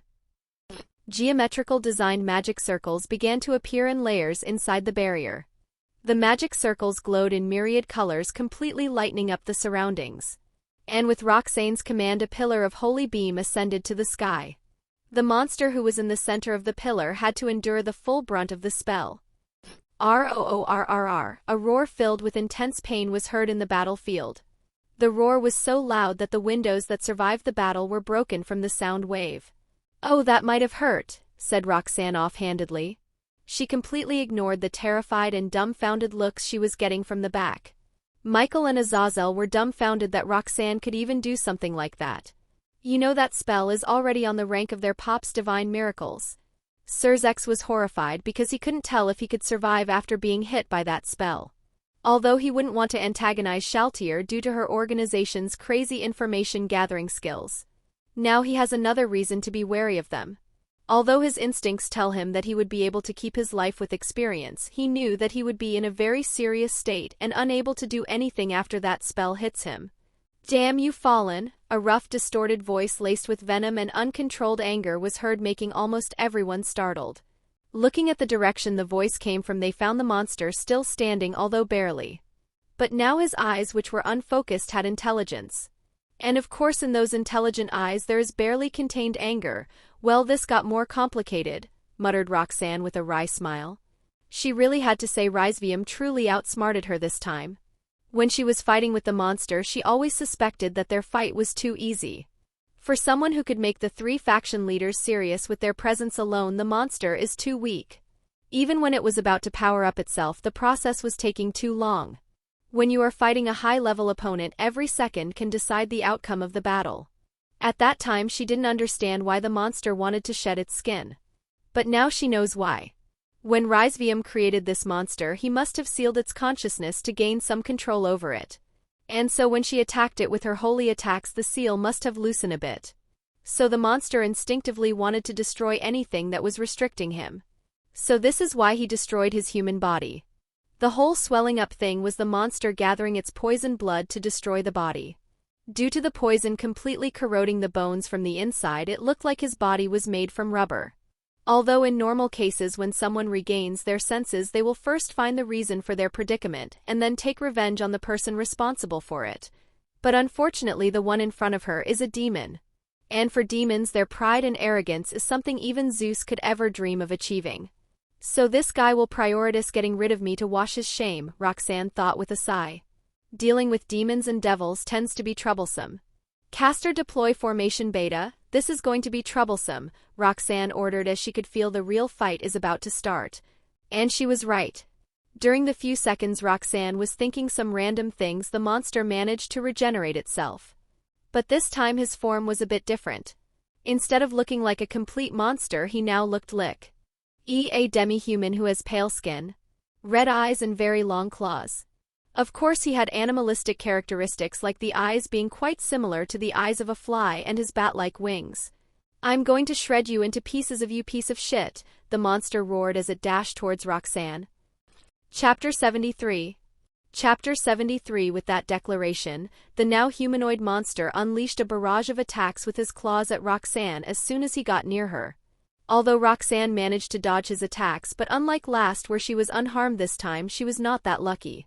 Although she didn't get any serious injuries, her clothes were torn and some cut slashes appeared in her body. This proved how much of a difference the monster had before his awakening. And the faces of everyone couldn't have helped but turn grim. This made them realize that this foe is a serious threat to them. The Shadow Garden girls wasted no time and went to help Roxanne. Azazel also joined them. They needed to keep him busy until Cerzex and the rest got enough energy to join the battle. Morgana and Merlin both started to cast some binding spells to hold that monster down. While they did that, Artoria and her squad engaged in battle with him. Due to their excellent teamwork, they all managed to hold him in one place. Azazel, who was flying in the air, also assisted all of them in offense and defense. When someone was about to get hit by a monster claw, he would conjure a light shield to protect them. And he saw an opening, he would attack the monster with a light spear. Roxanne finally got some space to catch her breath, so first decided to check her condition. The injuries she received were already healed. She wasn't poisoned, as Ciel would immediately nullify any lethal substances that entered her body. After finding nothing wrong in her body, she turned her attention back to fight. Honestly, she is quite surprised about how the situation turned out to be. She didn't expect that their forces would be thinned like this.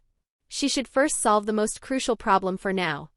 Ciel, dispel this space lock and replace it with one of ours so that Graphia and the others could teleport the two heiresses. Yes, Master, and in a flash, the barrier that was locking them in this space was replaced. Graphia and the others immediately noticed the change. So they without any hesitation teleported the kids away from here. Although the kids were reluctant, they had to obey. Even Valley was forced to retreat after seeing the glare Azrael was giving him. After they all had teleported away, the girls rushed to the battlefield to help the others. Arriving at the battlefield, they were a bit surprised to see the monster half chained by some magical chains and was thrashing around while being bombarded by the other Shadow Garden girls. Oh, Azazel was also helping them. "Oh, you guys are just in time," Roxanne said as she eyed the girls. "Why are you on the defensive? That guy is too dangerous for you all to be playing around like this," Azrael said as she gave her daughter a look. If she didn't give her a reasonable explanation, there would be consequences. "Yeah, well, you see, that guy is too resilient to our attacks, so we are waiting for more heavy hitters to arrive. If we can't finish him in one move, I doubt we would be able to defeat him ever again. After all, this guy is too good at running away," Roxanne hurriedly explained. "I see, so what is your plan?" Azrael said after finding no falsehood in her daughter's statement. "Well, I want you, Graphia and Seraphal, to stop him from running away from this place. Also, if you can please make sure the land is protected from his poison. We don't need to have an incident like what happened in the underworld repeat again. Gabriel, I want you to help Michael and Cerzex in dealing the damage to that guy. While you guys do that, me and my team will help you guys as tanks. We will also try to help you. Now, does anyone have any questions?" Roxanne asked as she looked at everyone. She made sure their conversation was only heard by their allies and not the monster, and no one said anything as they agreed with the plan. It is efficient and foolproof at first glance. And with Roxanne's signal, they all sprang into action. Roxanne conjured some twin swords made from death energy and joined in the fray to engage in combat with the demon. And true to her guess, as soon as the guy saw Roxanne, it stopped holding back. The restraints were broken with ease as it attacked Roxanne with a hint of madness in its eye. Roxanne didn't falter at the enemy's sudden jump in strength, as she expected such an outcome. For the whole, the monster was keeping his power level to an ultimate class when it clearly is a Satan class being. Artoria and her team members retreated back to the rear to take some rest. While they were at it, they got their weapons blessed with holy magic by Gabriel. It will make them more effective against the monster after all. Azrael, Seraphal, and Graphia went to work as they destroyed every puddle of poison they could find in the ground. While one may argue that this isn't something that important, it actually is.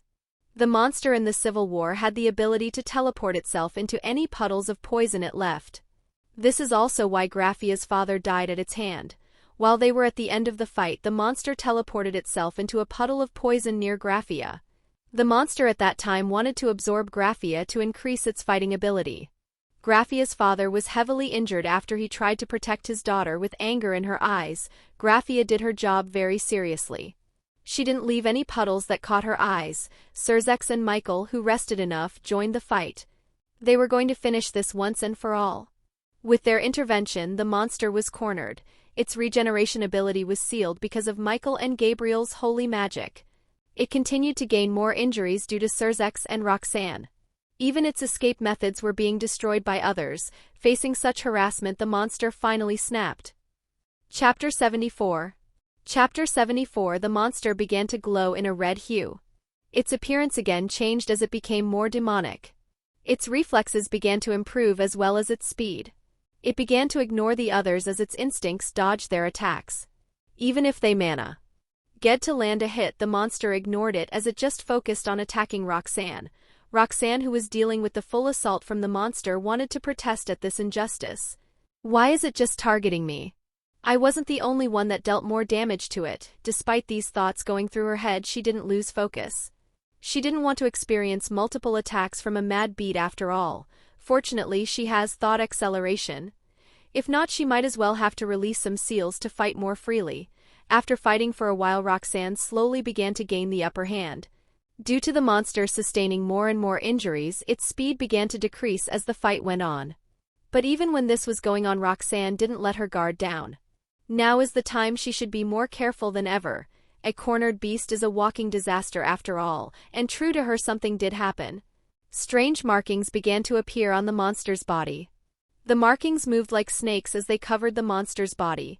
Seeing these markings, Roxanne's facial expression changed. She knew what those were. They are demonic runes. Like the primordial runes from Norse mythology, demonic runes also have the ability to alter reality. It's just demonic runes users are just too scarce. In fact, there were only 7 people who could use these in the past. "Everyone get the hell away from here," shouted Roxanne as she increased her death aura. The weapons she was holding began to change. She was no longer holding back. The plain black katana began to change to a normal katana. Roxanne just used her ability to replace her weapons in an instant. You can't really think that an enemy would just stay there doing nothing when you are summoning your weapons. So Roxanne created this method as a way to not hinder her in combat. The aura of death began to flow through the katanas, causing a chain reaction. Purple runes began to glow on the blade. If someone looked closely, they would realize that these runes are quite similar to the demonic runes the monster has on his body. The only difference is that while the monster's runes looked like something you would create by dipping a stick in ink, they were too crude and resembled a child's scribbles. In contrast, Roxanne's runes looked like something you did with a brush, elegant and refined as someone who always tries to improve her skills constantly. Roxanne never let her existing skills deteriorate. So after she learned how to use demonic runes, she always tried to use them in her everyday life so she could modify them to her liking. And after years of trying and errors, Roxanne finally achieved the Grandmaster proficiency in demonic runes. And as the weapon maniac she added those runes to her weapons. And that's when she found out a rather disturbing discovery. Demonic runes cannot be carved into normal metals. The corruption will destroy the weapon before it can even properly be finished. He is going to blow himself. Everyone gets behind Gabriel and Michael. Gabriel, Michael, pour your all-magic power into casting the strongest barrier you have to protect yourselves. If you don't have enough, ask others to transfer theirs to you. Roxanne shouted her orders as she readied herself. Her purple glowed as she maximized her death aura. What she is about to do is something even she considers foolish. But with her not releasing any seals, this is the best she could do. Damn those suicidal morons. How the hell did Rizevim brainwash these guys to do their work so diligently? Weren't devils supposed to be creatures of sin? She cursed Rizevim in her mind for making it more difficult for her. In the sky, there are 2 devils who are broadcasting their sight to their base. These devils originally belonged to an extra clan that was said to be extinct. From the beginning, Rizevim's goal was to fish up some information about his enemies. This is why none of the Shadow Gardens revealed much of their skills. Even Roxanne herself didn't unseal more than 1 seal. If there were no bugs, she would have destroyed all these monsters in a matter of seconds. For now, she has to give Rizevim the illusion that she is just a Satan-class being. After a round of cursing Rizevim in her mind, Roxanne began to steady herself. She assumed a confident stance as the air around her began to tremble with power. The deathly aura emanating from her condensed so intensely that it seemed to absorb the very light around her, casting the surroundings into shadow. Her piercing purple eyes remained fixed on her target, unwavering in their focus. As the tension mounted, the world around her seemed to blur and fade into the background, leaving only her and the approaching monstrosity in vivid color against a backdrop of black and white. Despite the imminent threat of its impending explosion, the monster charged at Roxanne with reckless abandon. It recognized the danger she posed to its plans and knew that she had to be eliminated before it could be stopped. Fueled by demonic runes and empowered to a level akin to a super devil-class being, the creature surged forward with newfound strength and determination. Roxanne exhaled deeply, centering herself as she muttered, "Twin sword style, abyssal dance of voracity." A sudden black flash accompanied her movement, startling everyone present. Witnesses could barely register what had occurred. One moment Roxanne stood before the monster, and in the next, she had bypassed it in a mere second. The velocity of her motion was so astonishing that, without the visual cue of the black flash, observers might have mistaken it for teleportation. When Roxanne sheathed her twin swords, which somehow appeared at her waist, the monster, suspended in midair, was split into countless pieces. It didn't even manage to let out a scream as its body was eroded by black flames, leaving nothing of it, not even its soul.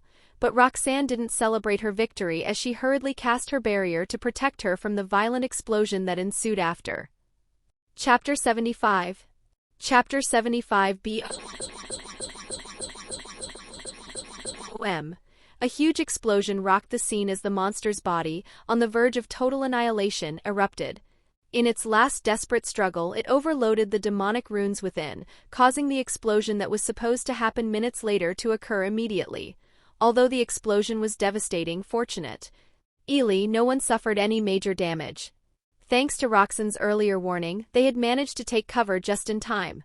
However, despite their precautions, the sheer magnitude of the explosion left most of them shaken to the core. As they reflected on their fortunate escape, the realization dawned on them. Had they been caught up in that explosion, serious injury or even death would have been a very real possibility. Such was the terrifying power of the blast. As the others let out a collective sigh of relief, thankful they narrowly dodged disaster. Azrael wasted no time. She hurried toward the explosion's center, her usually cool demeanor replaced with a worried expression. A mother can't be calm when her daughter is caught up in such a terrifying explosion after all. So Azrael wasted no time in rushing to check on her daughter's condition. Soon she spotted a colossal crater in the ground where the monster had been standing. Using her senses, she detected someone's life signal at the bottom of the crater. Without hesitation, she leaped into the depths. Reaching the bottom, she found her daughter kneeling, covered in blood. If not for the two swords she had stabbed into the ground for support, she would have collapsed onto the floor already. "Roxanne!" Azrael shouted, increasing her speed. She didn't pause to wonder whether anyone heard her voice. Her daughter's life was more important than any secret. Hearing her voice, Roxanne, barely conscious, looked at her mother. She coughed a little before speaking. "Mother, calm down and keep your voice down. I won't be defeated just by this," she managed to say weakly. "How the hell can I calm down after seeing you like this?" "Wait, we'll talk about this later. For now, we need to get you healed," Azrael scolded, her voice laced with concern, as she tried to lift Roxanne to carry her to the surface. Cough. "Mother, although I may look like this, I am fine. These are only flesh wounds. None of my vitals were injured," Roxanne tried to explain to her mother between coughs, but Azrael heard none of it as she tried to lift her. Feeling helpless, Roxanne did the only thing she could do to calm her mother down. She used most of her strength to envelope Azrael in a tight hug to immobilize her. Feeling her movements being restricted, Azrael finally snapped back to her senses. She shouted to her daughter to let go of her. But Roxanne held her ground, refusing to let Azrael move. After a while, Azrael finally calmed down. Her mind then began to analyze the situation more thoroughly. Due to her hurry, she forgot about Roxanne's ability to heal herself. She then questioned herself about the reason why her daughter hadn't healed herself. As she pondered this, a crucial detail finally dawned on her. The blood on Roxanne's body was not her own. Little known to many, Roxanne's blood actually had a faint golden hue, a rare and extraordinary trait she acquired after unlocking her angel bloodline to perfection. But the blood on her body only had the usual red color with a bit of blackness to it. "Are you finally calmed down, Mother?" Roxanne asked softly, sensing Azrael's resistance fade. "How many are there?" Azrael asked, not immediately answering Roxanne's question. She had many other concerns. After seeing her daughter manipulate her blood, she began to realize a crucial point. They were being spied on and none of them had noticed a thing. With a wry smile, Roxanne answered, "So you finally realized, huh? Well, out of the 4, 3 perished due to the explosion. The remaining one is barely clinging to life but is still here. I'm deceiving his vision with my illusions." Azrael sighed as she realized her daughter had everything under control. With a wry smile she said, "I'm sorry, sweetie. I almost ruined your plan." Roxanne smiled as she said, "Don't worry about it, Mom. I really can't blame you for worrying about me. So what should I do now? Do you want me to bring you back to the surface?" Azrael asked. "No, that wouldn't be necessary. Soon my team will come down with a phoenix tear. Mother just needs to act as if you were trying to keep me conscious," Roxanne said as she let go of Azrael. She then went back to her previous pose of kneeling on the ground while using her swords for support, and true to her words, the next moment numerous black shadowy figures came down. They were the Shadow Garden girls led by Artoria and Morgana. Without a second delay, they surrounded Roxanne. Morgana came near and checked her situation before quickly taking a phoenix tear from her pouch. And without any ceremony, she forcibly poured the contents into Roxanne's mouth. "This girl sure is asking for a beating," Roxanne thought while dangerously glaring at Morgana. Morgana just smirked at her. This further fueled Roxanne's anger. But even so, she didn't do anything to Morgana for now. Revenge tastes sweet when it is taken at the right time. Although Morgana felt chills running down her spine seeing Roxanne's angry eyes, she didn't regret her decision. As one would say, when you get a chance, grab it even if you will be fucked after. So she did just that. This is her small petty revenge for making her babysit. Artoria and Azrael, who saw all this, just sighed internally at their childishness. Both these girls have always been at each other's throats for the smallest details. Since they don't have any malicious intent, none of the Shadow Garden paid much attention to it at first. But these two have been doing things like this for more than 4 years. This all started with Roxanne pulling a small prank on Morgana.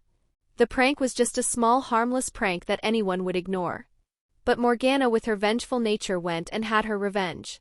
Facing the retaliation, Roxanne's competitive nature ignited, and she too retaliated. This caused a chain reaction, marking the start of this war. Chapter 76.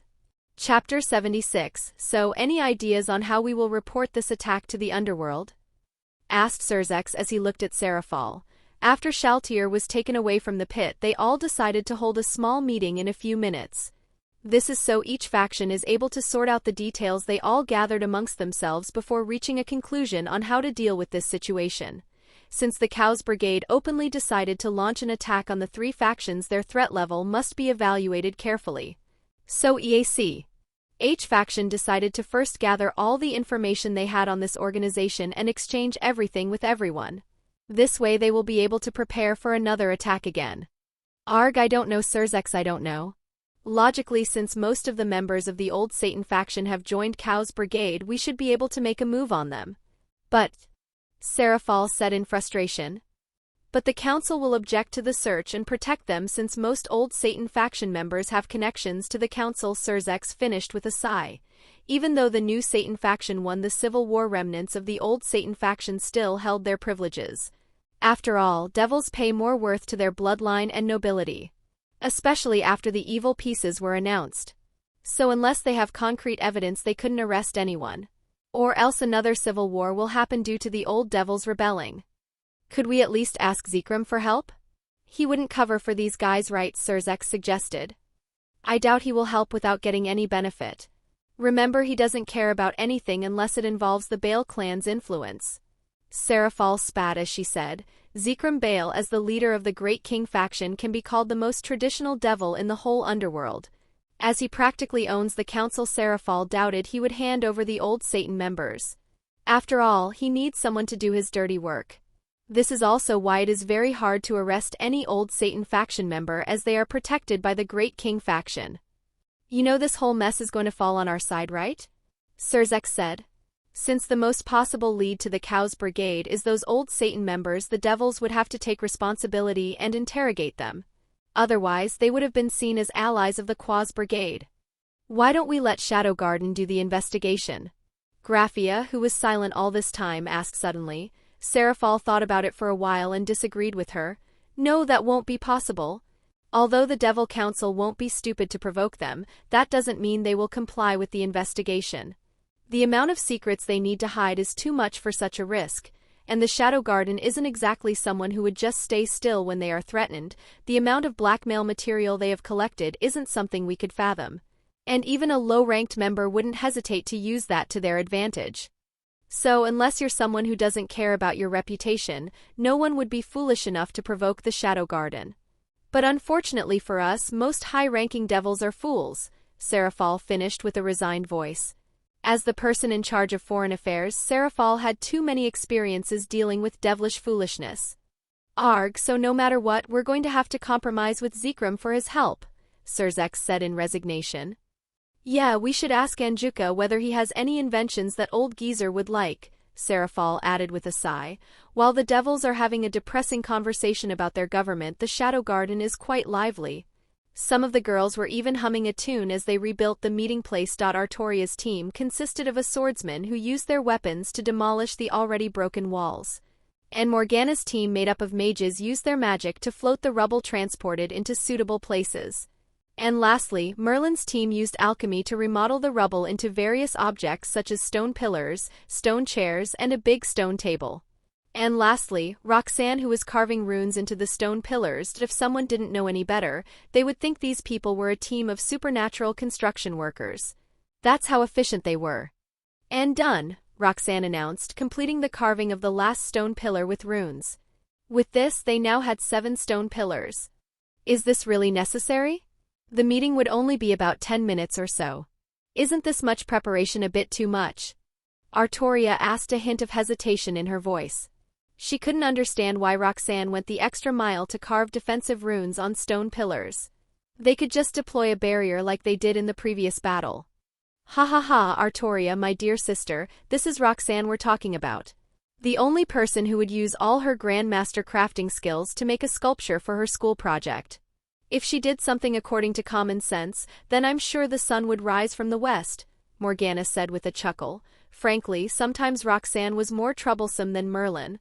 At least that guy had a somewhat justifiable reason for not knowing any common sense. But this girl basically gave the middle finger to common sense. Hey, I'm just doing our best here, alright? If we're going to set up a temporary meeting venue, why not make something that could handle another fight? And besides, we really needed to remodel that place. At the very least, break down those destroyed walls to make it presentable, Roxanne complained. Sigh, whatever, you are the one paying our salary anyway, Artoria said with a resigned sigh. Ha ha ha, Roxanne laughed dryly at her. Truth be told, she just wanted to do some crafting after getting some inspiration from the earlier battle. But she isn't so thick-skinned to say that out loud, and besides, who knows, maybe in the future they might need some stone pillars. After all, if these stone pillars are placed in the right place, the runes carved here could deploy a barrier that is able to protect anyone under a full-powered attack of a Satan-class being for 3 hours straight. So it isn't all that wasteful. Chapter 77. Chapter 77. Thank you all for coming to this gathering again, Merlin said as she eyed everyone who gathered at the new meeting place. As the person who is in charge of foreign affairs, Roxanne let Merlin do the talking as she took a seat at the big stone table. Unlike the earlier meeting venue where they hold the discussion in a room, they are now in an open field courtesy of Katarina, who blew up a whole building with her magic. But even so, the Shadow Garden made a wonderful meeting venue with the rubble they found. So now the meeting venue looked like an ancient ruin with the stone pillars and stone furniture. They even made a stone platform for it to be more authentic. From the devil's side we have the current Satan Lucifer Ciel Lucifer, his queen Graphia Lucifuge, and the current Satan Leviathan Seraphal Leviathan. Merlin began her introductions with the devils as they were the closest to him. Then from the angels' side we have the chief of all angels Archangel Michael and the Archangel Gabriel, she said as she looked at the heaven faction representatives. Then from the fallen angels we have the leader of all fallen angels Azrael and the Governor-General Azazel, she said as she introduced the fallen angel representatives. And lastly we have the leader of the Shadow Garden Lady Shaltier, Merlin said as she finished introducing everyone. For today's discussion is how much information we will release to the public on what our stance is against this new organization that is responsible for this attack. The Chaos Brigade. After speaking, Merlin stopped speaking. Her role is over for now. Well, to be honest, today's attack might have reached the ears of other pantheons. After all, the use of magic is still lingering here. We should be glad that the Shinto faction didn't come running here with weapons. Azazel joked, not knowing how true his words were. The Shinto faction was about to come here to check what the three factions were doing when they sensed the aura of a Satan-class being. But they were ultimately held back by the Shadow Garden, who somehow convinced Amaterasu. This is also the same for the Yokai faction. Due to these factions not making a move, every other faction had to keep their hands out of this matter. After all, no pantheon likes when other foreign pantheon meddle with their affairs. And due to this situation, information on what happened here is very pricey on the black market. Azazel, enough joking, we need to be serious about this. The peace meeting was attacked by a group of terrorists despite knowing all the leaders of the three factions are present there. This clearly says how much of a threat they are. Ariel admonished him before he could say any more. Yes, for an organization to have the courage to antagonist all three factions is indeed concerning. Michael also agreed to this. Antagonizing one faction can be considered normal, but all three of them together, that's something only a madman would do. You shouldn't forget about us, Chief Michael. Although we are considered a neutral faction, attacking the Shadow isn't something we take lightly, Roxanne said in a cold tone.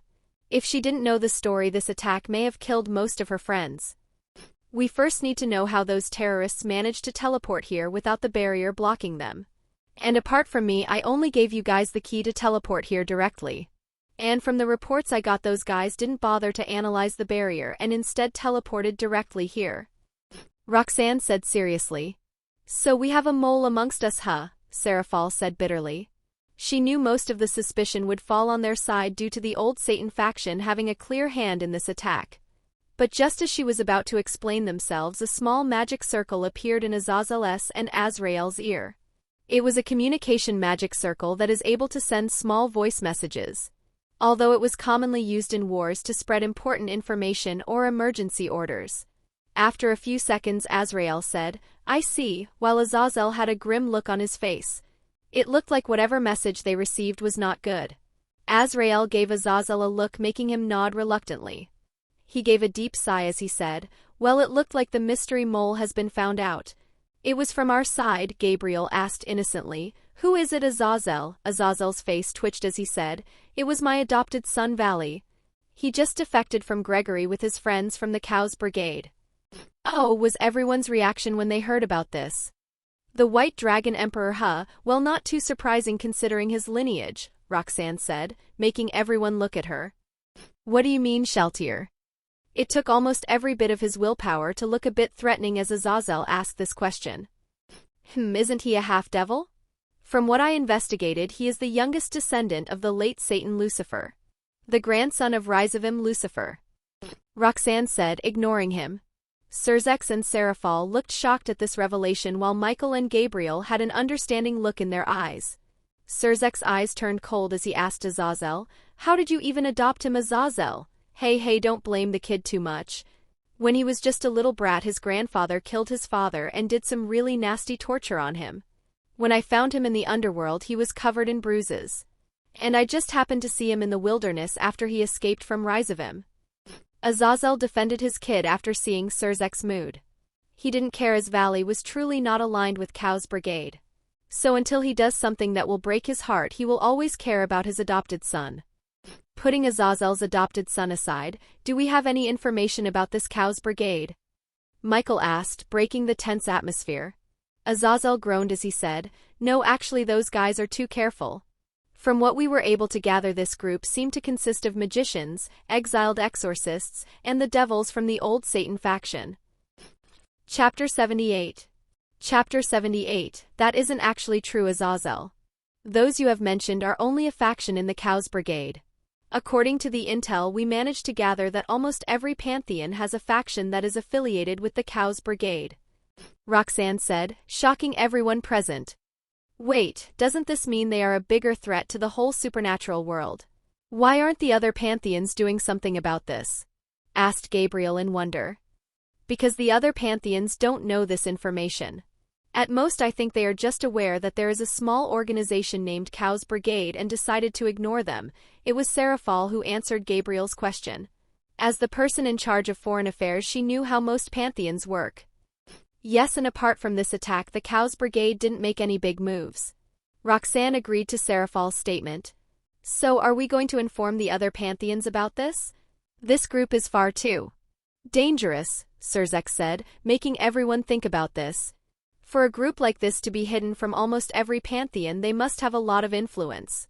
So even if the three factions warn the other pantheons, they are most likely to dismiss it. No pantheon would accept another pantheon's advice without any concrete proof. They are too prideful for that.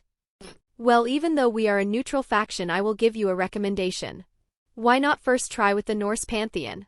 With how things are going there, they are the most likely people to listen to your words. From what we have gathered, the ice giants have recently started the war against Asgard, and unlike the past this time, they seem to have gotten themselves some good weapons.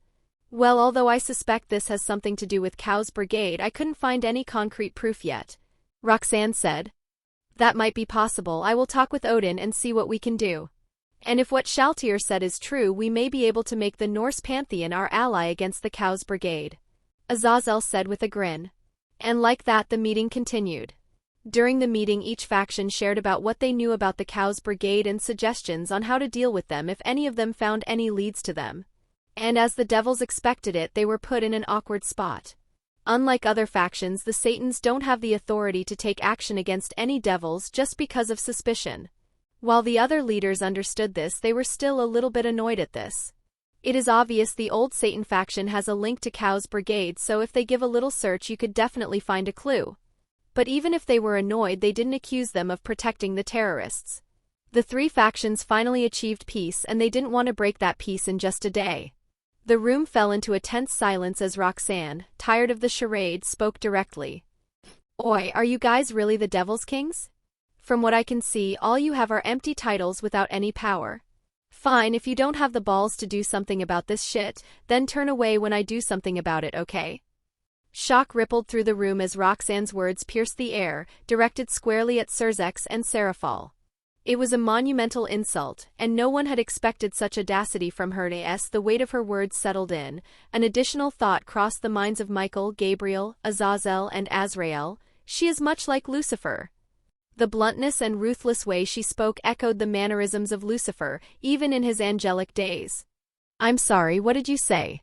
I couldn't quite hear it, Ciel said, his usual smile replaced by a stern expression. Graphia and Serafal released their auras, adding to the pressure in the room. They were not pleased with Roxanne's words. Just as Azazel and Michael were about to intervene, a heavy pressure descended upon everyone, causing them to stagger.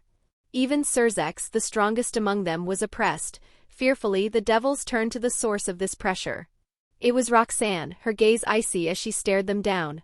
Are you deaf? I said you either be a leader and do the right thing or turn away your head as a coward when I do your job. I don't give a shit if the Devil Council is protecting the old Satan faction.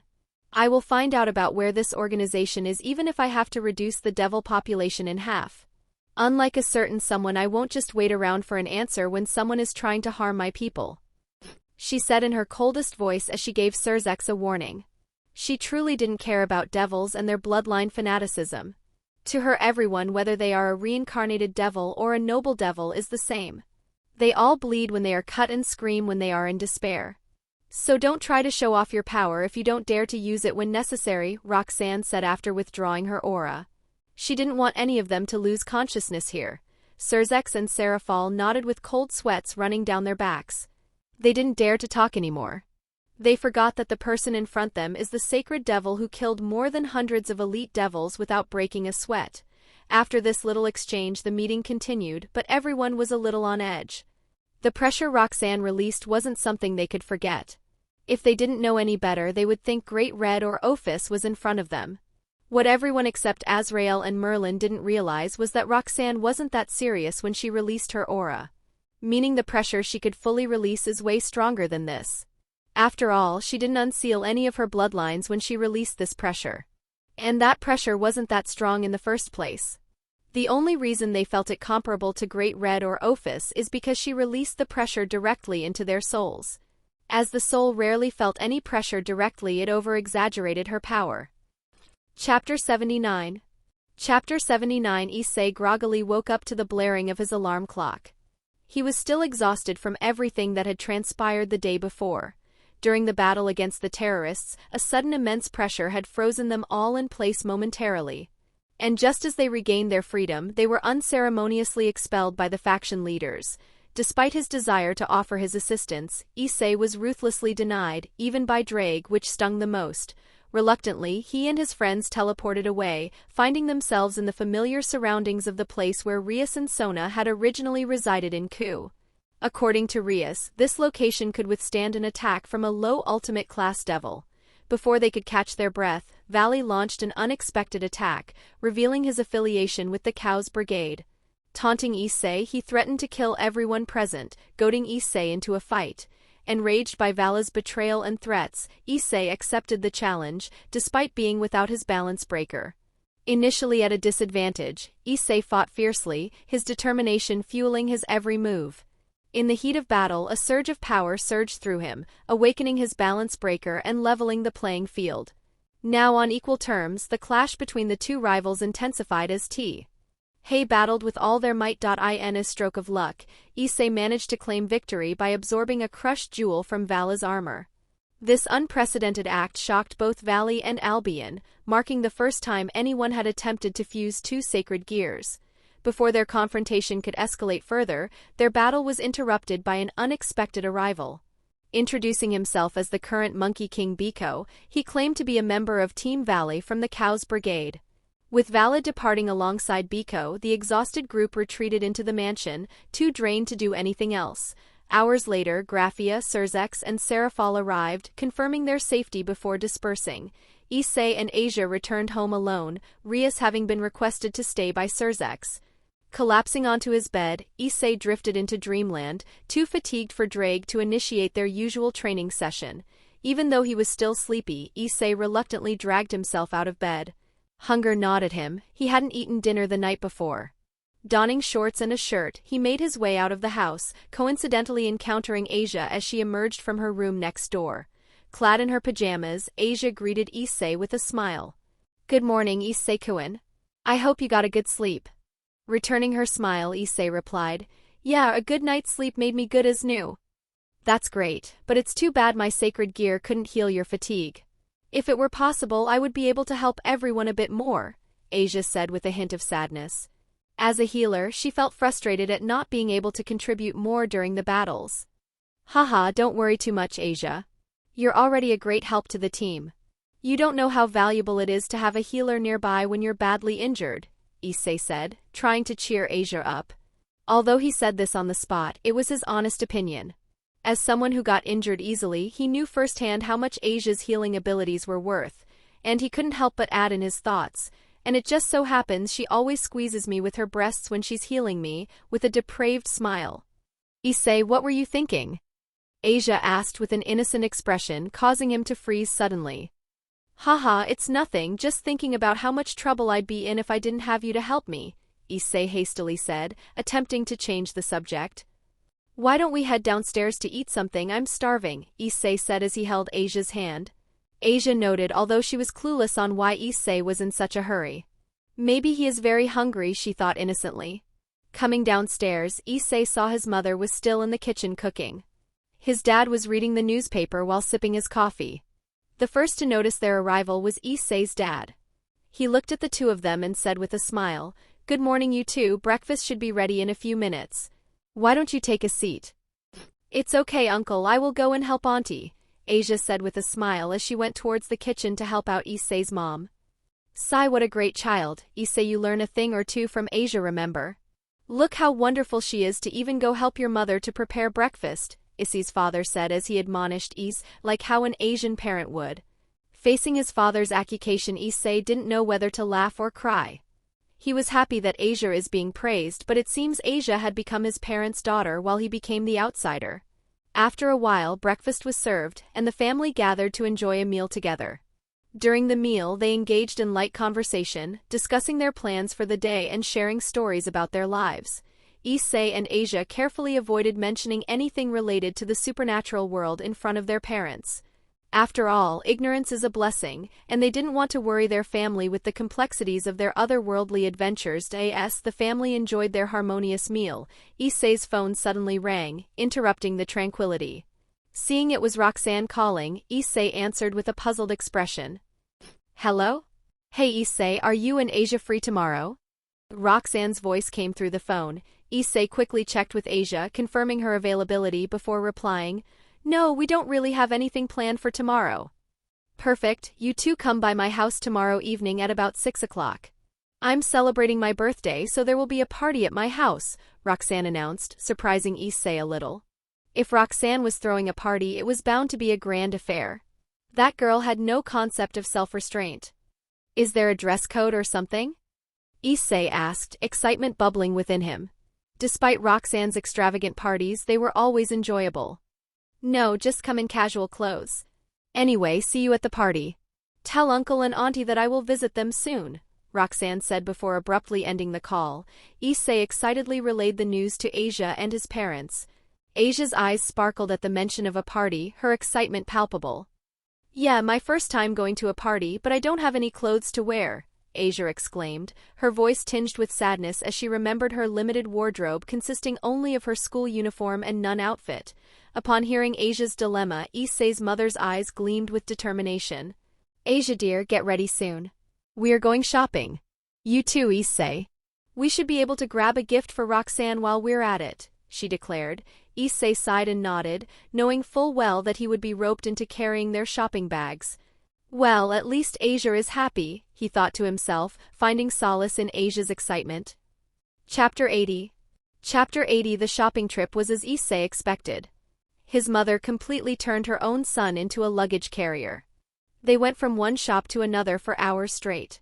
If being a devil didn't boost his physical capabilities, Isse was sure he would have passed out from all the walking they did. "But at least I got to see Asia in some cute clothes," Isse mused with a lecherous grin. Playing the role of the luggage carrier had its perks, allowing him to indulge in the impromptu fashion show orchestrated by his mother, who seemed to be on steroids, pushing Asia through different outfits to find the perfect one. "Too bad I wasn't able to see the good stuff," he thought with a little dejection. Even being a luggage carrier didn't allow him to go to the underwear section to check on the boobs of the girls who were also there. "Is your head filled with nothing but boobs?" Drake asked disappointedly. "Of course. Boobs are justice," Isse declared with fervor. "Sigh. Forget I even asked," Drake said dejectedly. He couldn't shake the terrible feeling that all the glory he once had as the Red Dragon of Domination would go down the drain because of this host. "Isse, what are you doing here? We have so many shops that we need to go," Isse's mother scolded him after seeing him lagging behind them due to having a conversation with Drake. "Yes ma'am, I'm coming," Isse said as he hurried to catch up with his mother and Asia. But the mountain of bags made it a bit hard for him to do it instantly. "In the afternoon, man, I'm exhausted," Isse said as he laid on the couch. He was too tired to go upstairs. If he was being honest, he honestly prefers Dragus training compared to going on another shopping trip. As he was laying on the couch groaning in pain, Asia came towards him with a plate filled with food in hand. "Isse, could you sit up for a bit? I brought you some food," she said shyly. "Okay, Asia, could you please put it on the table? I will eat after resting for a while," Isse said, still not getting up. He was truly too tired to do anything. "But the food would be cold by then," she said with a bit of sadness. Then suddenly, as a light bulb was being switched on, she said, "What if I feed you? I need to repay you for helping me today," she said with her face turning red. "Ika did say men like to be fed by girls," she muttered in a whisper. Isse, who heard that part, was left speechless, that he didn't know whether to laugh or cry on how Ika's influence is affecting Asia. On one point he wanted his Asia to remain pure, and on the other hand he is loving this. He always dreamed of being fed by a cute girl. Since Asia generously asked me, I shouldn't reject he as that would make her sad. It's only because of her feelings that I agree to be fed by her. Issei thought, trying to convince himself, and just as he was about to take a bite the front door opened. Issei, I came to visit, Rias said as she came inside, but after taking a few steps she froze in her tracks. She looked at Asia, who was holding a plate full of food and was about to feed Issei, and Issei, who had his mouth opened and was about to take a bite. Numerous thoughts went through her head, but the most important one is, Issei, as your master I should be the one who is feeding you, she said as she also came near the couch. No, President, it's all right, I can feed Issei just fine, Asia said while shaking her head. Rias was in a dilemma. On one hand, her jealousy on steroids, wanting to snatch away Asia's plate and feed Issei herself, but on the other hand, Asia is still being nice to her and she is also part of her peerage. Thinking for a while, she thought of a wonderful plan. She then said, then let's both feed him, I'll bring another plate full of food. Saying so, she went towards the kitchen to bring another plate full of food. Issei, who was seeing all this, had a bad idea. He didn't know why, but his instincts were screaming at him to run away. But with Asia and Rias here, it is impossible to run away without hurting them. So he ignored his instincts and stayed. He would later regret staying, as he was almost killed by overeating 2 plates filled to the brim with food. And if that wasn't enough, Rias and Asia had a small competition to see which one would feed him better, making him swallow everything quickly to avoid his mouth from exploding from everything they stuff into it. After a grueling experience, Issei dragged his body back into his room. He was now both mentally and physically tired. He just hoped he would be able to relax himself before going to the party tomorrow. You can't go to a birthday party looking like a dead man after all. Unfortunately for him, both Rias and Asia once again fought each other like usual when they both barged into Issei's room to sleep. Issei couldn't remember what they were fighting about as he was already very sleepy. He just knew that they argued for an entire hour before sleeping beside him like usual. Tomorrow evening, remember, Issei, don't be too late when you are coming back. You must always protect Asia from any perverts who try anything with her, Issei's mother said as she gave Issei the look. Really, lady, you should check your eyes first. There is no bigger pervert than your son in this entire world, Drake said in Issei's mind, making him twitch his eyebrows in irritation. Ignoring him, Issei said to his mother, Don't worry, Mum, I will protect Asia. Good. Don't let anyone lay a finger on our sweet Asia, Issei's father said as he stood by his wife's side. After another 5 minutes, Issei and Asia said their goodbyes and left the house, heading over to Roxanne's place. Rias wasn't with them as she had some stuff to take care of as one of the managers in Ku. After a few minutes of walking, they arrived at Roxanne's place, and honestly, Issei was at a loss for words. Chapter 81. Chapter 81. The whole mansion was decorated with various disco lights that casted a kaleidoscope hue on the surrounding. Loud music was heard even when they were at the gates. The whole place seemed to have transformed into a paradise. Whistle, wow, it seems Roxanne went all out on this party, Issei said, marveling at the scene in front of him. Asia too was fascinated by the sight in front of her. But unlike Ici, she didn't know how much this cost, as she is still a bit ignorant in money matters. After both of them calmed down a little, they walked towards the mansion. And to no one's surprise, they saw rows of luxury cars parked on the roadside. Lamborghini, Bugatti, Audi, Ferrari, Tesla, Rolls-Royce, every car brand that is considered a luxury is there.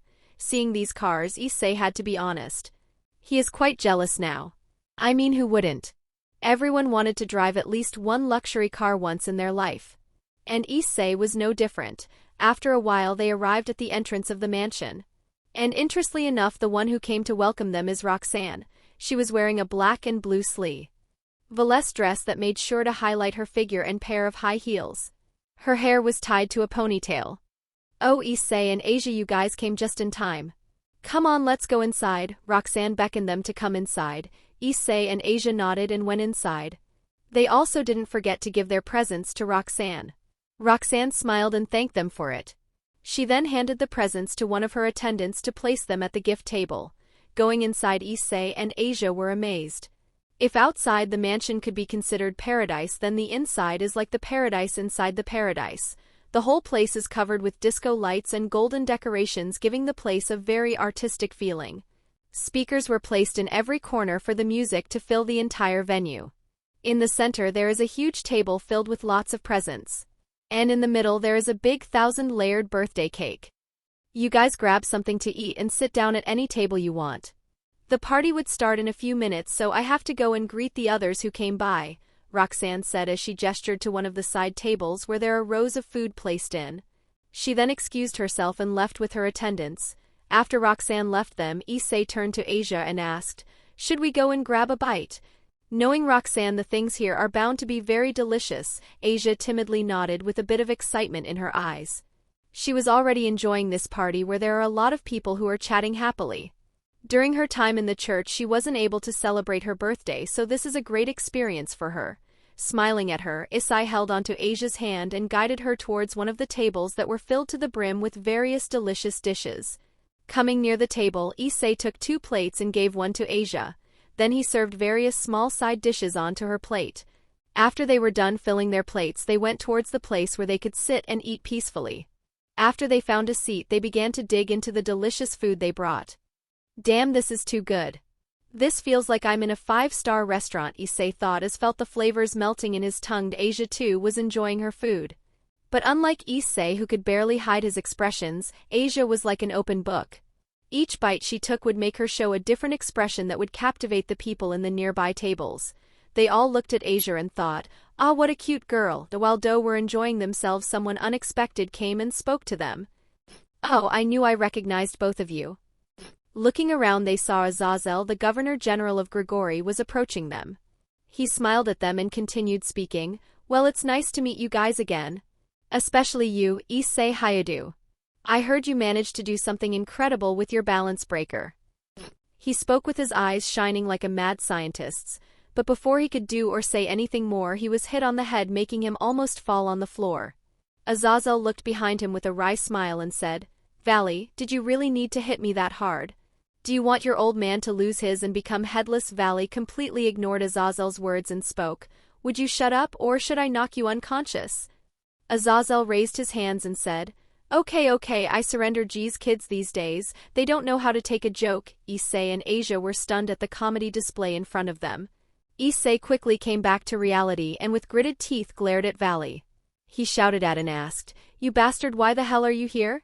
Aren't you supposed to be a terrorist? How do you think I want to be at this boring party?" Valley said as he argued back. And just as he was about to say something else, he suddenly felt a shiver run down on his spine. His fears only intensified when he heard the sweet melodious voice. "Oh, is that so? So you are saying my party is boring? Is that what you are saying, Valley-kun?" Roxanne said as she grabbed Vala's shoulder and gave him a smile. Issei and Azazel, seeing that smile, instinctively took a step back. They knew too well the horrors when she gave that smile. Valley, who was now sweating buckets, hastily tried come up with her excuse. And no, IW was just, saying that the pea party hasn't started yet, so you won't be, bored." "Is that so? Well, I will leave it this for now, but don't hesitate to say anything if you don't like the party." "Okay, Valley-kun," said Roxanne while still smiling. Valley nodded vigorously. Thankfully, due to his devil heritage, he didn't accidentally break his neck after nodding at such speed. Roxanne then turned her attention to the rest of the party and spoke. "Oh, you guys already met." Chapter 82. Chapter 82. Issei looked at Roxanne with a bit of suspicion. He may not be the smartest person, but he isn't stupid. His instincts are telling him that there is something wrong with Roxanne. When she was with Valley, he could briefly felt a dangerous aura coming from her. At that time he thought it was his imagination, but with Valley accepting defeat so easily, his doubts rose again. While Roxanne may be scary when she is angry, it isn't enough to scare a host of a heavenly dragon. Especially Valley, who is more prideful than any person he knew. "Who the hell are you?" Issei asked Roxanne honestly. "Me, say what happened? Did you hit your head or something? Can't you recognize me?" "It's me, your friend Roxanne," Roxanne asked while tilting her head. She is genuinely puzzled at Issei's question. Issei paused for a moment. He seemed to have understood how wrong his wording was. He coughed awkwardly before asking, "Sorry, what I wanted to ask is who you really are. And what is your relationship with Valley?" "Oh," Roxanne said as she nodded her head in understanding. And just when she was about to reply to him, her mother's voice was heard. "Roxanne dear, most of the people we have invited have already arrived, so should we start the party?" Azrael, dressed in a manner similar to her daughter, appeared. She paused and looked at everyone's expressions and immediately found out something strange had happened. As though it was instinct, she threw Azazel an accusing look, making him lament on the unfairness of the world. Issei, who recognized Azrael, was stunned. He knew who Azrael was as she introduced herself in the peace meeting. And according to the details Rias gave him, she was thought to be missing after the Great War. Furthermore, Rias said unlike in the underworld where 4 stands hold the leading positions in Grigori, there is only one ruler and that is Azrael. So in human terms she is basically a royal. And why is she here at Roxanne's party? Issei wondered. Roxanne, seeing another drama was about to unload, quickly intervened. She didn't want a huge incident to happen on her birthday. As for whether Issei learning about her true identity, she frankly didn't care. In fact, she was quite surprised that she was even able to hide this long. In the supernatural world there is nothing impossible after all. It is also because of this reasoning that Roxanne decided to tell her identity to Issei. If she learned one thing after reading many fanfics, it is that the more someone tries to hide something from the main character, the probability of his or her secret being revealed increases. So Izanami thought of this: what would happen if their identity is only known to the main character? To test this theory, Roxanne decided to reveal her identity to Issei in a safe environment. Now mother, we were just having a simple discussion, Roxanne said, trying to stop her mother from doing anything crazy. She couldn't help it. After the battle 2 days prior, Azrael has been quite protective of Roxanne. Wait mother, Issei said aloud in shock. As far as he knew, Roxanne's parents were dead. Although that's what she said when they were young. Oh right, I forgot to introduce myself to your friends. Hello there, my name is Azrael Morningstar, Roxanne's mother. It's nice to meet the both of you, Azrael said with a smile. And nice to meet you too, Issei said with a bit of awkwardness. He has no idea on how to address her. Should he say Your Majesty since it is her official title, or something else like Mrs. Morningstar? Arg, I really wished I would listen to those lessons Rias gave me on etiquette. Iz groaned inwardly. Well, he couldn't be blamed as Rias looked quite sexy in the teacher's outfit she wore at that time. Especially when those giant peaches were on the verge of spilling, he thought with a loose smile. Roxanne was amused at Issei's behavior. She could tell that he is in his own little world about boobs with the silly smile on his face. Thankfully Asia beside him also realized this and pinched him on the waist. She gave him a pouting expression. Azrael chuckled and answered, Don't worry, you could call me auntie. No need for formalities when you are my daughter's friends. Okay auntie, Issei said, still a little bit unsure. Okay mom, let's leave Issei and Asia for now. We have a party to start, Roxanne said as she looked at the time. It is time for the party to begin. Yes, let's begin right away, Azrael said as she agreed to her daughter's words. She and Roxanne excused themselves as they went towards the small stadium where the birthday cake was placed. After they left, Issei sighed. He then turned to his companion, who was looking at him with a worried gaze. He smiled and reassured her that he is fine. You know, you guys are quite lucky to have Princess as your friend, Azazel, who was at the side. Addition, this drew Vala's attention. He didn't know about Roxanne's true identity till yesterday, so he wasn't able to investigate much about her. He only knew of her identity as Shaltir after all. What do you mean, Azazel? Issei asked in confusion. Azazel looked at Roxanne's back and said, You know, Issei, as far as I know, princesses only have a few friends. And as far as I can tell, you are one of them. I mean, look at this place. Apart from the 3 of you, there is no one who is at a similar age to you. Most people who came here are invited by Her Majesty. So you can guess what I'm saying, right? Yeah, I can guess, Issei said as he surveyed his surroundings. Earlier, he didn't use his senses as he didn't think Roxanne would have a connection to the supernatural world. But now that he is using his senses, he could feel that most people who are here are very strong. He is even getting a headache after using his senses to see their power levels. And speaking of headaches, he glared at Valley and asked, So what's the deal with him? I thought you betrayed Grigori to join the Cows Brigade. Chapter 83. Chapter 83. Well, I think Valley gave his introduction when he fought you guys, Azazel asked, making Issei and Asia both nod their heads. He said he was a half-devil and is also the descendant of the original Lucifer. Well, here is the thing, Valley here has someone who he wants to take revenge on. And that person is suspected of being part of the Quaz Brigade. So instead of him betraying Grigori, it is best you could say that he is an undercover spy. Azazel explained. What he didn't tell them is that Valley, who was seriously about to betray Grigori, hastily abandoned his plan. He didn't dare to do anything with Azrael and Roxanne looking after him. Oh, and don't speak about this to your girlfriend. She may be Surzek's sister, but she is too naive to know this information. Azazel warned them. Issei nodded, although not fully knowing the depth of this information. His instincts warned him to keep quiet. Never underestimate a dragon's instincts. Seeing Issei nod his head, Asia too agreed to keep quiet. Her trust in Issei is almost as high as heaven. Suddenly the music stopped as all the lights suddenly pointed towards the center where Roxanne and her mother are. I thank everyone for coming to my daughter's birthday party despite the short notice.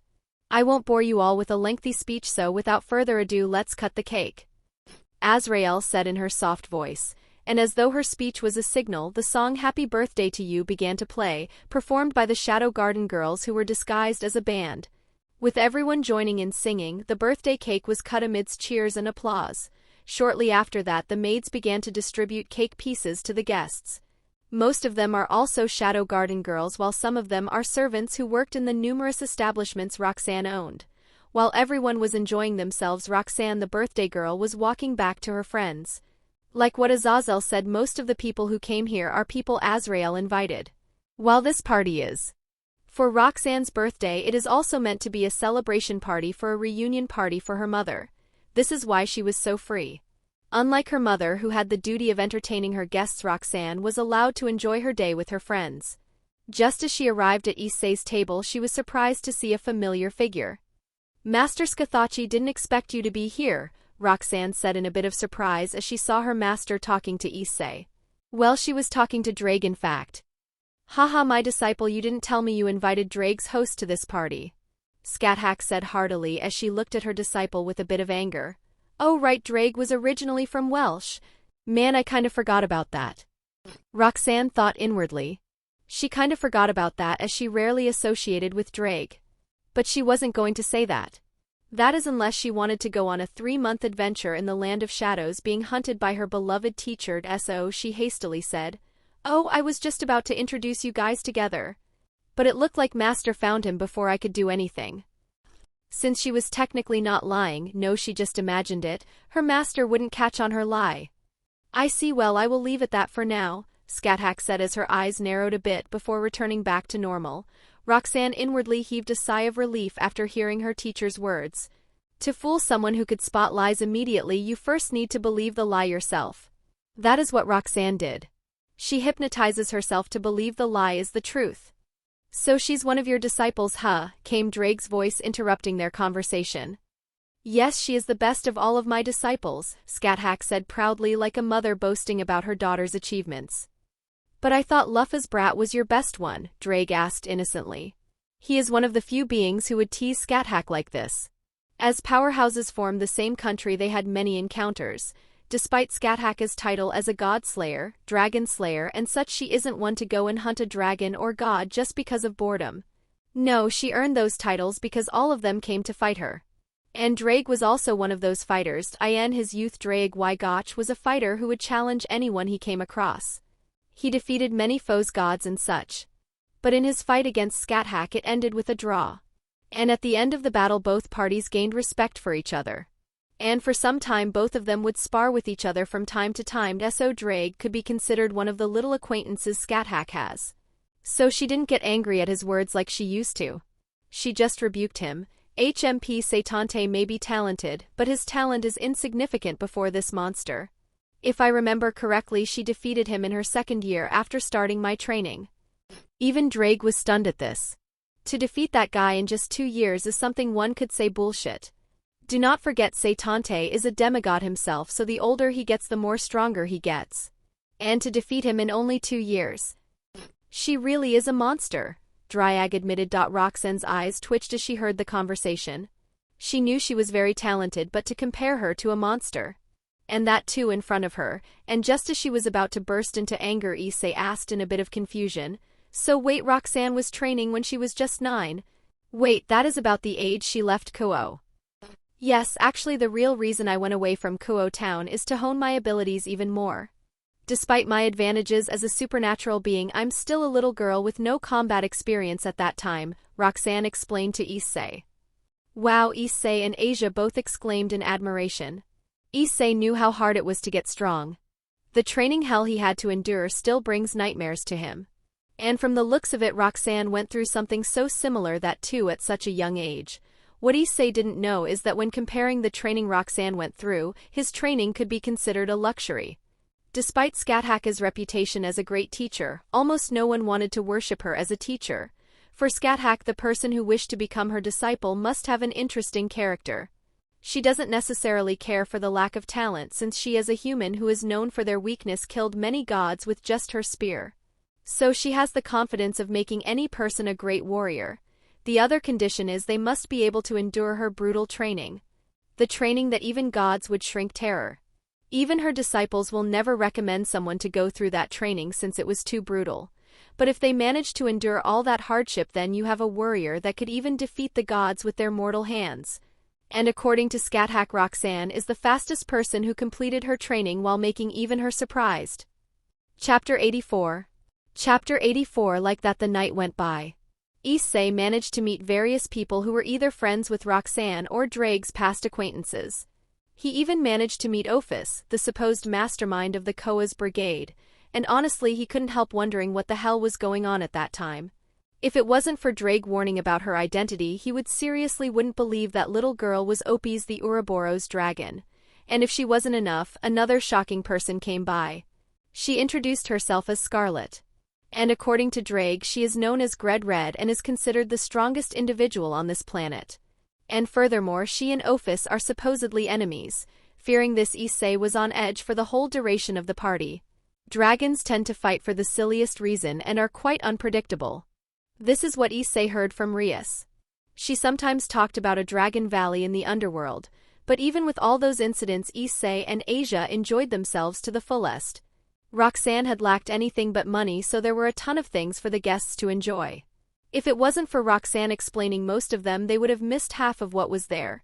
Issei, despite being a teenager, had never been to a high-profile party like this after all.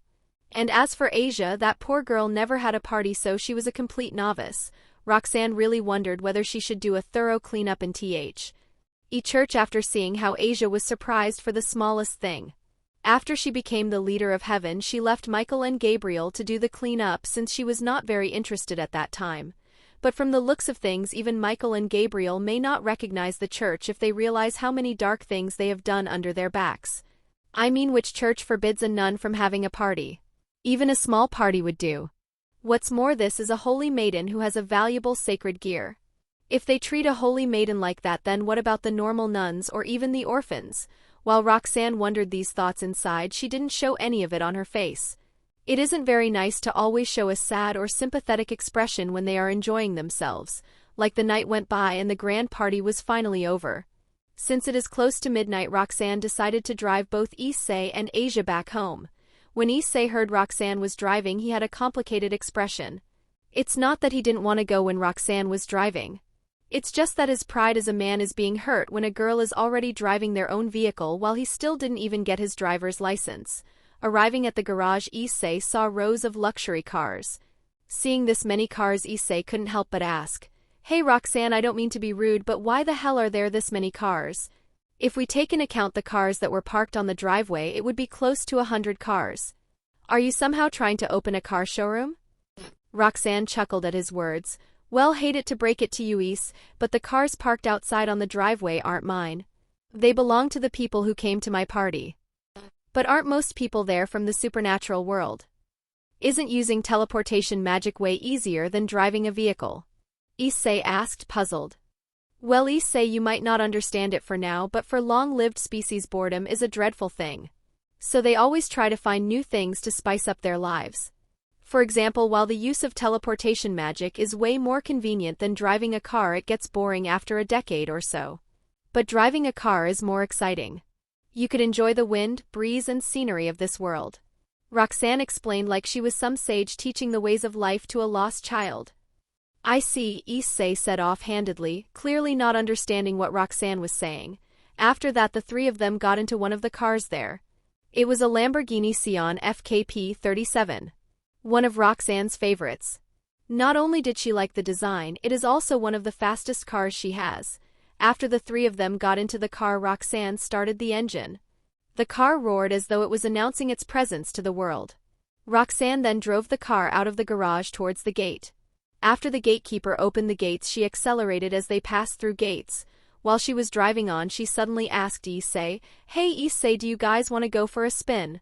"The night is still young after all," Issei incredulously asked. "What do you mean it is already past midnight? I doubt anyone would be on the road now." Roxanne smirked as she said, "Oh Issei, you are still thinking as a normal human. Did you forget there are more than enough supernatural creatures who prefer the night than the day?" "Oh right," Issei admitted his mistake with a sheepish smile. But he turned to Asia and asked with a smile, "But whether we will go is another matter. So Asia, do you want to go to this place Roxanne is talking about, or you want to go back home?" Asia, with a bit of shyness, asked in a low voice, "If it isn't a bother, I would like to come along." She is also curious about the place Roxanne was talking about. But despite her curiosity, she didn't want to inconvenience Issei.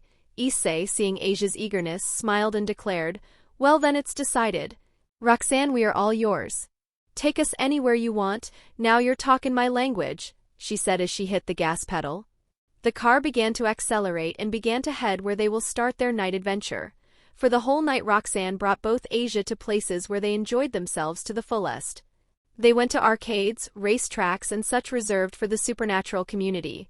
And such places using magic was the norm, so both Issei and Asia felt that they were in a fantasy novel.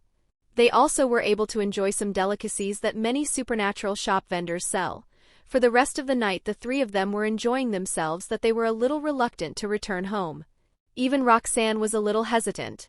It wasn't like she didn't enjoy such things before, but hanging out with friends like this is not something Roxanne had the luxury to do before. After her awakening, she was constantly on the run and was busy with strengthening herself. She trained for almost all the time in her childhood. So it isn't a wrong thing to say that this is one of the rare moments she was able to enjoy herself with her friends. So she was hesitant to end it. But despite that, she ultimately consoled herself to do something like this again in the future. So she drove both of them back to Issei's house. Since it was already almost sunrise, Issei's parents were awake when they arrived at Issei's house. They were a bit worried about their children since they didn't come back home last night. But their worries subsided when they saw Roxanne escorting them back. If they were asked who they would trust amongst them the most, then they would undoubtedly say it is Roxanne.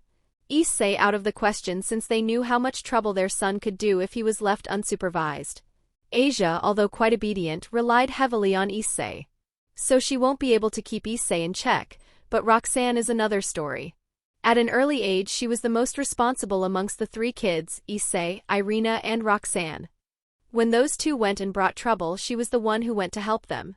She was too responsible and caring that the whole neighborhood wanted their children to be like her. Chapter 85. Chapter 85. After a heartwarming talk with Issei's parents, Roxanne began to drive towards her home. Since she was alone, she began to drive at her usual speed. That is 290 kilometers per hour on the road. When she was with Issei and Asia, she only went at about 100 to 200 kilometers per hour since she didn't want to scare them too much. That is why they were a bit late when returning home. As Roxanne came near the mansion, the gates began to open automatically. She shortly drove her car back to the garage and parked it there. Getting out of the car, Roxanne let out a yawn as she stretched her body a bit. While last night was fun, I need my beauty sleep immediately, Roxanne thought as she walked towards her room. While on the way, she saw the living room where the party was held was being cleaned by the maid unit. While Lucia normally handled all the duties in the mansion by herself, for festivals like these she is obviously not enough. So Roxanne employed a batch of part-time maids from the Shadow Garden to help Luciana. The only reason they aren't full-time is because Luciana has an obsession of doing everything by herself, and Roxanne, not wanting to have an argument about super maids, usually let her do what she wants. Since she seemed to be happy doing maid work, who was Roxanne to stop her? After taking a shower, Roxanne flopped down on her bed. With the exhaustion of yesterday's actions catching up with her, she immediately went to dreamland. While she was sleeping, unknown to her, conscience was being transferred to a place where a beautiful goddess was waiting for her best friend. Opening her eyes, Roxanne found that her surroundings were covered in a white. But unlike before, there are occasional modern items like the 65-inch TV screen or the bean bags placed everywhere. There is also a new manga bookshelf to the side. If earlier this place can be considered a white room, now this could be considered a paradise for any shut-in otaku.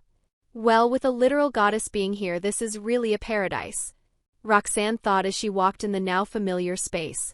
Her destination is of course where the colorful arrows are pointing at. Since her friend went through the trouble of setting this up, it is only natural she went through with it. Going where the arrowheads are pointing at, Roxanne finally arrived at a grand library.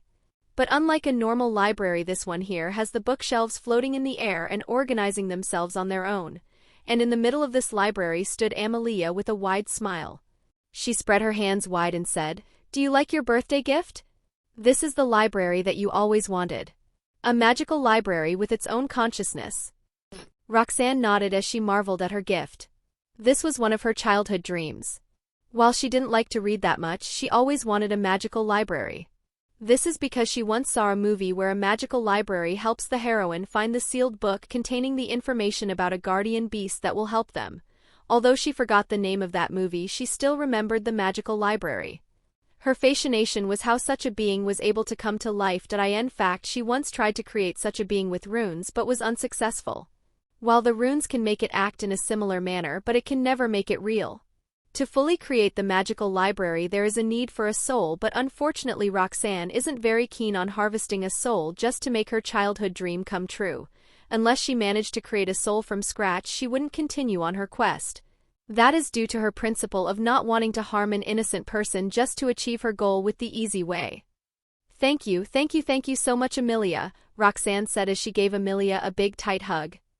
"Ha ha ha, I'm glad you like it," Amelia said as patted Roxanne on the head. "So wanna play GTA 6 with me?" Amelia asked after a few minutes. Hearing the words GTA 6 made Roxanne's eyes shine with excitement. "Hell yeah," she said as she dragged Amelia to the gaming place. Foo, someone's excited," Amelia said as she let herself be dragged by Roxanne. "Are you kidding me? It's GTA 6. How could anyone not be excited?" Roxanne asked with exasperation. "Well, that's true. Even gods like us want to play that game." Amelia nodded after thinking about it. As they arrived at the gaming area, both of them sprang into action. Amelia went to turn on the PlayStation while Roxanne went and did the other preparations like snacks, drinks and such. Soon both of them sat on 2 bean bags and started their gaming night. For hours they would enjoy playing this game, curse at each other and trash talk with other players. They only decided to stop after non-stop gaming for 7 hours. Roxanne sighed as she drank her soda while melting into her seat. Playing with Amy for 7 hours straight is much more tiring since they always have to keep each other in check. Well, it is also a good training exercise to stimulate her reflexes. In fact, it isn't wrong to say that Roxanne has gained high reflexes due to this. "Hey Roxanne, I'm a bit curious, why did you tell Issei about your identity this soon? If you really wanted to tell, there are better opportunities than in the party," Amy asked with a bit of curiosity. True, if Roxanne wanted to reveal her true identity, then the best time would be when the Kyoto incident happened. Well, it's actually quite simple. You see, with my mother back, Grigori will once again start working properly. And with her presence being known in the peace meeting, the other factions would try to dig up every small detail they could on what happened to her. And knowing my mother, she won't care too much about that unless it affects me. That is why she would try to distance herself from me or manage things at home so as to not let anyone know about me and disturb my plans. While this method is good, it isn't practical. My mother, despite not showing it, loves Grigori as much as she loves me. So for me, seeing her being torn apart while handling both sides is too painful. So that is when she said she wanted to celebrate my birthday. I let her invite everyone she wanted and blow up my cover," Roxanne said as she looked at her soda can. "And besides, being the princess of the fallen angels isn't without any benefit," she added with a cheeky smile. Looking at her friend, Amelia shook her head and thought, "You are still the same, you place your family over all the benefits you could gain." After talking for a while, Roxanne left as she desperately needed some sleep. It is her school holiday after Koa Academy was being remade. Chapter 86. Chapter 86. Time skip 2 months later, Issei opened his eyes abruptly. His breathing was a bit ragged and he was sweating a little bit. After looking at his surroundings in a hurry, he calmed down. He breathed a sigh of relief as he muttered, "Thank goddess it is just a nightmare." He then froze as he looked at his surroundings again. His room seems to have grown bigger. And just as he was about to get up, he found out he couldn't move an inch. Looking to his side, he saw both Rias and Asia hugging him like a koala in their sleep. And what's more, when he peeked under the blanket, he saw Akino sleeping on top of him. And all 3 of them are sleeping naked. Issei had to calm himself down quickly, or he would either flood this whole room with his blood. And just as Issei managed to calm himself down, he felt a movement under the blanket. Looking down, he saw Akino had woken up and was looking at him with her usual smile. Good morning, Issei-kun. I hope you had a good night's sleep. Akino said seductively. Good morning to you too, Akino. Issei stuttered as tried his very best to give a response.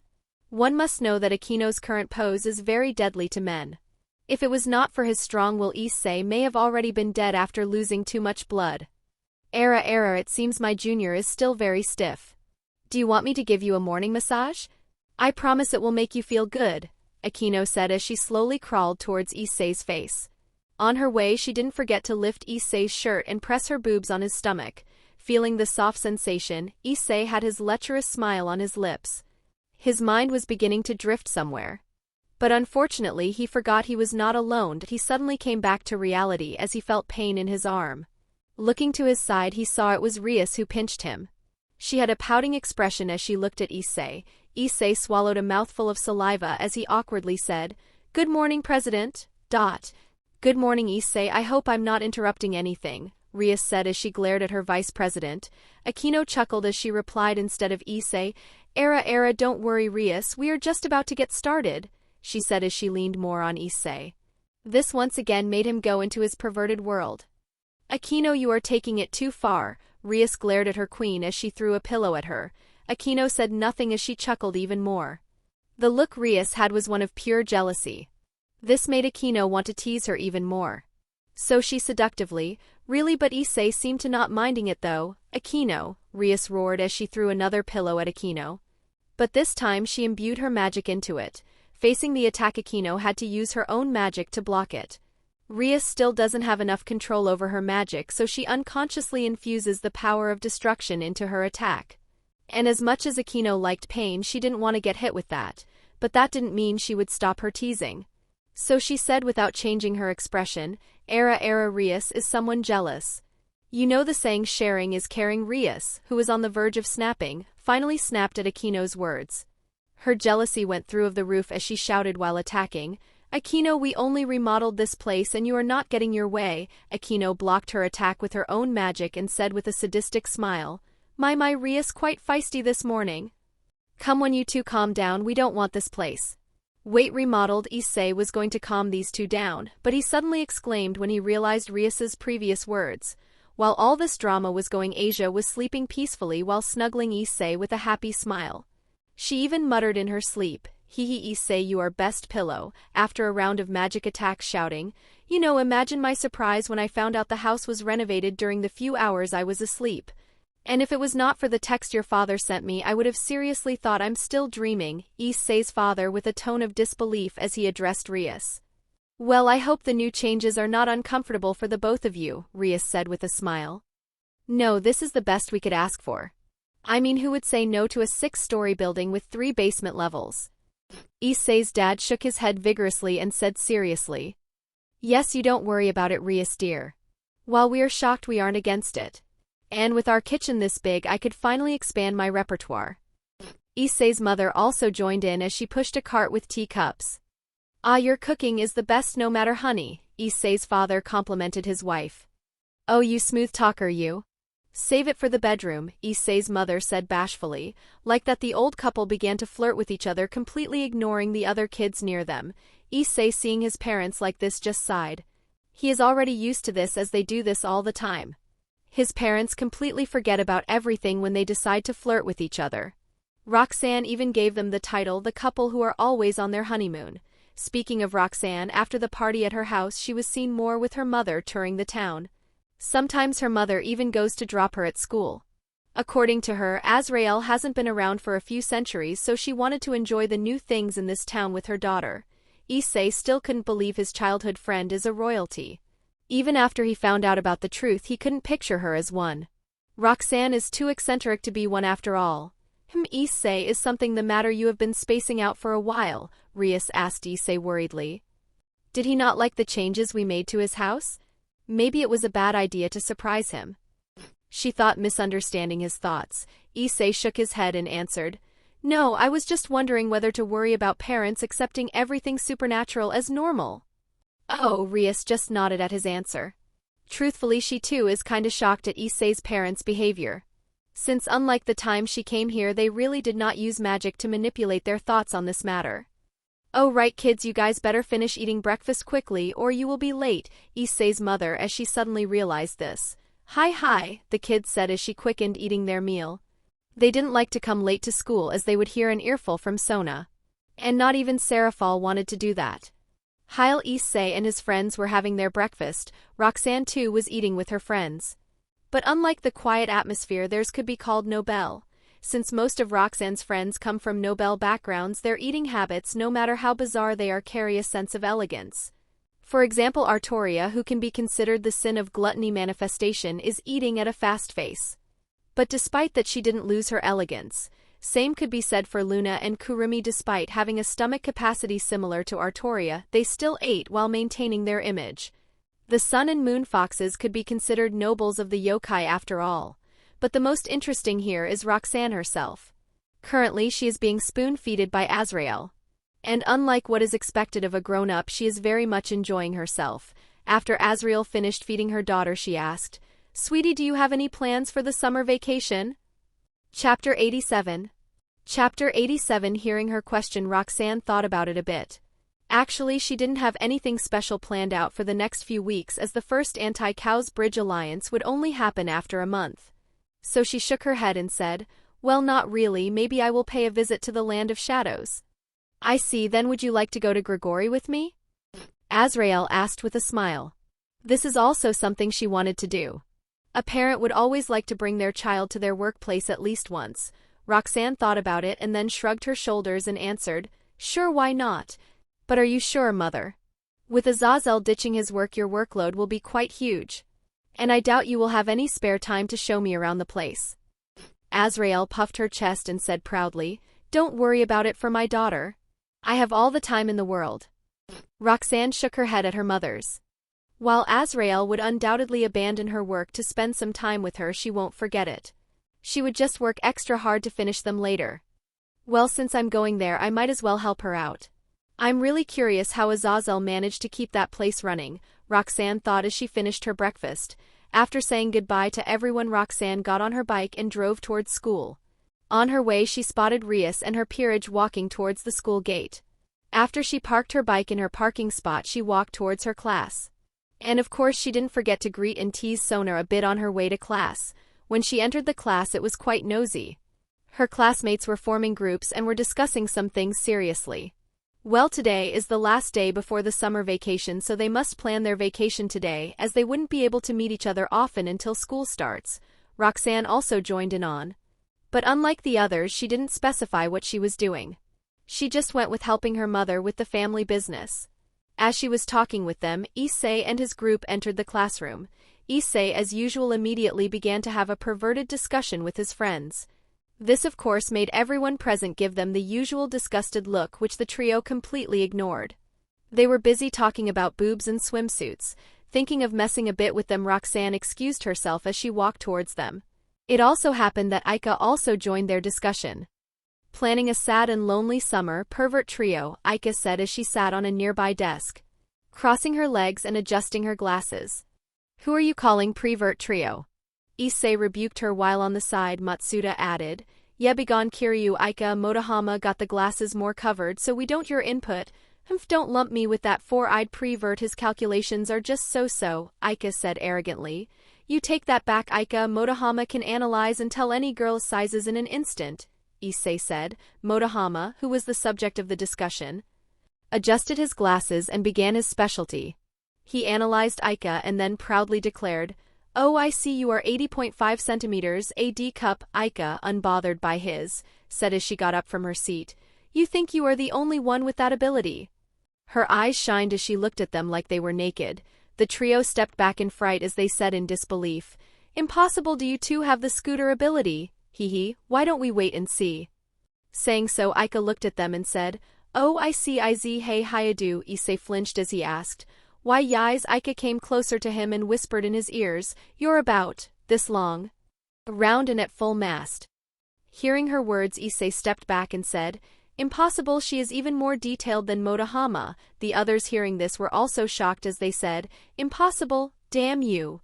Unwilling to accept his defeat, Motomaha declared, Damn you, I refuse to accept defeat. I will just have to announce all of your measurements, he said with his eyes burning with fighting spirit.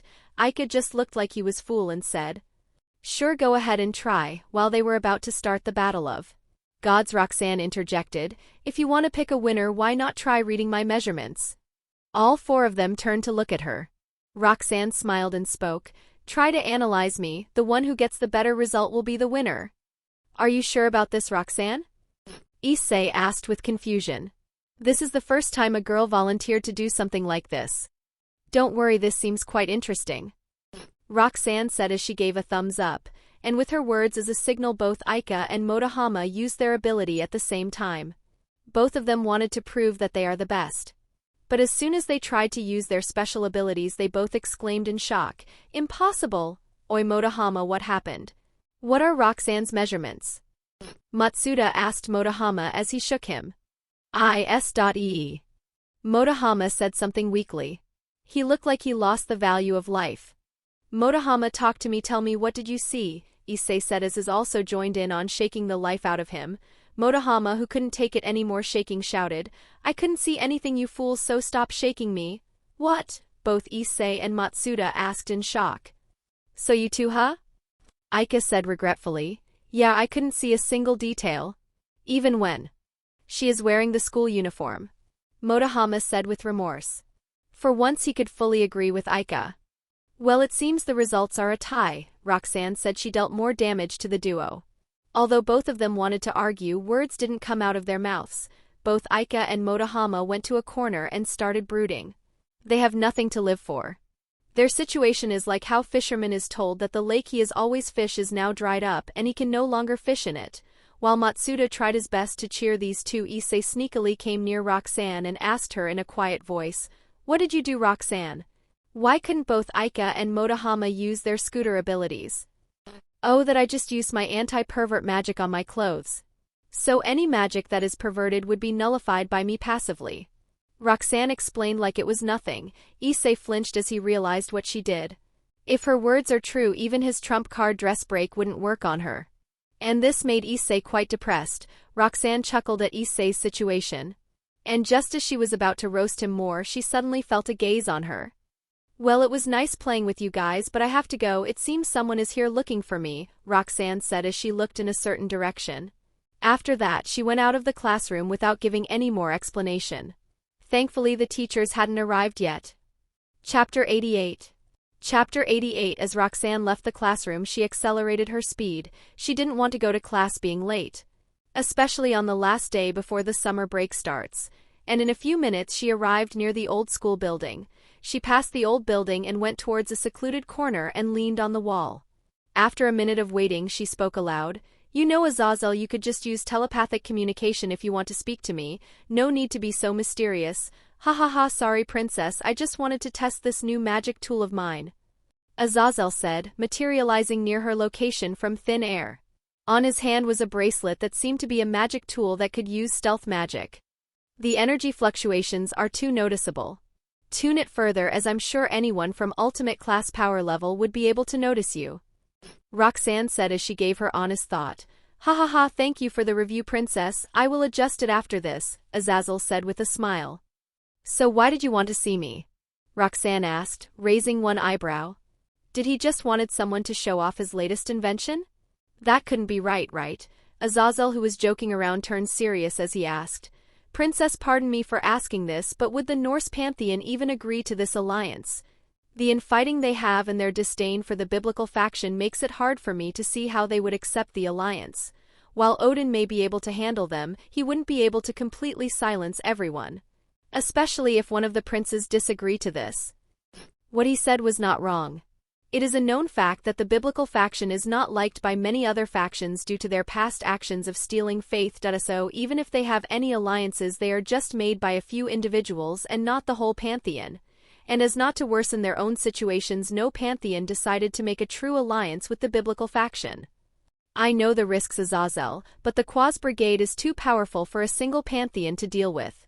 So sooner or later they would need to forge alliances whether they like it or not. Roxanne said flatly, and no one knew of the strengths of the Quaz Brigade better than her. And what she could gather apart from the Norse pantheon, every other pantheon has a member in that organization. And even in the Norse pantheon there is Loki, who only cooperates with them due to his interests. So that is why starting from the Norse pantheon is the correct choice. If Azazel and the rest manage to convince Odin to their cause, then the Anti-Cows Brigade Alliance would have a valuable ally. Anyway, don't worry about it. Just have fun teaching Rias and her peerage. My mother and I will worry about the next meeting. So for now, just enjoy your break. Maybe you will get more inspiration after teaching the young blood. Roxanne said as she prepared to leave. Ha ha ha, that's true. This generation's Red Dragon Emperor sure is interesting. Teaching him might actually let me break through in my research. Azazel said with a chuckle. Oh, you meant the one about the Philosopher's Stone? Roxanne stopped and asked.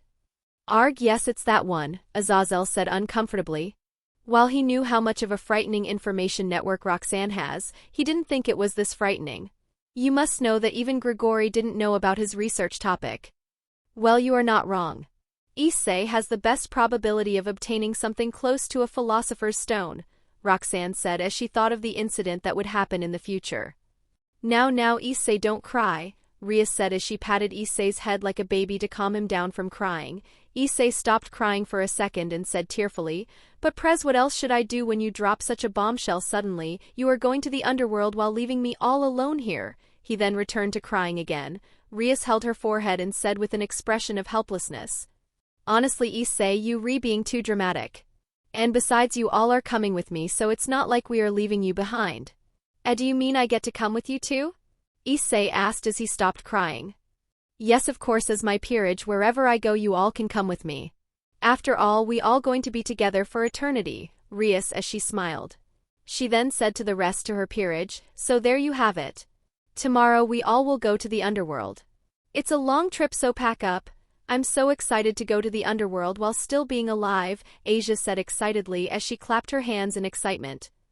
A former servant of God setting foot onto the land of devils. Quite fitting since I'm a devil now, Zenevia said as she nodded her head in agreement.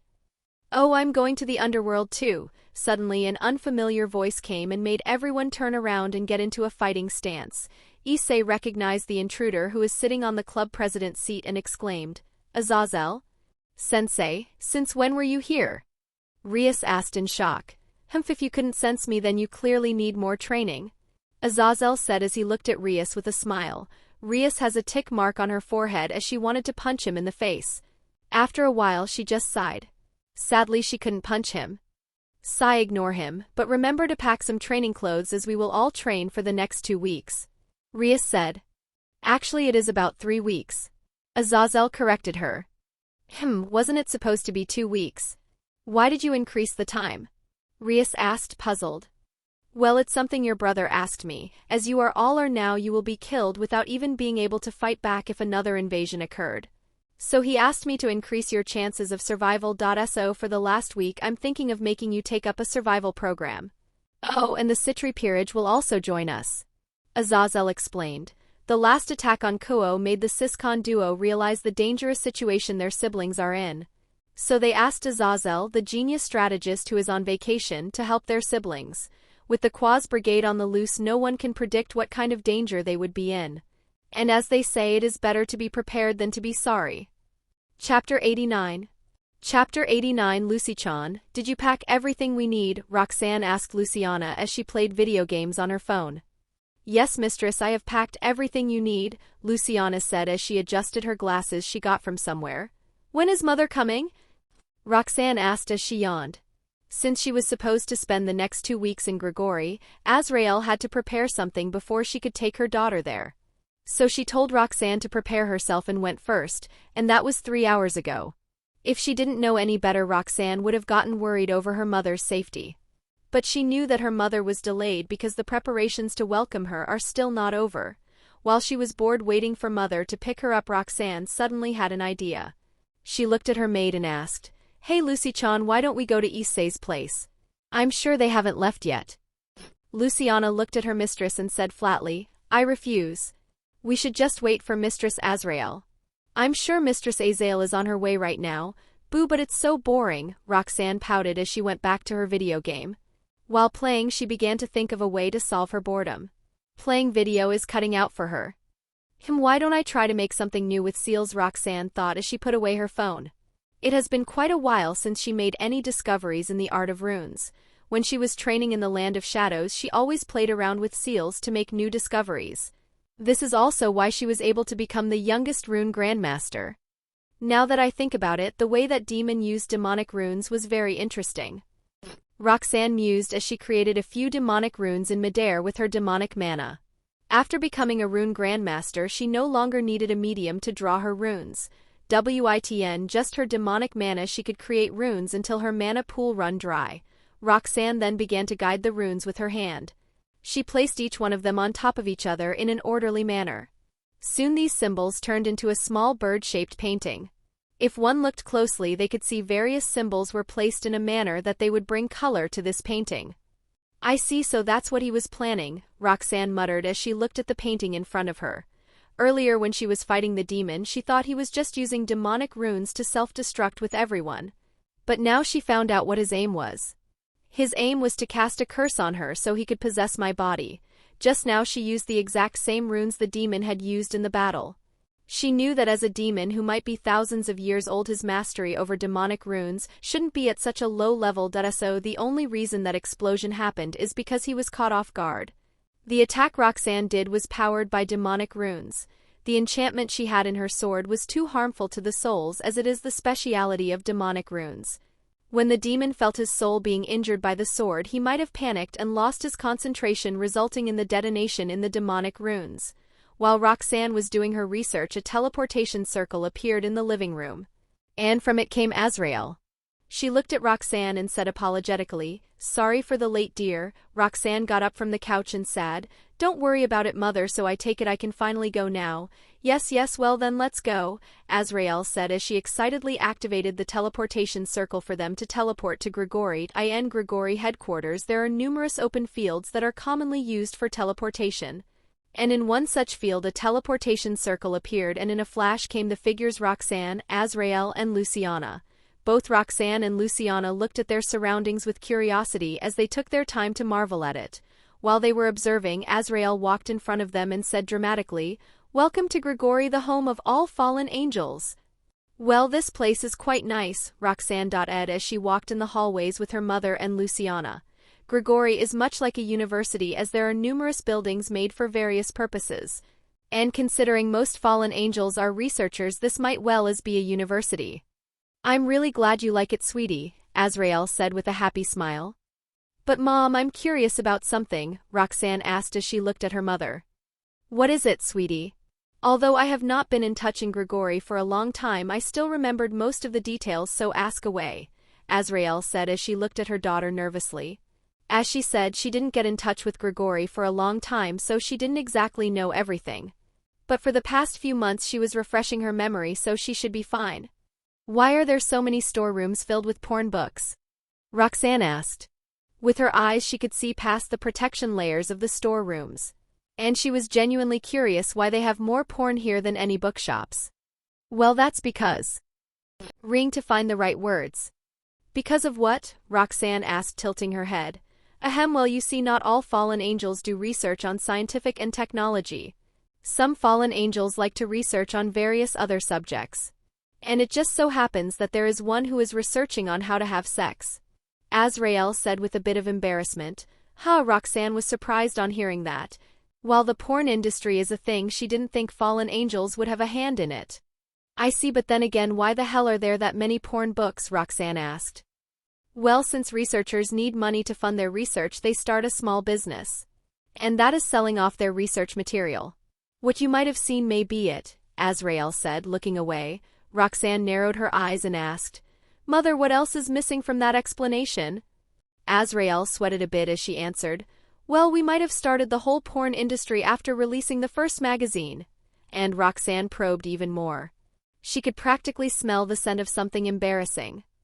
"And we may have started publishing porn books, and some female fallen angels may have become models for them, which in turn may have improved our business into establishing a brothel where we promote our magazines."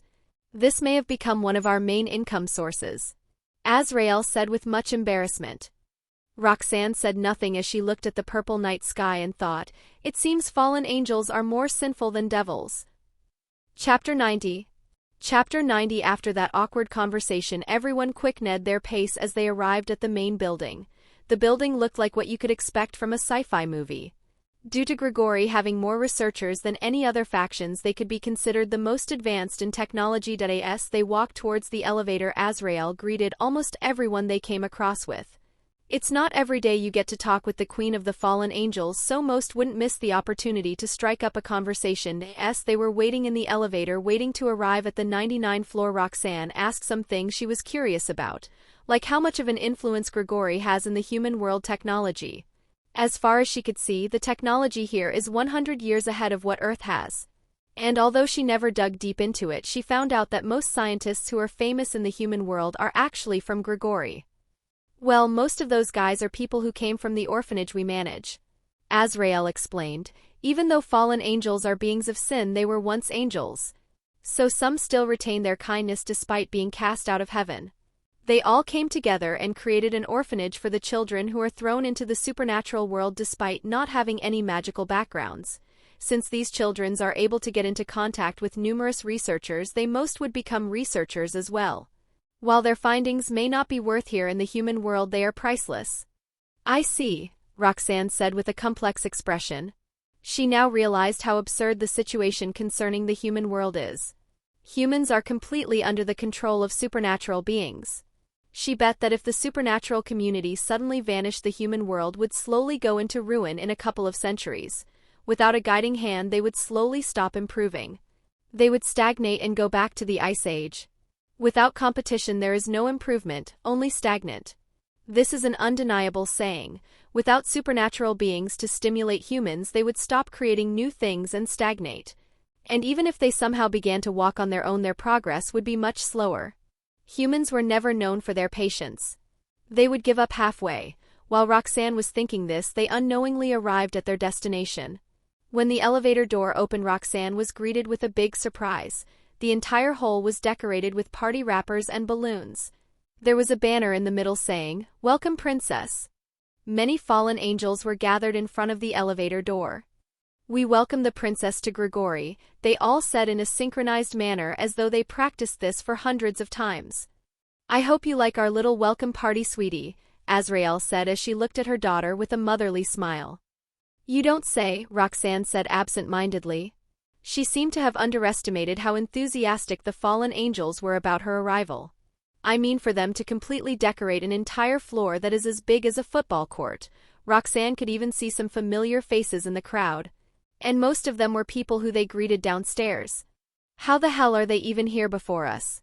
Was there another lift that is way faster than what we came from, or did they fly her? Roxanne wondered as she looked at them. Some had small beads of sweat coming down their face, so they might have flown up her with the highest speed they could. "Come, princess, we prepared many special things just for you," Penemu said as she gestured to Roxanne and Azrael inside. While she gave Lucia a curious glance, she didn't speak much. Roxanne, who noticed her glance, thought, "Oh, it seems Luciana is quite famous for Penemu to recognize her immediately." And now that I think about it, even Azazel's reaction had an unusual reaction when he saw her for the first time. She still remembered how Azazel had stared at Lucia at the party. And that was not him being the usual prevert. His gaze had a bit of wariness and surprise. This is similar to the look that Penemu gave Luciana. "I wonder what Luciana forgot to tell me," Roxanne thought as she walked inside. Even though she and Luciana are partners for nearly a decade, Luciana never told her much about herself. Her self-esteem was quite low, as she always says that she is a bit weaker than her elder sister. But during these years, Roxanne could tell that Luciana is a genius comparable to herself. Her use of domain magic, which she was able to use after their contract, is proof of that. If she uses her full capabilities, she could completely make a whole county disappear by pulling it into her domain. She is also able to control other shadows, making them temporarily puppets. And she is more fearsome when she combines her ice magic with domain magic. If any has no ability similar to Roxanne's domain, then their only fate is to be skewered by ice lances that would pop up everywhere. And Luciana became such a powerful person in just a decade after she met Roxanne. If that isn't talent, Roxanne didn't know what it is. Let's just hope it isn't something that would be something like her dark history, Roxanne thought with a chuckle. She didn't think that would be possible even when this world is a fictional world. During the welcome party, Roxanne met with various fallen angels. Most of them were never introduced in the story but held quite important positions. During the party, she found out some interesting things about fallen angels. Point 1, that is, most fallen angels have human partners. The percentage of two fallen angels having each other as a partner is about 1%. When she asked about it, she found something quite interesting. Most fallen angels, while having different personalities, carry one common trait. That is, they lean a bit towards the S side. So many take human partners as they are easy to dominate, and this is why most of Grigori's personnel are either humans or half-fallen angels. The scarcity in pure-blood fallen angels is one of the reasons that Grigori maintained a neutral stand in the supernatural world. But despite this, they never consider doing the boring pure-blood crap like the devils do. While they are afraid of losing pure fallen angels, they don't really care too much about it to do something like the devils do. As long as they are angels who fall from grace, there would be no shortage of pure fallen angels. Roxanne really had to give it to them. These guys may be the most freed faction in the biblical faction. Chapter 91. Chapter 91. Roxanne enjoyed herself for the next hour to the delicious sweets Grigori had prepared for her. Although the food wasn't as good as the ones Luciana cooked for her, she did enjoy herself to the fullest, and it's like how a rich person would occasionally enjoy himself when he sees a street stall and has some light snacks. After they were done with partying, Azrael brought Roxanne towards her office. Since others need some time to clean up downstairs, Roxanne couldn't go on a tour. When Azrael opened the door to her office, all Roxanne could see were a dozen piles of paperwork. There were so many mountains of paperwork that it looked like a wall that was built to separate the room. Roxanne looked at her mother and asked hesitantly, "Mother, pardon my words, but why is there that much paperwork in your office?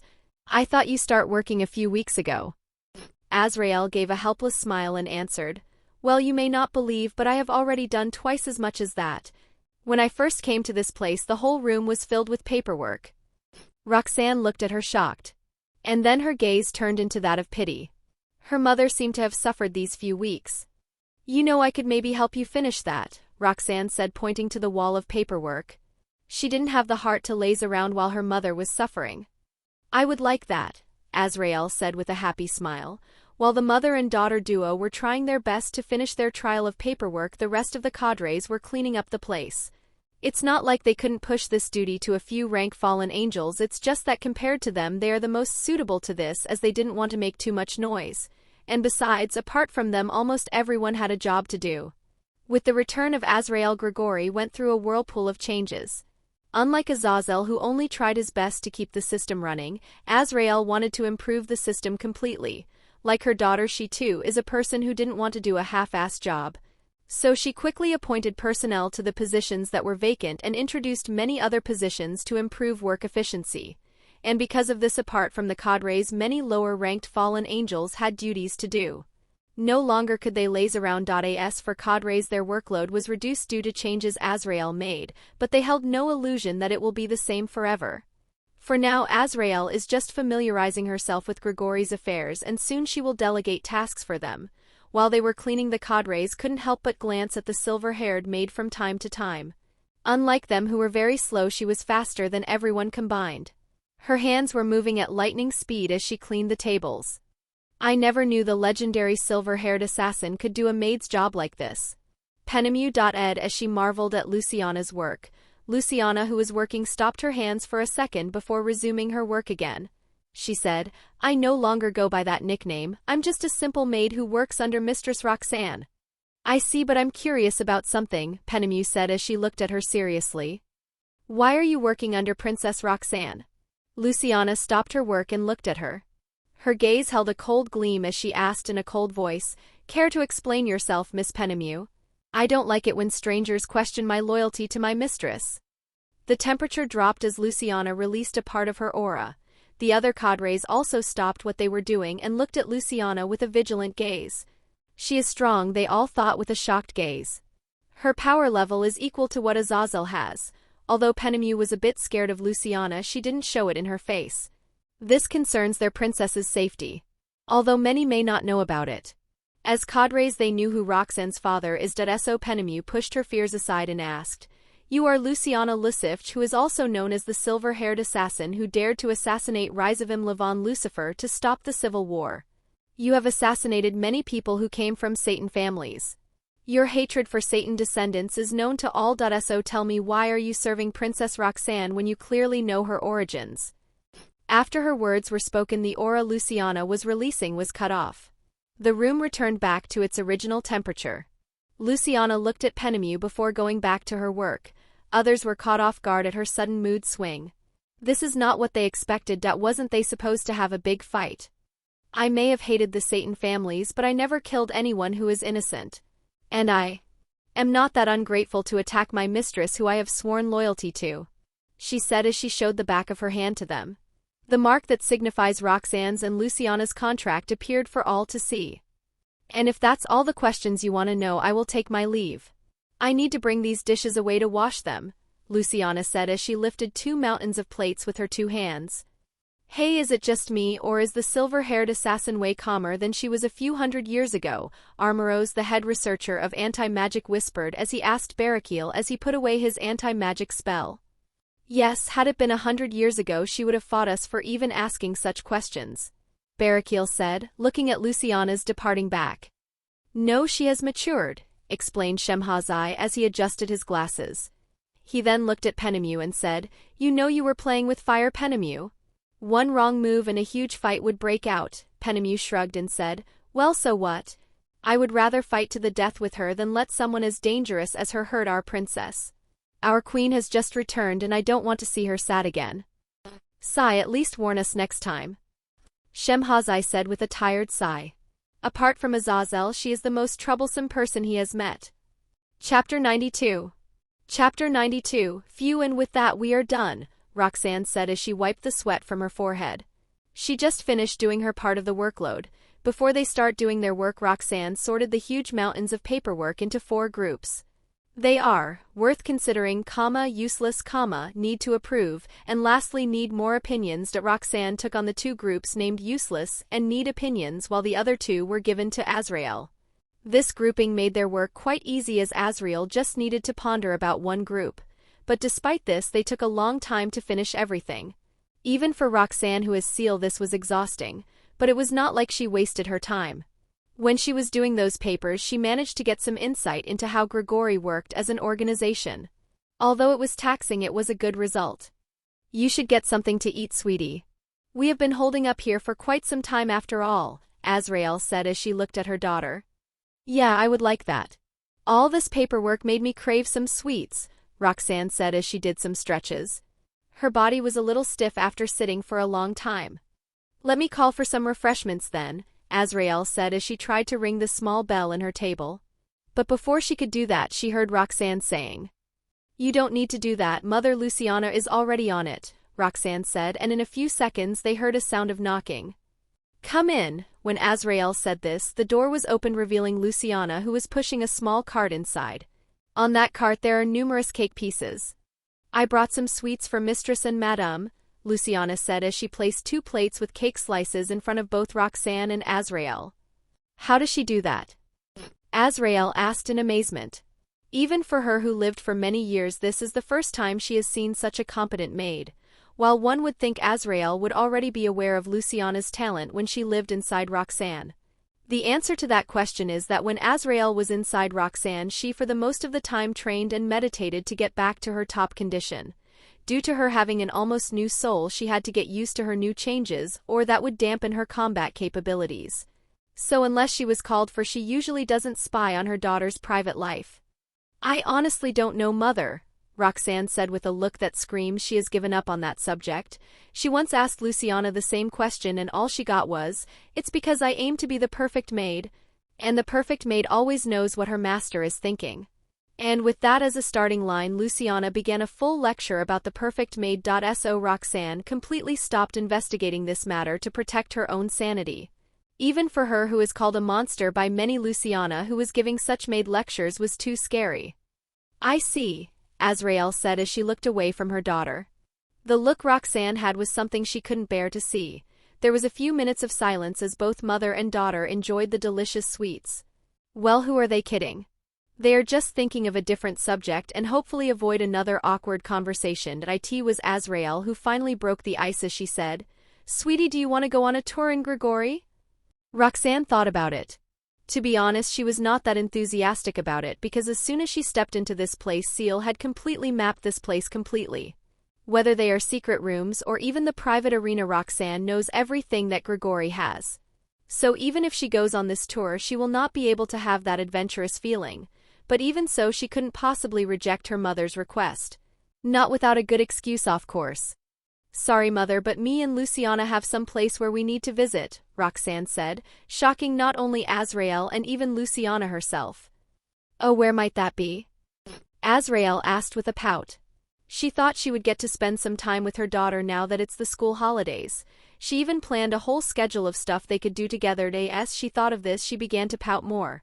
And suddenly she had a rather bold idea. Wait, could it be my daughter has a secret lover? She is at that age where girls fall in love. But then again, why is taking Luciana with her then? Wait, could it be to keep watch for anyone who would ruin their moment? As she thought, the more she thinks her conclusion is possible, she looked at her daughter and said with a smile, "Okay, you could go. But remember, you are still young, so don't make any hasty decisions. Oh, and also remember, mother would always be on your side no matter what you decide to do." She also gave Luciana a small smile. Quotation marks appear on top of Roxanne's head as she wonders what the hell her mother is talking about. She just wanted to bring Luciana and meet Grafia since her maid clearly forgot their promise. And while she is on that, she would also go and meet Issei and Essie. How his training is going by. Unlike Roxanne, who didn't get the meaning behind Azrael's word, Luciana understood it. At least that's what she thought, but she too misunderstood her words. Luciana blushed as she thought, "Is Madame giving me permission to make my advance on Mistress? But how did she know that I have feelings for the Mistress? Is this the so-called mother's instinct? No matter what, I must not waste this opportunity. I will make the most of it and possibly confess my feelings to my Mistress," Luciana thought with a determined gaze, and so with a whole new level misunderstanding, Roxanne and Luciana teleported away. Chapter 93. Chapter 93. You will finish these papers or your meeting with Rias and her peerage will be delayed indefinitely, Grafia said as she looked at Surzex, who was whining as usual. "But dear, I have been doing this bloody paperwork for the last few days. And now that Rias is in the underworld, I gotta go meet her." She needs her Onii-chan, Surzex said as he defended himself in a rigorous manner, but his wife didn't buy his excuse as she coldly said, "Finish your work or you can say bye-bye to your precious Ria time." "Come on, Grafia, why don't look the other way just this once," Surzex said as he gave his best puppy dog eyes. "Although a normal person might be tempted," Grafia coldly said, "the sooner you finish this paperwork, the sooner you can leave this room. And stop that childish behavior of yours. You are a Satan, for God's sake. You remember to act like one." "Boo-hoo, Grafia, you are such a bully," Surzex said as he teary did his work. His wife is too strict these days. Maybe he should take her and Milikis on a family outing so that she would cool down. Grafia sighed and she said, "Honestly, what should I do with you?" Just as Grafia was about to attend her duties, the door to Surzek's office was knocked. Curious, Grafia went to see who it was. Opening the door, she found no one there. Just as she was shouted at the person to not play such pranks in the presence of a Satan, she saw a note placed near her feet. Curious, she picked it up and read it. After reading a few lines, her body shook. She was barely able to keep a calm mind. Surzex, seeing this, asked, "Grafia, what's wrong? Who is at the door?" Grafia, hearing his words, calmed herself and said, "It's no one. I will be going out for a bit. You finish those papers while I'm out." And without saying another word, she teleported away. Surzex looked at the place where Grafia teleported worldly before singing and going back to his work. He decided to trust her wife's judgment. After all, she clearly made it clear to him not to interfere. "Mistress, you seriously don't need to do this," Luciana said as she tried her best to run away from here. But unfortunately for her, Roxanne had her chained to the ground by some dark chains. "You know, I gave you an opportunity to go meet your sister on your own terms, but you got cold feet at the last moment every time," Roxanne said with exasperation. Luciana tried 10 times, but in each time she got decisively turned back and ran away like a scared kitten before she could even meet Grafia. At first Roxanne found it funny, but after the 5th try she got annoyed. So that's why she decided to do something drastic to get this reunion underway. Luciana, hearing this, sighed. She knew she had no choice in this matter. As Roxanne said, she clearly had her chance, but she was too scared to take it. "Can you at least untie me?" Luciana asked as she tried to free herself from these chains. No matter what she tried, she couldn't even make them even stretch a bit. "No way. As soon as I let you loose, you would teleport away immediately. And besides, how could I miss such a great chance to check my new creation, the chains of hell?" Roxanne said. Luciana sighed again. Her mistress is a monstrous genius when it comes to weapon craftsmanship, so she isn't surprised when she has already made a new weapon, but she is honestly annoyed at using her as a test subject. But before she could say her dissatisfaction, a teleportation circle lit up. Roxanne recognized it to be the House of Lucifuge's teleportation circle, and so did Luciana. She instinctively tried to use her magic to run away, but the chains held her. She looked at them in desperation. She isn't ready yet. She tried many ways to escape, but all her ways were blocked by those chains. As a last ray of hope, she looked at Roxanne. But all she got was a mischievous smile and thumbs up. As she fell into the pits of despair, Graphia finished teleporting herself. And just as she was about to say something, she froze in place. Her sister, who she had lost contact with for many years, is tied by a dark chain, and there is a person next to her with a casual smile. So Graphia, like anyone who was in her place, attacked Roxanne in a frenzy. She wanted to make Roxanne distance herself from Luciana so she could save her. Yes, Graphia took Roxanne as a kidnapper who tried to capture her sister. Well, most would take it that way if one were to think about it. Luciana still had that huge bounty she was offered by the Bale House. Roxanne raised an eyebrow at Graphia, who attacked her suddenly. Since Ciel had already activated thought acceleration, she could see the world moving in slow motion. So in her view, Graphia's actions were very slow. Well, might as well make their reunion a memorable one, Roxanne thought as she opened a small portal behind Graphia. And from it came another dark chain at an astonishing speed. Similar to how Enkidu appears, the chains of hell could also appear anywhere the caster wanted. And before Graphia could realize what just happened, she too was wrapped in chains. Even when she was captured, Graphia didn't panic. It is because before the chains captured her, she managed to fire her magic at Roxanne. She just needed to use the opening when her magic hit Roxanne to escape with her sister.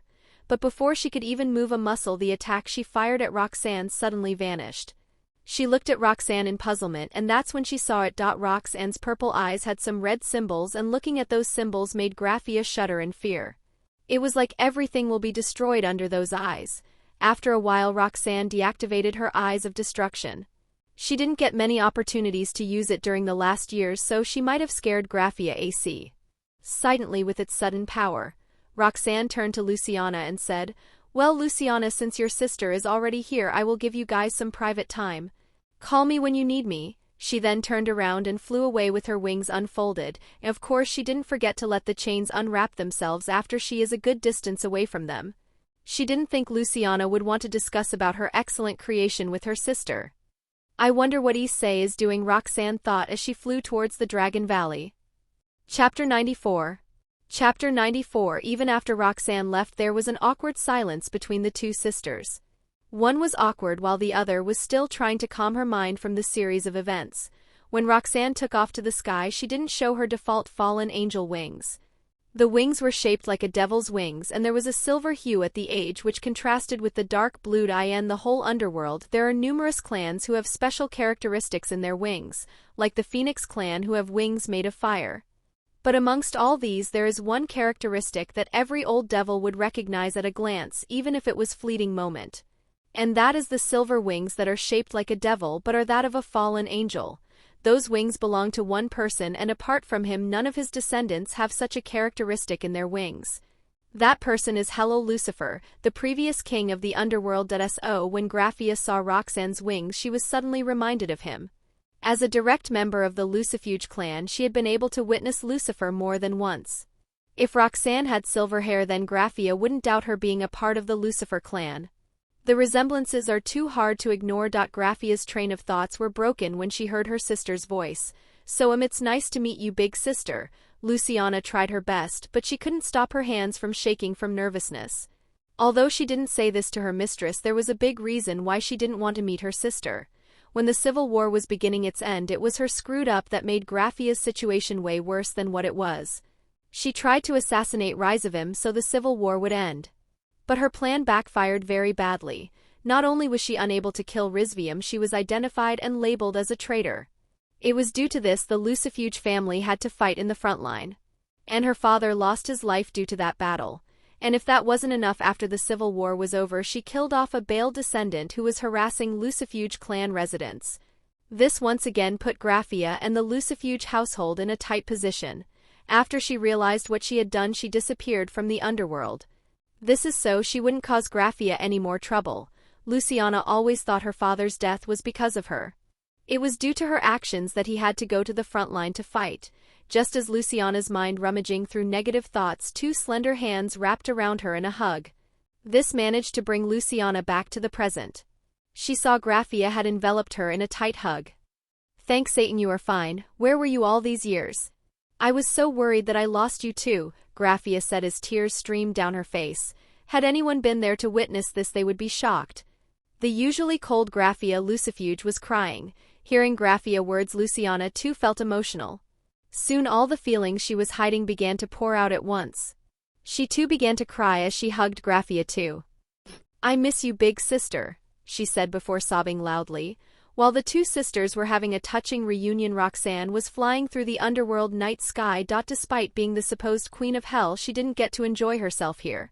Every time she came here, it was either for work or to kill some scum, and Roxanne didn't have the heart to enjoy herself during any of those visits. But this time it is different, as she didn't come here for any official reasons. So while on her way to Dragon Valley, she stopped by once every 5 minutes as something caught her interest. She was totally treating this as her vacation, as ignored the numerous surveillance cameras that were placed everywhere.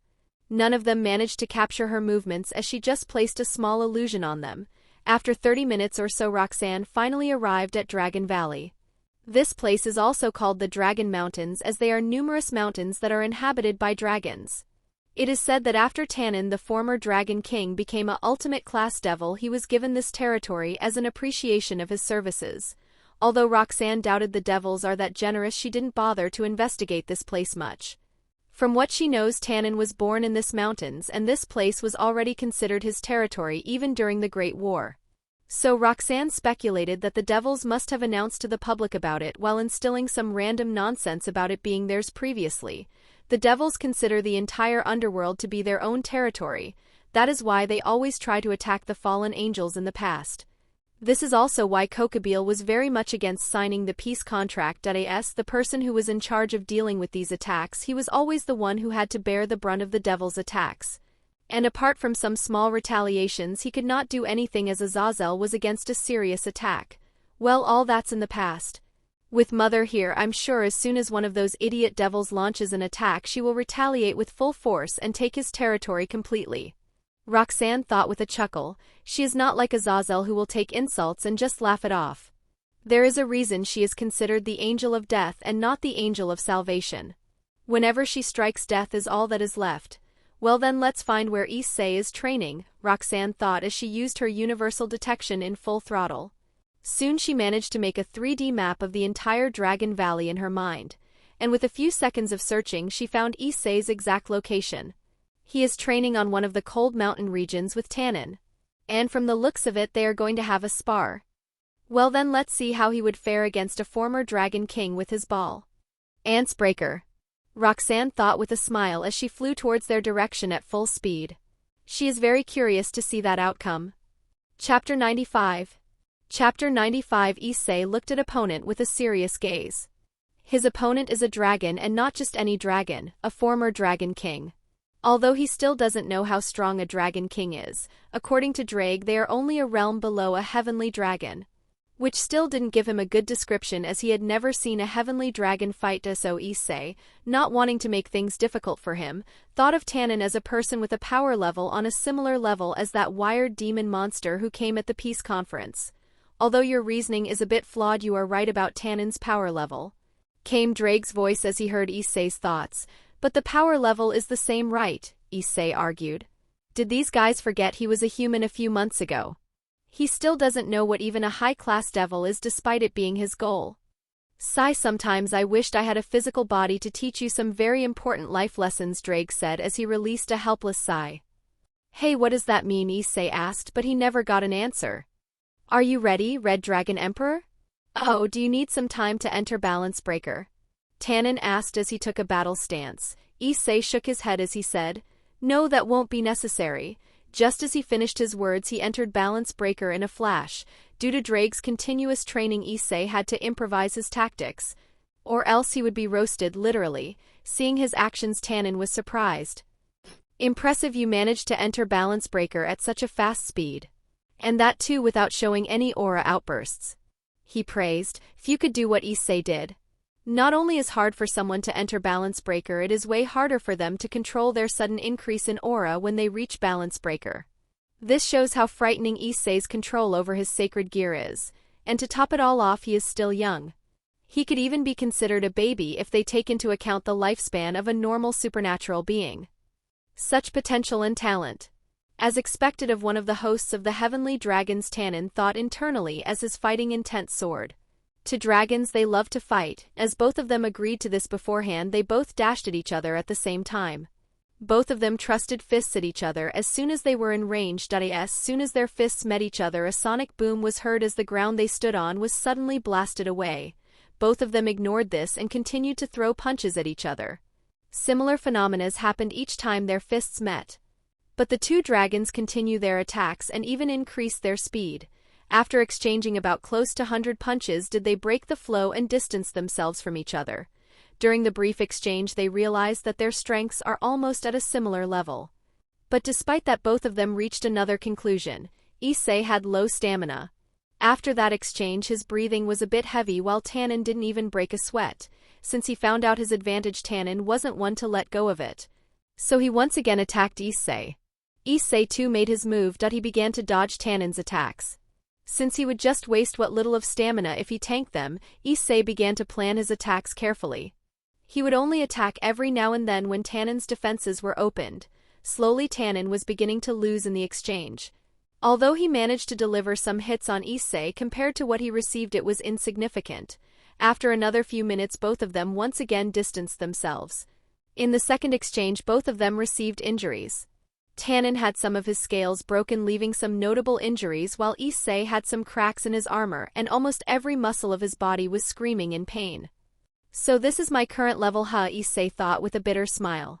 Despite all the training he did, he couldn't even land a fatal blow to Tannen. Despite all the injuries, none of them were fatal enough to harm Tannen. With his inherent regeneration, Tannen's injuries would be healed in a day or two. I need to get stronger, Issei thought with a determined gaze. His current target is to surpass Tannen, who he considers to have a similar strength to the demon at the peace meeting, and so Issei dashed straight towards Tannen. Since he is here to train, he needs to dive straight towards danger. Like they say, only in dangerous times does a warrior show their true capabilities.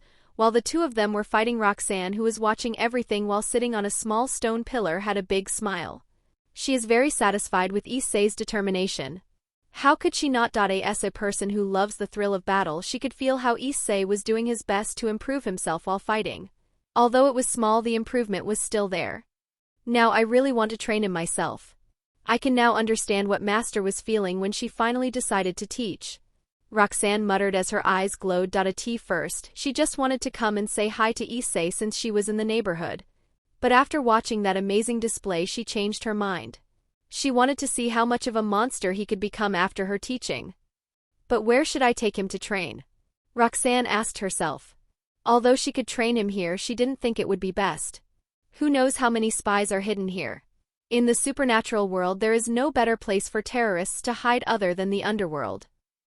Should I bring him there? Although that place is a bit far, I'm sure we could have enough privacy. And besides, I'm sure she will like it if I brought in some visitors, Roxanne mumbled as she touched her chin. Yeah, that would be the best. Just to make sure Issei's disappearance is not noticed, I should bring Tannen with us too, Roxanne said as she stood up. Now then, let's do a kidnapping, Roxanne said with an excited smile. Chapter 96. Chapter 96. Issei felt vision darken suddenly as he and Tannen were swallowed by something. Due to his earlier fight, he was utterly exhausted, so even when he wanted to do something, he was powerless to do any. The same could be said about Tannen. Even when he wanted to blast everything with his magic, he was unable to do anything as a sudden chain wrapped around him, sealing his magical powers completely. Now guys, don't get all worked up yet, Roxanne said as she appeared before them. While she said that, her mischievous smile said otherwise. What are you doing here, Roxanne? Issei asked as he gave Roxanne a puzzling look. Why did she come to the underworld? You know her, Tannen, who at his side asked as he tried his best to break free from the chains. But no matter what, the chase wouldn't even budge a little. This greatly unsettled him since he had never heard of any weapons that could withstand a full might of a dragon king. Yes, she is one of my childhood friends, Issei said his words carefully. Although he isn't very smart, he could tell that Roxanne has a reason to hide her identity. Roxanne notices this thought. Oh, this is a rare scene. Issei is finally using his brain. Maybe the recent fighting must have made him unconsciously use his brain power like how uses it in a fight. Oh, Issei, don't worry about my identity being revealed. Unless I allow it, no one can see my face or even remember my name or who I am. Roxanne said as this was a matter of fact. A while earlier she had a breakthrough in her magic research and managed to upgrade her privacy magic. So unless she allows it, a very few could even see her face and remember encountering her. Even when she was in Grigori, no one had seen her face. The only reason they didn't find anything strange is because of the passive hypnosis magic Roxanne releases. Oh, that was all Issei could say as his mind was still processing Roxanne's ridiculous claims. Thankfully, he was just introduced to the supernatural world, or else his whole worldview would have collapsed. Just like what is happening to poor Tannen. What a monster, he muttered as his mind was filled with dread. When he heard Roxanne's words, he subconsciously looked at her face and almost fell into the hypnosis magic again. It was only due to his strong will that he barely managed to retain his awareness. Even now he could feel that magic was affecting him. In his entire life, Tannen has never seen such a monster who could manipulate others to this extent. And this completely terrified him. He placed her threat value on the same level of Great Red and Ophis. So where are we? Issei asked as he looked around. Oh, and can you please let Tannen go? I doubt it is very comfortable being tied up, he asked as he looked at Tannen. With their earlier spar, he grew to respect him. So he didn't like to see him being tied up like a criminal. Tannen threw Issei a grateful look. Frankly, he could somewhat understand why he was detained. He is an ultimate class being, so this much preparation is expected if they are suddenly kidnapping him. Sure, I just chained him due to habit, Roxanne said as she willed the new creation to return to her imaginary space. She is going to call this one Dragon Suppressor. Sorry about that, Tannen. If you like, I can offer you something as an apology, Roxanne said after she took the chains away. Although Tannen wanted to refuse, he was a bit curious, so he asked. And that would be, here, Roxanne said as she threw a fruit she bought out from her imaginary space. Tannen catched and inspected it thoroughly. The fruit she handed was shaped like an orange. But unlike a normal orange, this one had a darker gray color. Tannen sniffed it for a few times and was surprised. Although the color doesn't look that appetizing, this fruit has a great aroma. After hesitation for a bit, he took a bite. Immediately his face lit up. A sweet flavor flooded his taste buds. And even more, he could feel dragon blood boil. This has the same properties as the dragon apple, Tannen said in shock. The reason dragons need to eat dragon apples is to improve their bloodline. When dragons are just born, their bloodlines are very weak. Normally when a dragon is in a life and death situation, they unconsciously refine their bloodlines, making their potential even greater. This is why the most famous dragons are the strongest. The constant fighting made them able to refine their bloodlines to the extreme. But in modern times, fighting isn't possible anymore. Furthermore, during ancient times, numerous dragons lost their lives due to not being able to make a breakthrough and dying in battle. This is when dragon apple came in. While it doesn't have that much effect on adult dragons, but for the little ones it was able to refine their bloodlines a little bit. With this, they were able to grow older while not growing weaker. And when they found out about this, dragon apple was extinct in the human world. So that is why everyone under Tannen's lead came to the underworld. All this time everyone thought the dragon apples are the only fruit that is able to help them. But after eating this, Tannen changed his mind quickly. Furthermore, the effect this fruit has is even more potent than the dragon apples, since it can even affect him who is already an adult dragon. What is this fruit? He asked with barely contained excitement. Although the dragon race is already satisfied with the dragon apple, no one would say no to another fruit. Well, this fruit is called the devil fruit. As you may have guessed, this fruit is able to refine your dragon blood. And just so you know, this fruit is something that is only available in certain areas, even in the underworld.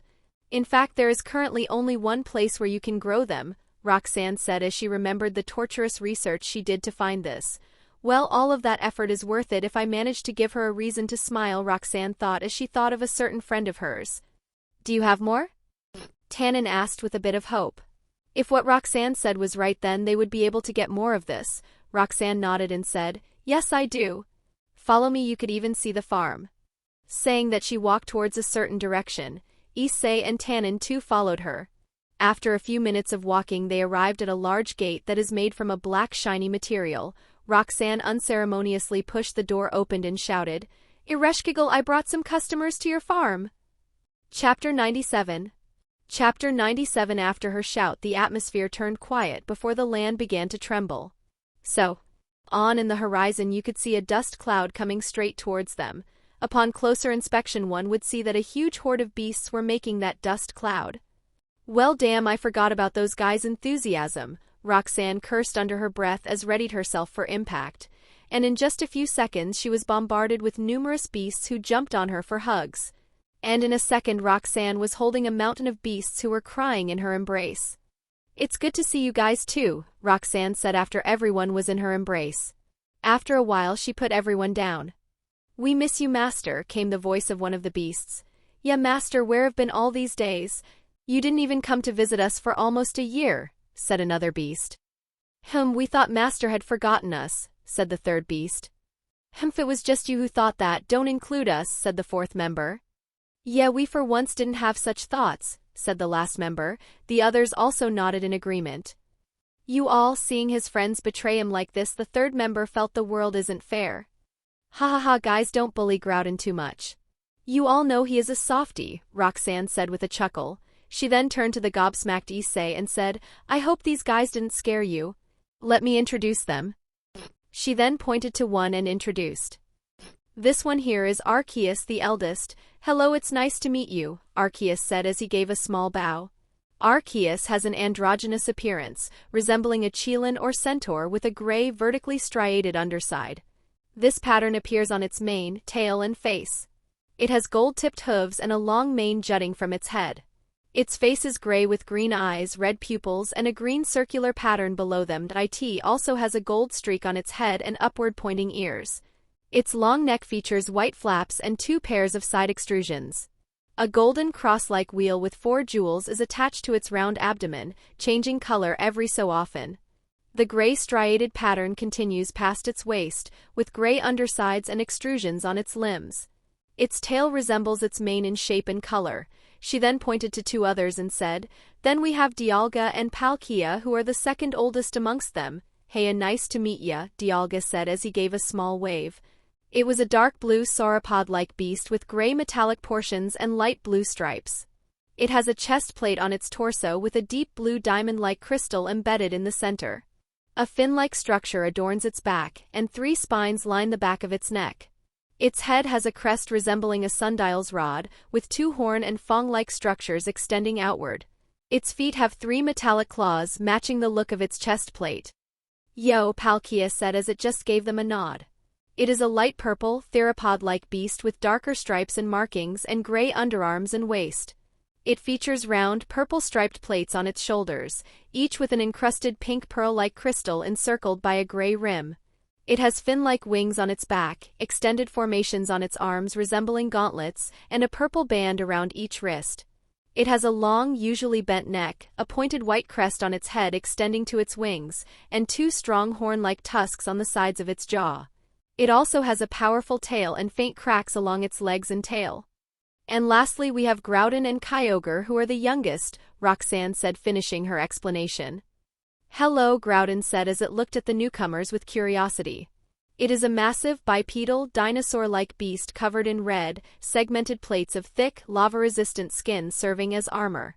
It has a gray underside and large white spikes along its head, body, and tail. It has 4 claws on each hand, 4 dozer-like blades on its large tail, and 3 claws on each foot with gray markings underneath. Nice to meet ya, Kyogre said as it raised one of its fins. It is a massive whale-like beast with a deep blue body and a white chin area, featuring 2 small spikes underneath. It has 2 large pectoral fins, each with 4 white square-shaped nails. Above each eye are 2 white, oval-shaped spots. Its body is adorned with red stripes around its chin, eyes, dorsal fins, and torso, which glow when it is brimming with power. Its tattered tail has 4 trailing parts, with the inner one smaller than the outer. Its small yellow eyes are shadowed with black, adding to its striking appearance. And most importantly, it was floating in the air. A floating fish, that's so cool, Issei exclaimed as it marveled at Kyogre. Ha ha ha, I get that reaction a lot, Kyogre said as he found Issei's reaction amusing.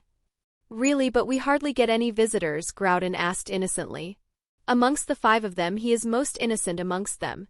Hearing his words, Kyogre almost lost control over her powers and fell down. Had he not known how innocent Groudon is, he would have immediately fought him to the death. And the snisking of Dialga and Palkia doesn't make it better. So anyway, where is Ereshkigal? Roxanne asked as she looked around. As soon as he heard people were coming, she ran inside to do her makeup. Arceus said with a sigh. Oh, that would mean she would take quite a while, huh? Well anyway, why don't we all go inside the palace? Roxanne said after thinking about it. She then turned to Issei and Tannen and said, well guys, let's go inside, our host would take a while to arrive, and without waiting for an answer she walked towards a specific direction with the 5 beasts. Issei was about to join them, but he was stopped by Tannen.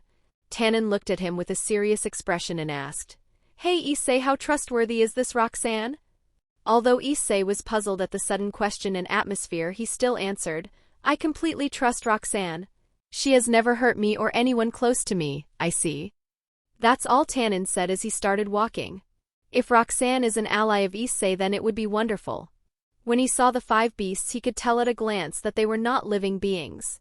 If he were to make a guess, then they are sacred gears who have individual consciences, and Tannen had never heard of these 5 sacred gears in his whole life, so he could only guess 2 outcomes. 1, they never had a second host since all of them have been here for hundreds of years. And second, they are new sacred gears that were made by someone else. But if it was the second, then that would mean there is a person who could make sacred gears to such perfection. And Tannen very much doesn't dare to have such a person as his enemy. Chapter 98. After a few minutes of walking, everyone arrived at a castle that is made from a dark and shiny material that is quite similar to the big gate earlier. A grand ziggurat-like castle with multiple rectangular, tiered layers forming a step pyramid. Constructed from stone or mud brick, it features broad ramps and staircases leading to higher levels. Surrounding the castle are numerous smaller buildings in an orderly, dense arrangement. The entire scene is bathed in warm golden lanterns, highlighting the ancient and majestic architecture. And at the entrance there stood a young woman with aqua eyes and long wavy blonde hair in a 2-side-up hairstyle, which consists of part of her being made into twin tails tied with black ribbons, while the majority hangs loose. She is dressed in an elaborate dark-colored outfit that exudes a mix of elegance and power. She wears a short, dark purple dress with intricate golden designs and embellishments. Over her shoulders is a rich, red cape with a golden interior, trimmed with ornate patterns. Her legs are clad asymmetrically, with one leg in a thigh-high black stocking adorned with gold markings, and the other leg bare, revealing a golden anklet and matching sandals. She also has golden wristbands and a belt that cinches her waist. On her head there is black crown-like headpiece signifying her identity as the ruler of this underworld. Ho ho ho, rejoice mortals, you are in the presence of the great queen of the underworld, Ereshkigal herself. The girl who is also known as Ereshkigal said as she did the classical Oju-sama laugh. While Tannen and Issei were stunned at this, the rest of the party had an indifferent expression. They all had a fair share of experience with her unusual talking style. So they were used to it. Hey how are you doing? Roxanne said cheerfully as she went to hug her. Oh hey Roxanne, no I mean hello Roxanne, I have been very well, thank you for asking. Ereshkigal, who almost broke character, stopped her mid-sentence and resumed in her Oju-sama tone though not noticing her break in character. Roxanne continued. Hey I brought you a potential buyer who is interested in your devil fruit farm. Wait, really, that's great, cough cough, what I mean is that is very nice of you Roxanne. Ereshkigal once again broke character again due to her excitement. Yes, from now on you don't have to worry about what to do with your devil fruit stock. Roxanne said with a smile. Frankly speaking, the devil fruit is something she made with the help of Amy. It was about 4 or 5 years since she met Ereshkigal after she came to this underworld to solidify her position as the queen. When Roxanne first arrived at this place, the whole underworld was a barren wasteland and had barely any souls or even creatures. In this whole underworld, Ereshkigal was all alone. This is why when Roxanne first arrived here, Ereshkigal treated her with excitement. Gradually both of them became friends. When Roxanne found Ereshkigal's wish was to do gardening, Roxanne did a thorough research in the whole world to find any good plants she could plant. Unfortunately, no matter what plant she brought, all of it would die in a matter of seconds due to the curse that is cast on the land. So Roxanne had no choice but to use one of her birthday wishes to ask Amy for a plant that would be suitable for this environment. Amy agreed and created a plant that would need a high amount of cursed souls to be planted. And due to needing to maintain the balance, this plant would produce a fruit that would help species such as dragons refine their bloodline a little bit. Since this fruit is gifted by Roxanne, who is a devil, Ereshkigal decided to name this plant Devil's Tree and the fruit Devil Fruit. The fruit that would allure anyone with powerful bloodlines like a devil's whisper. After Roxanne gave Ereshkigal the plant, she created 5 weapons that would protect her and this underworld. Yes, like what Tannen guesses, it was her who created Arceus and Rest. Since her grandfather could avatar like sacred gears, why couldn't she make it too? After all, her skill is weapon creation. The scope of what defines weapons is the user's imagination. And in the Pokemon world, numerous terrorist groups consider these Pokemon gods as weapons, so why couldn't she do it too? After borrowing a few souls from Ereshkigal, Roxanne used them as materials and made the avatars, taking Pokemon gods as references. She could proudly say that even her grandfather couldn't do a great job as her. These 5 had powers corresponding to their references, making them a powerful force to recon with. Since Roxanne knew that when the devil fruit comes to market, a huge commotion would happen and Ereshkigal may be in danger. So she didn't think it was overkill to make the Pokemon gods. What's more, these 5 would keep Ereshkigal company, so she would never be lonely again. This was also the main reason why she infused 5 souls into them. Ereshkigal needs someone to keep her company. Anyway, let me introduce your customer. This is Tannen. He is a former Dragon King and is the ruler of the Dragon Mountain. Roxanne said as she came out from her reminiscing. It is a pleasure to meet you, Goddess Ereshkigal, Tannen said as he gave a small bow in greeting. He heard about Ereshkigal. She is a person from one of the ancient pantheons. It's a pleasure to meet you too, Ereshkigal gave a nod as a greeting. Although she is from a fallen pantheon, she had her own pride. Furthermore, she couldn't show any weakness when they were about to discuss a business transaction. And next to him is my childhood friend Issei. He is here because I wanted to train him a little. Roxanne said as she introduced Issei. It's nice to meet you. Wait, Roxanne, you didn't tell me you came to train me. Issei was about to offer a greeting when he heard something he couldn't ignore. When was it decided that Roxanne would train him? He thought she was here to hang out with him like the usual. Didn't I tell you about it? The reason I brought you here is to train you in some martial arts. You clearly lack some technique to land a decisive blow to Tannen. Roxanne said as she remembered Issei's fight with Tan. All Issei did was punch and kick Tannen. There was no technique. If he had learned martial arts, then he may be able to deliver a heavy blow to Tannen. Chapter 99. After a brief talk, everyone went inside the castle. The castle had no electricity, so there were numerous torches that illuminated the whole castle. The castle halls had the architecture of the Sumerian mythology, so one could say this place is a perfect haunted house. In fact, there were a few instances where a soul or two would pass through the walls. They all retained the form of their former self, but none of them had any emotions in their eyes.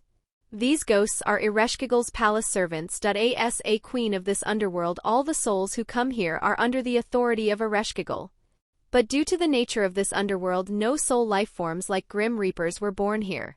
So Ereshkigal had no choice but to use her powers to actively control the souls here to do housework. Since there aren't many, it is a piece of cake for Ereshkigal to control all of them. But at the end of the day, these souls are nothing but puppets, so they couldn't help Ereshkigal with her loneliness. After a few minutes, they arrived at a reception room. Like the rest of the castle, this room is also filled with Sumerian architecture. If a historian were to come here, they would die of happiness. Please take a seat, Ereshkigal said as she gestured for all of them to take a seat. Tannen had already shrunk himself to a level of a human being since it would be inconvenient to move in the castle, so while Tannen and Ereshkigal took their seats, Roxanne excused herself and dragged outside to go to the training ground. It's not like Roxanne didn't want to be there for the negotiating, it's just that Ereshkigal told her that she would handle it.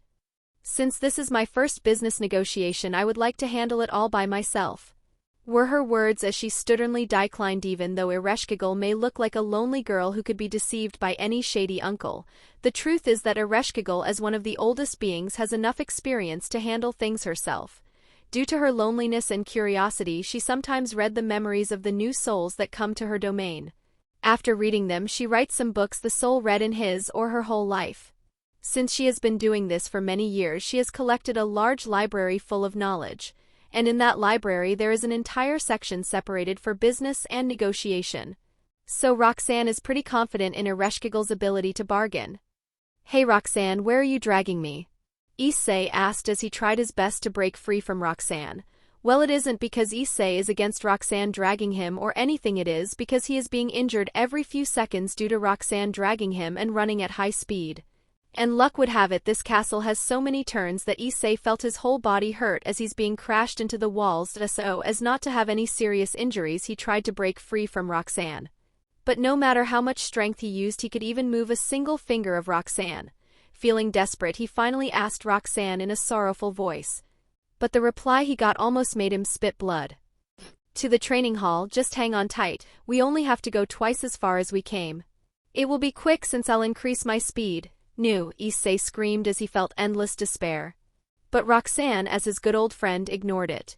Truthfully speaking, Roxanne was actually tempering Issei's body right now. Due to his magical reserves being very low, he only has his body as a support.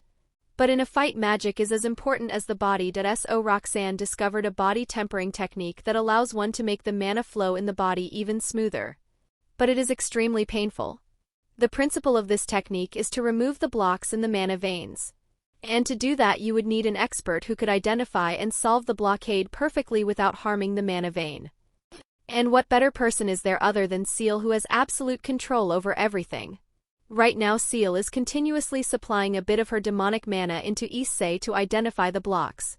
And then she informs the exact place where the blocks are to Roxanne. And Roxanne then smashes Issei into the wall in that exact location and technically uses an outside force to remove the blockage. These walls were sturdy, so Roxanne didn't worry about breaking them. As for Issei, he wasn't even a concern she even thought of. If Issei could be seriously injured and be brought over a near-death state because of this, then he wouldn't be the protagonist of this world. After a while they finally arrived at the training hall. Well, they would have arrived earlier if Roxanne hadn't taken a few wrong turns on the way. "Arg, I feel like every bone in my body is crushed," Issei said as laid on the ground groaning in pain. He truly meant those words, as Roxanne might have slammed every part of his body on the walls. Sorry about that, Issei. Why, don't worry, you will notice the changes in your bodies in a few minutes," Roxanne said, using an illusion to mask the pain Issei is feeling. Since Issei had just finished tempering his body, Roxanne couldn't use any healing magic as it would make the whole tempering process meaningless. "There, you should be fine for now," Roxanne said as she helped Issei get up. After the pain subsided, Issei didn't have any problem getting up. After standing up, Issei finally began to observe his surroundings. The training ground is a spacious, rectangular area enclosed by high walls, which are topped with traditional tiled roofs. The main training area is a large, flat, yellow-tiled surface with a slight downward slope at the edges, creating a sunken effect. Surrounding the tiled area is a grassy section that provides a soft transition between the ground and the walls. "So why did you bring me here again?" Issei asked after looking at his surroundings. Although Roxanne said she would train him, Issei had no idea on how she would do it. And in the first place, does Roxanne even know how to train someone? "I'm glad you ask," Roxanne said as she snapped her fingers. Then a big screen appeared in front of them. And on that screen a video of Issei's and Tannen's battle was shown. "Now before I teach you anything, let's show you what you were doing wrong and how to improve your techniques," Roxanne said as she began her explanation. For the next half an hour Roxanne went on explaining how Issei could have done better in his battle. Whether it is battle tactics or how to actually throw a punch, Roxanne explained everything. She even explained how many flaws Tannen showed in their battle for Issei as bait. And after the lengthy explanation, Issei felt his brain was very heavy after listening to that many details. Although this explanation did broaden his horizons, Chapter 100. Now that I have explained your shortcomings, let's start your formal training. Roxanne said as she took a big sip from her water bottle. She felt incredibly thirsty after speaking non-stop for that long. Okay, Issei said as he broke out from his daze. He seems to have felt the feeling of sleeping with his eyes closed. Okay, first let's start with the basics. I will show you some basic martial stances for blocking, attacking, and parrying. Try to familiarize yourself with these stances before we go to the next step. Roxanne said as she did some simple stances for Issei to see. After Roxanne repeated them a few times, Issei joined in to try his luck. Surprisingly, he managed to familiarize himself with the martial stances very quickly. And in a few minutes his stance began to look like a professional. Seeing his progress, Roxanne nodded inwardly. Yep, it is just as I thought. Issei has some talent in fighting. Well, not surprising since he is the protagonist of this world. Although Roxanne was praising Issei in her mind, she didn't say those thoughts out loud. Firstly, it wasn't necessary as they had just started training, so no need to encourage him, and secondly, she didn't need him to get all arrogant like how Valley is. Dragons and hosts of any dragon sacred gears have a serious problem controlling their pride. This characteristic is more prominent in the red and white dragon emperors. The past incident in the underworld was proof of it. In the past, there was a devil who forcibly reincarnated a host of the white dragon emperor. When the white dragon host realized he was turned into a slave, he immediately went berserk and activated Juggernaut Drive on that devil. The very next day, a whole city was razed to the ground due to the rampage. Due to this incident, the Devil Council specifically announced that anyone who is reincarnating a dragon or someone with a dragon-type sacred gear must be careful to not make them rampage. In fact, what Rias did was a very dangerous game. If Issei had accidentally activated Juggernaut Drive when he was stabbed that day, the whole town may have disappeared from the map. Surzex did his best to keep the way Issei was reincarnated into a devil by Rias hidden. Rias clearly knew that Issei had a dragon sacred gear, so the correct approach should have been negotiating with him before reincarnating him into a devil. This was the approach Sona did when she wanted to add Saji to her peerage. She called him to her office and told him the details clearly. It was after he agreed did she reincarnated him. Okay, Issei, since you have already familiarized yourself with these stances, it is time to move to the next step. That is using these stances in battle. We will fight each other by using these stances. This way you could etch these stances into your muscle memory. Roxanne said as she got into an attack stance. Issei too took a stance. He knew this would be way harder than memorizing the stances. As they say, anyone can memorize the theory, but what's important is the ability to put the theory into practice. Ready. Here I come, Roxanne said as rushed towards Issei.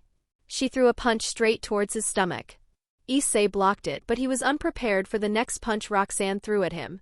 The punch hit Issei straight in his abdomen, making him hunch his back as he spat out some saliva from his mouth. Not wanting Issei to rest, Roxanne did a roundhouse kick that connected with the side of his head, sending him sprawling to the ground. Roxanne took her previous stance as she shouted at Issei, "Come Issei, your lesson is far from over. Get up and face me." Issei, albeit struggling, stood up. He spat out some blood that was in his mouth and took the same martial arts stance as Roxanne. With a fierce determination in his eyes, he readied himself for the next exchange. "That's the spirit, Issei," Roxanne said with a battle-hungry smile. With her fighting spirit on full display, she dashed towards Issei once again. Like the previous confrontation, Issei was sent flying towards the ground in just 3 moves.